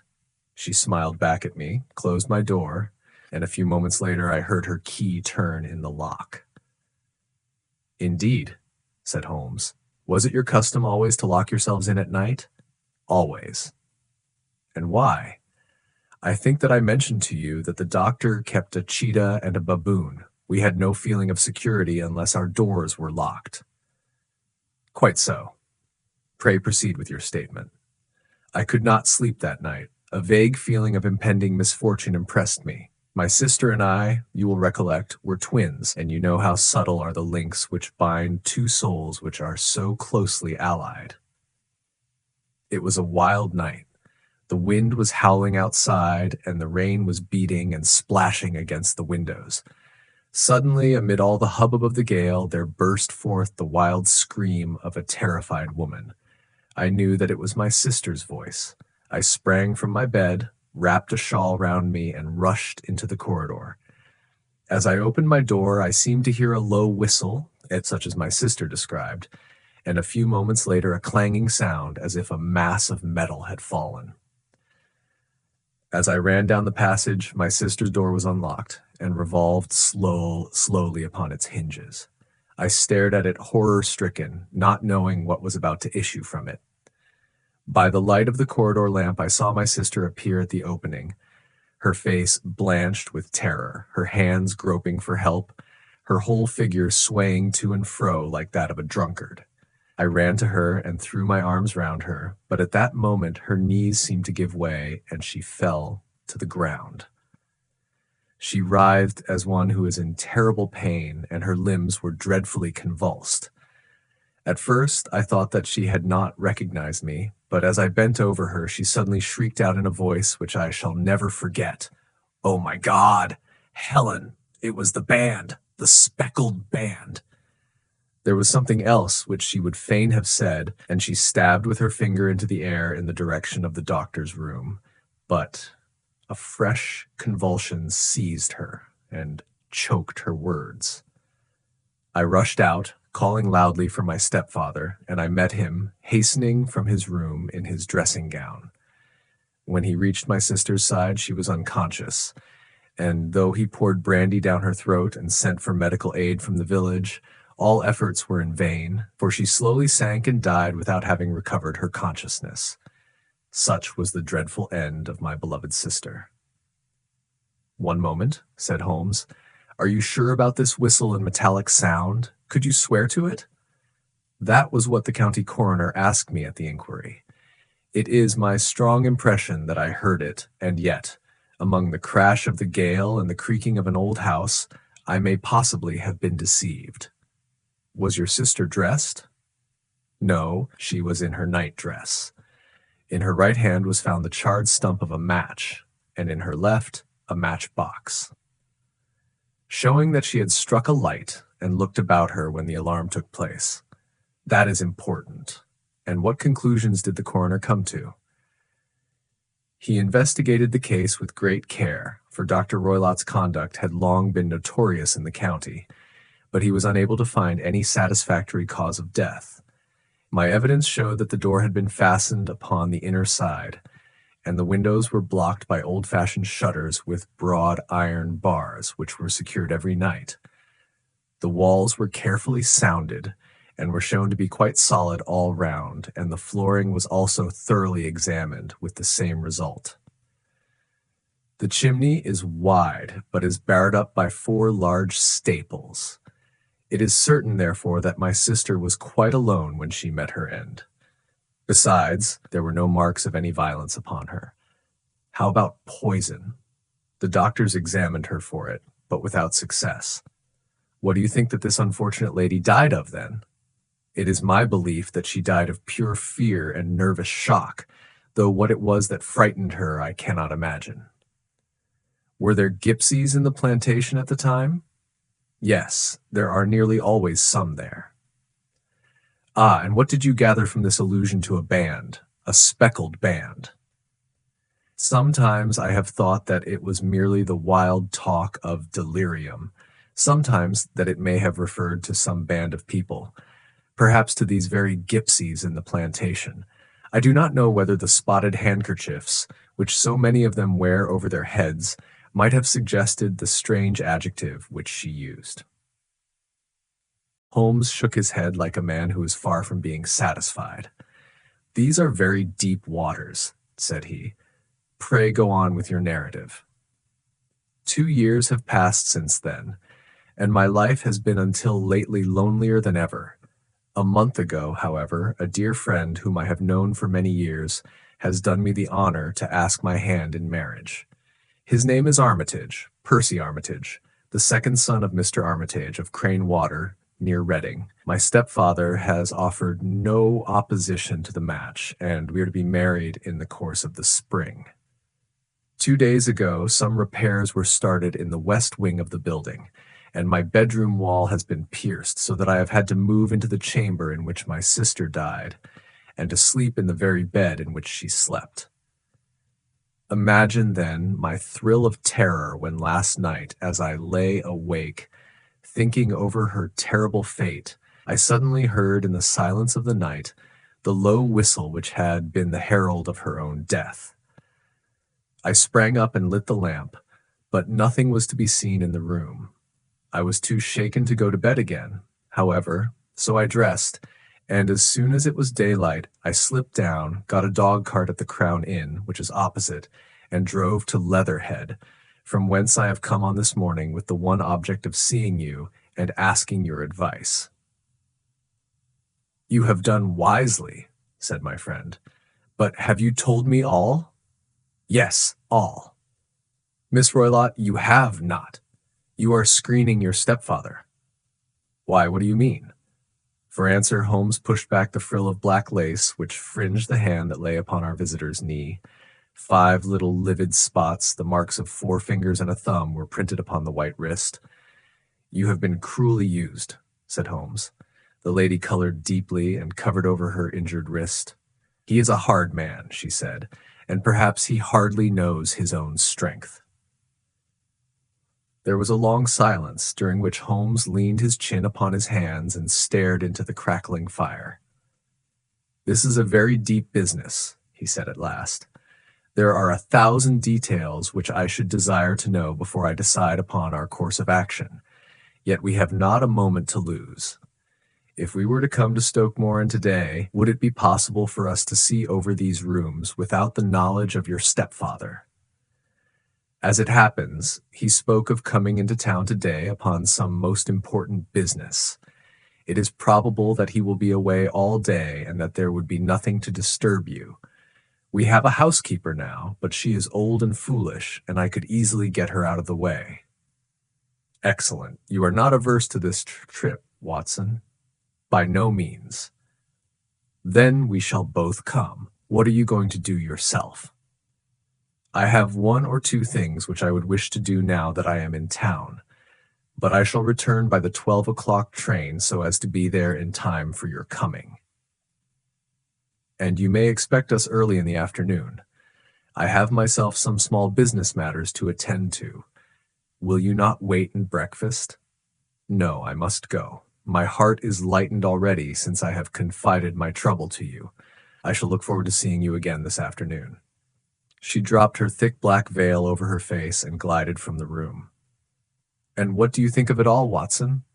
Asked Sherlock Holmes, leaning back in his chair. It seems to me to be a most dark and sinister business.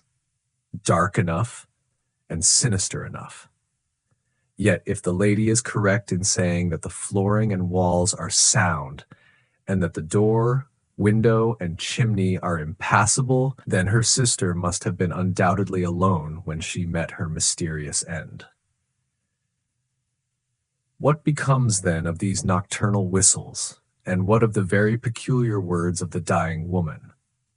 I cannot think. When you combine the ideas of whistles at night, the presence of a band of gypsies who are on intimate terms with this old doctor, the fact that we have every reason to believe that the doctor has an interest in preventing his stepdaughter's marriage, the dying allusion to a band, and finally the fact that Miss Helen Stoner heard a metallic clang, which might have been caused by one of those metal bars that secured the shutters falling back into its place, I think that there is good ground to think that the mystery may be cleared along those lines. But what, then, did the gypsies do? I cannot imagine. I see many objections to any such theory. And so do I. It is precisely for that reason that we are going to Stoke Moran this day. I want to see whether the objections are fatal, or if they may be explained away. But what in the name of the devil? The ejaculation had been drawn from my companion by the fact that our door had been suddenly dashed open, and that a huge man had framed himself in the aperture. His costume was a peculiar mixture of the professional and of the agricultural, having a black top hat, a long frock coat, and a pair of high gaiters, with a hunting crop swinging in his hand. So tall was he that his hat actually brushed the crossbar of the doorway, and his breadth seemed to span it across from side to side. A large face, seared with 1,000 wrinkles, burned yellow with the sun and marked with every evil passion, was turned from one to the other of us, while his deep-set, bile-shot eyes and his high, thin, fleshless nose gave him somewhat the resemblance to a fierce old bird of prey. "Which of you is Holmes?" asked this apparition. "My name, sir, but you have the advantage of me," said my companion quietly. "I am Dr. Grimesby Roylott of Stoke Moran." "Indeed, doctor," said Holmes blandly. "Pray take a seat." "I will do nothing of the kind. My stepdaughter has been here. I have traced her. What has she been saying to you?" "It is a little cold for the time of the year," said Holmes. What has she been saying to you? Screamed the old man furiously. But I have heard that the crocuses promise well, continued my companion imperturbably. Ha! You put me off, do you? Said our new visitor, taking a step forward and shaking his hunting crop. I know you, you scoundrel. I have heard of you before. You are Holmes the meddler. My friend smiled. Holmes the busybody. His smile broadened. Holmes the Scotland Yard jack-in-office. Holmes chuckled heartily. Your conversation is most entertaining, said he. When you go out, close the door, for there is a decided draught. I will go when I have had my say. Don't you dare to meddle with my affairs. I know that Miss Stoner has been here. I traced her. I am a dangerous man to fall foul of. See here. He stepped swiftly forward, seized the poker, and bent it into a curve with his huge brown hands. See that you keep yourself out of my grip, he snarled, and hurling the twisted poker into the fireplace, he strode out of the room. He seems a very amiable person, said Holmes, laughing. I am not quite so bulky, but if he had remained, I might have shown him that my grip was not much more feeble than his own. As he spoke, he picked up the steel poker and, with a sudden effort, straightened it out again. Fancy his having the insolence to confound me with the official detective force. This incident gives zest to our investigation, however, and I only trust that our little friend will not suffer from her imprudence in allowing this brute to trace her. And now, Watson, we shall order breakfast, and afterwards I shall walk down to Doctors' Commons, where I hope to get some data which may help us in this matter. It was nearly 1 o'clock when Sherlock Holmes returned from his excursion. He held in his hand a sheet of blue paper, scrawled over with notes and figures. I have seen the will of the deceased wife, said he. To determine its exact meaning, I have been obliged to work out the present prices of the investments with which it is concerned. The total income, which at the time of the wife's death was little short of £1,100, is now, through the fall in agricultural prices, not more than £750. Each daughter can claim an income of £250 in case of marriage. It is evident, therefore, that if both girls had married, this beauty would have had a mere pittance, while even one of them would cripple him to a very serious extent. My morning's work has not been wasted, since it has proved that he has the very strongest motives for standing in the way of anything of the sort. And now, Watson, this is too serious for dawdling, especially as the old man is aware that we are interesting ourselves in his affairs. So if you are ready, we shall call a cab and drive to Waterloo. I should be very much obliged if you would slip your revolver into your pocket. An Ely's No. 2 is an excellent argument with gentlemen who can twist steel pokers into knots. That and a toothbrush are, I think, all that we need. At Waterloo, we were fortunate in catching a train for Leatherhead, where we hired a trap at the station inn and drove for 4 or 5 miles through the lovely Surrey lanes. It was a perfect day, with a bright sun and a few fleecy clouds in the heavens. The trees and wayside hedges were just throwing out their first green shoots, and the air was full of the pleasant smell of the moist earth. To me, at least, there was a strange contrast between the sweet promise of the spring and this sinister quest upon which we were engaged. My companion sat in the front of the trap, his arms folded, his hat pulled down over his eyes, and his chin sunk upon his breast, buried in the deepest thought. Suddenly, however, he started, tapped me on the shoulder, and pointed over the meadows. "Look there," said he. A heavily timbered park stretched up in a gentle slope, thickening into a grove at the highest point. From amid the branches there jutted out the gray gables and high roof tree of a very old mansion. "Stoke Moran?" said he. "Yes, sir. That be the house of Dr. Grimesby Roylott," remarked the driver. "There is some building going on there," said Holmes. "That is where we are going." "There's the village," said the driver, pointing to a cluster of roofs some distance to the left. "But if you want to get to the house, You'll find it shorter to get over this stile, and so by the footpath over the fields. There it is, where the lady is walking." "And the lady, I fancy, is Miss Stoner," observed Holmes, shading his eyes. "Yes, I think we had better do as you suggest." We got off, paid our fare, and the trap rattled back on its way to Leatherhead. "I thought it as well," said Holmes as we climbed the stile, "that this fellow should think we had come here as architects or on some definite business. It may stop his gossip. Good afternoon, Miss Stoner. You see that we have been as good as our word." Our client of the morning had hurried forward to meet us with a face which spoke her joy. "I have been waiting so eagerly for you," she cried, shaking hands with us warmly. "All has turned out splendidly. Dr. Roylott has gone to town, and it is unlikely that he will be back before evening." "We have had the pleasure of making the doctor's acquaintance," said Holmes, and in a few words he sketched out what had occurred. Miss Stoner turned white to the lips as she listened. "Good heavens!" she cried. "He has followed me, then." "So it appears. He is so cunning that I never know when I am safe from him. What will he say when he returns? He must guard himself, for he may find that there is someone more cunning than himself upon his track.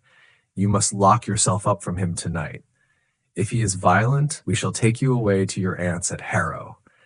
Now we must make the best use of our time, so kindly take us at once to the rooms which we are to examine." The building was of gray, lichen-blotched stone, with a high central portion and two curving wings, like the claws of a crab, thrown out on each side.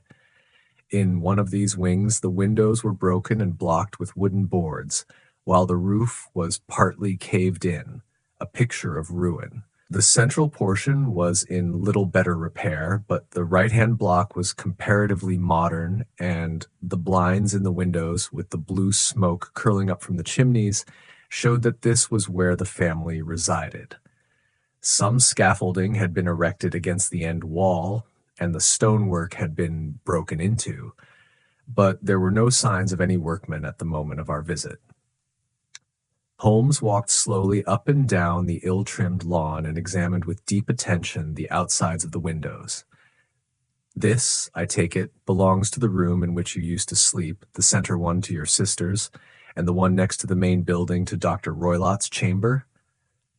"Exactly so, but I am now sleeping in the middle one." "Pending the alterations, as I understand. By the way, there does not seem to be any very pressing need for repairs at that end wall."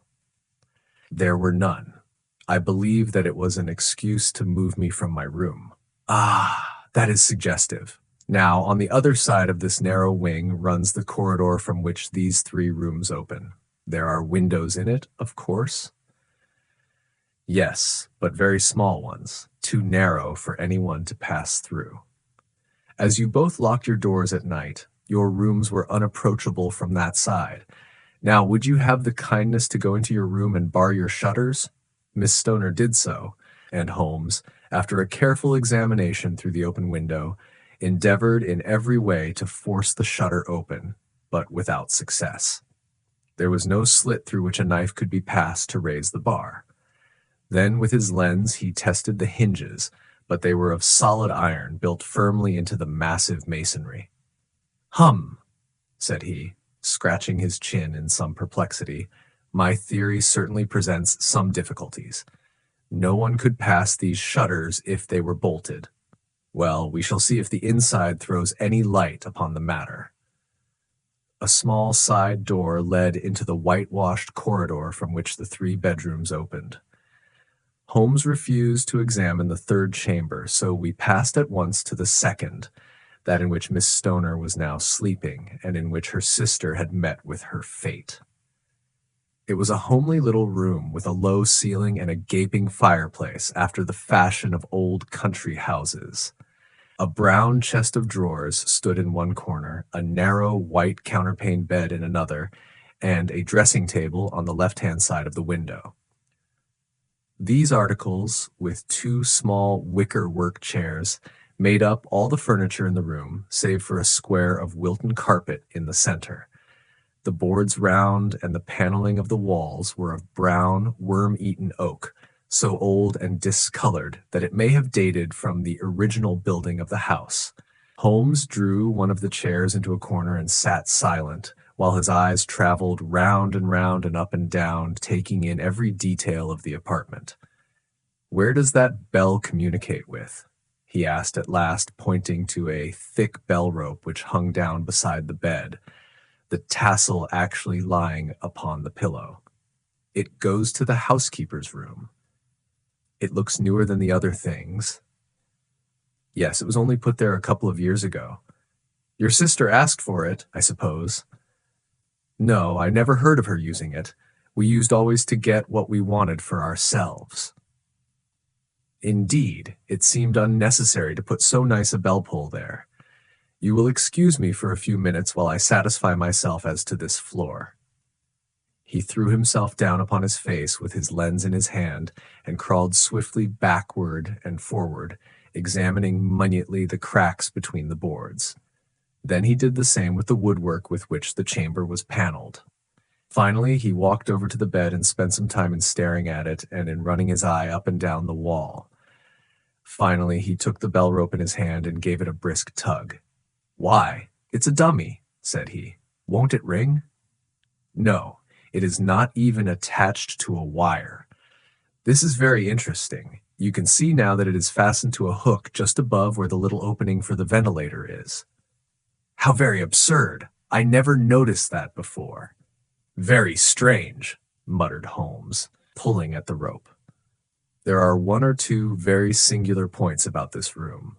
For example, what a fool a builder must be to open a ventilator into another room, when, with the same trouble, he might have communicated with the outside air." "That is also quite modern," said the lady.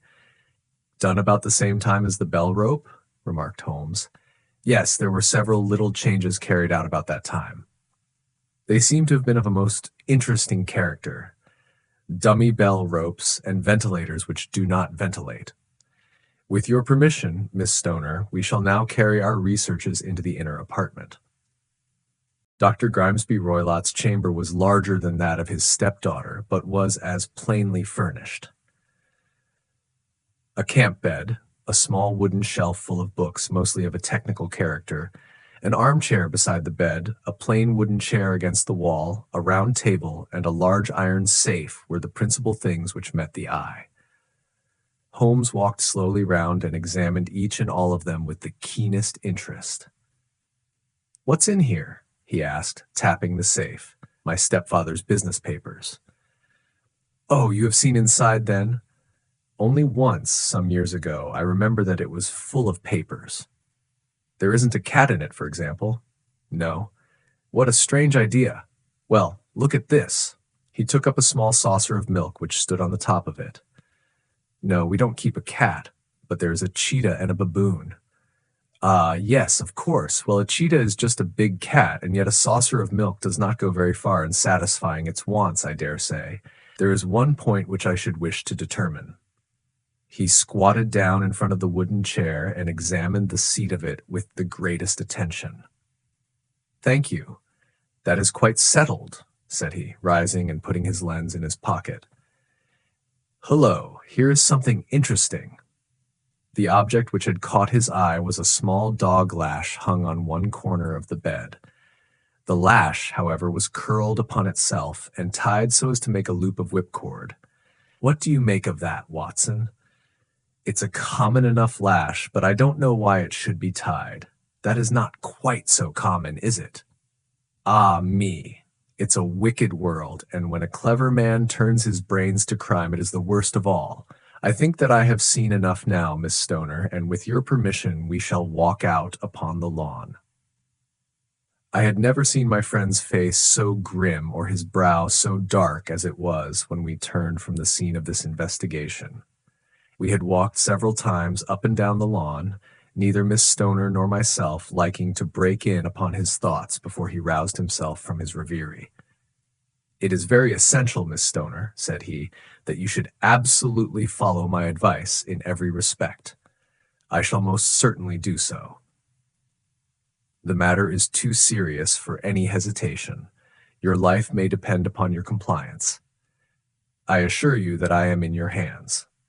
In the first place, both my friend and I must spend the night in your room." Both Miss Stoner and I gazed at him in astonishment. "Yes, it must be so. Let me explain. I believe that that is the village inn over there?" "Yes, that is the Crown." "Very good. Your windows would be visible from there?" "Certainly." "You must confine yourself to your room on pretense of a headache when your stepfather comes back. Then when you hear him retire for the night, you must open the shutters of your window, undo the hasp, put your lamp there as a signal to us, and then withdraw quietly with everything which you are likely to want into the room which you used to occupy. I have no doubt that, in spite of the repairs, you could manage there for one night." "Oh, yes, easily. The rest you will leave in our hands. But what will you do?" "We shall spend the night in your room, and we shall investigate the cause of this noise which has disturbed you." "I believe, Mr. Holmes, that you have already made up your mind," said Miss Stoner, laying her hand upon my companion's sleeve. "Perhaps I have. Then, for pity's sake, tell me what was the cause of my sister's death. I should prefer to have clearer proofs before I speak. You can at least tell me whether my own thought is correct, and if she died from some sudden fright." "No, I do not think so. I think that there was probably some more tangible cause. And now, Miss Stoner, we must leave you, for if Dr. Roylott returned and saw us, our journey would be in vain. Goodbye, and be brave, for if you will do what I have told you, you may rest assured that we shall soon drive away the dangers that threaten you." Sherlock Holmes and I had no difficulty in engaging a bedroom and sitting room at the Crown Inn. They were on the upper floor, and from our window we could command a view of the avenue gate and of the inhabited wing of Stoke Moran Manor House. At dusk we saw Dr. Grimesby Roylott drive past, his huge form looming up beside the little figure of the lad who drove him. The boy had some slight difficulty in undoing the heavy iron gates, and we heard the hoarse roar of the doctor's voice and saw the fury with which he shook his clenched fists at him. The trap drove on, and a few minutes later we saw a sudden light spring up among the trees as the lamp was lit in one of the sitting rooms. "Do you know, Watson," said Holmes as we sat together in the gathering darkness, "I have really some scruples as to taking you tonight. There is a distinct element of danger. Can I be of assistance? Your presence might be invaluable. Then I shall certainly come. It is very kind of you. You speak of danger. You have evidently seen more in these rooms than was visible to me." "No, but I fancy that I may have deduced a little more. I imagine that you saw all that I did." "I saw nothing remarkable save the bell rope, and what purpose that could answer, I confess, is more than I can imagine." "You saw the ventilator too?" "Yes, but I do not think that it is such a very unusual thing to have a small opening between two rooms. It was so small that a rat could hardly pass through. I knew that we should find a ventilator before ever we came to Stoke Moran." "My dear Holmes." "Oh, yes, I did. You remember in her statement she said that her sister could smell Dr. Roylott's cigar. Now, of course, that suggested at once that there must be a communication between the two rooms. It could only be a small one, or it would have been remarked upon at the coroner's inquiry. I deduced a ventilator. But what harm can there be in that? Well, there is at least a curious coincidence of dates. A ventilator is made, a cord is hung, and a lady who sleeps in the bed dies. Does not that strike you? I cannot as yet see any connection. Did you observe anything very peculiar about that bed? No. It was clamped to the floor. Did you ever see a bed fastened like that before? I cannot say that I have. The lady could not move her bed. It must always be in the same relative position to the ventilator and to the rope, or so we may call it, since it was clearly never meant for a bell pull." "Holmes," I cried, I seem to see dimly what you are hinting at. We are only just in time to prevent some subtle and horrible crime. Subtle enough and horrible enough. When a doctor does go wrong, he is the first of criminals. He has nerve and he has knowledge. Palmer and Pritchard were among the heads of their profession. This man strikes even deeper, but I think, Watson, that we shall be able to strike deeper still. But we shall have horrors enough before the night is over. For goodness sake, let us have a quiet pipe and turn our minds for a few hours to something more cheerful. About 9 o'clock, the light among the trees was extinguished, and all was dark in the direction of the manor house. 2 hours passed slowly away, and then suddenly, just at the stroke of 11, a single bright light shone out right in front of us. "That is our signal," said Holmes, springing to his feet. "It comes from the middle window." As we passed out, he exchanged a few words with the landlord, explaining that we were going on a late visit to an acquaintance, and that it was possible that we might spend the night there. A moment later, we were out on the dark road, a chill wind blowing in our faces, and one yellow light twinkling in front of us through the gloom to guide us on our somber errand. There was little difficulty in entering the grounds, for unrepaired breaches gaped in the old park wall. Making our way among the trees, we reached the lawn, crossed it, and were about to enter through the window when out from a clump of laurel bushes there darted what seemed to be a hideous and distorted child, who threw itself upon the grass with writhing limbs and then ran swiftly across the lawn into the darkness. "My God!" I whispered. "Did you see it?" Holmes was for the moment as startled as I. His hand closed like a vice upon my wrist in his agitation. Then he broke into a low laugh and put his lips to my ear. "It is a nice household," he murmured. "That is the baboon." I had forgotten the strange pets which the doctor affected. There was a cheetah, too. Perhaps we might find it upon our shoulders at any moment. I confess that I felt easier in my mind when, after following Holmes' example and slipping off my shoes, I found myself inside the bedroom. My companion noiselessly closed the shutters, moved the lamp onto the table, and cast his eyes round the room. All was as we had seen it in the daytime. Then, creeping up to me and making a trumpet of his hand, he whispered into my ear again so gently that it was all that I could do to distinguish the words. The least sound would be fatal to our plans. I nodded to show that I had heard. We must sit without light. He would see it through the ventilator. I nodded again. Do not go asleep. Your very life may depend upon it. Have your pistol ready in case we should need it. I will sit on the side of the bed, and you in that chair. I took out my revolver and laid it on the corner of the table. Holmes had brought up a long, thin cane, and this he placed upon the bed beside him. By it he laid the box of matches and the stump of a candle.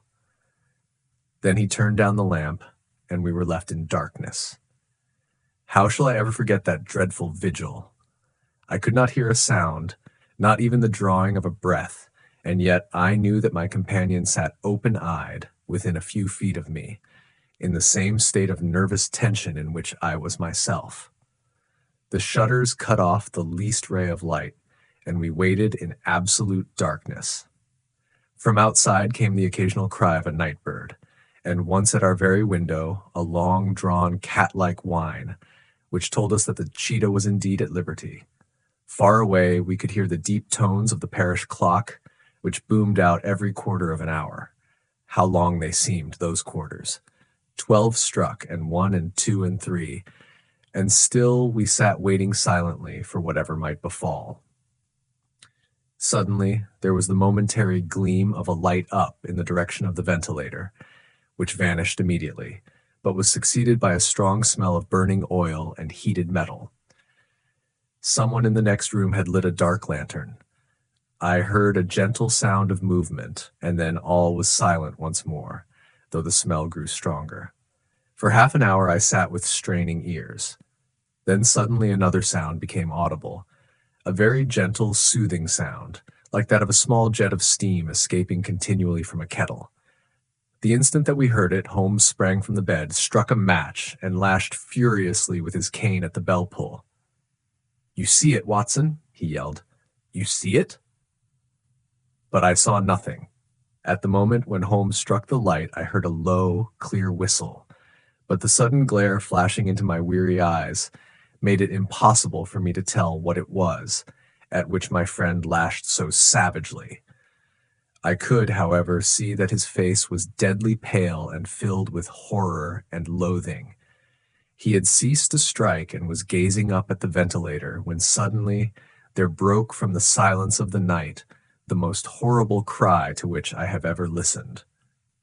It swelled up louder and louder, a hoarse yell of pain and fear and anger all mingled in the one dreadful shriek. They say that away down in the village, and even in the distant parsonage, that cry raised the sleepers from their beds. It struck cold to our hearts, and I stood gazing at Holmes, and he at me, until the last echoes of it had died away into the silence from which it rose. "What can it mean?" I gasped. "It means that it is all over," Holmes answered. "And perhaps, after all, it is for the best. Take your pistol, and we will enter Dr. Roylott's room." With a grave face, he lit the lamp and led the way down the corridor. Twice he struck at the chamber door without any reply from within. Then he turned the handle and entered, I at his heels, with the cocked pistol in my hand. It was a singular sight which met our eyes. On the table stood a dark lantern with the shutter half open, throwing a brilliant beam of light upon the iron safe, the door of which was ajar. Beside this table, on the wooden chair, sat Dr. Grimesby Roylott, clad in a long gray dressing gown, his bare ankles protruding beneath, and his feet thrust into red-heelless Turkish slippers. Across his lap lay the short stock with the long lash which we had noticed during the day. His chin was cocked upward, and his eyes were fixed in a dreadful, rigid stare at the corner of the ceiling. Round his brow he had a peculiar yellow band, with brownish speckles, which seemed to be bound tightly round his head. As we entered, he made neither sound nor motion. "The band! The speckled band!" whispered Holmes.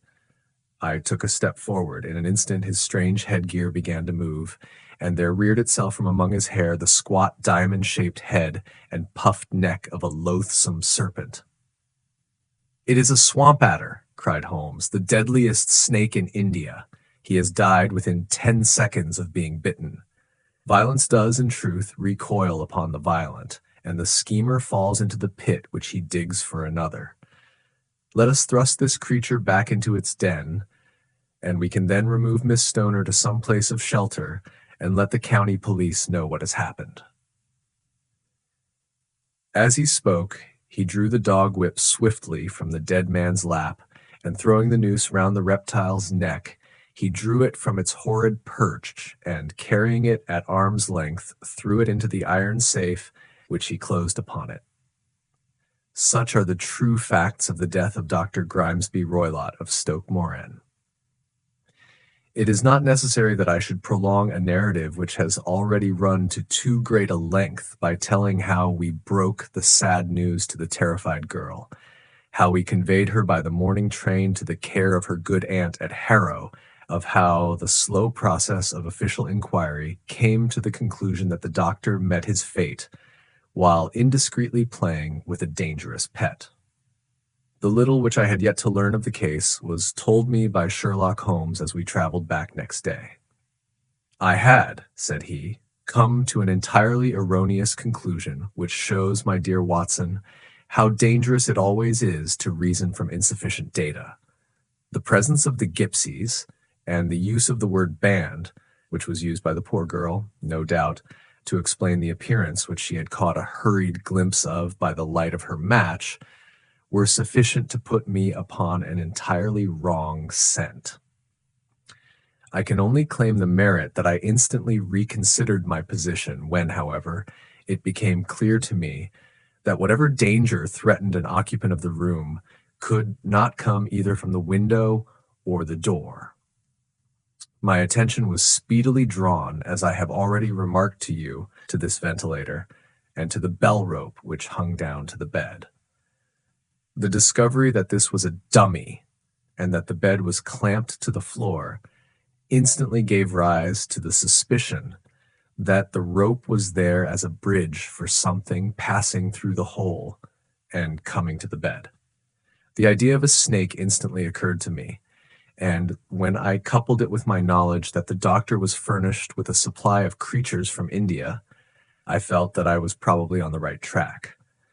The idea of using a form of poison which could not possibly be discovered by any chemical test was just such a one as would occur to a clever and ruthless man who had had an Eastern training. The rapidity with which such a poison would take effect would also, from his point of view, be an advantage.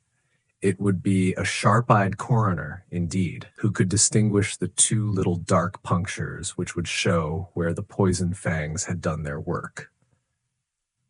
Then I thought of the whistle. Of course, he must recall the snake before the morning light revealed it to the victim.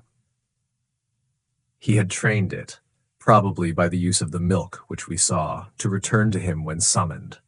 He would put it through this ventilator at the hour that he thought best, with the certainty that it would crawl down the rope and land on the bed. It might or might not bite the occupant. Perhaps she might escape every night for a week, but sooner or later she must fall a victim. I had come to these conclusions before ever I had entered his room. An inspection of his chair showed me that he had been in the habit of standing on it, which of course would be necessary in order that he should reach the ventilator. The sight of the safe, the saucer of milk, and the loop of whipcord were enough to finally dispel any doubts which may have remained. The metallic clang heard by Miss Stoner was obviously caused by her stepfather hastily closing the door of his safe upon its terrible occupant. Having once made up my mind, you know the steps which I took in order to put the matter to the proof. I heard the creature hiss, as I have no doubt that you did also, and I instantly lit the light and attacked it, with the result of driving it through the ventilator, and also with the result of causing it to turn upon its master at the other side. Some of the blows of my cane came home and roused its snakish temper, so that it flew upon the first person it saw. In this way, I am no doubt indirectly responsible for Dr. Grimesby Roylott's death, and I cannot say that it is likely to weigh very heavily upon my conscience. 9. The Adventure of the Engineer's Thumb. Of all the problems which have been submitted to my friend, Mr. Sherlock Holmes, for solution during the years of our intimacy, there were only two which I was the means of introducing to his notice, that of Mr. Hatherley's thumb, and that of Colonel Warburton's madness. Of these, the latter may have afforded a finer field for an acute and original observer, but the other was so strange in its inception and so dramatic in its details that it may be the more worthy of being placed upon record, even if it gave my friend fewer openings for those deductive methods of reasoning by which he achieved such remarkable results. The story has, I believe, been told more than once in the newspapers, but like all such narratives, its effect is much less striking when set forth en bloc in a single half-column of print than when the facts slowly evolve before your own eyes, and the mystery clears gradually away as each new discovery furnishes a step which leads on to the complete truth. At the time, the circumstances made a deep impression upon me, and the lapse of 2 years has hardly served to weaken the effect. It was in the summer of '89, not long after my marriage, that the events occurred which I am now about to summarize. I had returned to civil practice and had finally abandoned Holmes in his Baker Street rooms, although I continually visited him and occasionally even persuaded him to forgo his Bohemian habits so far as to come and visit us.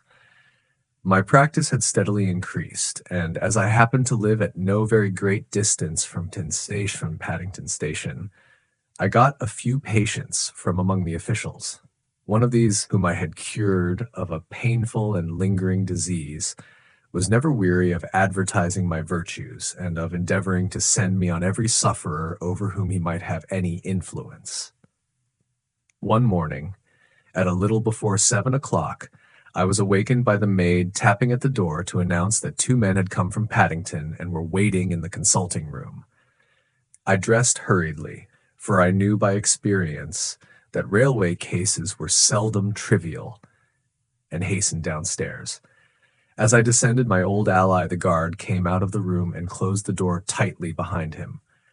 "I've got him here, he whispered, jerking his thumb over his shoulder. "He's all right." "What is it, then?"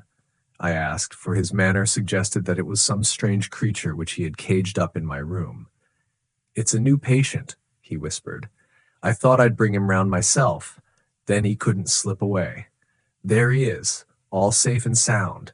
I must go now, doctor. I have my duties, just the same as you." And off he went, this trusty tout, without even giving me time to thank him. I entered my consulting room and found a gentleman seated by the table. He was quietly dressed in a suit of heather tweed with a soft cloth cap which he had laid down upon my books. Round one of his hands he had a handkerchief wrapped, which was mottled all over with blood-stains. He was young, not more than 25, I should say, with a strong masculine face, but he was exceedingly pale and gave me the impression of a man who was suffering from some strong agitation, which it took all his strength of mind to control. "I am sorry to knock you up so early, doctor," said he, "but I have had a very serious accident during the night. I came in by train this morning, and on inquiring at Paddington as to where I might find a doctor, a worthy fellow very kindly escorted me here. I gave the maid a card, but I see that she has left it upon the side table." I took it up and glanced at it. "Mr. Victor Hatherley, hydraulic engineer, 16A, Victoria Street, 3rd floor." That was the name, style, and abode of my morning visitor. "I regret that I have kept you waiting," said I, sitting down in my library chair. "You are fresh from a night journey, I understand, which is in itself a monotonous occupation." "Oh, my night could not be called monotonous," said he, and laughed. He laughed very heartily, with a high, ringing note, leaning back in his chair and shaking his sides. All my medical instincts rose up against that laugh. "Stop it!" I cried. "Pull yourself together!" And I poured out some water from a carafe. It was useless, however. He was off in one of those hysterical outbursts which come upon a strong nature when some great crisis is over and gone. Presently he came to himself once more, very weary and pale-looking. "I have been making a fool of myself," he gasped. "Not at all. Drink this." I dashed some brandy into the water, and the color began to come back to his bloodless cheeks. "That's better," said he. "And now, doctor, perhaps you would kindly attend to my thumb, or rather to the place where my thumb used to be." He unwound the handkerchief and held out his hand. It gave even my hardened nerves a shudder to look at it. There were 4 protruding fingers and a horrid, red, spongy surface where the thumb should have been. It had been hacked or torn right out from the roots. "Good heavens!" I cried. "This is a terrible injury. It must have bled considerably." "Yes, it did. I fainted when it was done, and I think that I must have been senseless for a long time. When I came to, I found that it was still bleeding, so I tied one end of my handkerchief very tightly round the wrist and braced it up with a twig." "Excellent. You should have been a surgeon." "It is a question of hydraulics, you see, and came within my own province." "This has been done," said I, examining the wound, "by a very heavy and sharp instrument." "A thing like a cleaver," said he. "An accident, I presume?" "By no means." "What, a murderous attack?" "Very murderous indeed." "You horrify me." I sponged the wound, cleaned it, dressed it, and finally covered it over with cotton wadding and carbolized bandages. He lay back without wincing, though he bit his lip from time to time. "How is that?" I asked when I had finished. "Capital. Between your brandy and your bandage, I feel a new man. I was very weak, but I have had a good deal to go through. Perhaps you had better not speak of the matter. It is evidently trying to your nerves. Oh, no, not now. I shall have to tell my tale to the police, but between ourselves, if it were not for the convincing evidence of this wound of mine, I should be surprised if they believed my statement, for it is a very extraordinary one, and I have not much in the way of proof with which to back it up. And, even if they believe me, the clues which I can give them are so vague that it is a question whether justice will be done. Ha! Cried I. If it is anything in the nature of a problem which you desire to see solved, I should strongly recommend you to come to my friend, Mr. Sherlock Holmes, before you go to the official police. Oh, I have heard of that fellow, answered my visitor, and I should be very glad if he would take the matter up, though of course I must use the official police as well. Would you give me an introduction to him? I'll do better. I'll take you round to him myself. I should be immensely obliged to you. We'll call a cab and go together. We shall just be in time to have a little breakfast with him. Do you feel equal to it? Yes, I shall not feel easy until I have told my story. Then my servant will call a cab, and I shall be with you in an instant. I rushed upstairs, explained the matter shortly to my wife, and in 5 minutes was inside a hansom, driving with my new acquaintance to Baker Street. Sherlock Holmes was, as I expected, lounging about his sitting room in his dressing gown, reading the agony column of the Times, and smoking his before-breakfast pipe, which was composed of all the plugs and doddles left from his smokes of the day before, all carefully dried and collected on the corner of the mantelpiece. He received us in his quietly genial fashion, ordered fresh rashers and eggs, and joined us in a hearty meal.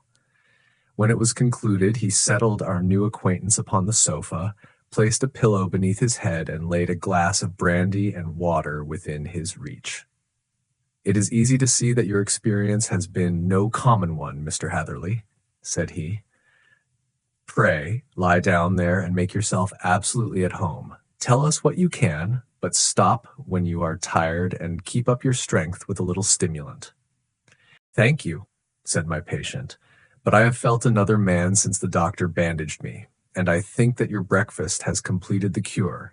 I shall take up as little of your valuable time as possible, so I shall start at once upon my peculiar experiences." Holmes sat in his big armchair with the weary, heavy-lidded expression which veiled his keen and eager nature, while I sat opposite to him, and we listened in silence to the strange story which our visitor detailed to us.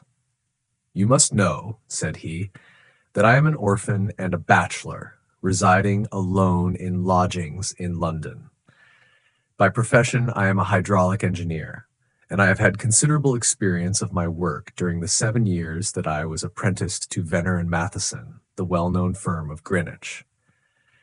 2 years ago, having served my time, and having also come into a fair sum of money through my poor father's death, I determined to start in business for myself, and took professional chambers in Victoria Street. I suppose that everyone finds his first independent start in business a dreary experience. To me, it has been exceptionally so. During 2 years, I have had 3 consultations and 1 small job, and that is absolutely all that my profession has brought me. My gross takings amount to £27 Every day, from 9 in the morning until 4 in the afternoon, I waited in my little den until at last my heart began to sink, and I came to believe that I should never have any practice at all. Yesterday, however, just as I was thinking of leaving the office, my clerk entered to say there was a gentleman waiting who wished to see me upon business. He brought up a card, too, with the name of Colonel Lysander Stark engraved upon it. Close at his heels came the colonel himself, a man rather over the middle size, but of an exceeding thinness. I do not think that I have ever seen so thin a man. His whole face sharpened away into nose and chin, and the skin of his cheeks was drawn quite tense over his outstanding bones. Yet this emaciation seemed to be his natural habit, and due to no disease, for his eye was bright, his step brisk, and his bearing assured. He was plainly but neatly dressed, and his age, I should judge, would be nearer 40 than 30. "Mr. Hatherley," said he with something of a German accent, "you have been recommended to me, Mr. Hatherley, as being a man who is not only proficient in his profession, but is also discreet and capable of preserving a secret." I bowed, feeling as flattered as any young man would at such an address. "May I ask who it was who gave me so good a character?" "Well, perhaps it is better that I should not tell you that just at this moment. I have it from the same source that you are both an orphan and a bachelor and are residing alone in London." "That is quite correct," I answered, "but you will excuse me if I say that I cannot see how all this bears upon my professional qualifications. I understand that it was on a professional matter that you wished to speak to me?" "Undoubtedly so. But you will find that all I say is really to the point. I have a professional commission for you, but absolute secrecy is quite essential. Absolute secrecy, you understand, and of course we may expect that more from a man who is alone than from one who lives in the bosom of his family." "If I promise to keep a secret," said I, "you may absolutely depend upon my doing so." He looked very hard at me as I spoke, and it seemed to me that I had never seen so suspicious and questioning an eye. "Do you promise, then?" said he at last. "Yes, I promise." Absolute and complete silence before, during, and after? No reference to the matter at all, either in word or writing? "I have already given you my word." "Very good." He suddenly sprang up, and darting like lightning across the room, he flung open the door. The passage outside was empty. "That's all right," said he, coming back. "I know that clerks are sometimes curious as to their master's affairs. Now we can talk in safety." He drew up his chair very close to mine and began to stare at me again with the same questioning and thoughtful look. A feeling of repulsion and of something akin to fear had begun to rise within me at the strange antics of this fleshless man. Even my dread of losing a client could not restrain me from showing my impatience. "I beg that you will state your business, sir," said I. "My time is of value." Heaven forgive me for that last sentence, but the words came to my lips. "How would 50 guineas for a night's work suit you?" he asked. "Most admirably." "I say a night's work, but an hour's would be nearer the mark. I simply want your opinion about a hydraulic stamping machine which has got out of gear. If you show us what is wrong, we shall soon set it right ourselves. What do you think of such a commission as that?" "The work appears to be light, and the pay munificent." "Precisely so. We shall want you to tonight by the last train." "Where to?" "To Ayford, in Berkshire. It is a little place near the borders of Oxfordshire, and within 7 miles of Reading. There is a train from Paddington which would bring you there at about 11:15. "Very good. I shall come down in a carriage to meet you." "There is a drive, then?" "Yes. Our little place is quite out in the country.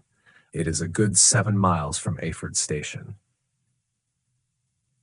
"Then we can hardly get there before midnight. I suppose there would be no chance of a train back. I should be compelled to stop the night." "Yes, we could easily give you a shakedown." "That is very awkward. Could I not come at some more convenient hour?"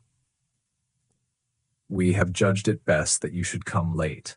It is to recompense you for any inconvenience that we are paying to you, a young and unknown man, a fee which would buy an opinion from the very heads of your profession. Still, of course, if you would like to draw out of the business, there is plenty of time to do so." I thought of the 50 guineas, and of how very useful they would be to me. "Not at all," said I. "I shall be very happy to accommodate myself to your wishes. I should like, however, to understand a little more clearly what it is that you wish me to do." "Quite so. It is very natural that the pledge of secrecy, which we've exacted from you, should have aroused your curiosity. I have no wish to commit you to anything without your having it all laid before you. I suppose that we are absolutely safe from eavesdroppers?" "Entirely."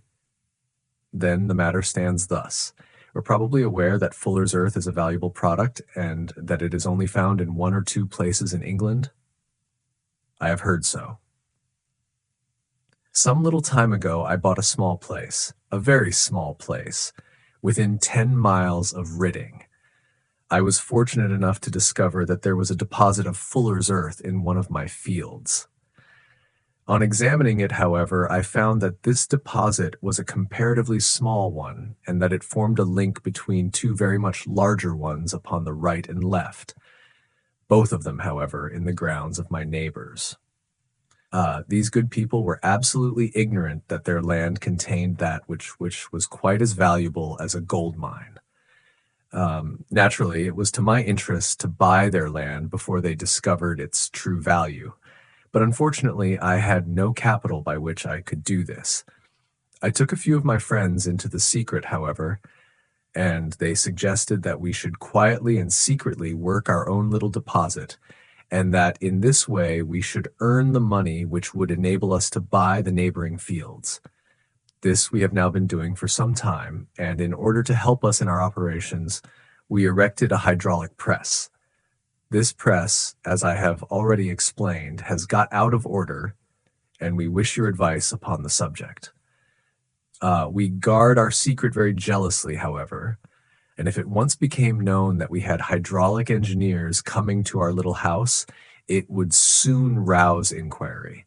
And then, if the facts came out, it would be goodbye to any chance of getting these fields and carrying out our plans. That is why I have made you promise me that you will not tell a human being that you are going to Ayford tonight. I hope that I make it all plain. I quite follow you, said I. The only point which I could not quite understand was what use you could make of a hydraulic press in excavating fuller's earth, which, as I understand, is dug out like gravel from a pit. Ah, said he carelessly, we have our own process. We compress the earth into bricks so as to remove them without revealing what they are. But that is a mere detail. I have taken you fully into my confidence now, Mr. Hatherley, and I have shown you how I trust you. He rose as he spoke. I shall expect you then at Ayford at 11:15. I shall certainly be there. And not a word to a soul. He looked at me with a last long questioning gaze, and then, pressing my hand in a cold, dank grasp, he hurried from the room. Well, when I came to think it all over in cool blood, I was very much astonished, as you may both think, at this sudden commission which had been entrusted to me.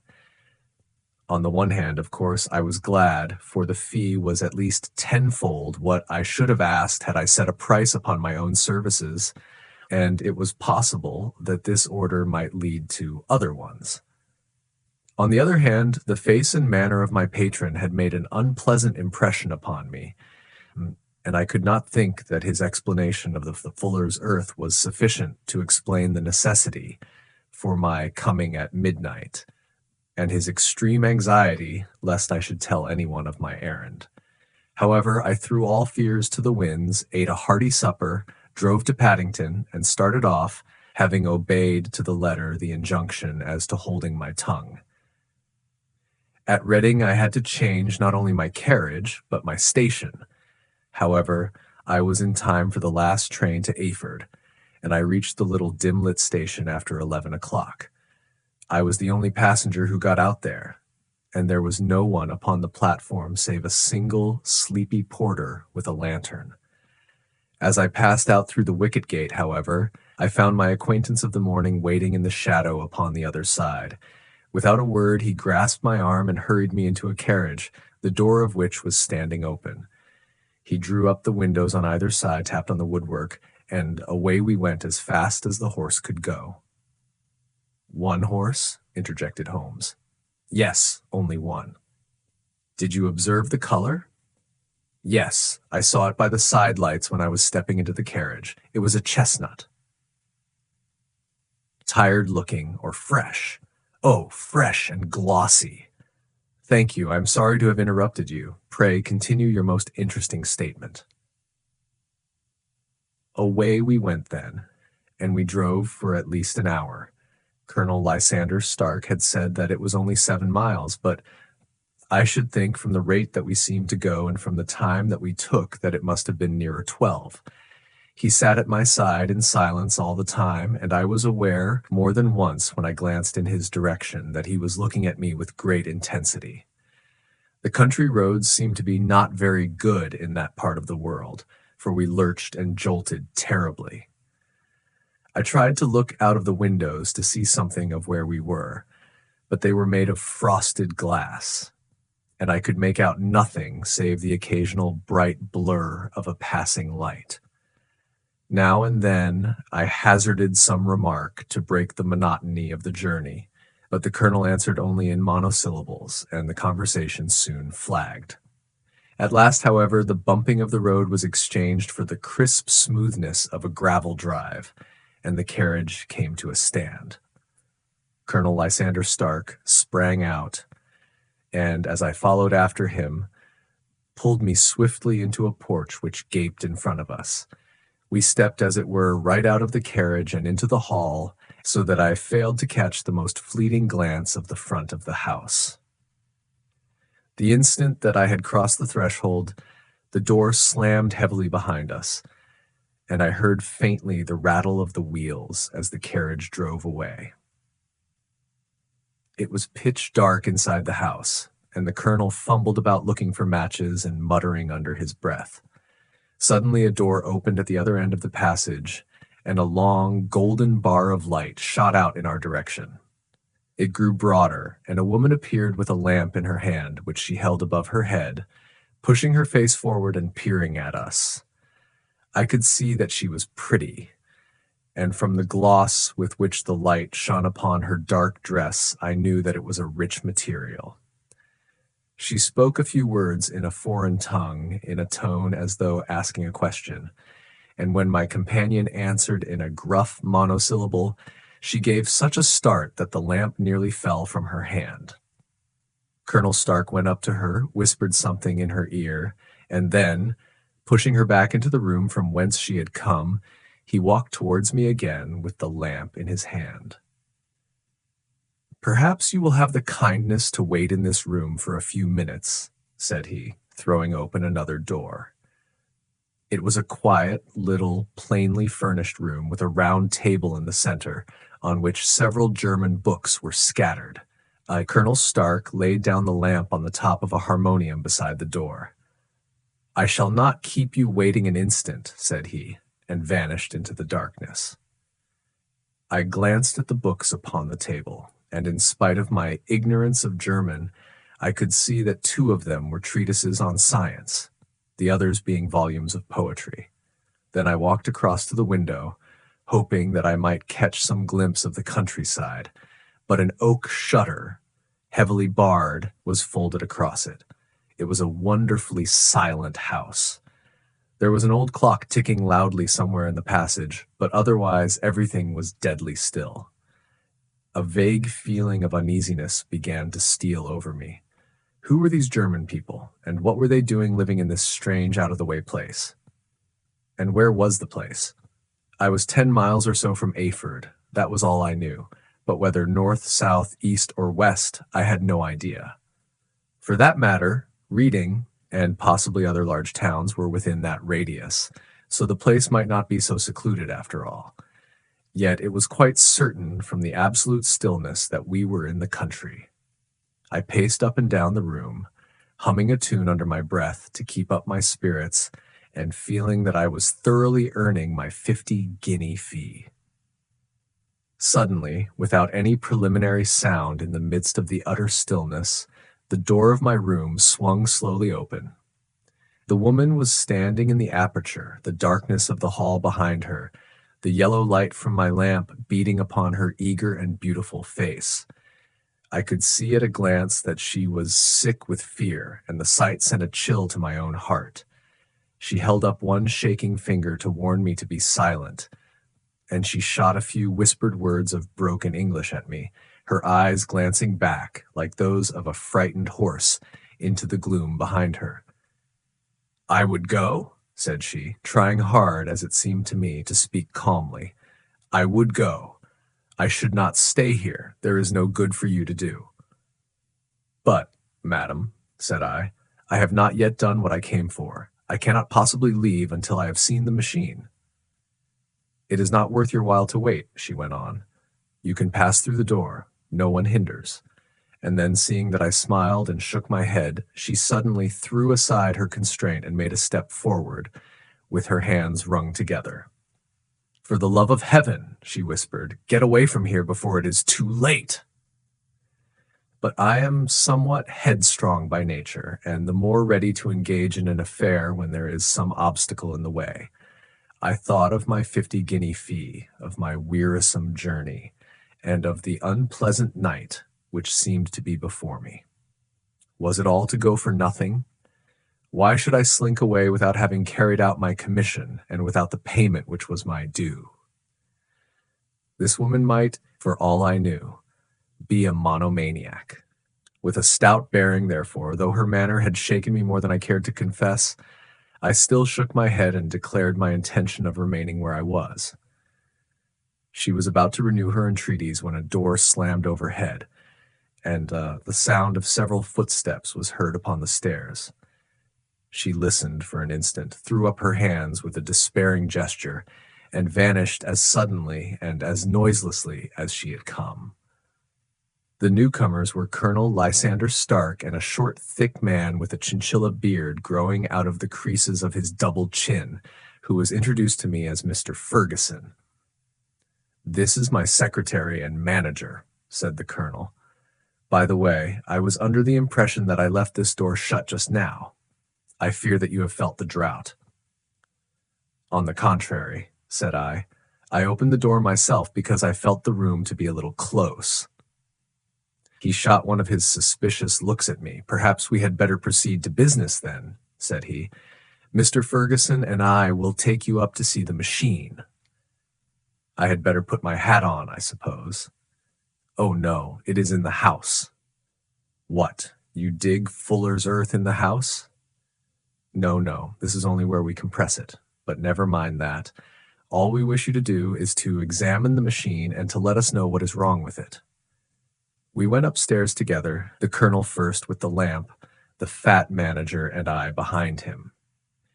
It was a labyrinth of an old house, with corridors, passages, narrow winding staircases, and little low doors, the thresholds of which were hollowed out by the generations who had crossed them. There were no carpets and no signs of any furniture above the ground floor, while the plaster was peeling off the walls, and the damp was breaking through in green, unhealthy blotches. I tried to put on as unconcerned an air as possible, but I had not forgotten the warnings of the lady, even though I disregarded them, and I kept a keen eye upon my two companions. Ferguson appeared to be a morose and silent man, but I could see from the little that he said that he was at least a fellow countryman. Colonel Lysander Stark stopped at last before a low door, which he unlocked. Within was a small square room in which the three of us could hardly get at one time. Ferguson remained outside, and the colonel ushered me in. We are now, said he, actually within the hydraulic press, and it would be a particularly unpleasant thing for us if anyone were to turn it on. The ceiling of this small chamber is really the end of the descending piston, and it comes down with the force of many tons upon this metal floor. There are small lateral columns of water outside which receive the force, and which transmit and multiply it in the manner which is familiar to you.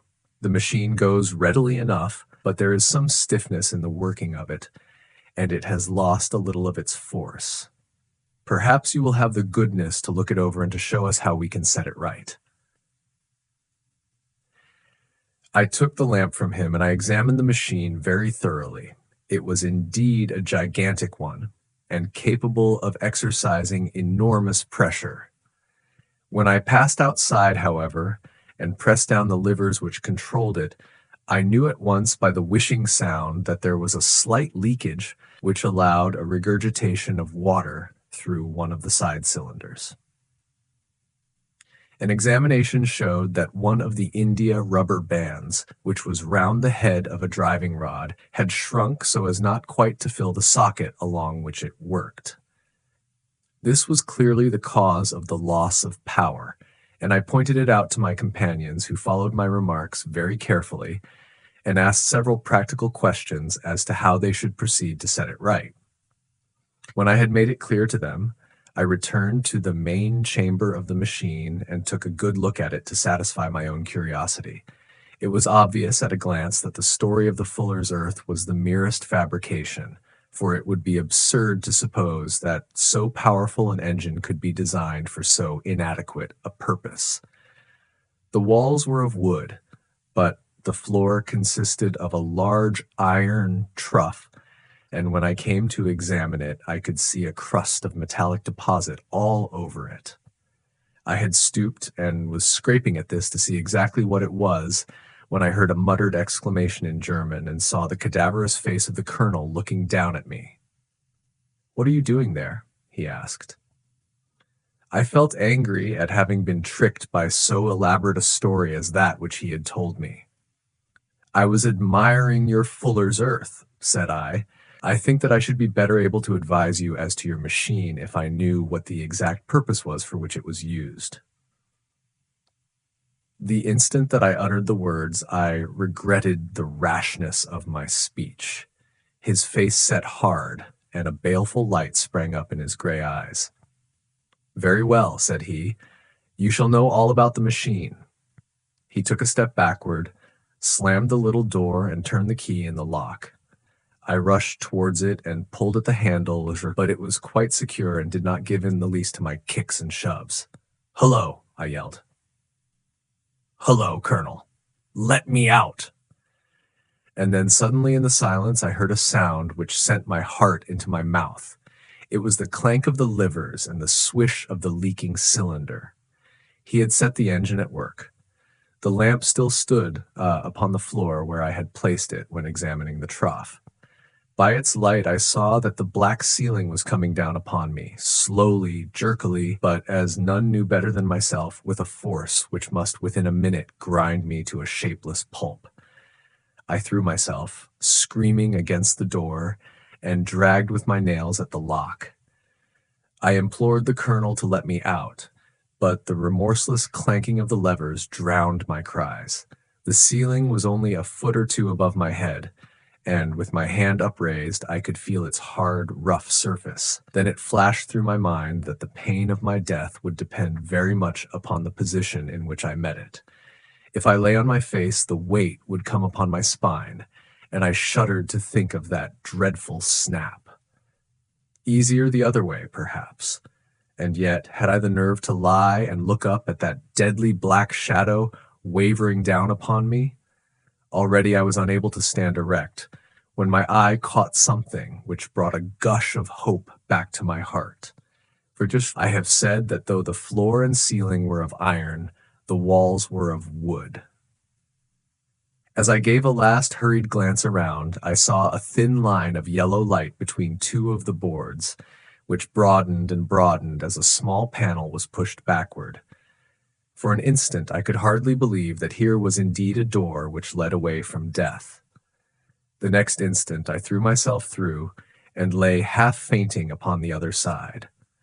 The panel had closed again behind me, but the crash of the lamp, and a few moments afterwards the clang of the two slabs of metal, told me how narrow had been my escape. I was recalled to myself by a frantic plucking at my wrist, and I found myself lying upon the stone floor of a narrow corridor, while a woman bent over me and tugged at me with her left hand, while she held a candle in her right. It was the same good friend whose warning I had so foolishly rejected. "Come, come," she cried breathlessly. "They will be here in a moment. They will see that you are not there. Oh, do not waste the so precious time, but come." This time, at least, I did not scorn her advice. I staggered to my feet and ran with her along the corridor and down a winding stair. The latter led to another broad passage, and just as we reached it, we heard the sound of running feet and the shouting of two voices. one answering the other from the floor on which we were and from the one beneath. My guide stopped and looked about her like one who was at her wit's end. Then she threw open a door which led into a bedroom, through the window of which the moon was shining brightly. "It is your only chance," said she. "It is high, but it may be that you can jump it." As she spoke, a light sprang into view at the further end of the passage, and I saw the lean figure of Colonel Lysander Stark rushing forward with a lantern in one hand and a weapon like a butcher's cleaver in the other. I rushed across the bedroom, flung open the window, and looked out. How quiet and sweet and wholesome the garden looked in the moonlight, and it could not be more than 30 feet down. I clambered out upon the sill, but I hesitated to jump until I should have heard what passed between my savior and the ruffian who pursued me. If she were ill used, then at any risks I was determined to go back to her assistance. The thought had hardly flashed through my mind before he was at the door, pushing his way past her, but she threw her arms round him and tried to hold him back. "Fritz! Fritz!" she cried in English. "Remember your promise after the last time. You said it should not be again. He will be silent. Oh, he will be silent." "You are mad, Elise," he shouted, struggling to break away from her with wrath. "You will be the ruin of us. He has seen too much. Let me pass, I say." He dashed her to one side and, rushing to the window, cut at me with his heavy weapon. I had let myself go and was hanging by the hands to the sill when his blow fell. I was conscious of a dull pain, my grip loosened, and I fell into the garden below. I was shaken but not hurt by the fall, so I picked myself up and rushed off among the bushes as hard as I could run, for I understood that I was far from being out of danger yet. Suddenly, however, as I ran, a deadly dizziness and sickness came over me. I glanced down at my hand, which was throbbing painfully, and then, for the first time, saw that my thumb had been cut off and that the blood was pouring from my wound. I endeavored to tie my handkerchief round it, but there came a sudden buzzing in my ears, and next moment I fell in a dead faint among the rose bushes. How long I remained unconscious I cannot tell. It must have been a very long time, for the moon had sunk, and a bright morning was breaking when I came to myself. My clothes were all sodden with dew, and my coat sleeve was drenched with blood from my wounded thumb. The smarting of it recalled in an instant all the particulars of my night's adventure, and I sprang to my feet with the feeling that I might hardly yet be safe from my pursuers. But to my astonishment, when I came to look round me, neither house nor garden were to be seen. I had been lying in an angle of the hedge close by the high road, and just a little lower down was a long building, which proved upon my approaching it to be the very station at which I had arrived upon the previous night. Were it not for the ugly wound upon my hand, all that had passed during those dreadful hours might have been an evil dream. Half dazed, I went into the station and asked about the morning train. There would be one to Reading in less than an hour. The same porter was on duty, I found, as had been there when I arrived. I inquired of him whether he had ever heard of Colonel Lysander Stark. The name was strange to him.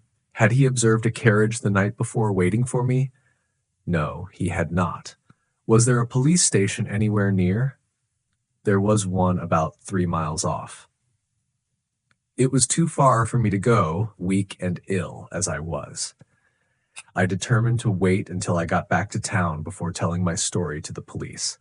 It was a little past 6 when I arrived, so I went first to have my wound dressed, and then the doctor was kind enough to bring me along here. I put the case into your hands and shall do exactly what you advise. We both sat in silence for some little time after listening to this extraordinary narrative. Then Sherlock Holmes pulled down from the shelf one of the ponderous commonplace books in which he placed his cuttings. "Here is an advertisement which will interest you," said he. "It appeared in all the papers about a year ago. Listen to this. Lost on the 9th inst. Mr. Jeremiah Haling, aged 26, a hydraulic engineer, left his lodgings at 10 o'clock at night and has not been heard of since, was dressed in, etc., etc. Ha! That represents the last time that the colonel needed to have his machine overhauled, I fancy. Good heavens, cried my patient. Then that explains what the girl said. Undoubtedly. It is quite clear that the colonel was a cool and desperate man who was absolutely determined that nothing should stand in the way of his little game, like those out-and-out pirates who will leave no survivor from a captured ship. Well, every moment now is precious, so if you feel equal to it, we shall go down to Scotland Yard at once as a preliminary to starting for Eyford. Some 3 hours or so afterwards, we were all in the train together, bound from Reading to the little Berkshire village. There were Sherlock Holmes, the hydraulic engineer, Inspector Bradstreet of Scotland Yard, a plainclothes man, and myself. Bradstreet had spread an ordnance map of the county out upon the seat and was busy with his compasses drawing a circle with Eyford for its center. "There you are," said he. "That circle is drawn at a radius of 10 miles from the village. The place we want must be somewhere near that line. You said 10 miles, I think, sir. It was an hour's good drive. And you think that they brought you back all that way when you were unconscious?" "They must have done so. I have a confused memory, too, of having been lifted and conveyed somewhere." "What I cannot understand," said I, "is why they should have spared you when they found you lying fainting in the garden. Perhaps the villain was softened by the woman's entreaties. I hardly think that likely. I never saw a more inexorable face in my life." "Oh, we shall soon clear up all that," said Bradstreet. "Well, I have drawn my circle, and I only wish I knew at what point upon it the folk that we are in search of are to be found." "I think I could lay my finger on it," said Holmes quietly. "Really now," cried the inspector, "you have formed your opinion. Come now, we shall see who agrees with you. I say it is south, for the country is more deserted there." "And I say east," said my patient. "I am for west," remarked the plain-clothes man. "There are several quiet little villages up there." "And I am for north," said I, "because there are no hills there, and our friend says that he did not notice the carriage go up any." "Come," cried the inspector, laughing, "it's a very pretty diversity of opinion. We have boxed the compass among us. Who do you give your casting vote to?" "You are all wrong." "But we can't all be." "Oh, yes, you can. This is my point."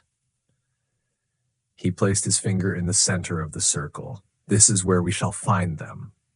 "But the 12-mile drive," gasped Hatherley. "6 out and 6 back. Nothing simpler. You say yourself that the horse was fresh and glossy when you got in. How could it be that if it had gone 12 miles over heavy roads?" "Indeed, it is a likely ruse enough," observed Bradstreet thoughtfully. "Of course, there can be no doubt as to the nature of this gang." "None at all," said Holmes. "They are coiners on a large scale, and have used the machine to form the amalgam which has taken the place of silver. We have known for some time that a clever gang was at work." The inspector. "They have been turning out half-crowns by the thousand. We even traced them as far as Reading, but could get no farther, for they had covered their traces in a way that showed that they were very old hands. But now, thanks to this lucky chance, I think that we have got them right enough." But the inspector was mistaken, for those criminals were not destined to fall into the hands of justice. As we rolled into Eyford Station, we saw a gigantic column of smoke which streamed up from behind a small clump of trees in the neighborhood and hung like an immense ostrich feather over the landscape. "A house on fire?" asked Bradstreet, as the train steamed off again on its way. "Yes, sir," said the station master. "When did it break out?" "I hear that it was during the night, sir, but it has got worse, and the whole place is in a blaze. Whose house is it? Dr. Becker's. Tell me, broke in the engineer, is Dr. Becher a German, very thin, with a long, sharp nose? The station master laughed heartily. No, sir, Dr. Becher is an Englishman, and there isn't a man in the parish who has a better lined waistcoat. But he has a gentleman staying with him, a patient, as I understand, who is a foreigner, and he looks as if a little good Berkshire beef would do him no harm. The station master had not finished his speech before we were all hastening in the direction of the fire. The road topped a low hill, and there was a great widespread whitewashed building in front of us, spouting fire at every chink and window, while in the garden in front 3 fire engines were vainly striving to keep the flames under. "That's it!" cried Hatherley in intense excitement. "There is the gravel drive, and there are the rose bushes where I lay. That second window is the one that I jumped from." "Well, at least," said Holmes, "you have had your revenge upon them.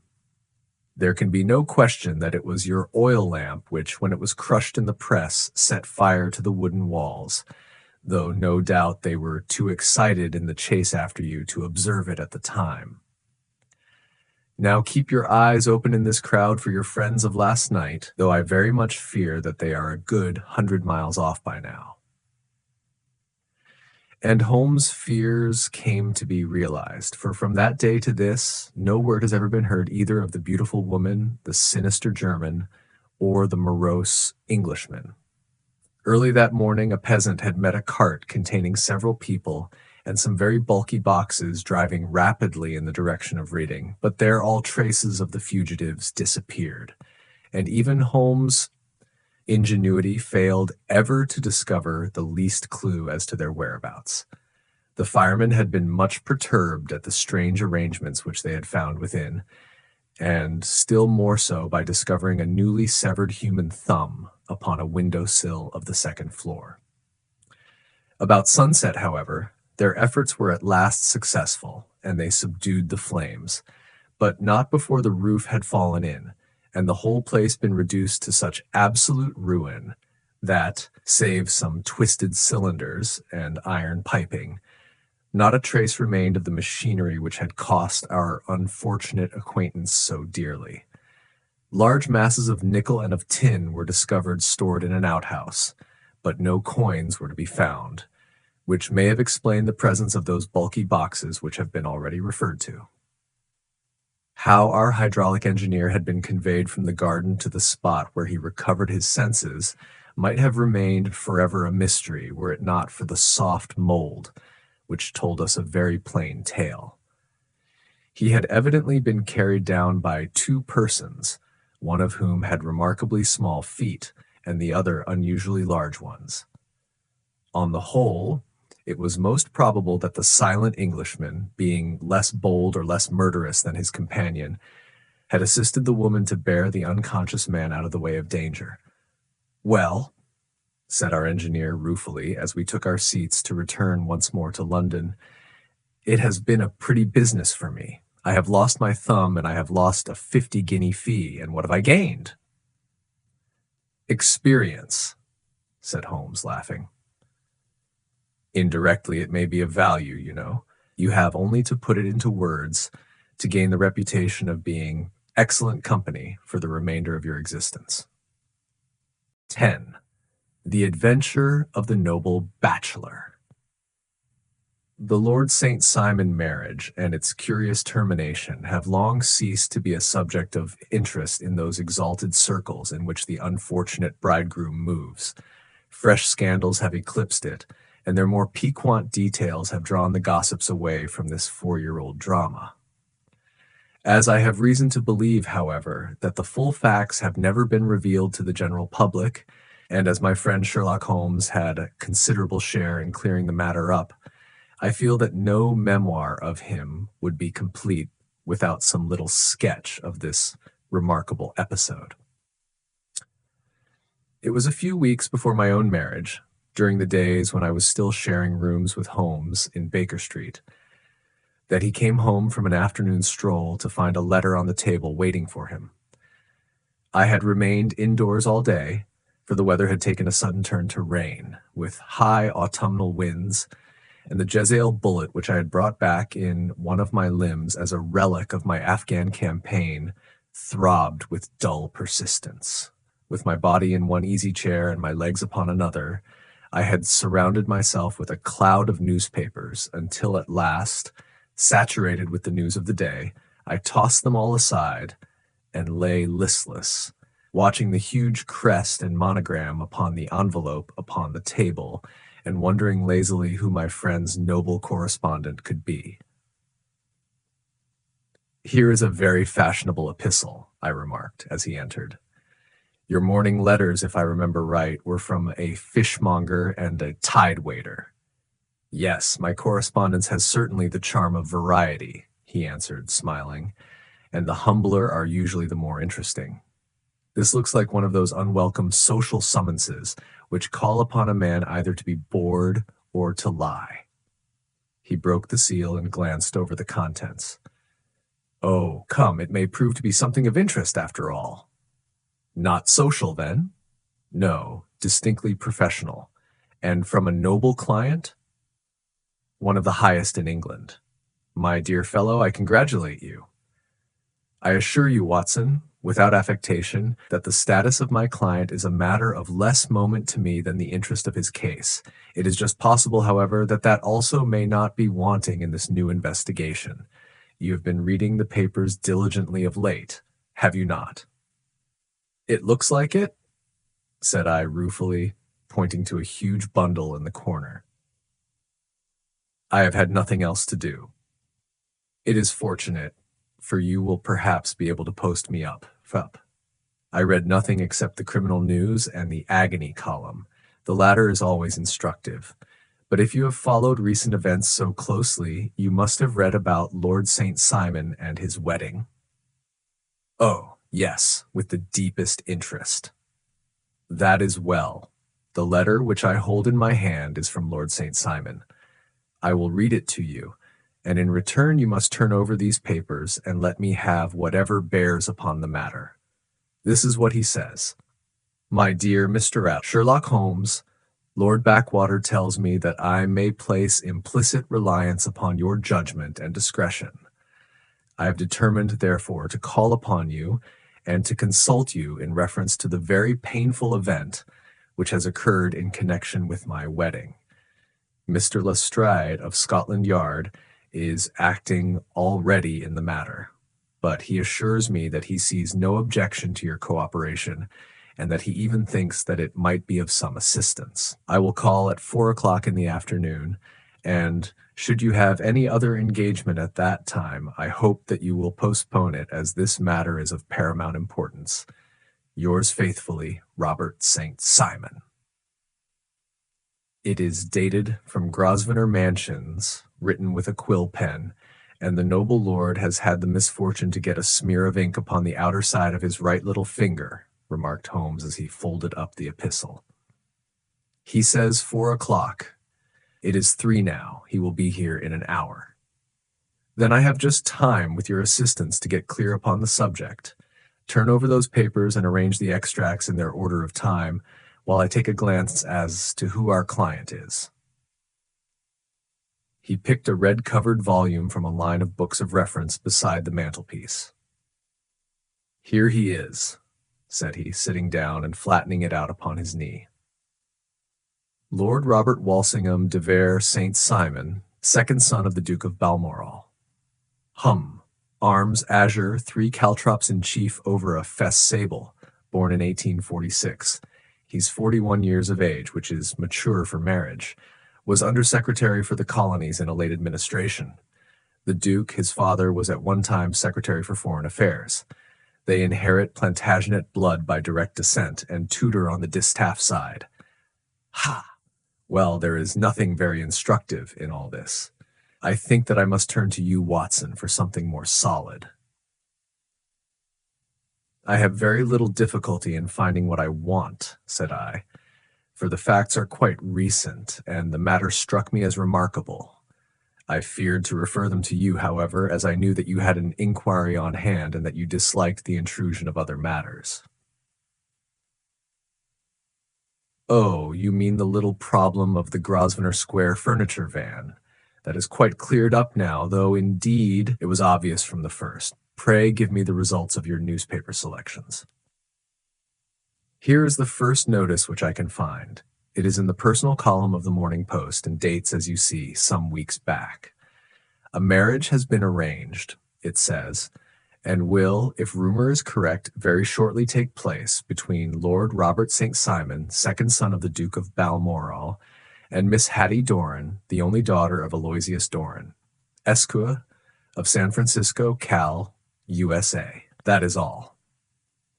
Terse and to the point, remarked Holmes, stretching his long, thin legs towards the fire. There was a paragraph amplifying this in one of the society papers of the same week. Ah, here it is. There will soon be a call for protection in the marriage market, for the present free trade principle appears to tell heavily against our home product. One by one, the management of the noble houses of Great Britain is passing into the hands of our fair cousins from across the Atlantic. An important addition has been made during the last week to the list of the prizes which have been borne away by these charming invaders. Lord St. Simon, who has shown himself for over 20 years proof against the little god's arrows, has now definitely announced his approaching marriage with Miss Hattie Doran, the fascinating daughter of a California millionaire. Miss Doran, whose graceful figure and striking face attracted much attention at the Westbury House festivities, is an only child, and it is currently reported that her dowry will run to considerably over the 6 figures, with expectancies for the future. As it is an open secret that the Duke of Balmoral has been compelled to sell his pictures within the last few years, and as Lord St. Simon has no property of his own save the small estate of Birchmoor, it is obvious that the Californian heiress is not the only gainer by an alliance which will enable her to make the easy and common transition from a Republican lady to a British peeress. Anything else? Asked Holmes, yawning. Oh yes, plenty. Then there is another note in the Morning Post to say that the marriage would be an absolutely quiet one, that it would be at St. George's, Hanover Square, that only half a dozen intimate friends would be invited, and that the party would return to the furnished house at Lancaster Gate, which has been taken by Mr. Aloysius Doran. 2 days later, that is, on Wednesday last, there is a curt announcement that the wedding had taken place, and that the honeymoon would be passed at Lord Backwater's place, near Petersfield. Those are all the notices which appeared before the disappearance of the bride. Before the what? Asked Holmes with a start. The vanishing of the lady. When did she vanish, then? At the wedding breakfast. Indeed, this is more interesting than it promised to be. Quite dramatic, in fact. Yes, it struck me as being a little out of the common. They often vanish before the ceremony and occasionally during the honeymoon, but I cannot call to mind anything quite so prompt as this. Pray let me have the details. I warn you that they are very incomplete. Perhaps we may make them less so. Such as they are set forth in a single article of a morning paper of yesterday, which I will read to you. It is headed, Singular Occurrence at a Fashionable Wedding. The family of Lord Robert St. Simon has been thrown into the greatest consternation by the strange and painful episodes which have taken place in connection with his wedding. The ceremony, as shortly announced in the papers of yesterday, occurred on the previous morning, but it is only now that it has been possible to confirm the strange rumors which have been so persistently floating about. In spite of the attempts of the friends to hush the matter up, so much public attention has now been drawn to it that no good purpose can be served by affecting to disregard what is a common subject for conversation. The ceremony, which was performed at St. George's, Hanover Square, was a very quiet one, no one being present save the father of the bride, Mr. Aloysius Doran, the Duchess of Balmoral, Lord Backwater, Lord Eustace, and Lady Clara St. Simon, the younger brother and sister of the bridegroom, and Lady Alicia Whittington. The whole party proceeded afterwards to the house of Mr. Aloysius Doran at Lancaster Gate, where breakfast had been prepared. It appears that some little trouble was caused by a woman whose name has not been ascertained, who endeavored to force her way into the house after the bridal party, alleging that she had some claim upon Lord St. Simon. It was only after a painful and prolonged scene that she was ejected by the butler and the footman. The bride, who had fortunately entered the house before this unpleasant interruption, had sat down to breakfast with the rest, when she complained of a sudden indisposition and retired to her room. Her prolonged absence having caused some comment, her father followed her, but learned from her maid that she had only come up to her chamber for an instant, caught up an ulster and bonnet, and hurried down to the passage. One of the footmen declared that he had seen a lady leave the house thus apparelled, but had refused to credit that it was his mistress, believing her to be with the company. On ascertaining that his daughter had disappeared, Mr. Aloysius Doran, in conjunction with the bridegroom, instantly put themselves in communication with the police, and very energetic inquiries are being made which will probably result in a speedy clearing up of this very singular business. Up to a late hour last night, however, nothing had transpired as to the whereabouts of the missing lady. There are rumors of foul play in the matter, and it is said that the police have caused the arrest of the woman who had caused the original disturbance, in the belief that, from jealousy or some other motive, she may have been concerned in the strange disappearance of the bride. And is that all? Only one little item in another of the morning papers, but it is a suggestive one. And it is that Miss Flora Millar, the lady who had caused the disturbance, has actually been arrested. It appears that she was formerly a danseuse at the Allegro, and that she has known the bridegroom for some years. There are no further particulars, and the whole case is in your hands now, so far as it has been set forth in the public press. And an exceedingly interesting case it appears to be. I would not have missed it for worlds. But there is a ring at the bell, Watson, and as the clock makes it a few minutes after 4, I have no doubt that this will prove to be our noble client. Do not dream of going, Watson, for I very much prefer having a witness, if only as a check to my own memory. Lord Robert St. Simon, announced our page boy, throwing open the door. A gentleman entered with a pleasant, cultured face, high-nosed and pale, with something perhaps of petulance about the mouth, and with the steady, well-opened eye of a man whose pleasant lot it had ever been to command and to be obeyed. His manner was brisk, and yet his general appearance gave an undue impression of age, for he had a slight forward stoop and a little bend of the knees as he walked. His hair, too, as he swept off his very curly-brimmed hat, was grizzled round the edges and thin upon the top. As to his dress, it was careful to the verge of foppishness, with high collar, black frock coat, white waistcoat, yellow gloves, patent leather shoes, and light-colored gaiters. He advanced slowly into the room, turning his head from left to right, and swinging in his right hand the cord which held his golden eyeglasses. "Good day, Lord St. Simon," said Holmes, rising and bowing. "Pray take the basket chair. This is my friend and colleague, Dr. Watson. Draw up a little to the fire, and we will talk this matter over." "A most painful matter to me, as you can most readily imagine, Mr. Holmes. I have been cut to the quick. I understand that you have already managed several delicate cases of this sort, sir, though I presume that they were hardly from the same class of society." "No, I am descending." "I beg pardon." "My last client of the sort was a king." "Oh, really, I had no idea." "And which king?" "The King of Scandinavia." "What, had he lost his wife?" "You can understand," said Holmes suavely, "that I extend to the affairs of my other clients the same secrecy which I promised to you in yours." "Of course. Very right. Very right. I'm sure I beg pardon. As to my own case, I am ready to give you any information which may assist you in forming an opinion." Thank you. I have already learned all that is in the public prints, nothing more. I presume that I may take it as correct, this article, for example, as to the disappearance of the bride. Lord St. Simon glanced over it. Yes, it is correct as far as it goes, but it needs a great deal of supplementing before anyone could offer an opinion. I think that I may arrive at my facts most directly by questioning you. Pray do so. When did you first meet Miss Hattie Doran? In San Francisco a year ago. You were traveling in the States? Yes.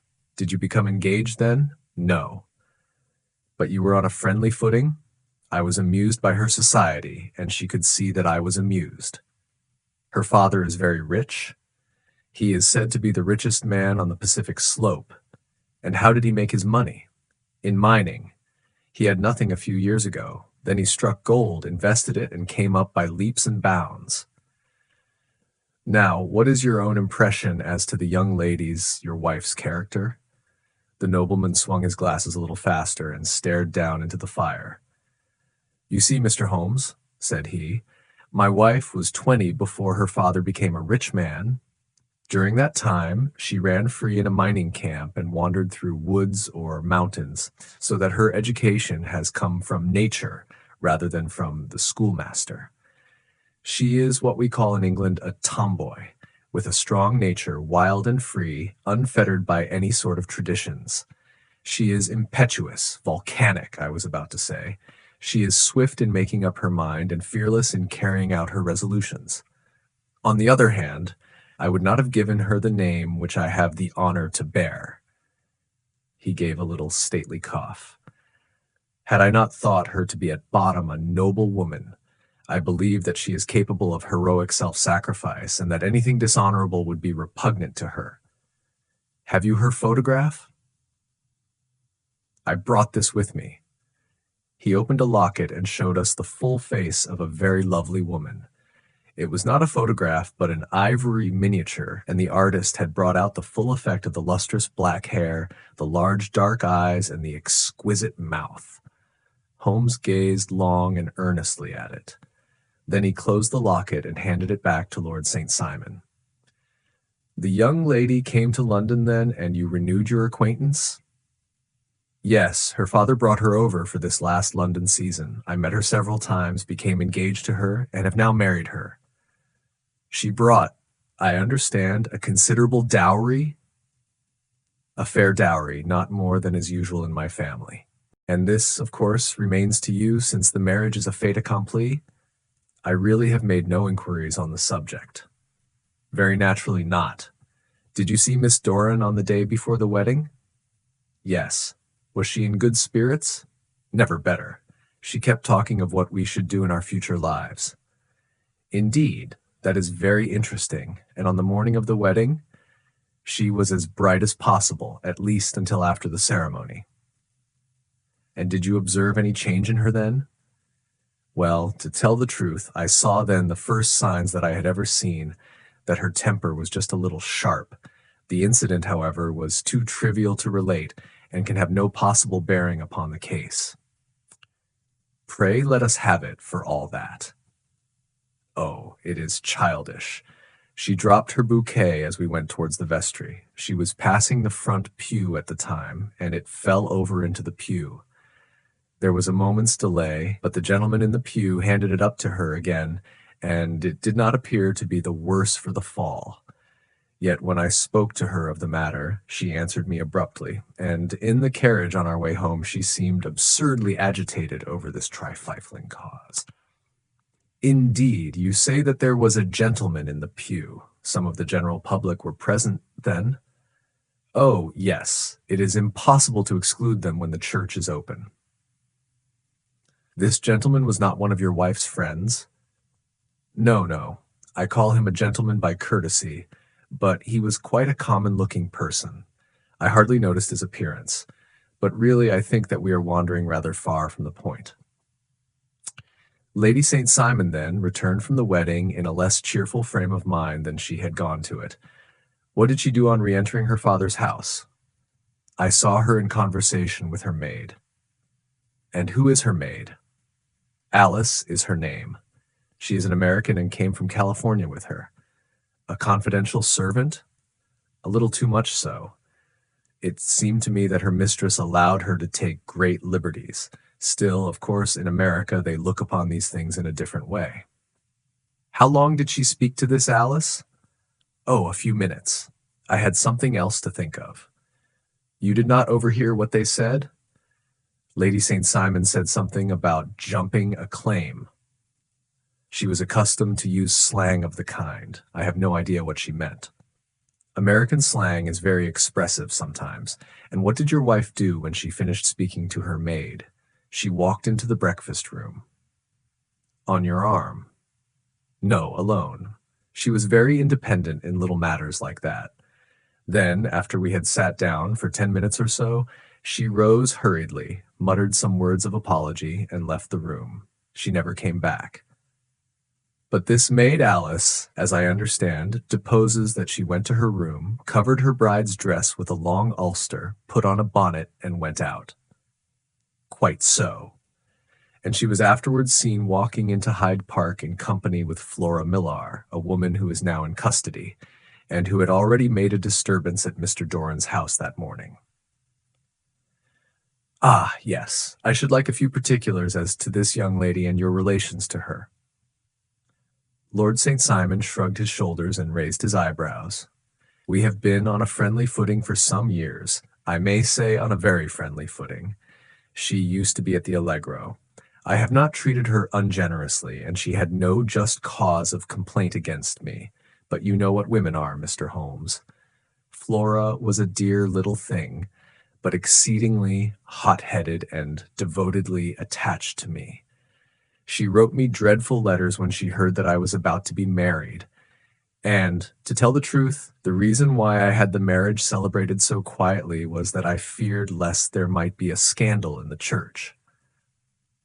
She came to Mr. Doran's door just after we returned, and she endeavored to push her way in, uttering very abusive expressions towards my wife, and even threatening her.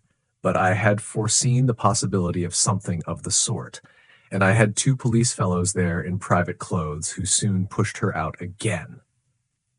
She was quiet when she saw that there was no good in making a row. Did your wife hear all this? No, thank goodness she did not. And she was seen walking with this very woman afterwards? Yes, that is what Mr. Lestrade of Scotland Yard looks upon as so serious. It is thought that Flora decoyed my wife out and laid some terrible trap for her. Well, it is a possible supposition. You think so too? I did not say a probable one, yeah, but you do not yourself look upon this as likely? I do not think Flora would hurt a fly. Still, jealousy is a strange transformer of characters. Pray, what is your own theory as to what took place? Well, really, I came to seek a theory, not to propound one. I have given you all the facts. Since you ask me, however, I may say that it has occurred to me as possible that the excitement of this affair, the consciousness that she had made so immense a social stride, had the effect of causing some little nervous disturbance in my wife. In short, that she had become suddenly deranged? Well, really, when I consider that she has turned her back, I will not say upon me, but upon so much that many have aspired to without success, I can hardly explain it in any other fashion. Well, certainly that is also a conceivable hypothesis, said Holmes, smiling. And now, Lord St. Simon, I think that I have nearly all my data. May I ask whether you were seated at the breakfast table so that you could see out of the window? We could see the other side of the road and the park. Quite so. Then I do not think that I need to detain you longer. I shall communicate with you. Should you be fortunate enough to solve this problem, said our client, rising, I have solved it. Eh? What was that? I say that I have solved it. Where, then, is my wife? That is a detail which I shall speedily supply. Lord St. Simon shook his head. I am afraid that it will take wiser heads than yours or mine, he remarked, and bowing in a stately, old-fashioned manner, he departed. It is very good of Lord St. Simon to honor my head by putting it on a level with his own, said Sherlock Holmes, laughing. I think that I shall have a whiskey and soda and a cigar after all this cross-questioning. I had formed my conclusions as to the case before our client came into the room. My dear Holmes, I have notes of several similar cases, though none, as I remarked before, which were quite as prompt. My whole examination served to turn my conjecture into a certainty. Circumstantial evidence is occasionally very convincing, as when you find a trout in the milk, to quote Thoreau's example. But I have heard all that you have heard. Without, however, the knowledge of pre-existing cases which serves me so well. There was a parallel instance in Aberdeen some years back, and something on very much the same lines at Munich the year after the Franco-Prussian War. It is one of these cases. But, hullo, here is Lestrade. Good afternoon, Lestrade. You will find an extra tumbler upon the sideboard, and there are cigars in the box. The official detective was attired in a pea-jacket and cravat, which gave him a decidedly nautical appearance, and he carried a black canvas bag in his hand. With a short greeting, he seated himself and lit the cigar which had been offered to him. "What's up, then?" asked Holmes with a twinkle in his eye. "You look dissatisfied, and I feel dissatisfied. It is this infernal St. Simon marriage case. I can make neither head nor tail of the business. Really, you surprise me. Who ever heard of such a mixed affair? Every clue seems to slip through my fingers. I have been at work upon it all day. And very wet it seems to have made you," said Holmes, laying his hand upon the arm of the pea-jacket. "Yes, I have been dragging the Serpentine." "In heaven's name, what for?" "In search of the body of Lady St. Simon." Sherlock Holmes leaned back in his chair and laughed heartily. "Have you dragged the basin of Trafalgar Square fountain?" he asked. "Why? What do you mean?" "Because you have just as good a chance of finding this lady in the one as in the other." Lestrade shot an angry glance at my companion. "I suppose you know all about it," he snarled. "Well, I have only just heard the facts, but my mind is made up." "Oh, indeed. Then you think that the Serpentine plays no part in the matter?" "I think it very unlikely." "Then perhaps you will kindly explain how it is that we found this in it?" He opened his bag as he spoke and tumbled onto the floor a wedding dress of watered silk, a pair of white satin shoes, and a bride's wreath and veil, all discolored and soaked in water. "There," said he, putting a new wedding ring upon the top of the pile. "There is a little nut for you to crack, Master Holmes." "Oh, indeed," said my friend, blowing blue rings into the air. "You dragged them from the Serpentine?" "No, they were found floating near the margin by a park keeper. They have been identified as her clothes, and it seemed to me that if the clothes were there, the body would not be far off." By the same brilliant reasoning, every man's body is to be found in the neighborhood of his wardrobe. And pray, what did you hope to arrive at through this? At some evidence implicating Flora Millar in the disappearance. "I am afraid that you will find it difficult." "Are you indeed now?" cried Lestrade with some bitterness. "I am afraid, Holmes, that you are not very practical with your deductions and your inferences. You have made 2 blunders in as many minutes. This dress does implicate Miss Flora Millar." "And how?" "In the dress is a pocket. In the pocket is a card case. In the card case is a note, and here is the very note." He slapped it down upon the table in front of him. "Listen to this. You will see me when all is ready. Come at once. F.H.M." Now, my theory all along has been that Lady St. Simon was decoyed away by Flora Millar, and that she, with confederates, no doubt was responsible for her disappearance. Here, signed with her initials, is the very note which was no doubt quietly slipped into her hand at the door, and which lured her within their reach. "Very good, Lestrade," said Holmes, laughing. "You really are very fine indeed. Let me see it."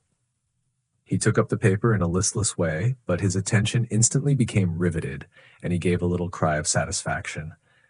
"This is indeed important," said he. "Ha, you find it so?" "Extremely so. I congratulate you warmly." Lestrade rose in his triumph and bent his head to look. "Why?" he shrieked. "You're looking at the wrong side." "On the contrary, this is the right side." "The right side? You're mad." "Here is the note written in pencil over here. And over here is what appears to be the fragment of a hotel bill, which interests me deeply. There's nothing in it." "I looked at it before," said Lestrade. "October 4th, rooms 8s, breakfast 26D, cocktail once, lunch 26D, glass sherry 8 day. I see nothing in that." "Very likely not. It is most important all the same. As to the note, it is important also, or at least the initials are, so I congratulate you again." "I've wasted time enough," said Lestrade, rising. "I believe in hard work and not in sitting by the fire spinning fine theories.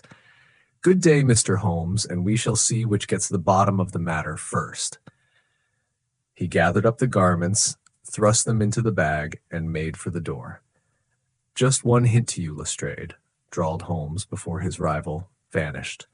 "I will tell you the true solution of the matter. Lady St. Simon is a myth. There is not, and there never has been, any such person." Lestrade looked sadly at my companion.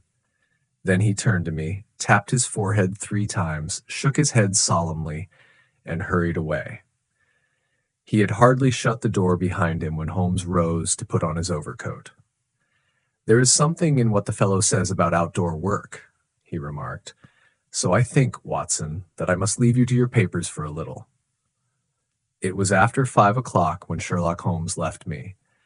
But I had no time to be lonely, for within an hour there arrived a confectioner's man with a very large flat box.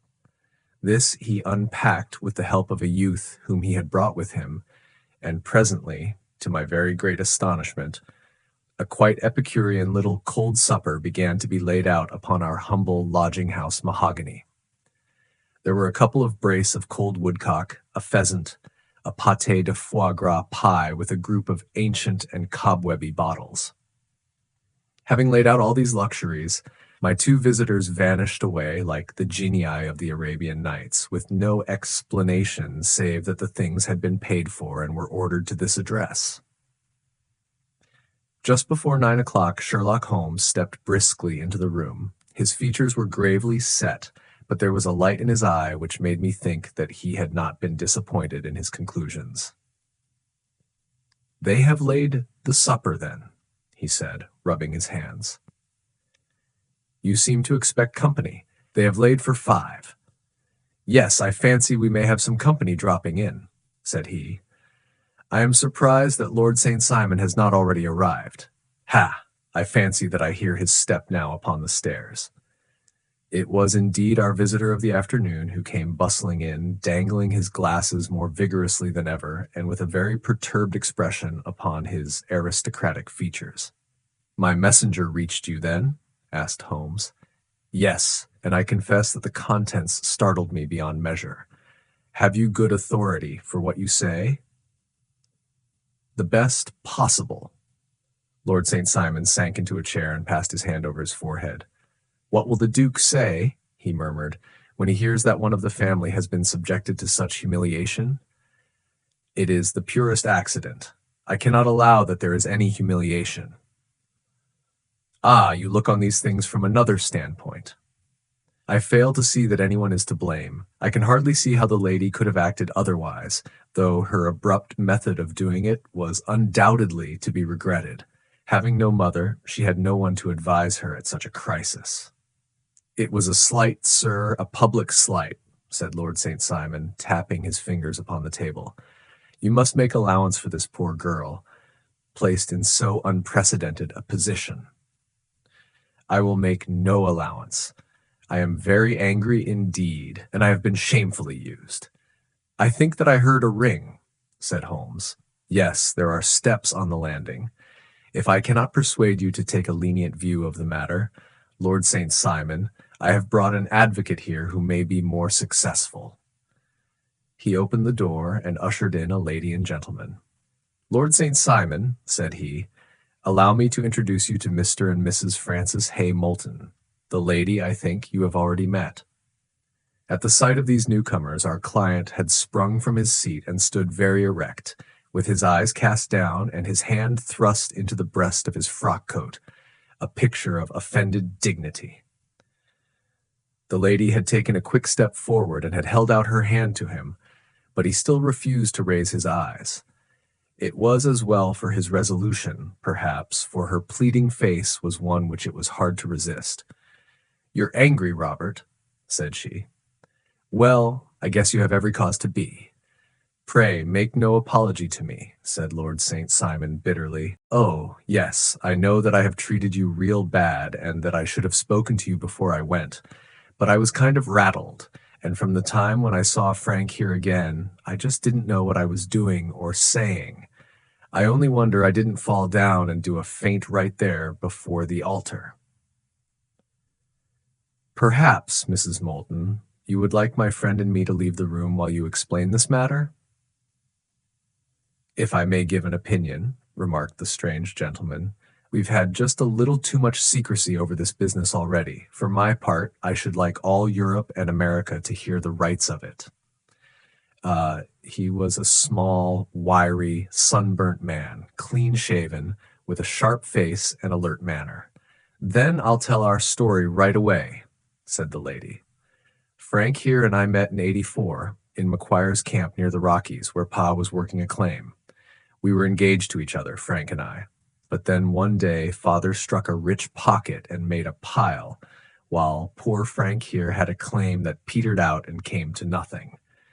The richer Pa grew, the poorer was Frank. So at last, Pa wouldn't hear of our engagement lasting any longer, and he took me away to Frisco. Frank wouldn't throw up his hand, though, so he followed me there, and he saw me without Pa knowing anything about it. It would only have made him mad to know, so we just fixed it all up for ourselves. Frank said that he would go and make his pile too, and never come back to claim me until he had as much as Pa. So then I promised to wait for him to the end of time and pledged myself not to marry anyone else while he lived. "Why shouldn't we be married right away then?" said he, "and then I will feel sure of you, and I won't claim to be your husband until I come back." Well, we talked it over, and he had fixed it all up so nicely, with a clergyman all ready and waiting, that we just did it right there. And then Frank went off to seek his fortune, and I went back to Pa. The next I heard of Frank was that he was in Montana, and then he went prospecting in Arizona, and then I heard of him from New Mexico. After that came a long newspaper story about how a miners' camp had been attacked by Apache Indians, and there was my Frank's name among the killed. I fainted dead away, and I was very sick for months after. Pa thought I had a decline and took me to half the doctors in Frisco.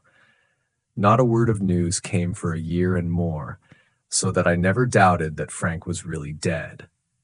Then Lord St. Simon came to Frisco, and we came to London, and a marriage was arranged, and Pa was very pleased.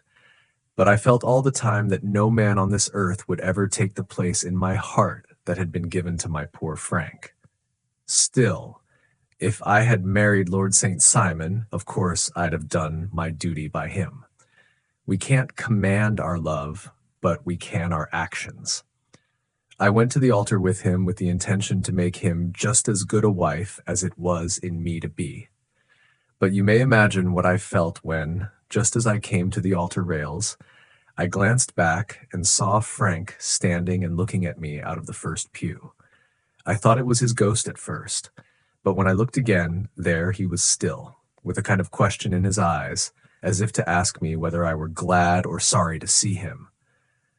I wonder I didn't drop. I know that everything was turning round, and the words of the clergyman were just like the buzz of a bee in my ear. I didn't know what to do. Should I stop the service and make a scene in the church? I glanced at him again, and he seemed to know what I was thinking, for he raised his finger to his lips to tell me to be still. Then I saw him scribble on a piece of paper, and I knew that he was writing me a note.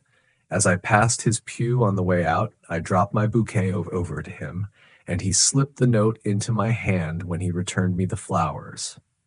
It was only a line asking me to join him when he made the sign to me to do so.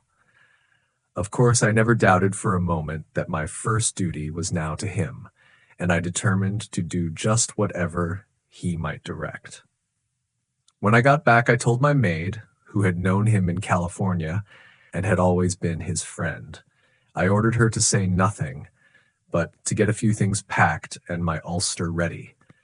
I know I ought to have spoken to Lord St. Simon, but it was dreadful hard before his mother and all those great people.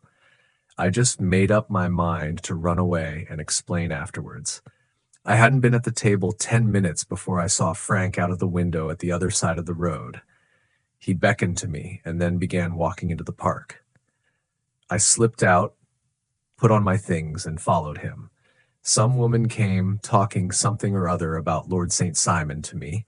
Seemed to me from the little I heard as if he had a little secret of his own before marriage also, but I managed to get away from her and soon overtook Frank. We got into a cab together, and away we drove to some lodgings he had taken in Gordon Square, and that was my true wedding after all those years of waiting. Frank had been a prisoner among the Apaches, had escaped, came on to Frisco, found that I had given him up for dead, and had gone to England, followed me there, and had come upon me at last on the very morning of my second wedding. I saw it in a paper, explained the American. It gave the name and the church, but not where the lady lived. Then we had a talk as to what we should do, and Frank was all for openness, but I was so ashamed of it all that I felt as if I should like to vanish away and never see any of them again, just sending a line to Pa, perhaps, to show him that I was alive. It was awful to me to think of all those lords and ladies sitting round that breakfast table and waiting for me to come back. So Frank took my wedding clothes and things and made a bundle of them so that I should not be traced, and dropped them away somewhere where no one could find them. It is likely that we should have gone on to Paris tomorrow, only that this good gentleman, Mr. Holmes, came round to us this evening, though how he found us is more than I can think, and he showed us very clearly and kindly that I was wrong and that Frank was right, and that we should be putting ourselves in the wrong if we were so secret. Then he offered to give us a chance of talking to Lord St. Simon alone, and so we came right away round to his rooms at once. Now, Robert, you have heard it all, and I am very sorry if I have given you pain, and I hope that you do not think very meanly of me.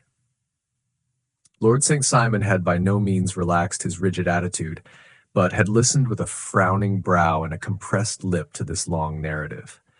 "Excuse me," he said, "but it is not my custom to discuss my most intimate personal affairs in this public manner." "Then you won't forgive me? You won't shake hands before I go?" "Oh, certainly, if it would give you any pleasure." He put out his hand and coldly grasped that which she extended to him. "I had hoped," suggested Holmes, "that you would have joined us in a friendly supper." "I think that there you ask a little too much," responded his lordship. "I may be forced to acquiesce in these recent developments, but I can hardly be expected to make merry over them. I think that with your permission I will now wish you all a very good night." He included us all in a sweeping bow and stalked out of the room. "Then I trust that you at least will honor me with your company," said Sherlock Holmes. "It is always a joy to meet an American, Mr. Moulton, for I am one of those who believe that the folly of a monarch and the blundering of a minister in far-gone years will not prevent our children from being some-day citizens of the same world-wide country, under a flag which shall be a quartering of the Union Jack with the stars and stripes." "The case has been an interesting one," remarked Holmes when our visitors had left us, "because it serves to show very clearly how simple the explanation may be of an affair which at first sight seems to be almost inexplicable. Nothing could be more natural than the sequence of events as narrated by this lady, and nothing stranger than the result when viewed, for instance, by Mr. Lestrade of Scotland Yard." "You were not yourself at fault at all, then?" "From the first, two facts were very obvious to me. The one that the lady had been quite willing to undergo the wedding ceremony, the other that she had repented of it within a few minutes of returning home. Obviously, something had occurred during the morning, then, to cause her to change her mind. What could that something be? She could not have spoken to anyone when she was out, for she had been in the company of the bridegroom. Had she seen someone, then? If she had, it must be someone from America, because she had spent so short a time in this country that she could hardly have allowed anyone to acquire so deep an influence over her that the mere sight of him would induce her to change her plans so completely. You see, we have already arrived by a process of exclusion at the idea that she might have seen an American. Then, who could this American be, and why should he possess so much influence over her? It might be a lover. It might be a husband. Her young womanhood had, I knew, been spent in rough scenes and under strange conditions. So far I had got before I ever heard Lord St. Simon's narrative. When he told us of a man in a pew, of the change in the bride's manner, of so transparent a device for obtaining a note as the dropping of a bouquet, of her resort to her confidential maid, and of her very significant allusion to claim jumping, which in miners' parlance means taking possession of that which another person has a prior claim to, the whole situation became absolutely clear. She had gone off with a man, and the man was either a lover or was a previous husband, the chances being in favor of the latter. And how in the world did you find them? It might have been difficult, but friend Lestrade held information in his hands the value of which he did not himself know. The initials were, of course, of the highest importance, but more valuable still was it to know that within a week he had settled his bill at one of the most select London hotels. How did you deduce the select? By the select prices, 8 shillings for a bed and 8 pence for a glass of sherry. Pointed to one of the most expensive hotels. There are not many in London which charge at that rate. In the second one, which I visited in Northumberland Avenue, I learned by an inspection of the book that Francis H. Moulton, an American gentleman, had left only the day before, and on looking over the entries against him, I came upon the very items which I had seen in the duplicate bill. His letters were to be forwarded to 226 Gordon Square, so thither I traveled, and being fortunate enough to find the loving couple at home, I ventured to give them some paternal advice, and to point out to them that it would be better in every way that they should make their position a little clearer, both to the general public and to Lord St. Simon in particular. I invited them to meet him here, and, as you see, I made him keep the appointment. But with no very good result, I remarked. His conduct was certainly not very gracious. Ah, Watson, said Holmes, smiling, perhaps you would not be very gracious either, if, after all the trouble of wooing and wedding, you found yourself deprived in an instant of wife and of fortune. I think we may judge Lord St. Simon very mercifully, and thank our stars that we are never likely to find ourselves in the same position. Draw your chair up and hand me my violin, for the only problem we have still to solve is how to while away these bleak autumnal evenings. 11. The Adventure of the Barrel Coronet. Holmes, said I as I stood one morning in our bow window looking down the street, here is a madman coming along. It seems rather sad that his relatives should allow him to come out alone. My friend rose lazily from his armchair and stood with his hands in the pockets of his dressing gown, looking over my shoulder. It was a bright, crisp February morning, and the snow of the day before still lay deep upon the ground, shimmering brightly in the wintry sun. Down the center of Baker Street it had been plowed into a brown, crumbly band by the traffic, but at either side and on the heaped-up edges of the footpaths it still lay as white as when it fell. The gray pavement had been cleaned and scraped, but was still dangerously slippery, so that there were fewer passengers than usual. Indeed, from the direction of the Metropolitan Station no one was coming save the single gentleman whose eccentric conduct had drawn my attention.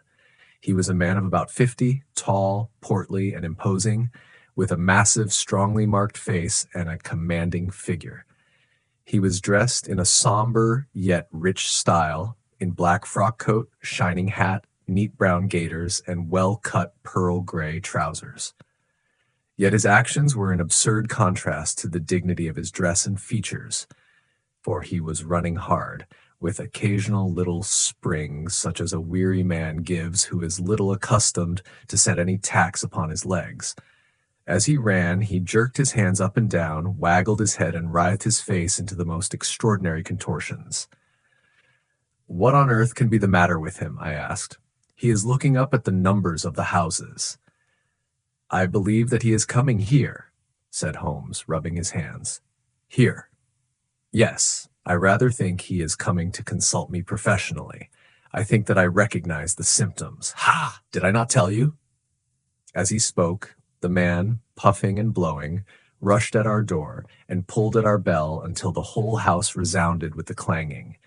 A few moments later he was in our room, still puffing, still gesticulating, but with so fixed a look of grief and despair in his eyes that our smiles were turned in an instant to horror and pity. For a while he could not get his words out, but swayed his body and plucked at his hair like one who has been driven to the extreme limits of his reason.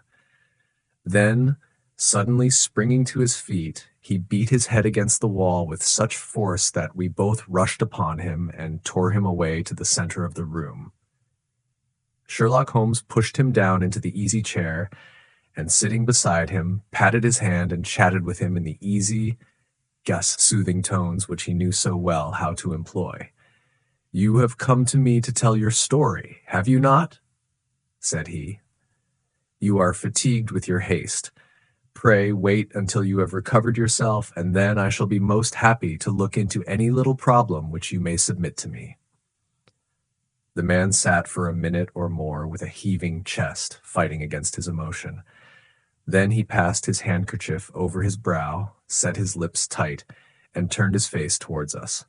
"No doubt you think me mad," said he. "I see that you have had some great trouble," responded Holmes. "God knows I have. A trouble which is enough to unseat my reason, so sudden and so terrible is it. Public disgrace I might have faced, although I am a man whose character has never yet borne a stain. Private affliction also is the lot of every man, but the two coming together, and in so frightful a form, have been enough to shake my very soul. Besides, it is not I alone. The very noblest in the land may suffer unless some way be found out of this horrible affair." "Pray, compose yourself, sir," said Holmes, "and let me have a clear account of who you are and what it is that has befallen you." "My name," answered our visitor, "is probably familiar to your ears. I am Alexander Holder of the banking firm of Holder and Stevenson of Threadneedle Street." The name was indeed well known to us as belonging to the senior partner in the second largest private banking concern in the city of London. What could have happened then to bring one of the foremost citizens of London to this most pitiable pass? We waited, all curiosity, until with another effort he braced himself to tell his story. "I feel that time is of value," said he. "That is why I hastened here when the police inspector suggested that I should secure your cooperation. I came to Baker Street by the Underground and hurried from there on foot, for the cabs go slowly through this snow. That is why I was so out of breath, for I am a man who takes very little exercise. I feel better now, and I will put the facts before you as shortly and yet as clearly as I can. It is, of course, well known to you that in a successful banking business, as much depends upon our being able to find remunerative investments for our funds as upon our increasing our connection and the number of our depositors. One of our most lucrative means of laying out money is in the shape of loans, where the security is unimpeachable. We have done a good deal in this direction during the last few years, and there are many noble families to whom we have advanced large sums upon the security of their pictures, libraries, or plate. Yesterday morning, I was seated in my office at the bank when a card was brought in to me by one of the clerks. I started when I saw the name, for it was that of none other than, well, perhaps even to you, I had better say no more than that it was a name which is household word all over the earth, one of the highest, noblest, most exalted names in England. I was overwhelmed by the honor and attempted, when he entered, to say so, but he plunged at once into business with the air of a man who wishes to hurry quickly through a disagreeable task. "Mr. Holder," said he, "I have been informed that you are in the habit of advancing money." "The firm does so when the security is good," I answered. "It is absolutely essential to me," said he, "that I should have £50,000 at once. I could, of course, borrow so trifling a sum 10 times over from my friends, but I much prefer to make it a matter of business and to carry out that business myself. In my position, you can readily understand that it is unwise to place one's self under obligations." "For how long, may I ask, do you want this sum?" I asked. "Next Monday I have a large sum due to me, and I shall then most certainly repay what you advance, with whatever interest you think it right to charge. But it is very essential to me that the money should be paid at once." "I should be happy to advance it without further parley from my own private purse," said I, "were it not that the strain would be rather more than it could bear.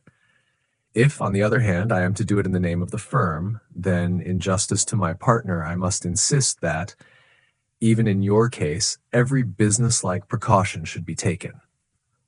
"I should much prefer to have it so," said he, raising up a square, black morocco case which he had laid beside his chair.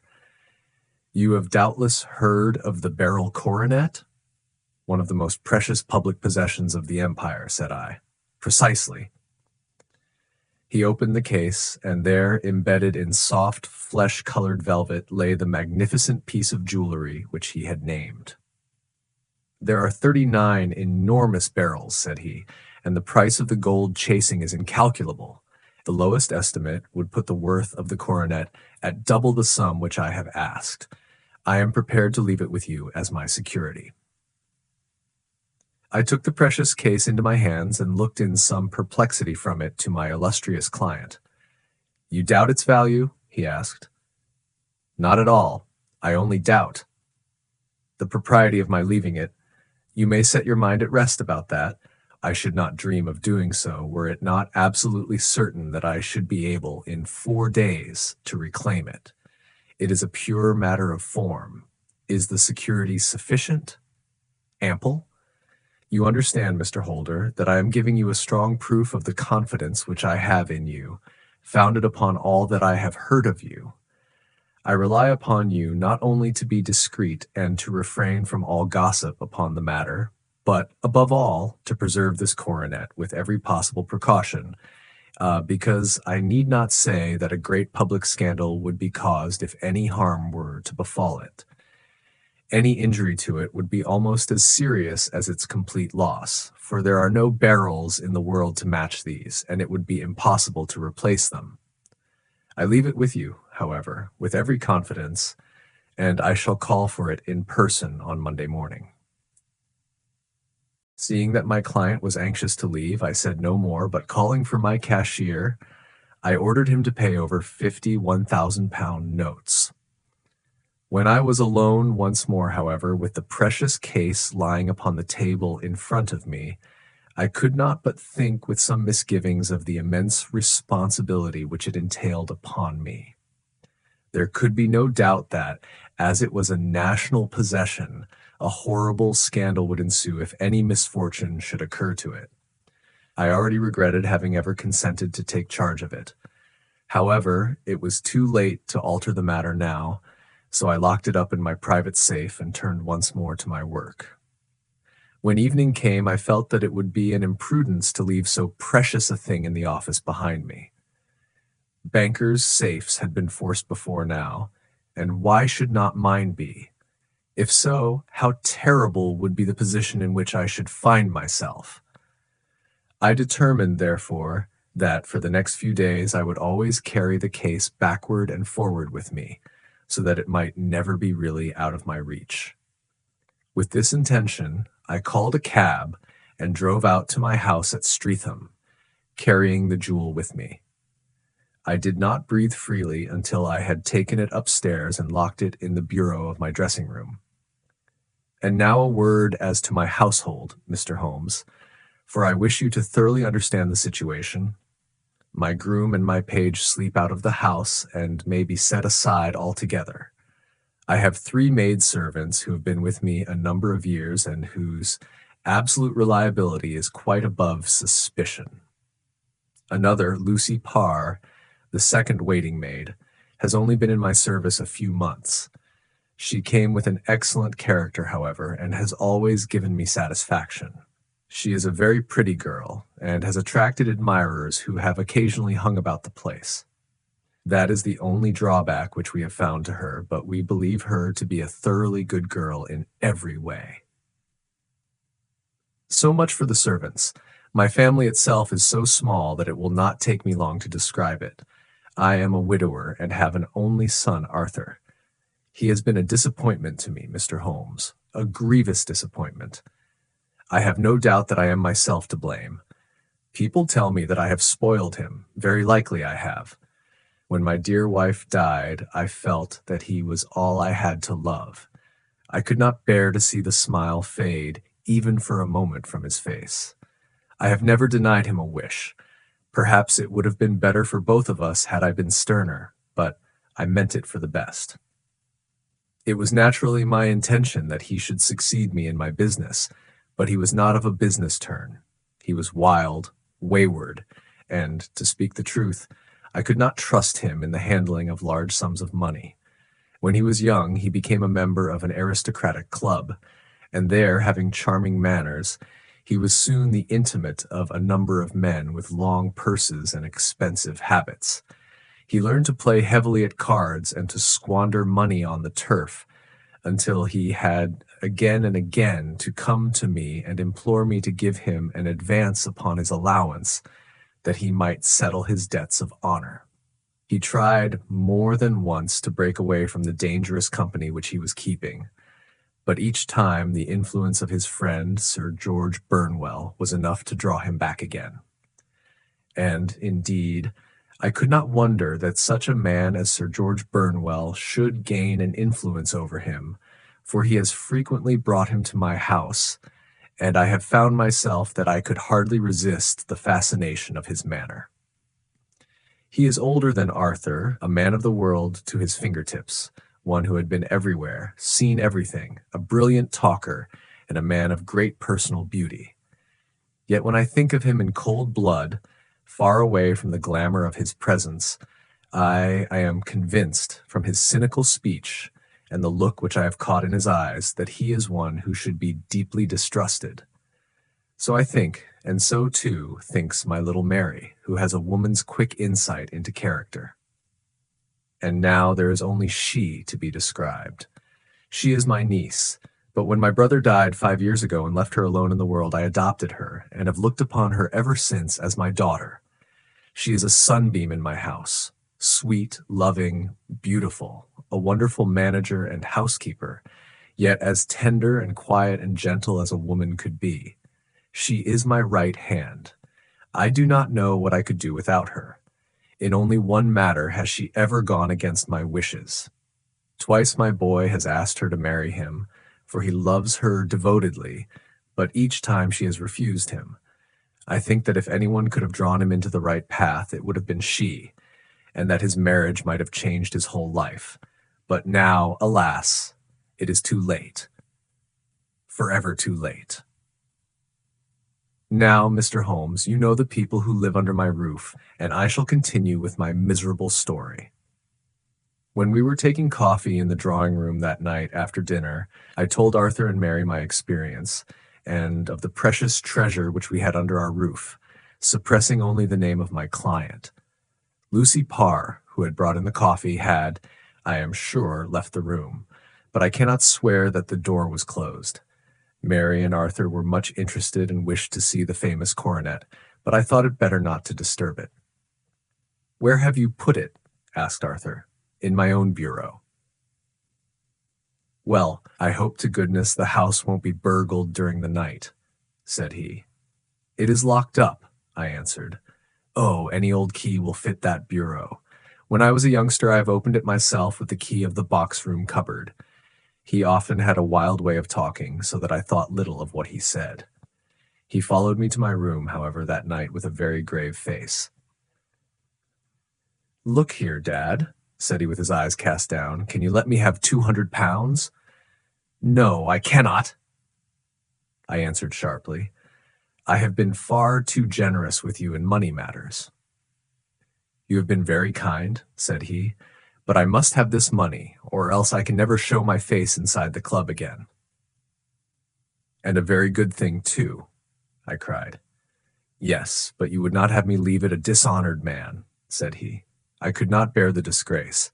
I must raise the money in some way, and if you will not let me have it, then I must try other means." I was very angry, for this was the third demand during the month. "You shall not have a farthing from me," I cried, on which he bowed and left the room without another word. When he was gone, I unlocked my bureau, made sure that my treasure was safe, and locked it again. Then I started to go round the house to see that all was secure, a duty which I usually leave to Mary, but which I thought it well to perform myself that night.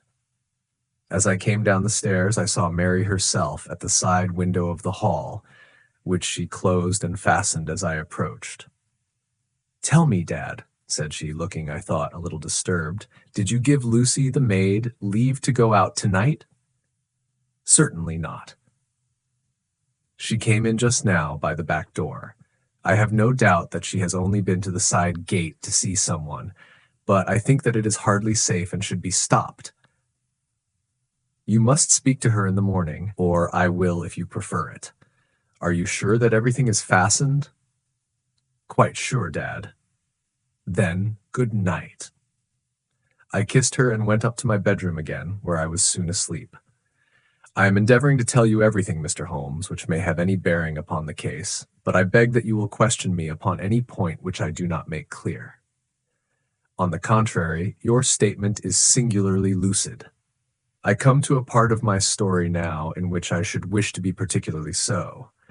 I am not a very heavy sleeper, and the anxiety in my mind tended, no doubt, to make me even less so than usual. About 2 in the morning, then, I was awakened by some sound in the house. It had ceased ere I was wide awake, but it had left an impression behind it as though a window had gently closed somewhere.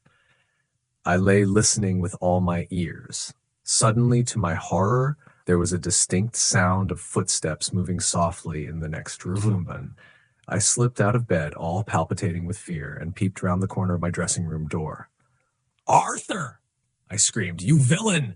You thief! How dare you touch that coronet?"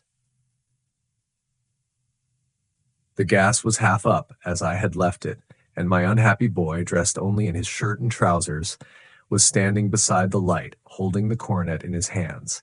He appeared to be wrenching at it, or bending it with all his strength. At my cry, he dropped it from his grasp and turned as pale as death. I snatched it up and examined it. One of the gold corners with 3 of the barrels in it was missing. "You blackguard!" I shouted, beside myself with rage.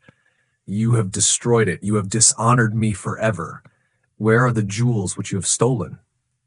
"Stolen!" he cried. "Yes, thief!" I roared, shaking him by the shoulder. "There are none missing. There cannot be any missing," said he. "There are 3 missing, and you know where they are. Must I call you a liar as well as a thief? Did I not see you trying to tear off another piece?" "You have called me names enough," said he. "I will not stand it any longer. I shall not say another word about this business, since you have chosen to insult me. I will leave your house in the morning and make my own way in the world." "You shall leave it in the hands of the police," I cried, half mad with grief and rage. "I shall have this matter probed to the bottom." "You shall learn nothing from me," said he with a passion such as I should not have thought was in his nature. "If you choose to call the police, Let the police find what they can. By this time the whole house was astir, for I had raised my voice in my anger. Mary was the first to rush into my room, and at the sight of the coronet and of Arthur's face, she read the whole story and with a scream fell down senseless on the ground. I sent the housemaid for the police and put the investigation into their hands at once. When the inspector and a constable entered the house, Arthur, who had stood sullenly with his arms folded, asked me whether it was my intention to charge him with theft. I answered that it had ceased to be a private matter, but had become a public one since the ruined coronet was national property. I was determined that the law should have its way in everything. "At least," said he, "you will not have me arrested at once. It would be to your advantage as well as mine if I might leave the house for 5 minutes." "That you may get away, or perhaps that you may conceal what you have stolen," said I. And then, realizing the dreadful position in which I was placed, I implored him to remember that not only my honor, but that of one who was far greater than I was at stake, and that he threatened to raise a scandal which would convulse the nation. He might avert it all if he would, but tell me what he had done with the 3 missing stones. "You may as well face the matter," said I. "You have been caught in the act, and no confession could make your guilt more heinous. If you but make such reparation as is in your power, by telling us where the barrels are, all shall be forgiven and forgotten." "Keep your forgiveness for those who ask for it," he answered, turning away from me with a sneer. I saw that he was too hardened for any words of mine to influence him. There was but one way for it. I called in the inspector and gave him into custody. A search was made at once not only of his person but of his room and of every portion of the house where he could possibly have concealed the gems, but no trace of them could be found, nor would the wretched boy open his mouth for all our persuasions and our threats. This morning he was removed to a cell, and I, after going through all the police formalities, have hurried round to you to implore you to use your skill in unraveling the matter. The police have openly confessed that they can at present make nothing of it. You may go to any expense which you think necessary. I have already offered a reward of £1,000. My God, what shall I do? I have lost my honor, my gems, and my son in one night. Oh, what shall I do? He put a hand on either side of his head and rocked himself to and fro, droning to himself like a child whose grief has got beyond words. Sherlock Holmes sat silent for some few minutes, with his brows knitted and his eyes fixed upon the fire. "Do you receive much company?" he asked. "None save my partner with his family and an occasional friend of Arthur's. Sir George Burnwell has been several times lately. No one else, I think." "Do you go out much in society?" "Arthur does. Mary and I stay at home. We neither of us care for it." "That is unusual in a young girl.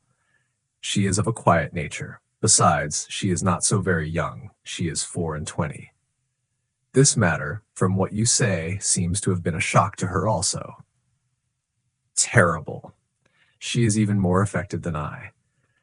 You have neither of you any doubt as to your son's guilt?" "How can we have when I saw him with my own eyes with the coronet in his hands?" "I hardly consider that a conclusive proof. Was the remainder of the coronet at all injured?" "Yes, it was twisted. Do you not think, then, that he might have been trying to straighten it?" "God bless you. You are doing what you can for him and for me, but it is too heavy a task. What was he doing there at all? If his purpose were innocent, why did he not say so?" "Precisely. And if it were guilty, why did he not invent a lie? His silence appears to me to cut both ways. There are several singular points about the case. What did the police think of the noise which awoke you from your sleep?" "They considered that it might be caused by Arthur's closing his bedroom door." "A likely story, as if a man bent on felony would slam his door so as to wake a household. What did they say, then, of the disappearance of these gems?" "They are still sounding the planking and probing the furniture in the hope of finding them." Have they thought of looking outside the house? Yes, they have shown extraordinary energy. The whole garden has already been minutely examined. Now, my dear sir, said Holmes, is it not obvious to you now that this matter really strikes very much deeper than either you or the police were at first inclined to think? It appeared to you to be a simple case. To me, it seems exceedingly complex. Consider what is involved by your theory. You suppose that your son came down from his bed, went at great risk to your dressing room, opened your bureau, took out your coronet, broke off by main force a small portion of it, went off to some other place, concealed 3 gems out of the 39 with such skill that nobody can find them, and then returned with the other 36 into the room in which he exposed himself to the greatest danger of being discovered. I ask you now, is such a theory tenable? But what other is there? Cried the banker with a gesture of despair. If his motives were innocent, why does he not explain them? It is our task to find that out, replied Holmes. So now, if you please, Mr. Holder, we will set off for Streatham together and devote an hour to glancing a little more closely into details. My friend insisted upon my accompanying them in their expedition, which I was eager enough to do, for my curiosity and sympathy were deeply stirred by the story to which we had listened. I confess that the guilt of the banker's son appeared to me to be as obvious as it did to his unhappy father, but still I had such faith in Holmes's judgment that I felt that there must be some grounds for hope as long as he was dissatisfied with the accepted explanation. He hardly spoke a word the whole way out to the southern suburb, but sat with his chin upon his breast and his hat drawn over his eyes, sunk in the deepest thought. Our client appeared to have taken fresh heart at the little glimpse of hope which had been presented to him, and he even broke into a desultory chat with me over his business affairs. A short railway journey and a shorter walk brought us to Fairbank, the modest residence of the great financier. Fairbank was a good-sized square house of white stone, standing back a little from the road. A double carriage sweep, with a snow-clad lawn, stretched down in front to 2 large iron gates which closed the entrance. On the right side was a small wooden thicket, which led into a narrow path between 2 neat hedges stretching from the road to the kitchen door and forming the tradesman's entrance. On the left ran a lane which led to the stables, and was not itself within the grounds at all, being a public, though little used, thoroughfare. Holmes left us standing at the door and walked slowly all round the house, across the front, down the tradesman's path, and so round by the garden behind into the stable lane. So long was he that Mr. Holder and I went into the dining room and waited by the fire until he should return. We were sitting there in silence when the door opened and a young lady came in. She was rather above the middle height, slim, with dark hair and eyes, which seemed the darker against the absolute pallor of her skin. I do not think that I have ever seen such deadly paleness in a woman's face. Her lips, too, were bloodless, but her eyes were flushed with crying. As she swept silently into the room, she impressed me with a greater sense of grief than the banker had done in the morning, and it was the more striking in her as she was evidently a woman of strong character, with immense capacity for self-restraint. Disregarding my presence, she went straight to her uncle and passed her hand over his head with a sweet, womanly caress. "You have given orders that Arthur should be liberated, have you not, Dad?" she asked. No, my girl, the matter must be probed to the bottom. But I am so sure that he is innocent. You know what woman's instincts are. I know that he has done no harm, and that you will be sorry for having acted so harshly." "Why is he silent, then, if he is innocent?" "Who knows? Perhaps because he was so angry that you should suspect him." "How could I help suspecting him when I actually saw him with the coronet in his hand?" "Oh, but he had only picked it up to look at it. Oh, do take my word for it that he is innocent. Let the matter drop and say no more. It is so dreadful to think of our dear Arthur in prison. I shall never let it drop until the gems are found. Never, Mary. Your affection for Arthur blinds you as to the awful consequences to me. Far from hushing the thing up, I have brought a gentleman down from London to inquire more deeply into it. This gentleman, she asked, facing round to me, know his friend. He wished us to leave him alone. He is round in the stable lane now. The stable lane? She raised her dark eyebrows. What can he hope to find there? Ah, this, I suppose, is he. I trust, sir, that you will succeed in proving what I feel sure is the truth, that my cousin Arthur is innocent of this crime. I fully share your opinion, and I trust with you that we may prove it, returned Holmes, going back to the mat to knock the snow from his shoes. I believe I have the honor of addressing Miss Mary Holder. Might I ask you a question or two? Pray do, sir, if it may help to clear this horrible affair up. You heard nothing yourself last night?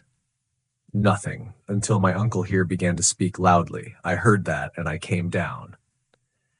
You shut up the windows and doors the night before. Did you fasten all the windows?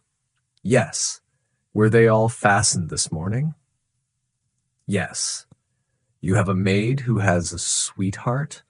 I think that you remarked to your uncle last night that she had been out to see him? Yes, and she was the girl who waited in the drawing-room, and who may have heard uncle's remarks about the coronet. I see. You infer that she may have gone out to tell her sweetheart, and that the two may have planned the robbery. But what is the good of all these vague theories? Cried the banker impatiently, when I have told you that I saw Arthur with the coronet in his hands? Wait a little, Mr. Holder. We must come back to that. About this girl, Miss Holder. You saw her return by the kitchen door, I presume? Yes. When I went to see if the door was fastened for the night, I met her slipping in. I saw the man, too, in the gloom. Do you know him? Oh, yes. He is the greengrocer who brings our vegetables round. His name is Francis Prosper. He stood, said Holmes, to the left of the door. That is to say, farther up the path than is necessary to reach the door? Yes, he did. And he is a man with a wooden leg? Something like fear sprang up in the young lady's expressive black eyes.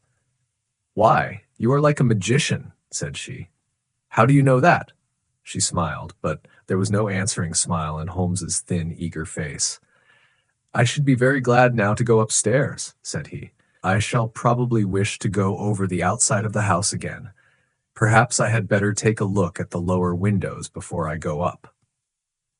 He walked swiftly round from one to the other, pausing only at the large one which looked from the hall onto the stable lane.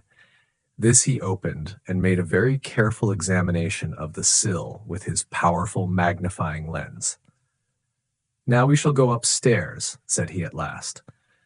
The banker's dressing-room was a plainly furnished little chamber with a gray carpet, a large bureau, and a long mirror. Holmes went to the bureau first and looked hard at the lock. Which key was used to open it? He asked. That which my son himself indicated, that of the cupboard of the lumber room. Have you it here? That is it on the dressing table. Sherlock Holmes took it up and opened the bureau. It is a noiseless lock, said he. It is no wonder that it did not wake you. This case, I presume, contains the coronet. We must have a look at it. He opened the case, and taking out the diadem, he laid it upon the table. It was a magnificent specimen of the jeweler's art, and the 36 stones were the finest that I have ever seen. At one side of the coronet was a cracked edge, where a corner holding 3 gems had been torn away. Now, Mr. Holder, said Holmes, here is the corner which corresponds to that which has been so unfortunately lost. Might I beg that you will break it off? The banker recoiled in horror. I should not dream of trying, said he. Then I will. Holmes suddenly bent his strength upon it, but without result. I feel it give a little, said he, but though I am exceptionally strong in the fingers, it would take me all my time to break it. An ordinary man could not do it. Now, what do you think would happen if I did break it, Mr. Holder? There would be a noise like a pistol shot. Do you tell me that all this happened within a few yards of your bed and that you heard nothing of it? I do not know what to think. It is all dark to me. But perhaps it may grow lighter as we go. What do you think, Miss Holder? I confess that I still share my uncle's perplexity. Your son had no shoes or slippers on when you saw him. He had nothing on save only his trousers and shirt. Thank you. We have certainly been favored with extraordinary luck during this inquiry, and it will be entirely our own fault if we do not succeed in clearing the matter up. With your permission, Mr. Holder, I shall now continue my investigations outside. He went alone, at his own request, for he explained that any unnecessary footmarks might make his task more difficult.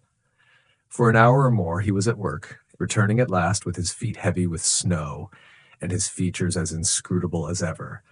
I think that I have seen now all that there is to see, Mr. Holder, said he. I can serve you best by returning to my rooms. But the gems, Mr. Holmes, where are they? I cannot tell. The banker wrung his hands. I shall never see them again, he cried. And my son, you give me hopes? My opinion is in no way altered.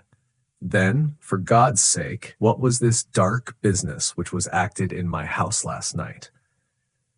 If you can call upon me at my Baker Street rooms tomorrow morning between 9 and 10, I shall be happy to do what I can to make it clearer. I understand that you give me carte blanche to act for you, provided only that I get back the gems, and that you place no limit on the sum I may draw.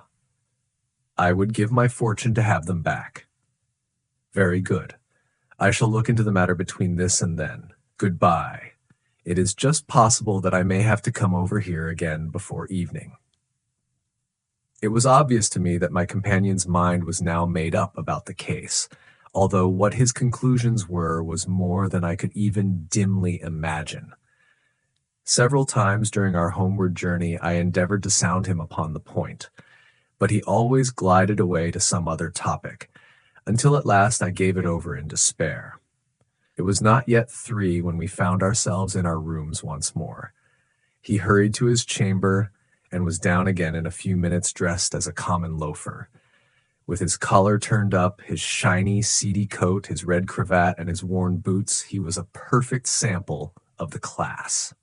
I think that this should do, said he, glancing into the glass above the fireplace.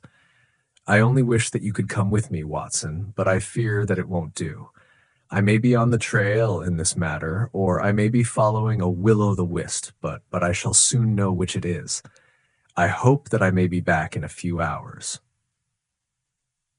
He cut a slice of beef from the joint upon the sideboard, sandwiched it between 2 rounds of bread, and thrusting this rude meal into his pocket, he started off upon his expedition.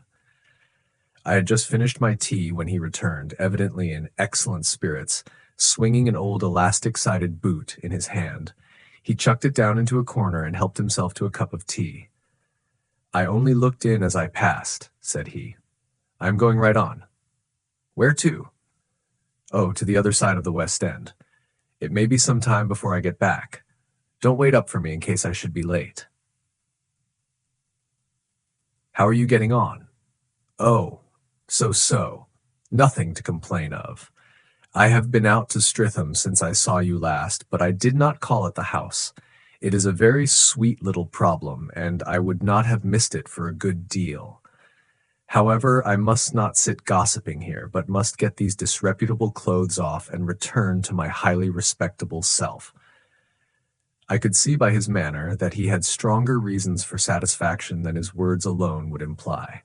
His eyes twinkled, and there was even a touch of color upon his sallow cheeks. He hastened upstairs, and a few minutes later I heard the slam of the hall door, which told me that he was off once more upon his congenial hunt. I waited until midnight, but there was no sign of his return, so I retired to my room. It was no uncommon thing for him to be away for days and nights on end when he was hot upon a scent, so that his lateness caused me no surprise. I do not know at what hour he came in, but when I came down to breakfast in the morning, there he was with a cup of coffee in one hand and the paper in the other, as fresh and trim as possible. "You will excuse my beginning without you, Watson," said he, "but you remember that our client has rather an early appointment this morning." "Why, it is after 9 now," I answered. "I should not be surprised if that were he. I thought I heard a ring." It was indeed our friend the financier. I was shocked by the change which had come over him, for his face, which was naturally of a broad and massive mold, was now pinched and fallen in, while his hair seemed to me at least a shade whiter. He entered with a weariness and lethargy which was even more painful than his violence of the morning before, and he dropped heavily into the armchair which I pushed forward for him. "I do not know what I have done to be so severely tried," said he. "Only 2 days ago I was a happy and prosperous man without a care in the world. Now I am left to a lonely and dishonored age. One sorrow comes close upon the heels of another. My niece, Mary, has deserted me." "Deserted you?" "Yes. Her bed this morning had not been slept in, her room was empty, and a note for me lay upon the hall table. I had said to her last night in sorrow and not in anger, that if she had married my boy, all might have been well with him. Perhaps it was thoughtless of me to say so. It is to that remark that she refers in this note. "My dearest uncle, I feel that I have brought trouble upon you, and that if I had acted differently, this terrible misfortune might never have occurred. I cannot, with this thought in my mind, ever again be happy under your roof, and I feel that I must leave you forever. Do not worry about my future, for that is provided for, and above all, do not search for me, for it will be fruitless labor and an ill service to me. In life or in death, I am ever your loving Mary." What could she mean by that note, Mr. Holmes? Do you think it points to suicide? No, nothing of the kind. It is perhaps the best possible solution. I trust, Mr. Holder, that you are nearing the end of your troubles. "Ha! You say so. You have heard something, Mr. Holmes. You have learned something. Where are the gems?" "You would not think £1,000 apiece an excessive sum for them? I would pay 10. "That would be unnecessary. 3,000 will cover the matter. And there is a little reward, I fancy. Have you your checkbook? Here is a pen. Better make it out for £4,000. With a dazed face, the banker made out the required check. Holmes walked over to his desk, took out a little triangular piece of gold with 3 gems in it, and threw it down upon the table. With a shriek of joy, our client clutched it up. "You have it," he gasped. "I am saved! I am saved!" The reaction of joy was as passionate as his grief had been, and he hugged his recovered gems to his bosom. "There is one other thing you owe, Mr. Holder," said Sherlock Holmes rather sternly. "Oh!" He caught up a pen. "Name the sum, and I will pay it." "No, the debt is not to me. You owe a very humble apology to that noble lad, your son, who has carried himself in this matter as I should be proud to see my own son do, should I ever chance to have one." "Then it was not Arthur who took them?" "I told you yesterday, and I repeat today, that it was not." "You are sure of it? Then let us hurry to him at once to let him know that the truth is known." "He knows it already. When I had cleared it all up, I had an interview with him, and finding that he would not tell me the story, I told it to him, on which he had to confess that I was right, and to add the very few details which were not yet quite clear to me. Your news of this morning, however, may open his lips. For heaven's sake, tell me then, what is this extraordinary mystery? I will do so, and I will show you the steps by which I reached it. And let me say to you, first, that which it is hardest for me to say, and for you to hear. There has been an understanding between Sir George Burnwell and your niece Mary. They have now fled together. My Mary? Impossible. It is unfortunately more than possible. It is certain. Neither you nor your son knew the true character of this man when you admitted him into your family circle. He is one of the most dangerous men in England, a ruined gambler, an absolutely desperate villain, a man without heart or conscience.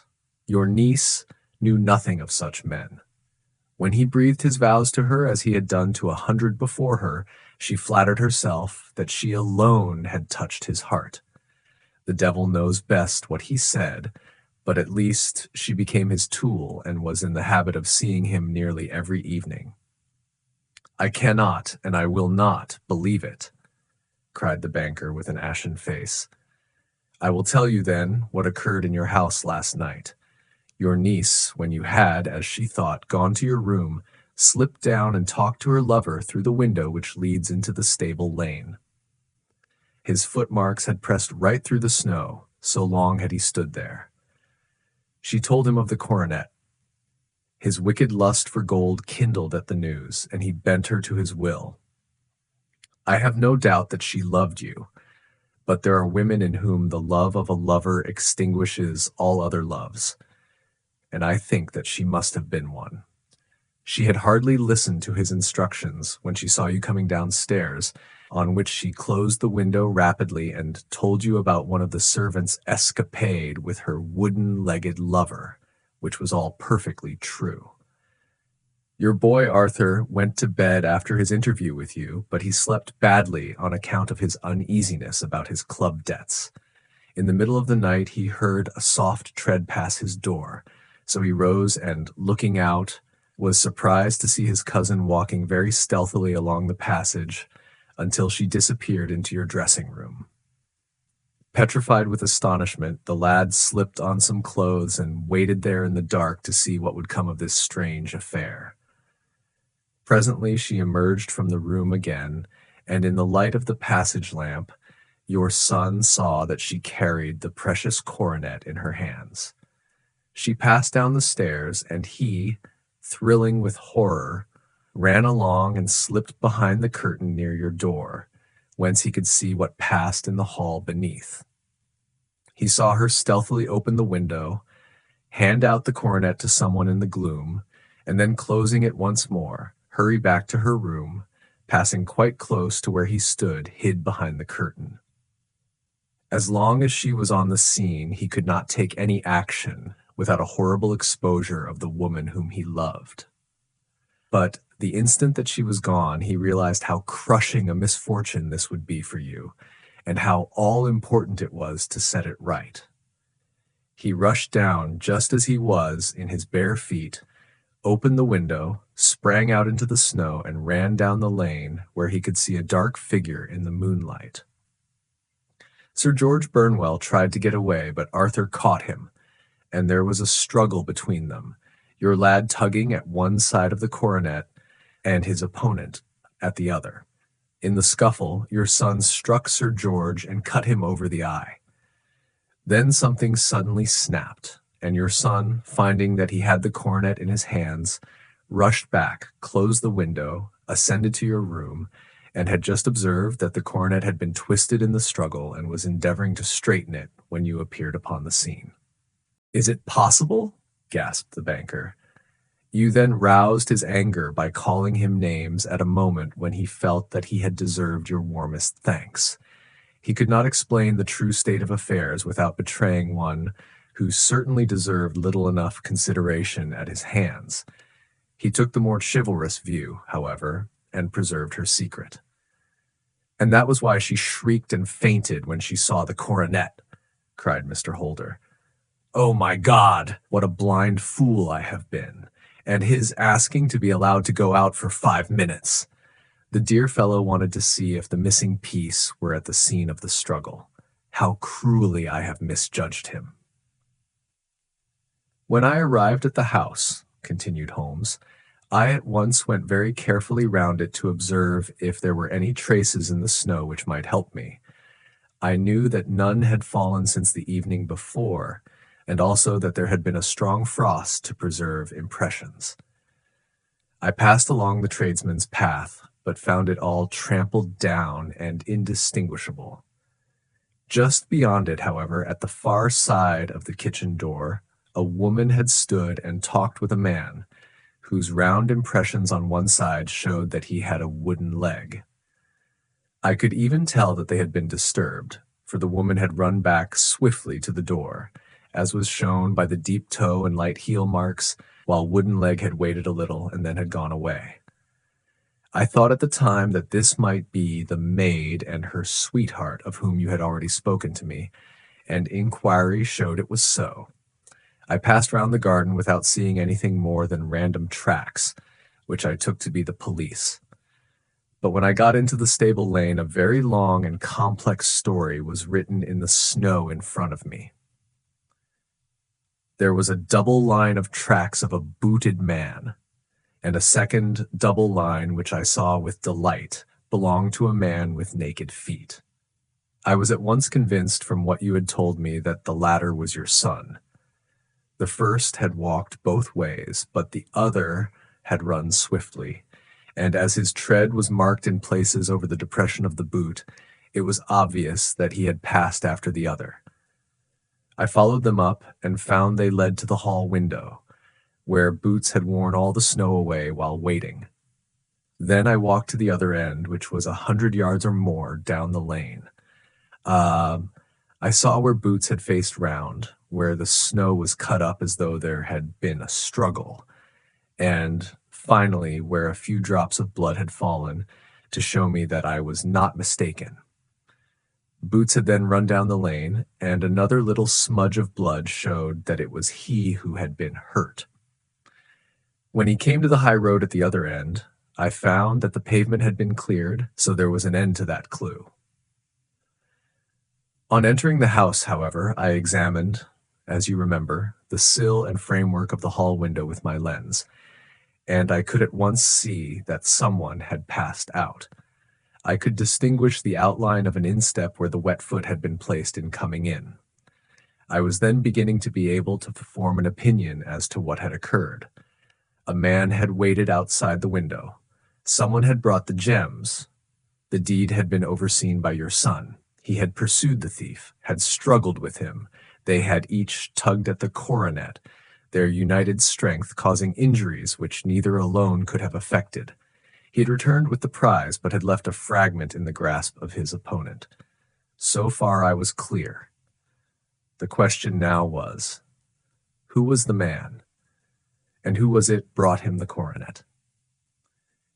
It is an old maxim of mine that when you have excluded the impossible, whatever remains, however improbable, must be the truth. Now I knew that it was not you who had brought it down, so there only remained your niece and the maids. But if it were the maids, why should your son allow himself to be accused in their place? There could be no possible reason. As he loved his cousin, however, there was an excellent explanation why he should retain her secret, the more so as the secret was a disgraceful one. When I remembered that you had seen her at that window, and how she had fainted on seeing the coronet again, my conjecture became a certainty. And who could it be who was her confederate? A lover, evidently, for who else could outweigh the love and gratitude which she must feel to you? I knew that you went out little and that your circle of friends was a very limited one, but among them was Sir George Burnwell. I had heard of him before as being a man of evil reputation among women. It must have been he who wore those boots and retained the missing gems. Even though he knew that Arthur had discovered him, he might still flatter himself that he was safe, for the lad could not say a word without compromising his own family. Well, your own good sense will suggest what measures I took next. I went in the shape of a loafer to Sir George's house, managed to pick up an acquaintance with his valet, learned that his master had cut his head the night before, and finally, at the expense of 6 shillings, made all sure by buying a pair of his cast-off shoes. With these I journeyed down to Streatham and saw that they exactly fitted the tracks. I saw an ill-dressed vagabond in the lane yesterday evening, said Mr. Holder. Precisely. It was I. I found that I had my man, so I came home and changed my clothes. It was a delicate part which I had to play then, for I saw that a prosecution must be avoided to avert scandal, and I knew that so astute a villain would see that our hands were tied in the matter. I went and saw him. At first, of course, he denied everything, But when I gave him every particular that had occurred, he tried to bluster and took down a life-preserver from the wall. I knew my man, however, and I clapped a pistol to his head before he could strike. Then he became a little more reasonable. I told him that we would give him a price for the stones he held, pound, 1,000 apiece. That brought out the first signs of grief that he had shown. "Why, dash it all," said he, "I've let them go at 600 for the 3. I soon managed to get the address of the receiver who had them, on promising him that there would be no prosecution.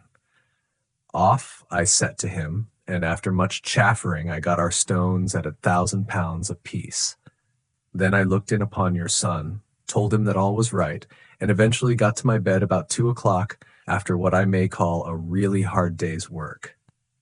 A day which has saved England from a great public scandal," said the banker, rising. "Sir, I cannot find words to thank you, but you shall not find me ungrateful for what you have done. Your skill has indeed exceeded all that I have heard of it. And now I must fly to my dear boy to apologize to him for the wrong which I have done him.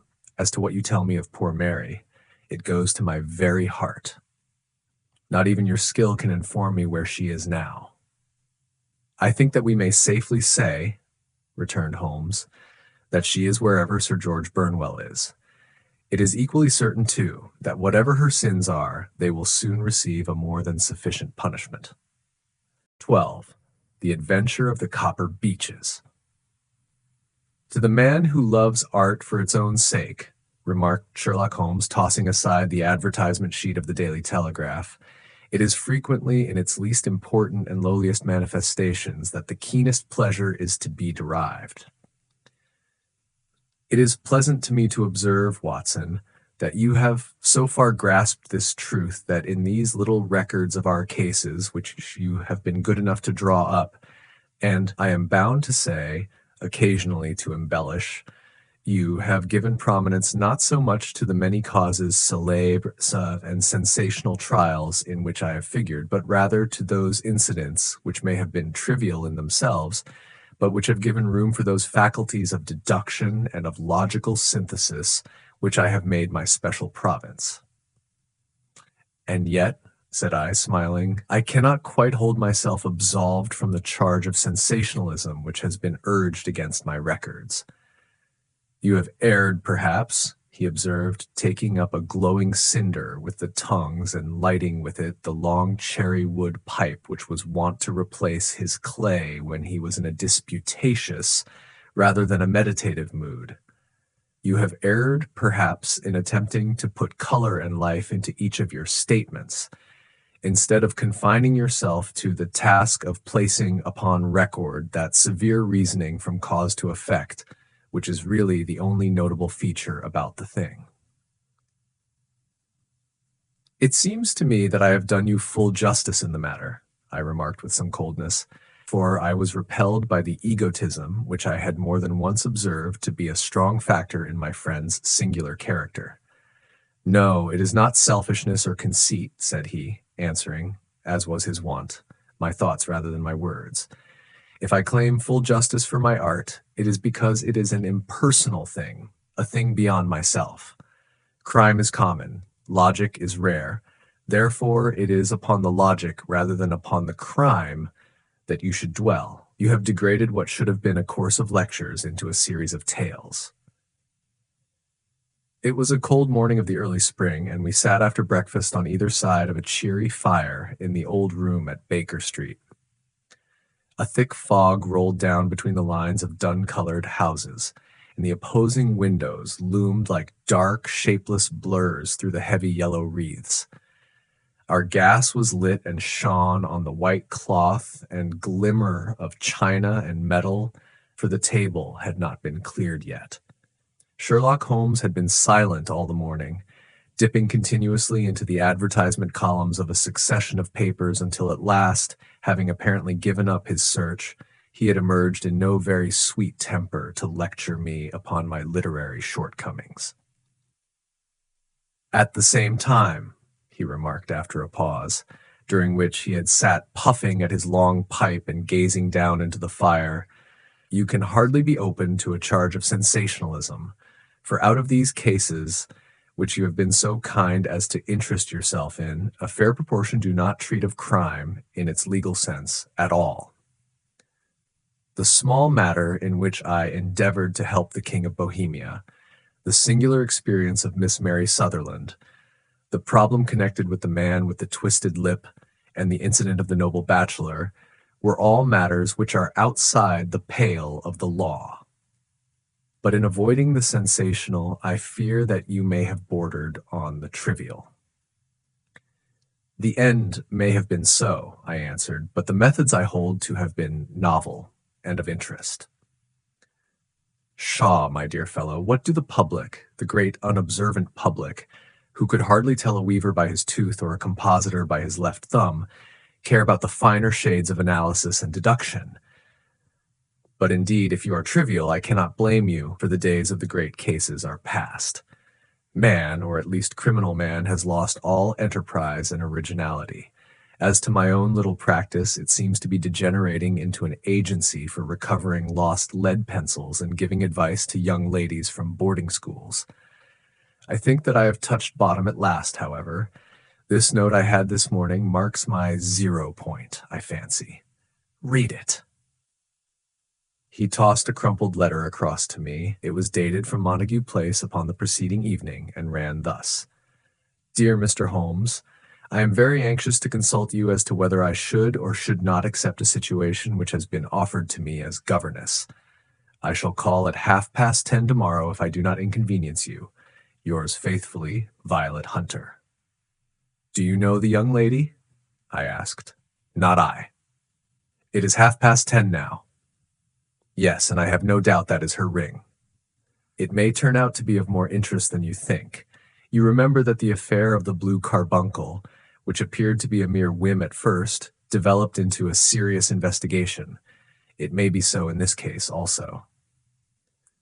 Well, let us hope so.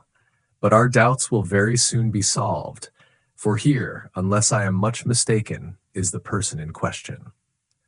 As he spoke, the door opened, and a young lady entered the room. She was plainly but neatly dressed, with a bright, quick face, freckled like a plover's egg, and with the brisk manner of a woman who has had her own way to make in the world. You will excuse my troubling you, I am sure, said she, as my companion rose to greet her. But I have had a very strange experience, and as I have no parents or relations of any sort from whom I could ask advice, I thought that perhaps you would be kind enough to tell me what I should do. Pray take a seat, Miss Hunter. I shall be happy to do anything that I can to serve you. I could see that Holmes was favorably impressed by the manner and speech of his new client.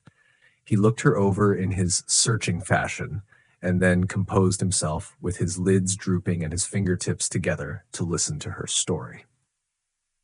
I have been a governess for 5 years, said she, in the family of Colonel Spence Munro, but 2 months ago the colonel received an appointment at Halifax in Nova Scotia and took his children over to America with him, so that I found myself without a situation. I advertised, and I answered advertisements, but without success. At last, the little money which I had saved began to run short, and I was at my wits' end as to what I should do. There is a well-known agency for governesses in the West End called Westaway's, and there I used to call about once a week in order to see whether anything had turned up which might suit me. Westaway was the name of the founder of the business, but it is really managed by Miss Stoper. She sits in her own little office, and the ladies who are seeking employment wait in an anteroom and are then shown in one by one when she consults her ledgers and sees whether she has anything which would suit them. Well, when I called last week, I was shown into the little office as usual, but I found that Miss Stoper was not alone. A prodigiously stout man with a very smiling face and a great heavy chin which rolled down in fold upon fold over his throat sat at her elbow with a pair of glasses on his nose, looking very earnestly at the ladies who entered. As I came in, he gave quite a jump in his chair and turned quickly to Miss Stoper. That will do, said he. I could not ask for anything better. Capital! Capital! He seemed quite enthusiastic and rubbed his hands together in the most genial fashion. He was such a comfortable-looking man that it was quite a pleasure to look at him. You are looking for a situation, miss? He asked. Yes, sir. As governess? Yes, sir. And what salary do you ask? I had £4 a month in my last place with Colonel Spence Munro. Oh, tut! Sweating! Rank sweating! He cried, throwing his fat hands out into the air like a man who is in a boiling passion. How could anyone offer so pitiful a sum to a lady with such attractions and accomplishments? My accomplishments, sir, may be less than you imagine, said I. A little French, a little German, music, and drawing. Tut, tut, he cried. This is all quite beside the question. The point is, have you or have you not the bearing and deportment of a lady? There it is in a nutshell. If you have not, you are not fitted for the rearing of a child who may someday play a considerable part in the history of the country. But if you have, why then, how could any gentleman ask you to condescend to accept anything under the 3 figures? Your salary with me, madam, would commence at £100 a year.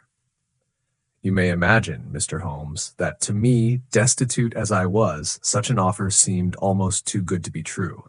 The gentleman, however, seeing perhaps the look of incredulity upon my face, opened a pocket-book and took out a note. It is also my custom, said he, smiling in the most pleasant fashion, until his eyes were just 2 little shining slits amid the white creases of his face, to advance to my young ladies half their salary beforehand, so that they may meet any little expenses of their journey and their wardrobe. It seemed to me that I had never met so fascinating and so thoughtful a man. As I was already in debt to my tradesmen, the advance was a great convenience, and yet there was something unnatural about the whole transaction, which made me wish to know a little more before I quite committed myself. May I ask where you live, sir? Said I. Hampshire. Charming rural place. The Copper Beeches 5 miles on the far side of Winchester. It is the most lovely country, my dear young lady, and the dearest old country house. And my duties, sir? I should be glad to know what they would be. 1 child, 1 dear little romper just 6 years old. Oh, if you could see him killing cockroaches with a slipper. Smack, smack, smack. 3 gone before you could wink. He leaned back in his chair and laughed his eyes into his head again. I was a little startled at the nature of the child's amusement, but the father's laughter made me think that perhaps he was joking. My sole duties, then, I asked, are to take charge of a single child. No, no, not the soul, not the soul, my dear young lady, he cried.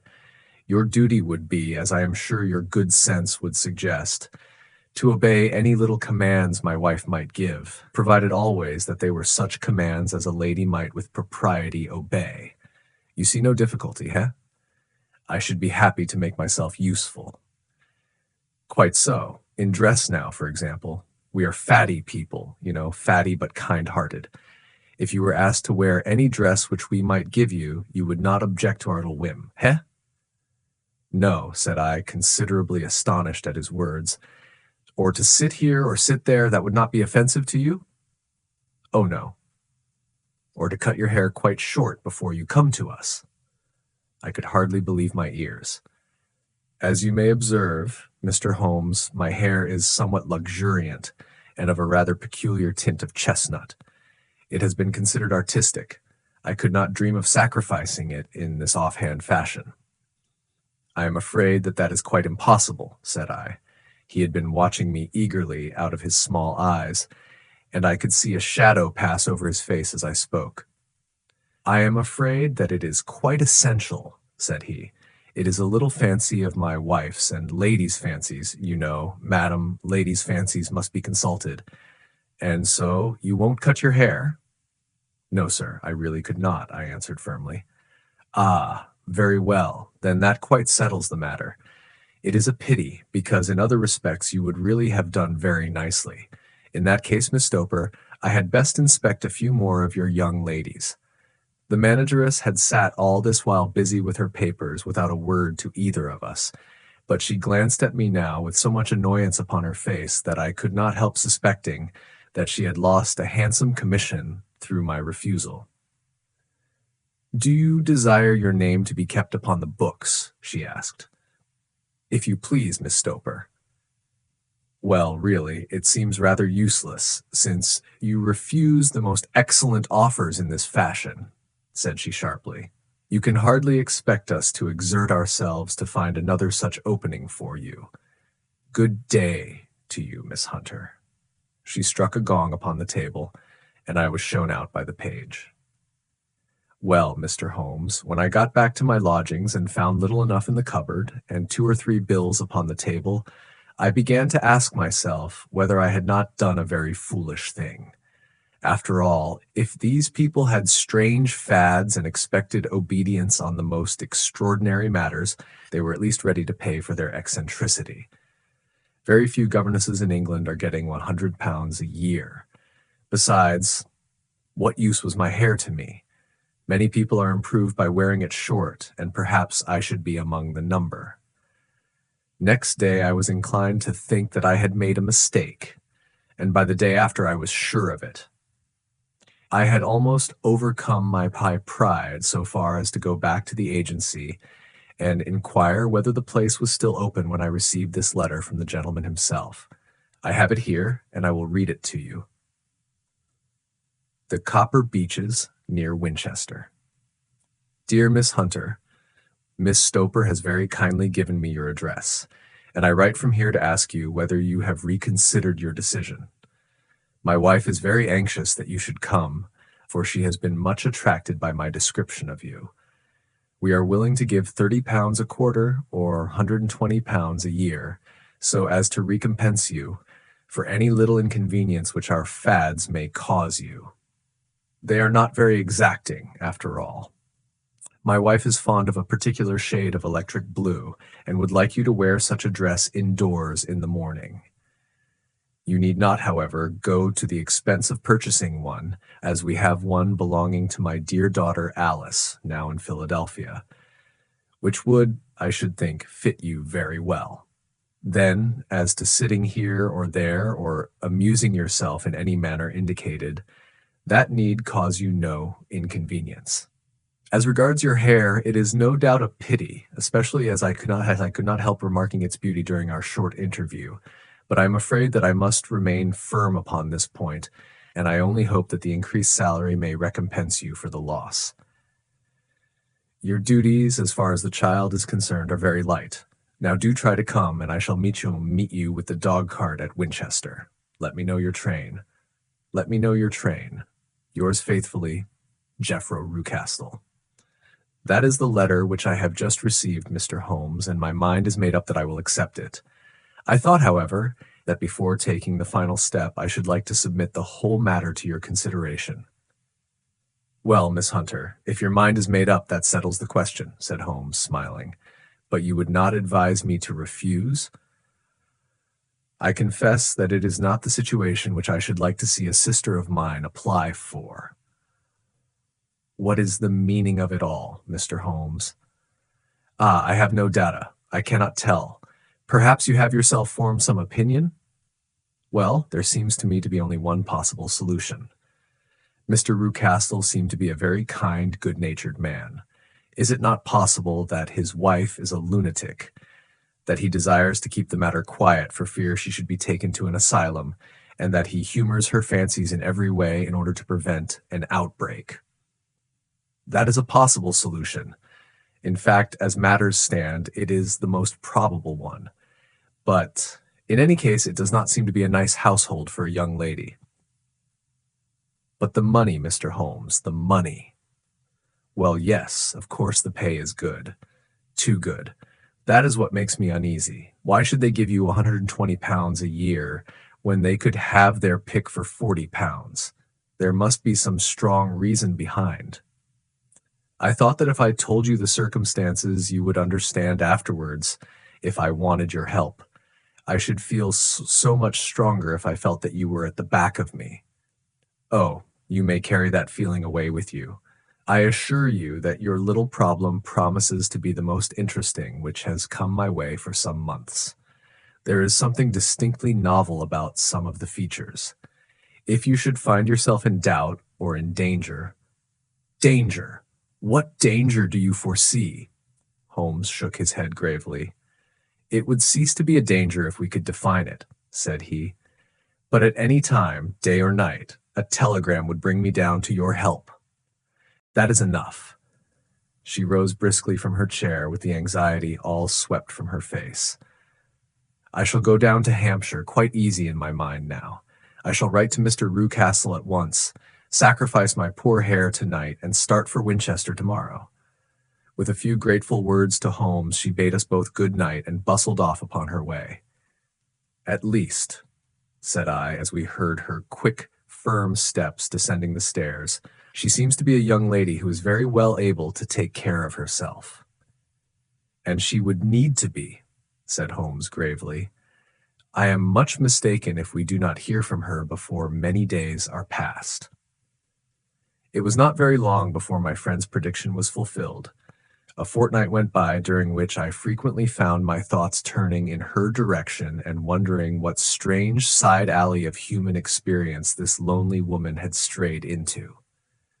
The unusual salary, the curious conditions, the light duties, all pointed to something abnormal, though whether a fad or a plot, or whether the man were a philanthropist or a villain, it was quite beyond my powers to determine. As to Holmes, I observed that he sat frequently for half an hour on end, with knitted brows and an abstracted air, but he swept the matter away with a wave of his hand when I mentioned it. Data! Data! Data! He cried impatiently. I can't make bricks without clay. And yet he would always wind up by muttering that no sister of his should ever have accepted such a situation.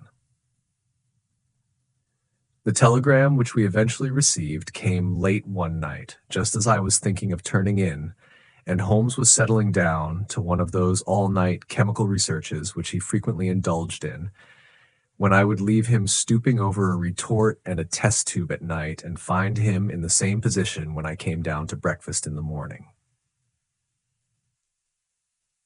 He opened the yellow envelope and then, glancing at the message, threw it across to me. Just look up the trains in Bradshaw, said he, and turned back to his chemical studies. The summons was a brief and urgent one. Please be at the Black Swan Hotel at Winchester at midday tomorrow, it said. Do come. I am at my wit's end. Hunter. Will you come with me? Asked Holmes, glancing up. I should wish to. Just look it up then. There is a train at 9:30, said I, glancing over my Bradshaw. It is due at Winchester at 11:30. That will do very nicely. Then perhaps I had better postpone my analysis of the acetones, as we may need to be at our best in the morning. By 11 o'clock the next day we were well upon our way to the old English capital. Holmes had been buried in the morning papers all the way down, but after we had passed the Hampshire border, he threw them down and began to admire the scenery. It was an ideal spring day, a light blue sky, flecked with little fleecy white clouds drifting across from west to east. The sun was shining very brightly, and yet there was an exhilarating nip in the air, which set an edge to a man's energy. All over the countryside, away to the rolling hills around Aldershot, the little red and gray roofs of the farm steadings peeped out from amid the light green of the new foliage. Are they not fresh and beautiful? I cried with all the enthusiasm of a man fresh from the fogs of Baker Street, but Holmes shook his head gravely. Do you know, Watson, said he, that it is one of the curses of a mind with a turn like mine that I must look at everything with reference to my own special subject. You look at these scattered houses, and you are impressed by their beauty. I look at them, and the only thought which comes to me is a feeling of their isolation and of the impunity with which crime may be committed there. Good heavens, I cried. Who would associate crime with these dear old homesteads? They always fill me with a certain horror. It is my belief, Watson, founded upon my experience, that the lowest and vilest alleys in London do not present a more dreadful record of sin than does the smiling and beautiful countryside. You horrify me. But the reason is very obvious. The pressure of public opinion can do in the town what the law cannot accomplish. There is no lane so vile that the scream of a tortured child or the thud of a drunkard's blow does not beget sympathy and indignation among the neighbors, and then the whole machinery of justice is ever so close that a word of complaint can set it going, and there is but a step between the crime and the dock. But look at these lonely houses, each in its own fields, filled for the most part with poor ignorant folk who know little of the law. Think of the deeds of hellish cruelty, the hidden wickedness which may go on year in, year out in such places, and none the wiser.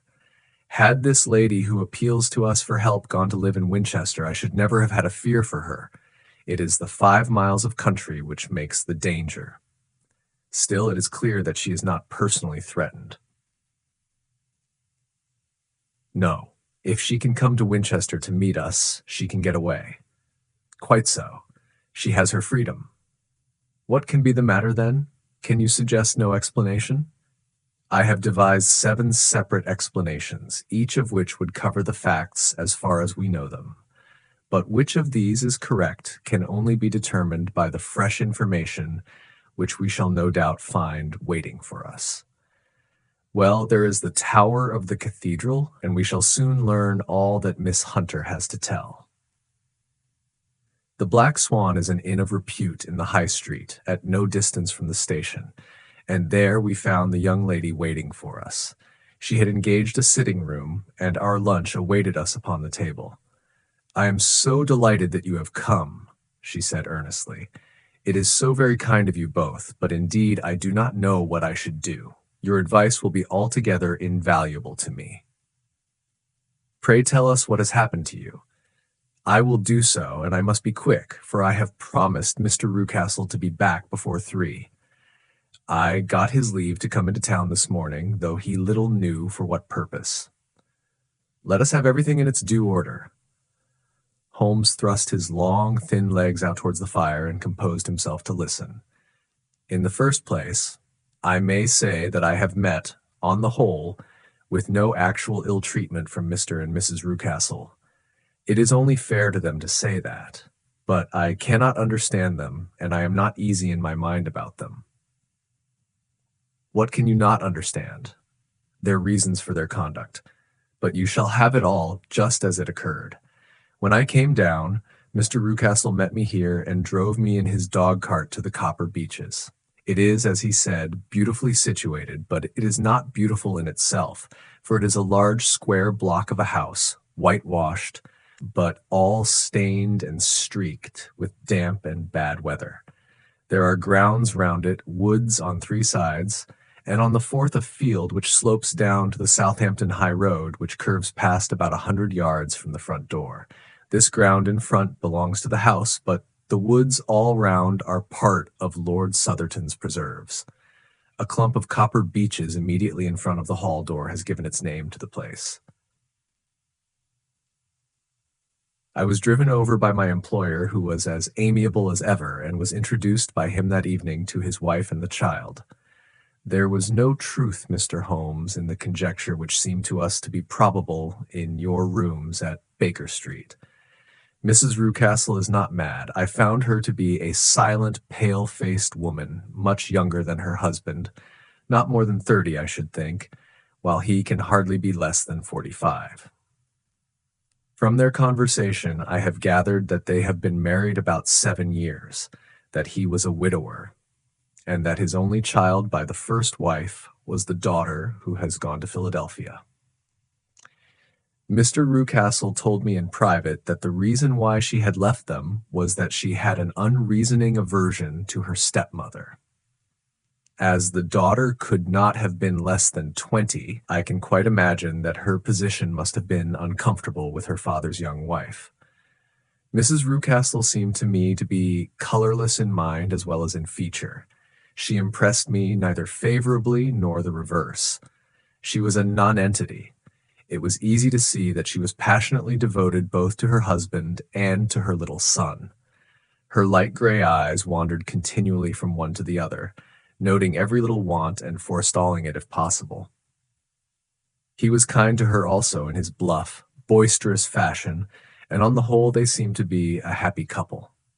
And yet she had some secret sorrow, this woman. She would often be lost in deep thought with the saddest look upon her face. More than once I have surprised her in tears.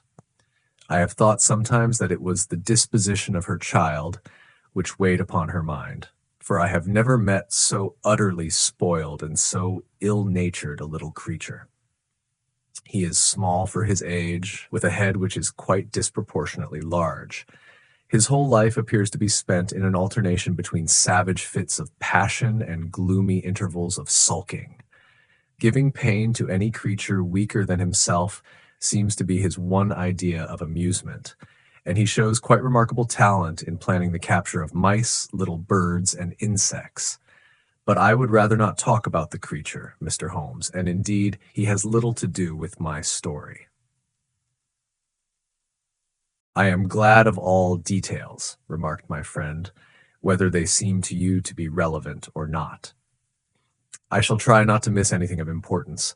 The one unpleasant thing about the house which struck me at once was the appearance and conduct of the servants. There are only two, a man and his wife. Taller, for that is his name, is a rough, uncouth man with grizzled hair and whiskers, and a perpetual smell of drink. Twice since I have been with them, he has been quite drunk, and yet Mr. Rucastle seemed to take no notice of it. His wife is a very tall and strong woman with a sour face, as silent as Mrs. Rucastle, and much less amiable. They are a most unpleasant couple, but fortunately I spend most of my time in the nursery and my own room, which are next to each other in one corner of the building. For 2 days after my arrival at the Copper Beeches, my life was very quiet. On the third, Mrs. Bet Rucastle came down just after breakfast and whispered something to her husband. "Oh, yes," said he, turning to me. "We are very much obliged to you, Miss Hunter, for falling in with our whims so far as to cut your hair. I assure you that it has not detracted in the tiniest iota from your appearance. We shall now see how the electric blue dress will become you. You will find it laid out upon the bed in your room, and if you would be so good as to put it on, we should both be extremely obliged." The dress which I found waiting for me was of a peculiar shade of blue. It was of excellent material, a sort of beige, but it bore unmistakable signs of having been worn before. It could not have been a better fit if I had been measured for it. Both Mr. and Mrs. Rucastle expressed a delight at the look of it, which seemed quite exaggerated in its vehemence. They were waiting for me in the drawing-room, which is a very large room stretching along the entire front of the house, with 3 long windows reaching down to the floor.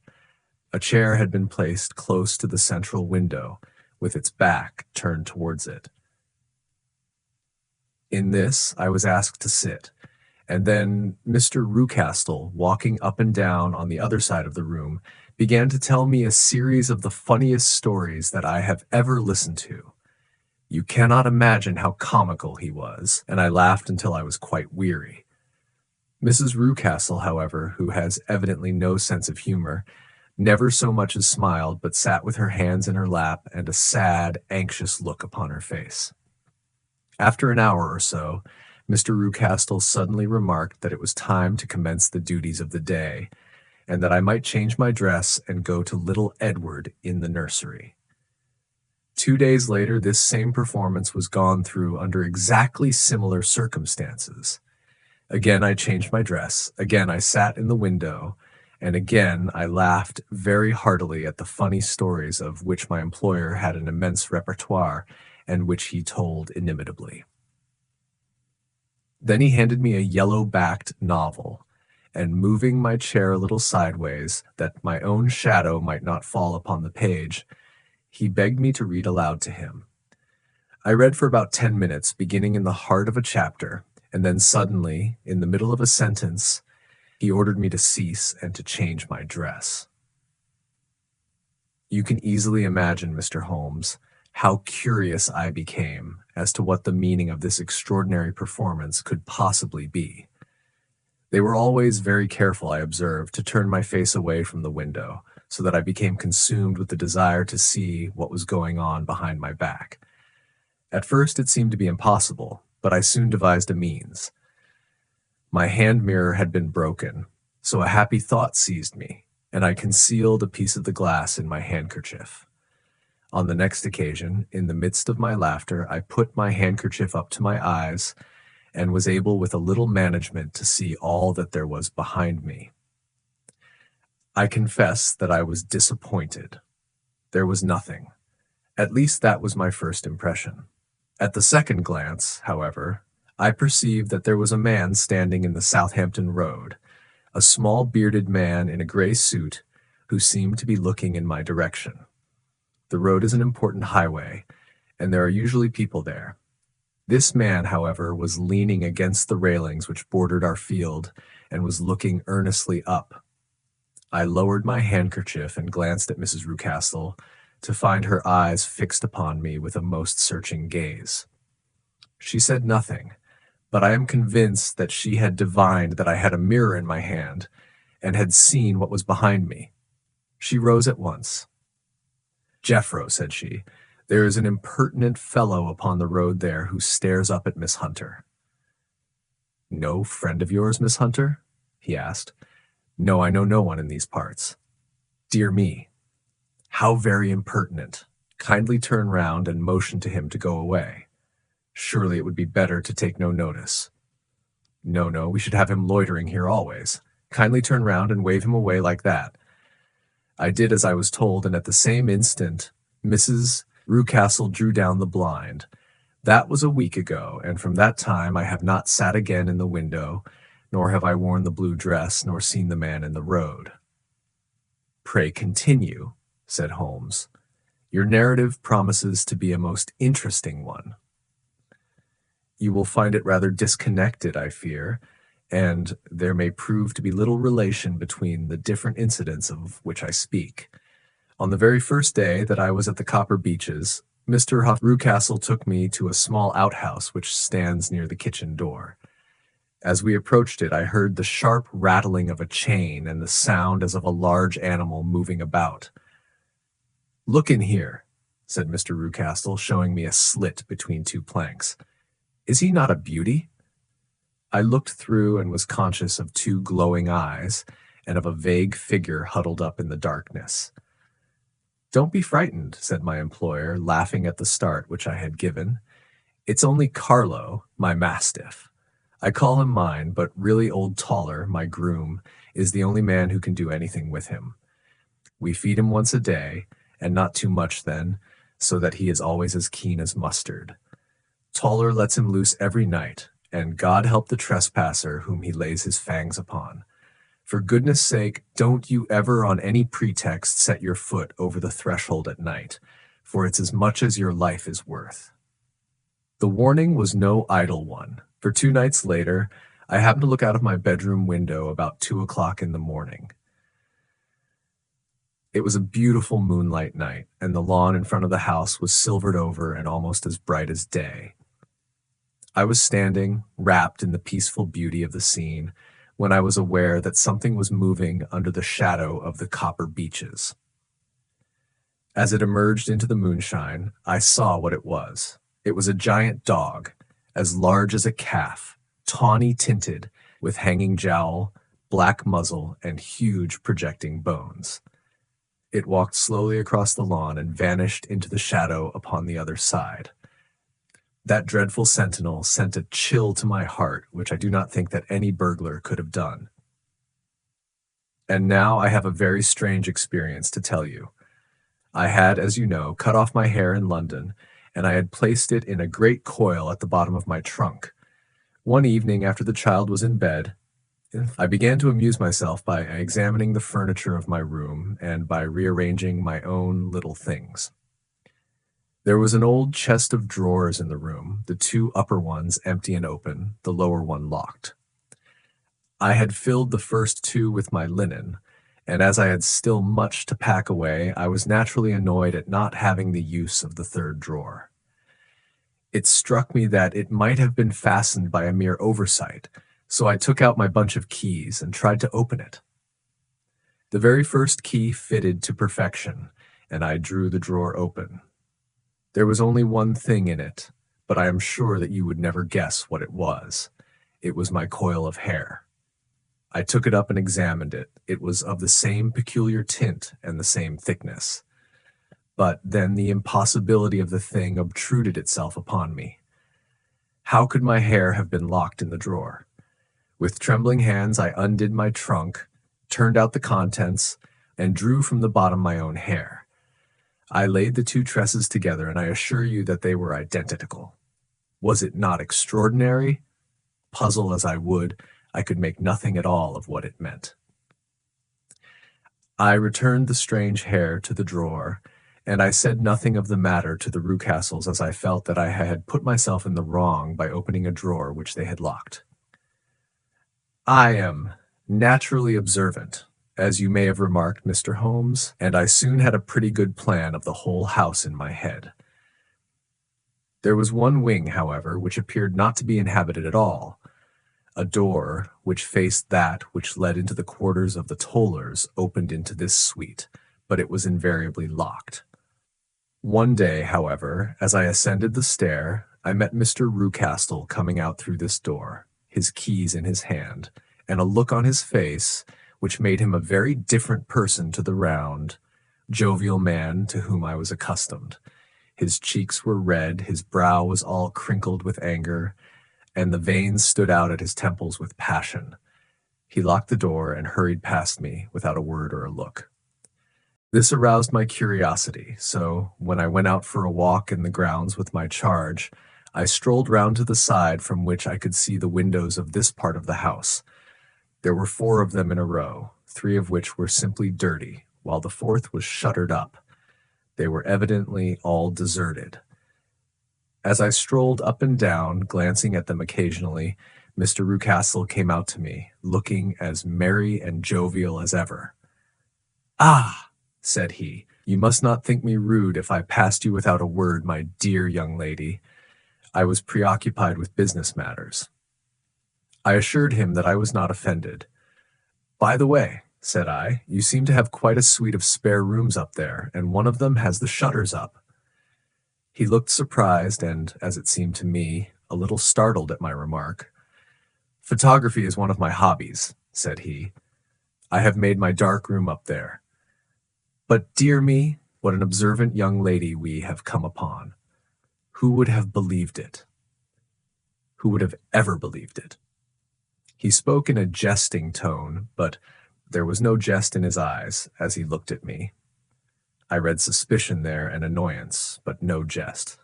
Well, Mr. Holmes, from the moment that I understood that there was something about that suite of rooms which I was not to know, I was all on fire to go over them. It was not mere curiosity, though I have my share of that. It was more a feeling of duty, a feeling that some good might come from my penetrating to this place. They talk of woman's instinct. Perhaps it was woman's instinct which gave me that feeling. At any rate, it was there, and I was keenly on the lookout for any chance to pass the forbidden door. It was only yesterday that the chance came. I may tell you that, besides Mr. Rucastle, both Toller and his wife find something to do in these deserted rooms, and I once saw him carrying a large black linen bag with him through the door. Recently he has been drinking hard, and yesterday evening he was very drunk, and when I came upstairs there was the key in the door. I have no doubt at all that he had left it there. Mr. and Mrs. Rucastle were both downstairs, and the child was with them, so that I had an admirable opportunity. I turned the key gently in the lock, opened the door, and slipped through. There was a little passage in front of me, unpapered and uncarpeted, which turned at a right angle at the farther end.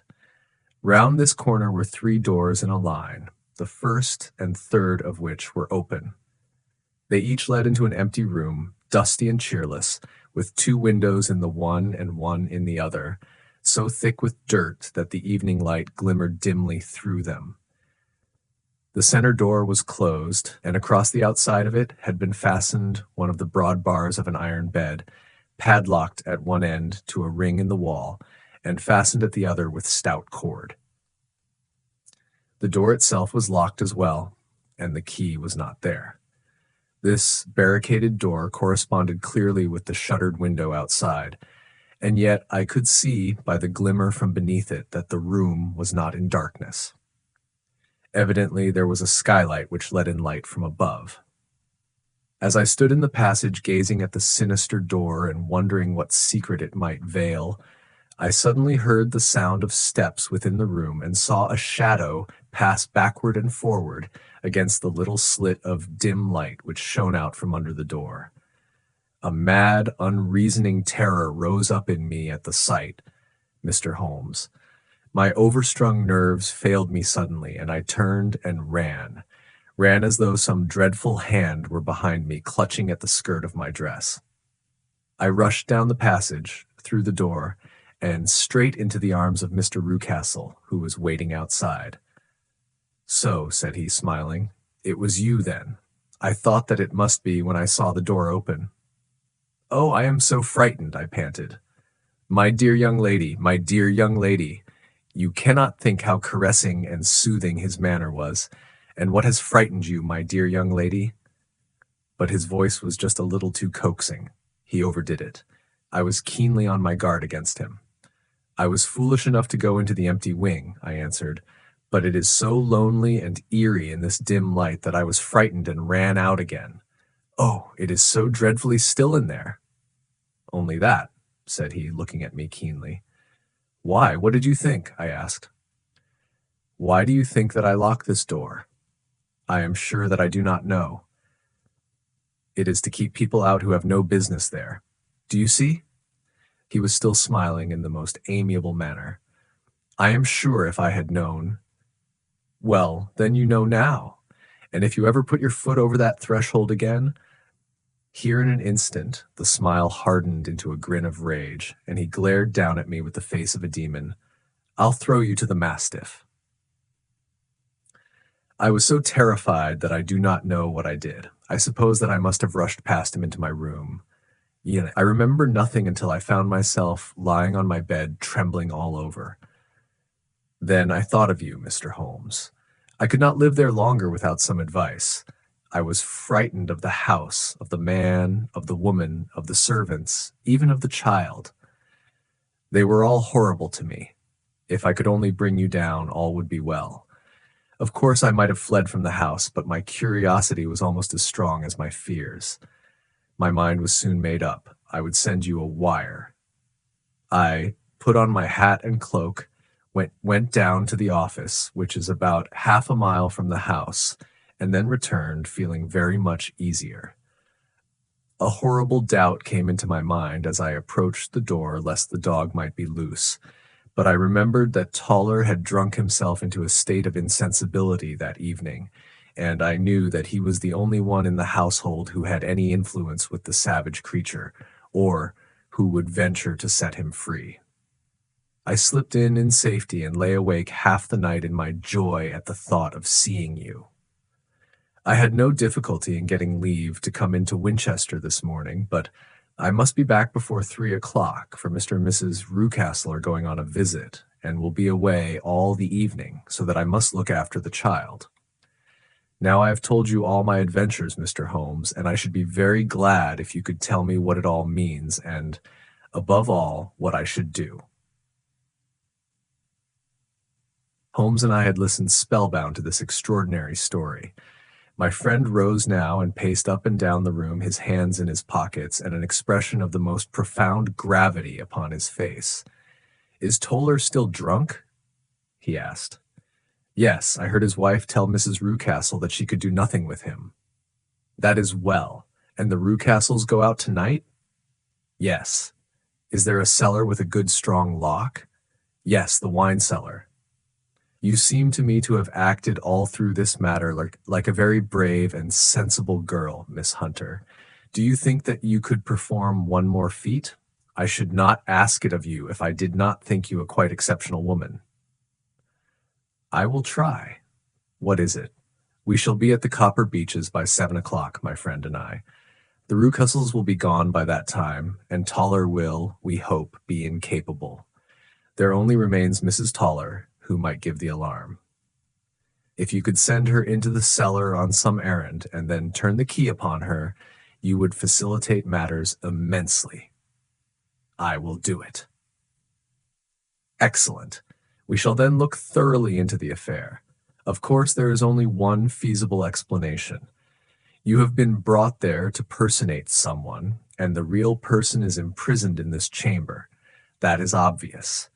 As to who this prisoner is, I have no doubt that it is the daughter, Miss Alice Rewcastle, if I remember right, who was said to have gone to America. You were chosen, doubtless, as resembling her in height, figure, and the color of your hair. Hers had been cut off, very possibly in some illness through which she has passed, and so, of course, yours had to be sacrificed also. By a curious chance, you came upon her tresses. The man in the road was undoubtedly some friend of hers, possibly her fiancé, and no doubt, as you wore the girl's dress and were so like her, he was convinced from your laughter whenever he saw you, and afterwards from your gesture, that Miss Rewcastle was perfectly happy, and that she no longer desired his attentions. The dog is let loose at night to prevent him from endeavoring to communicate with her. So much is fairly clear. The most serious point in the case is the disposition of the child. What on earth has that to do with it? I ejaculated. My dear Watson, you as a medical man are continually gaining light as to the tendencies of a child by the study of the parents. Don't you see that the converse is equally valid? I have frequently gained my first real insight into the character of parents by studying their children. This child's disposition is abnormally cruel, merely for cruelty's sake, and whether he derives this from his smiling father, as I should suspect, or from his mother, it bodes evil for the poor girl who is in their power. I am sure that you are right, Mr. Holmes, cried our client. 1,000 things come back to me which make me certain that you have hit it. Oh, let us lose not an instant in bringing help to this poor creature. We must be circumspect, for we are dealing with a very cunning man. We can do nothing until 7 o'clock. At that hour we shall be with you, and it will not be long before we solve the mystery. We were as good as our word, for it was just 7 when we reached the Copper Beeches, having put up our trap at a wayside public house.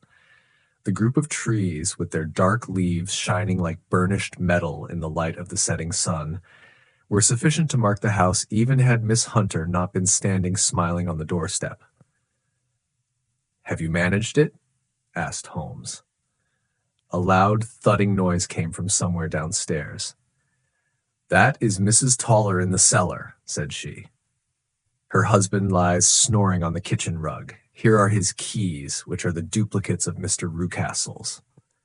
"You have done well indeed," cried Holmes with enthusiasm. "Now lead the way, and we shall soon see the end of this black business." We passed up the stair, unlocked the door, followed on down a passage, and found ourselves in front of the barricade which Miss Hunter had described.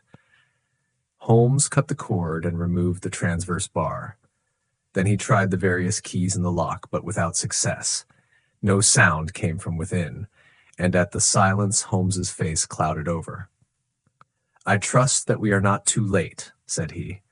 "I think, Miss Hunter, that we had better go in without you. Now, Watson, put your shoulder to it, and we shall see whether we cannot make our way in." It was an old rickety door, and gave at once before our united strength. Together we rushed into the room. It was empty. There was no furniture save a little pallet bed, a small table, and a basket full of linen. The skylight above was open, and the prisoner gone. "There has been some villainy here," said Holmes. "This beauty has guessed Miss Hunter's intentions and has carried his victim off." "But how?" "Through the skylight. We shall soon see how he managed it." He swung himself up onto the roof. "Ah, yes," he cried. "Here's the end of a long light ladder against the eaves. That is how he did it. But it is impossible, said Miss Hunter. The ladder was not there when the Rucastles went away. He has come back and done it. I tell you that he is a clever and dangerous man. I should not be very much surprised if this were he whose step I hear now upon the stair. I think, Watson, that it would be as well for you to have your pistol ready. The words were hardly out of his mouth before a man appeared at the door of the room, a very fat and burly man with a heavy stick in his hand. Miss Hunter screamed and shrunk against the wall at the sight of him, but Sherlock Holmes sprang forward and confronted him. "You villain," said he. "Where's your daughter?" The fat man cast his eyes round and then up at the open skylight. "It is for me to ask you that," he shrieked. "You thieves! Spies and thieves! I have caught you, have I? You are in my power. I'll serve you." He turned and clattered down the stairs as hard as he could go. "He's gone for the dog," cried Miss Hunter. "I have my revolver," said I. "Better close the front door," cried Holmes, and we all rushed down the stairs together. We had hardly reached the hall when we heard the baying of a hound, and then a scream of agony, with a horrible worrying sound which it was dreadful to listen to. An elderly man with a red face and shaking limbs came staggering out at a side door. "My God!" he cried. "Someone has loosed the dog. It's not been fed for 2 days. Quick, quick, or it'll be too late!" Holmes and I rushed out and round the angle of the house, with Toller hurrying behind us. There was the huge famished brute, its black muzzle buried in Rucastle's throat, while he writhed and screamed upon the ground. Running up, I blew its brains out, and it fell over with its keen white teeth still meeting in the great creases of his neck. With much labor we separated them and carried him, living but horribly mangled, into the house. We laid him upon the drawing-room sofa, and having dispatched the sobered Toller to bear the news to his wife, I did what I could to relieve his pain. We were all assembled round him when the door opened, and a tall, gaunt woman entered the room. "Mrs. Toller," cried Miss Hunter. "Yes, miss. Mr. Rucastle let me out when he came back before he went up to you. Ah, miss, it is a pity you didn't let me know what you were planning, for I would have told you that your pains were wasted." "Ha!" said Holmes, looking keenly at her. "It is clear that Mrs. Toller knows more about this matter than anyone else." "Yes, sir, I do, and I am ready enough to tell what I know." "Then, pray, sit down, and let us hear it, for there are several points on which I must confess that I am still in the dark." "I will soon make it clear to you," said she, "and I'd have done so before now if I could have got out from the cellar. If there's police court business over this, you'll remember that I was the one that stood your friend, and that I was Miss Alice's friend, too. She was never happy at home, Miss Alice wasn't, from the time that her father married again. She was slighted-like and had no say in anything, but it never really became bad for her until after she met Mr. Fowler at a friend's house. As well as I could learn, Miss Alice had rights of her own by will, but she was so quiet and patient that she never said a word about them, but just left everything in Mr. Rucastle's hands. He knew he was safe with her, but when there was a chance of a husband coming forward who would ask for all that the law would give him, then her father thought it time to put a stop on it. He wanted her to sign a paper, so that whether she married or not he could use her money. When she wouldn't do it, he kept on worrying her until she got brain fever, and for 6 weeks was at death's door. Then she got better at last, all worn to a shadow, and with her beautiful hair cut off, but that didn't make no change in her young man, and he stuck to her as true as man could be. "Ah," said Holmes, "I think that what you have been good enough to tell us makes the matter fairly clear, and that I can deduce all that remains. Mr. Rucastle, then, I presume, took to this system of imprisonment?" "Yes, sir." "And brought Miss Hunter down from London in order to get rid of the disagreeable persistence of Mr. Fowler?" "That was it, sir.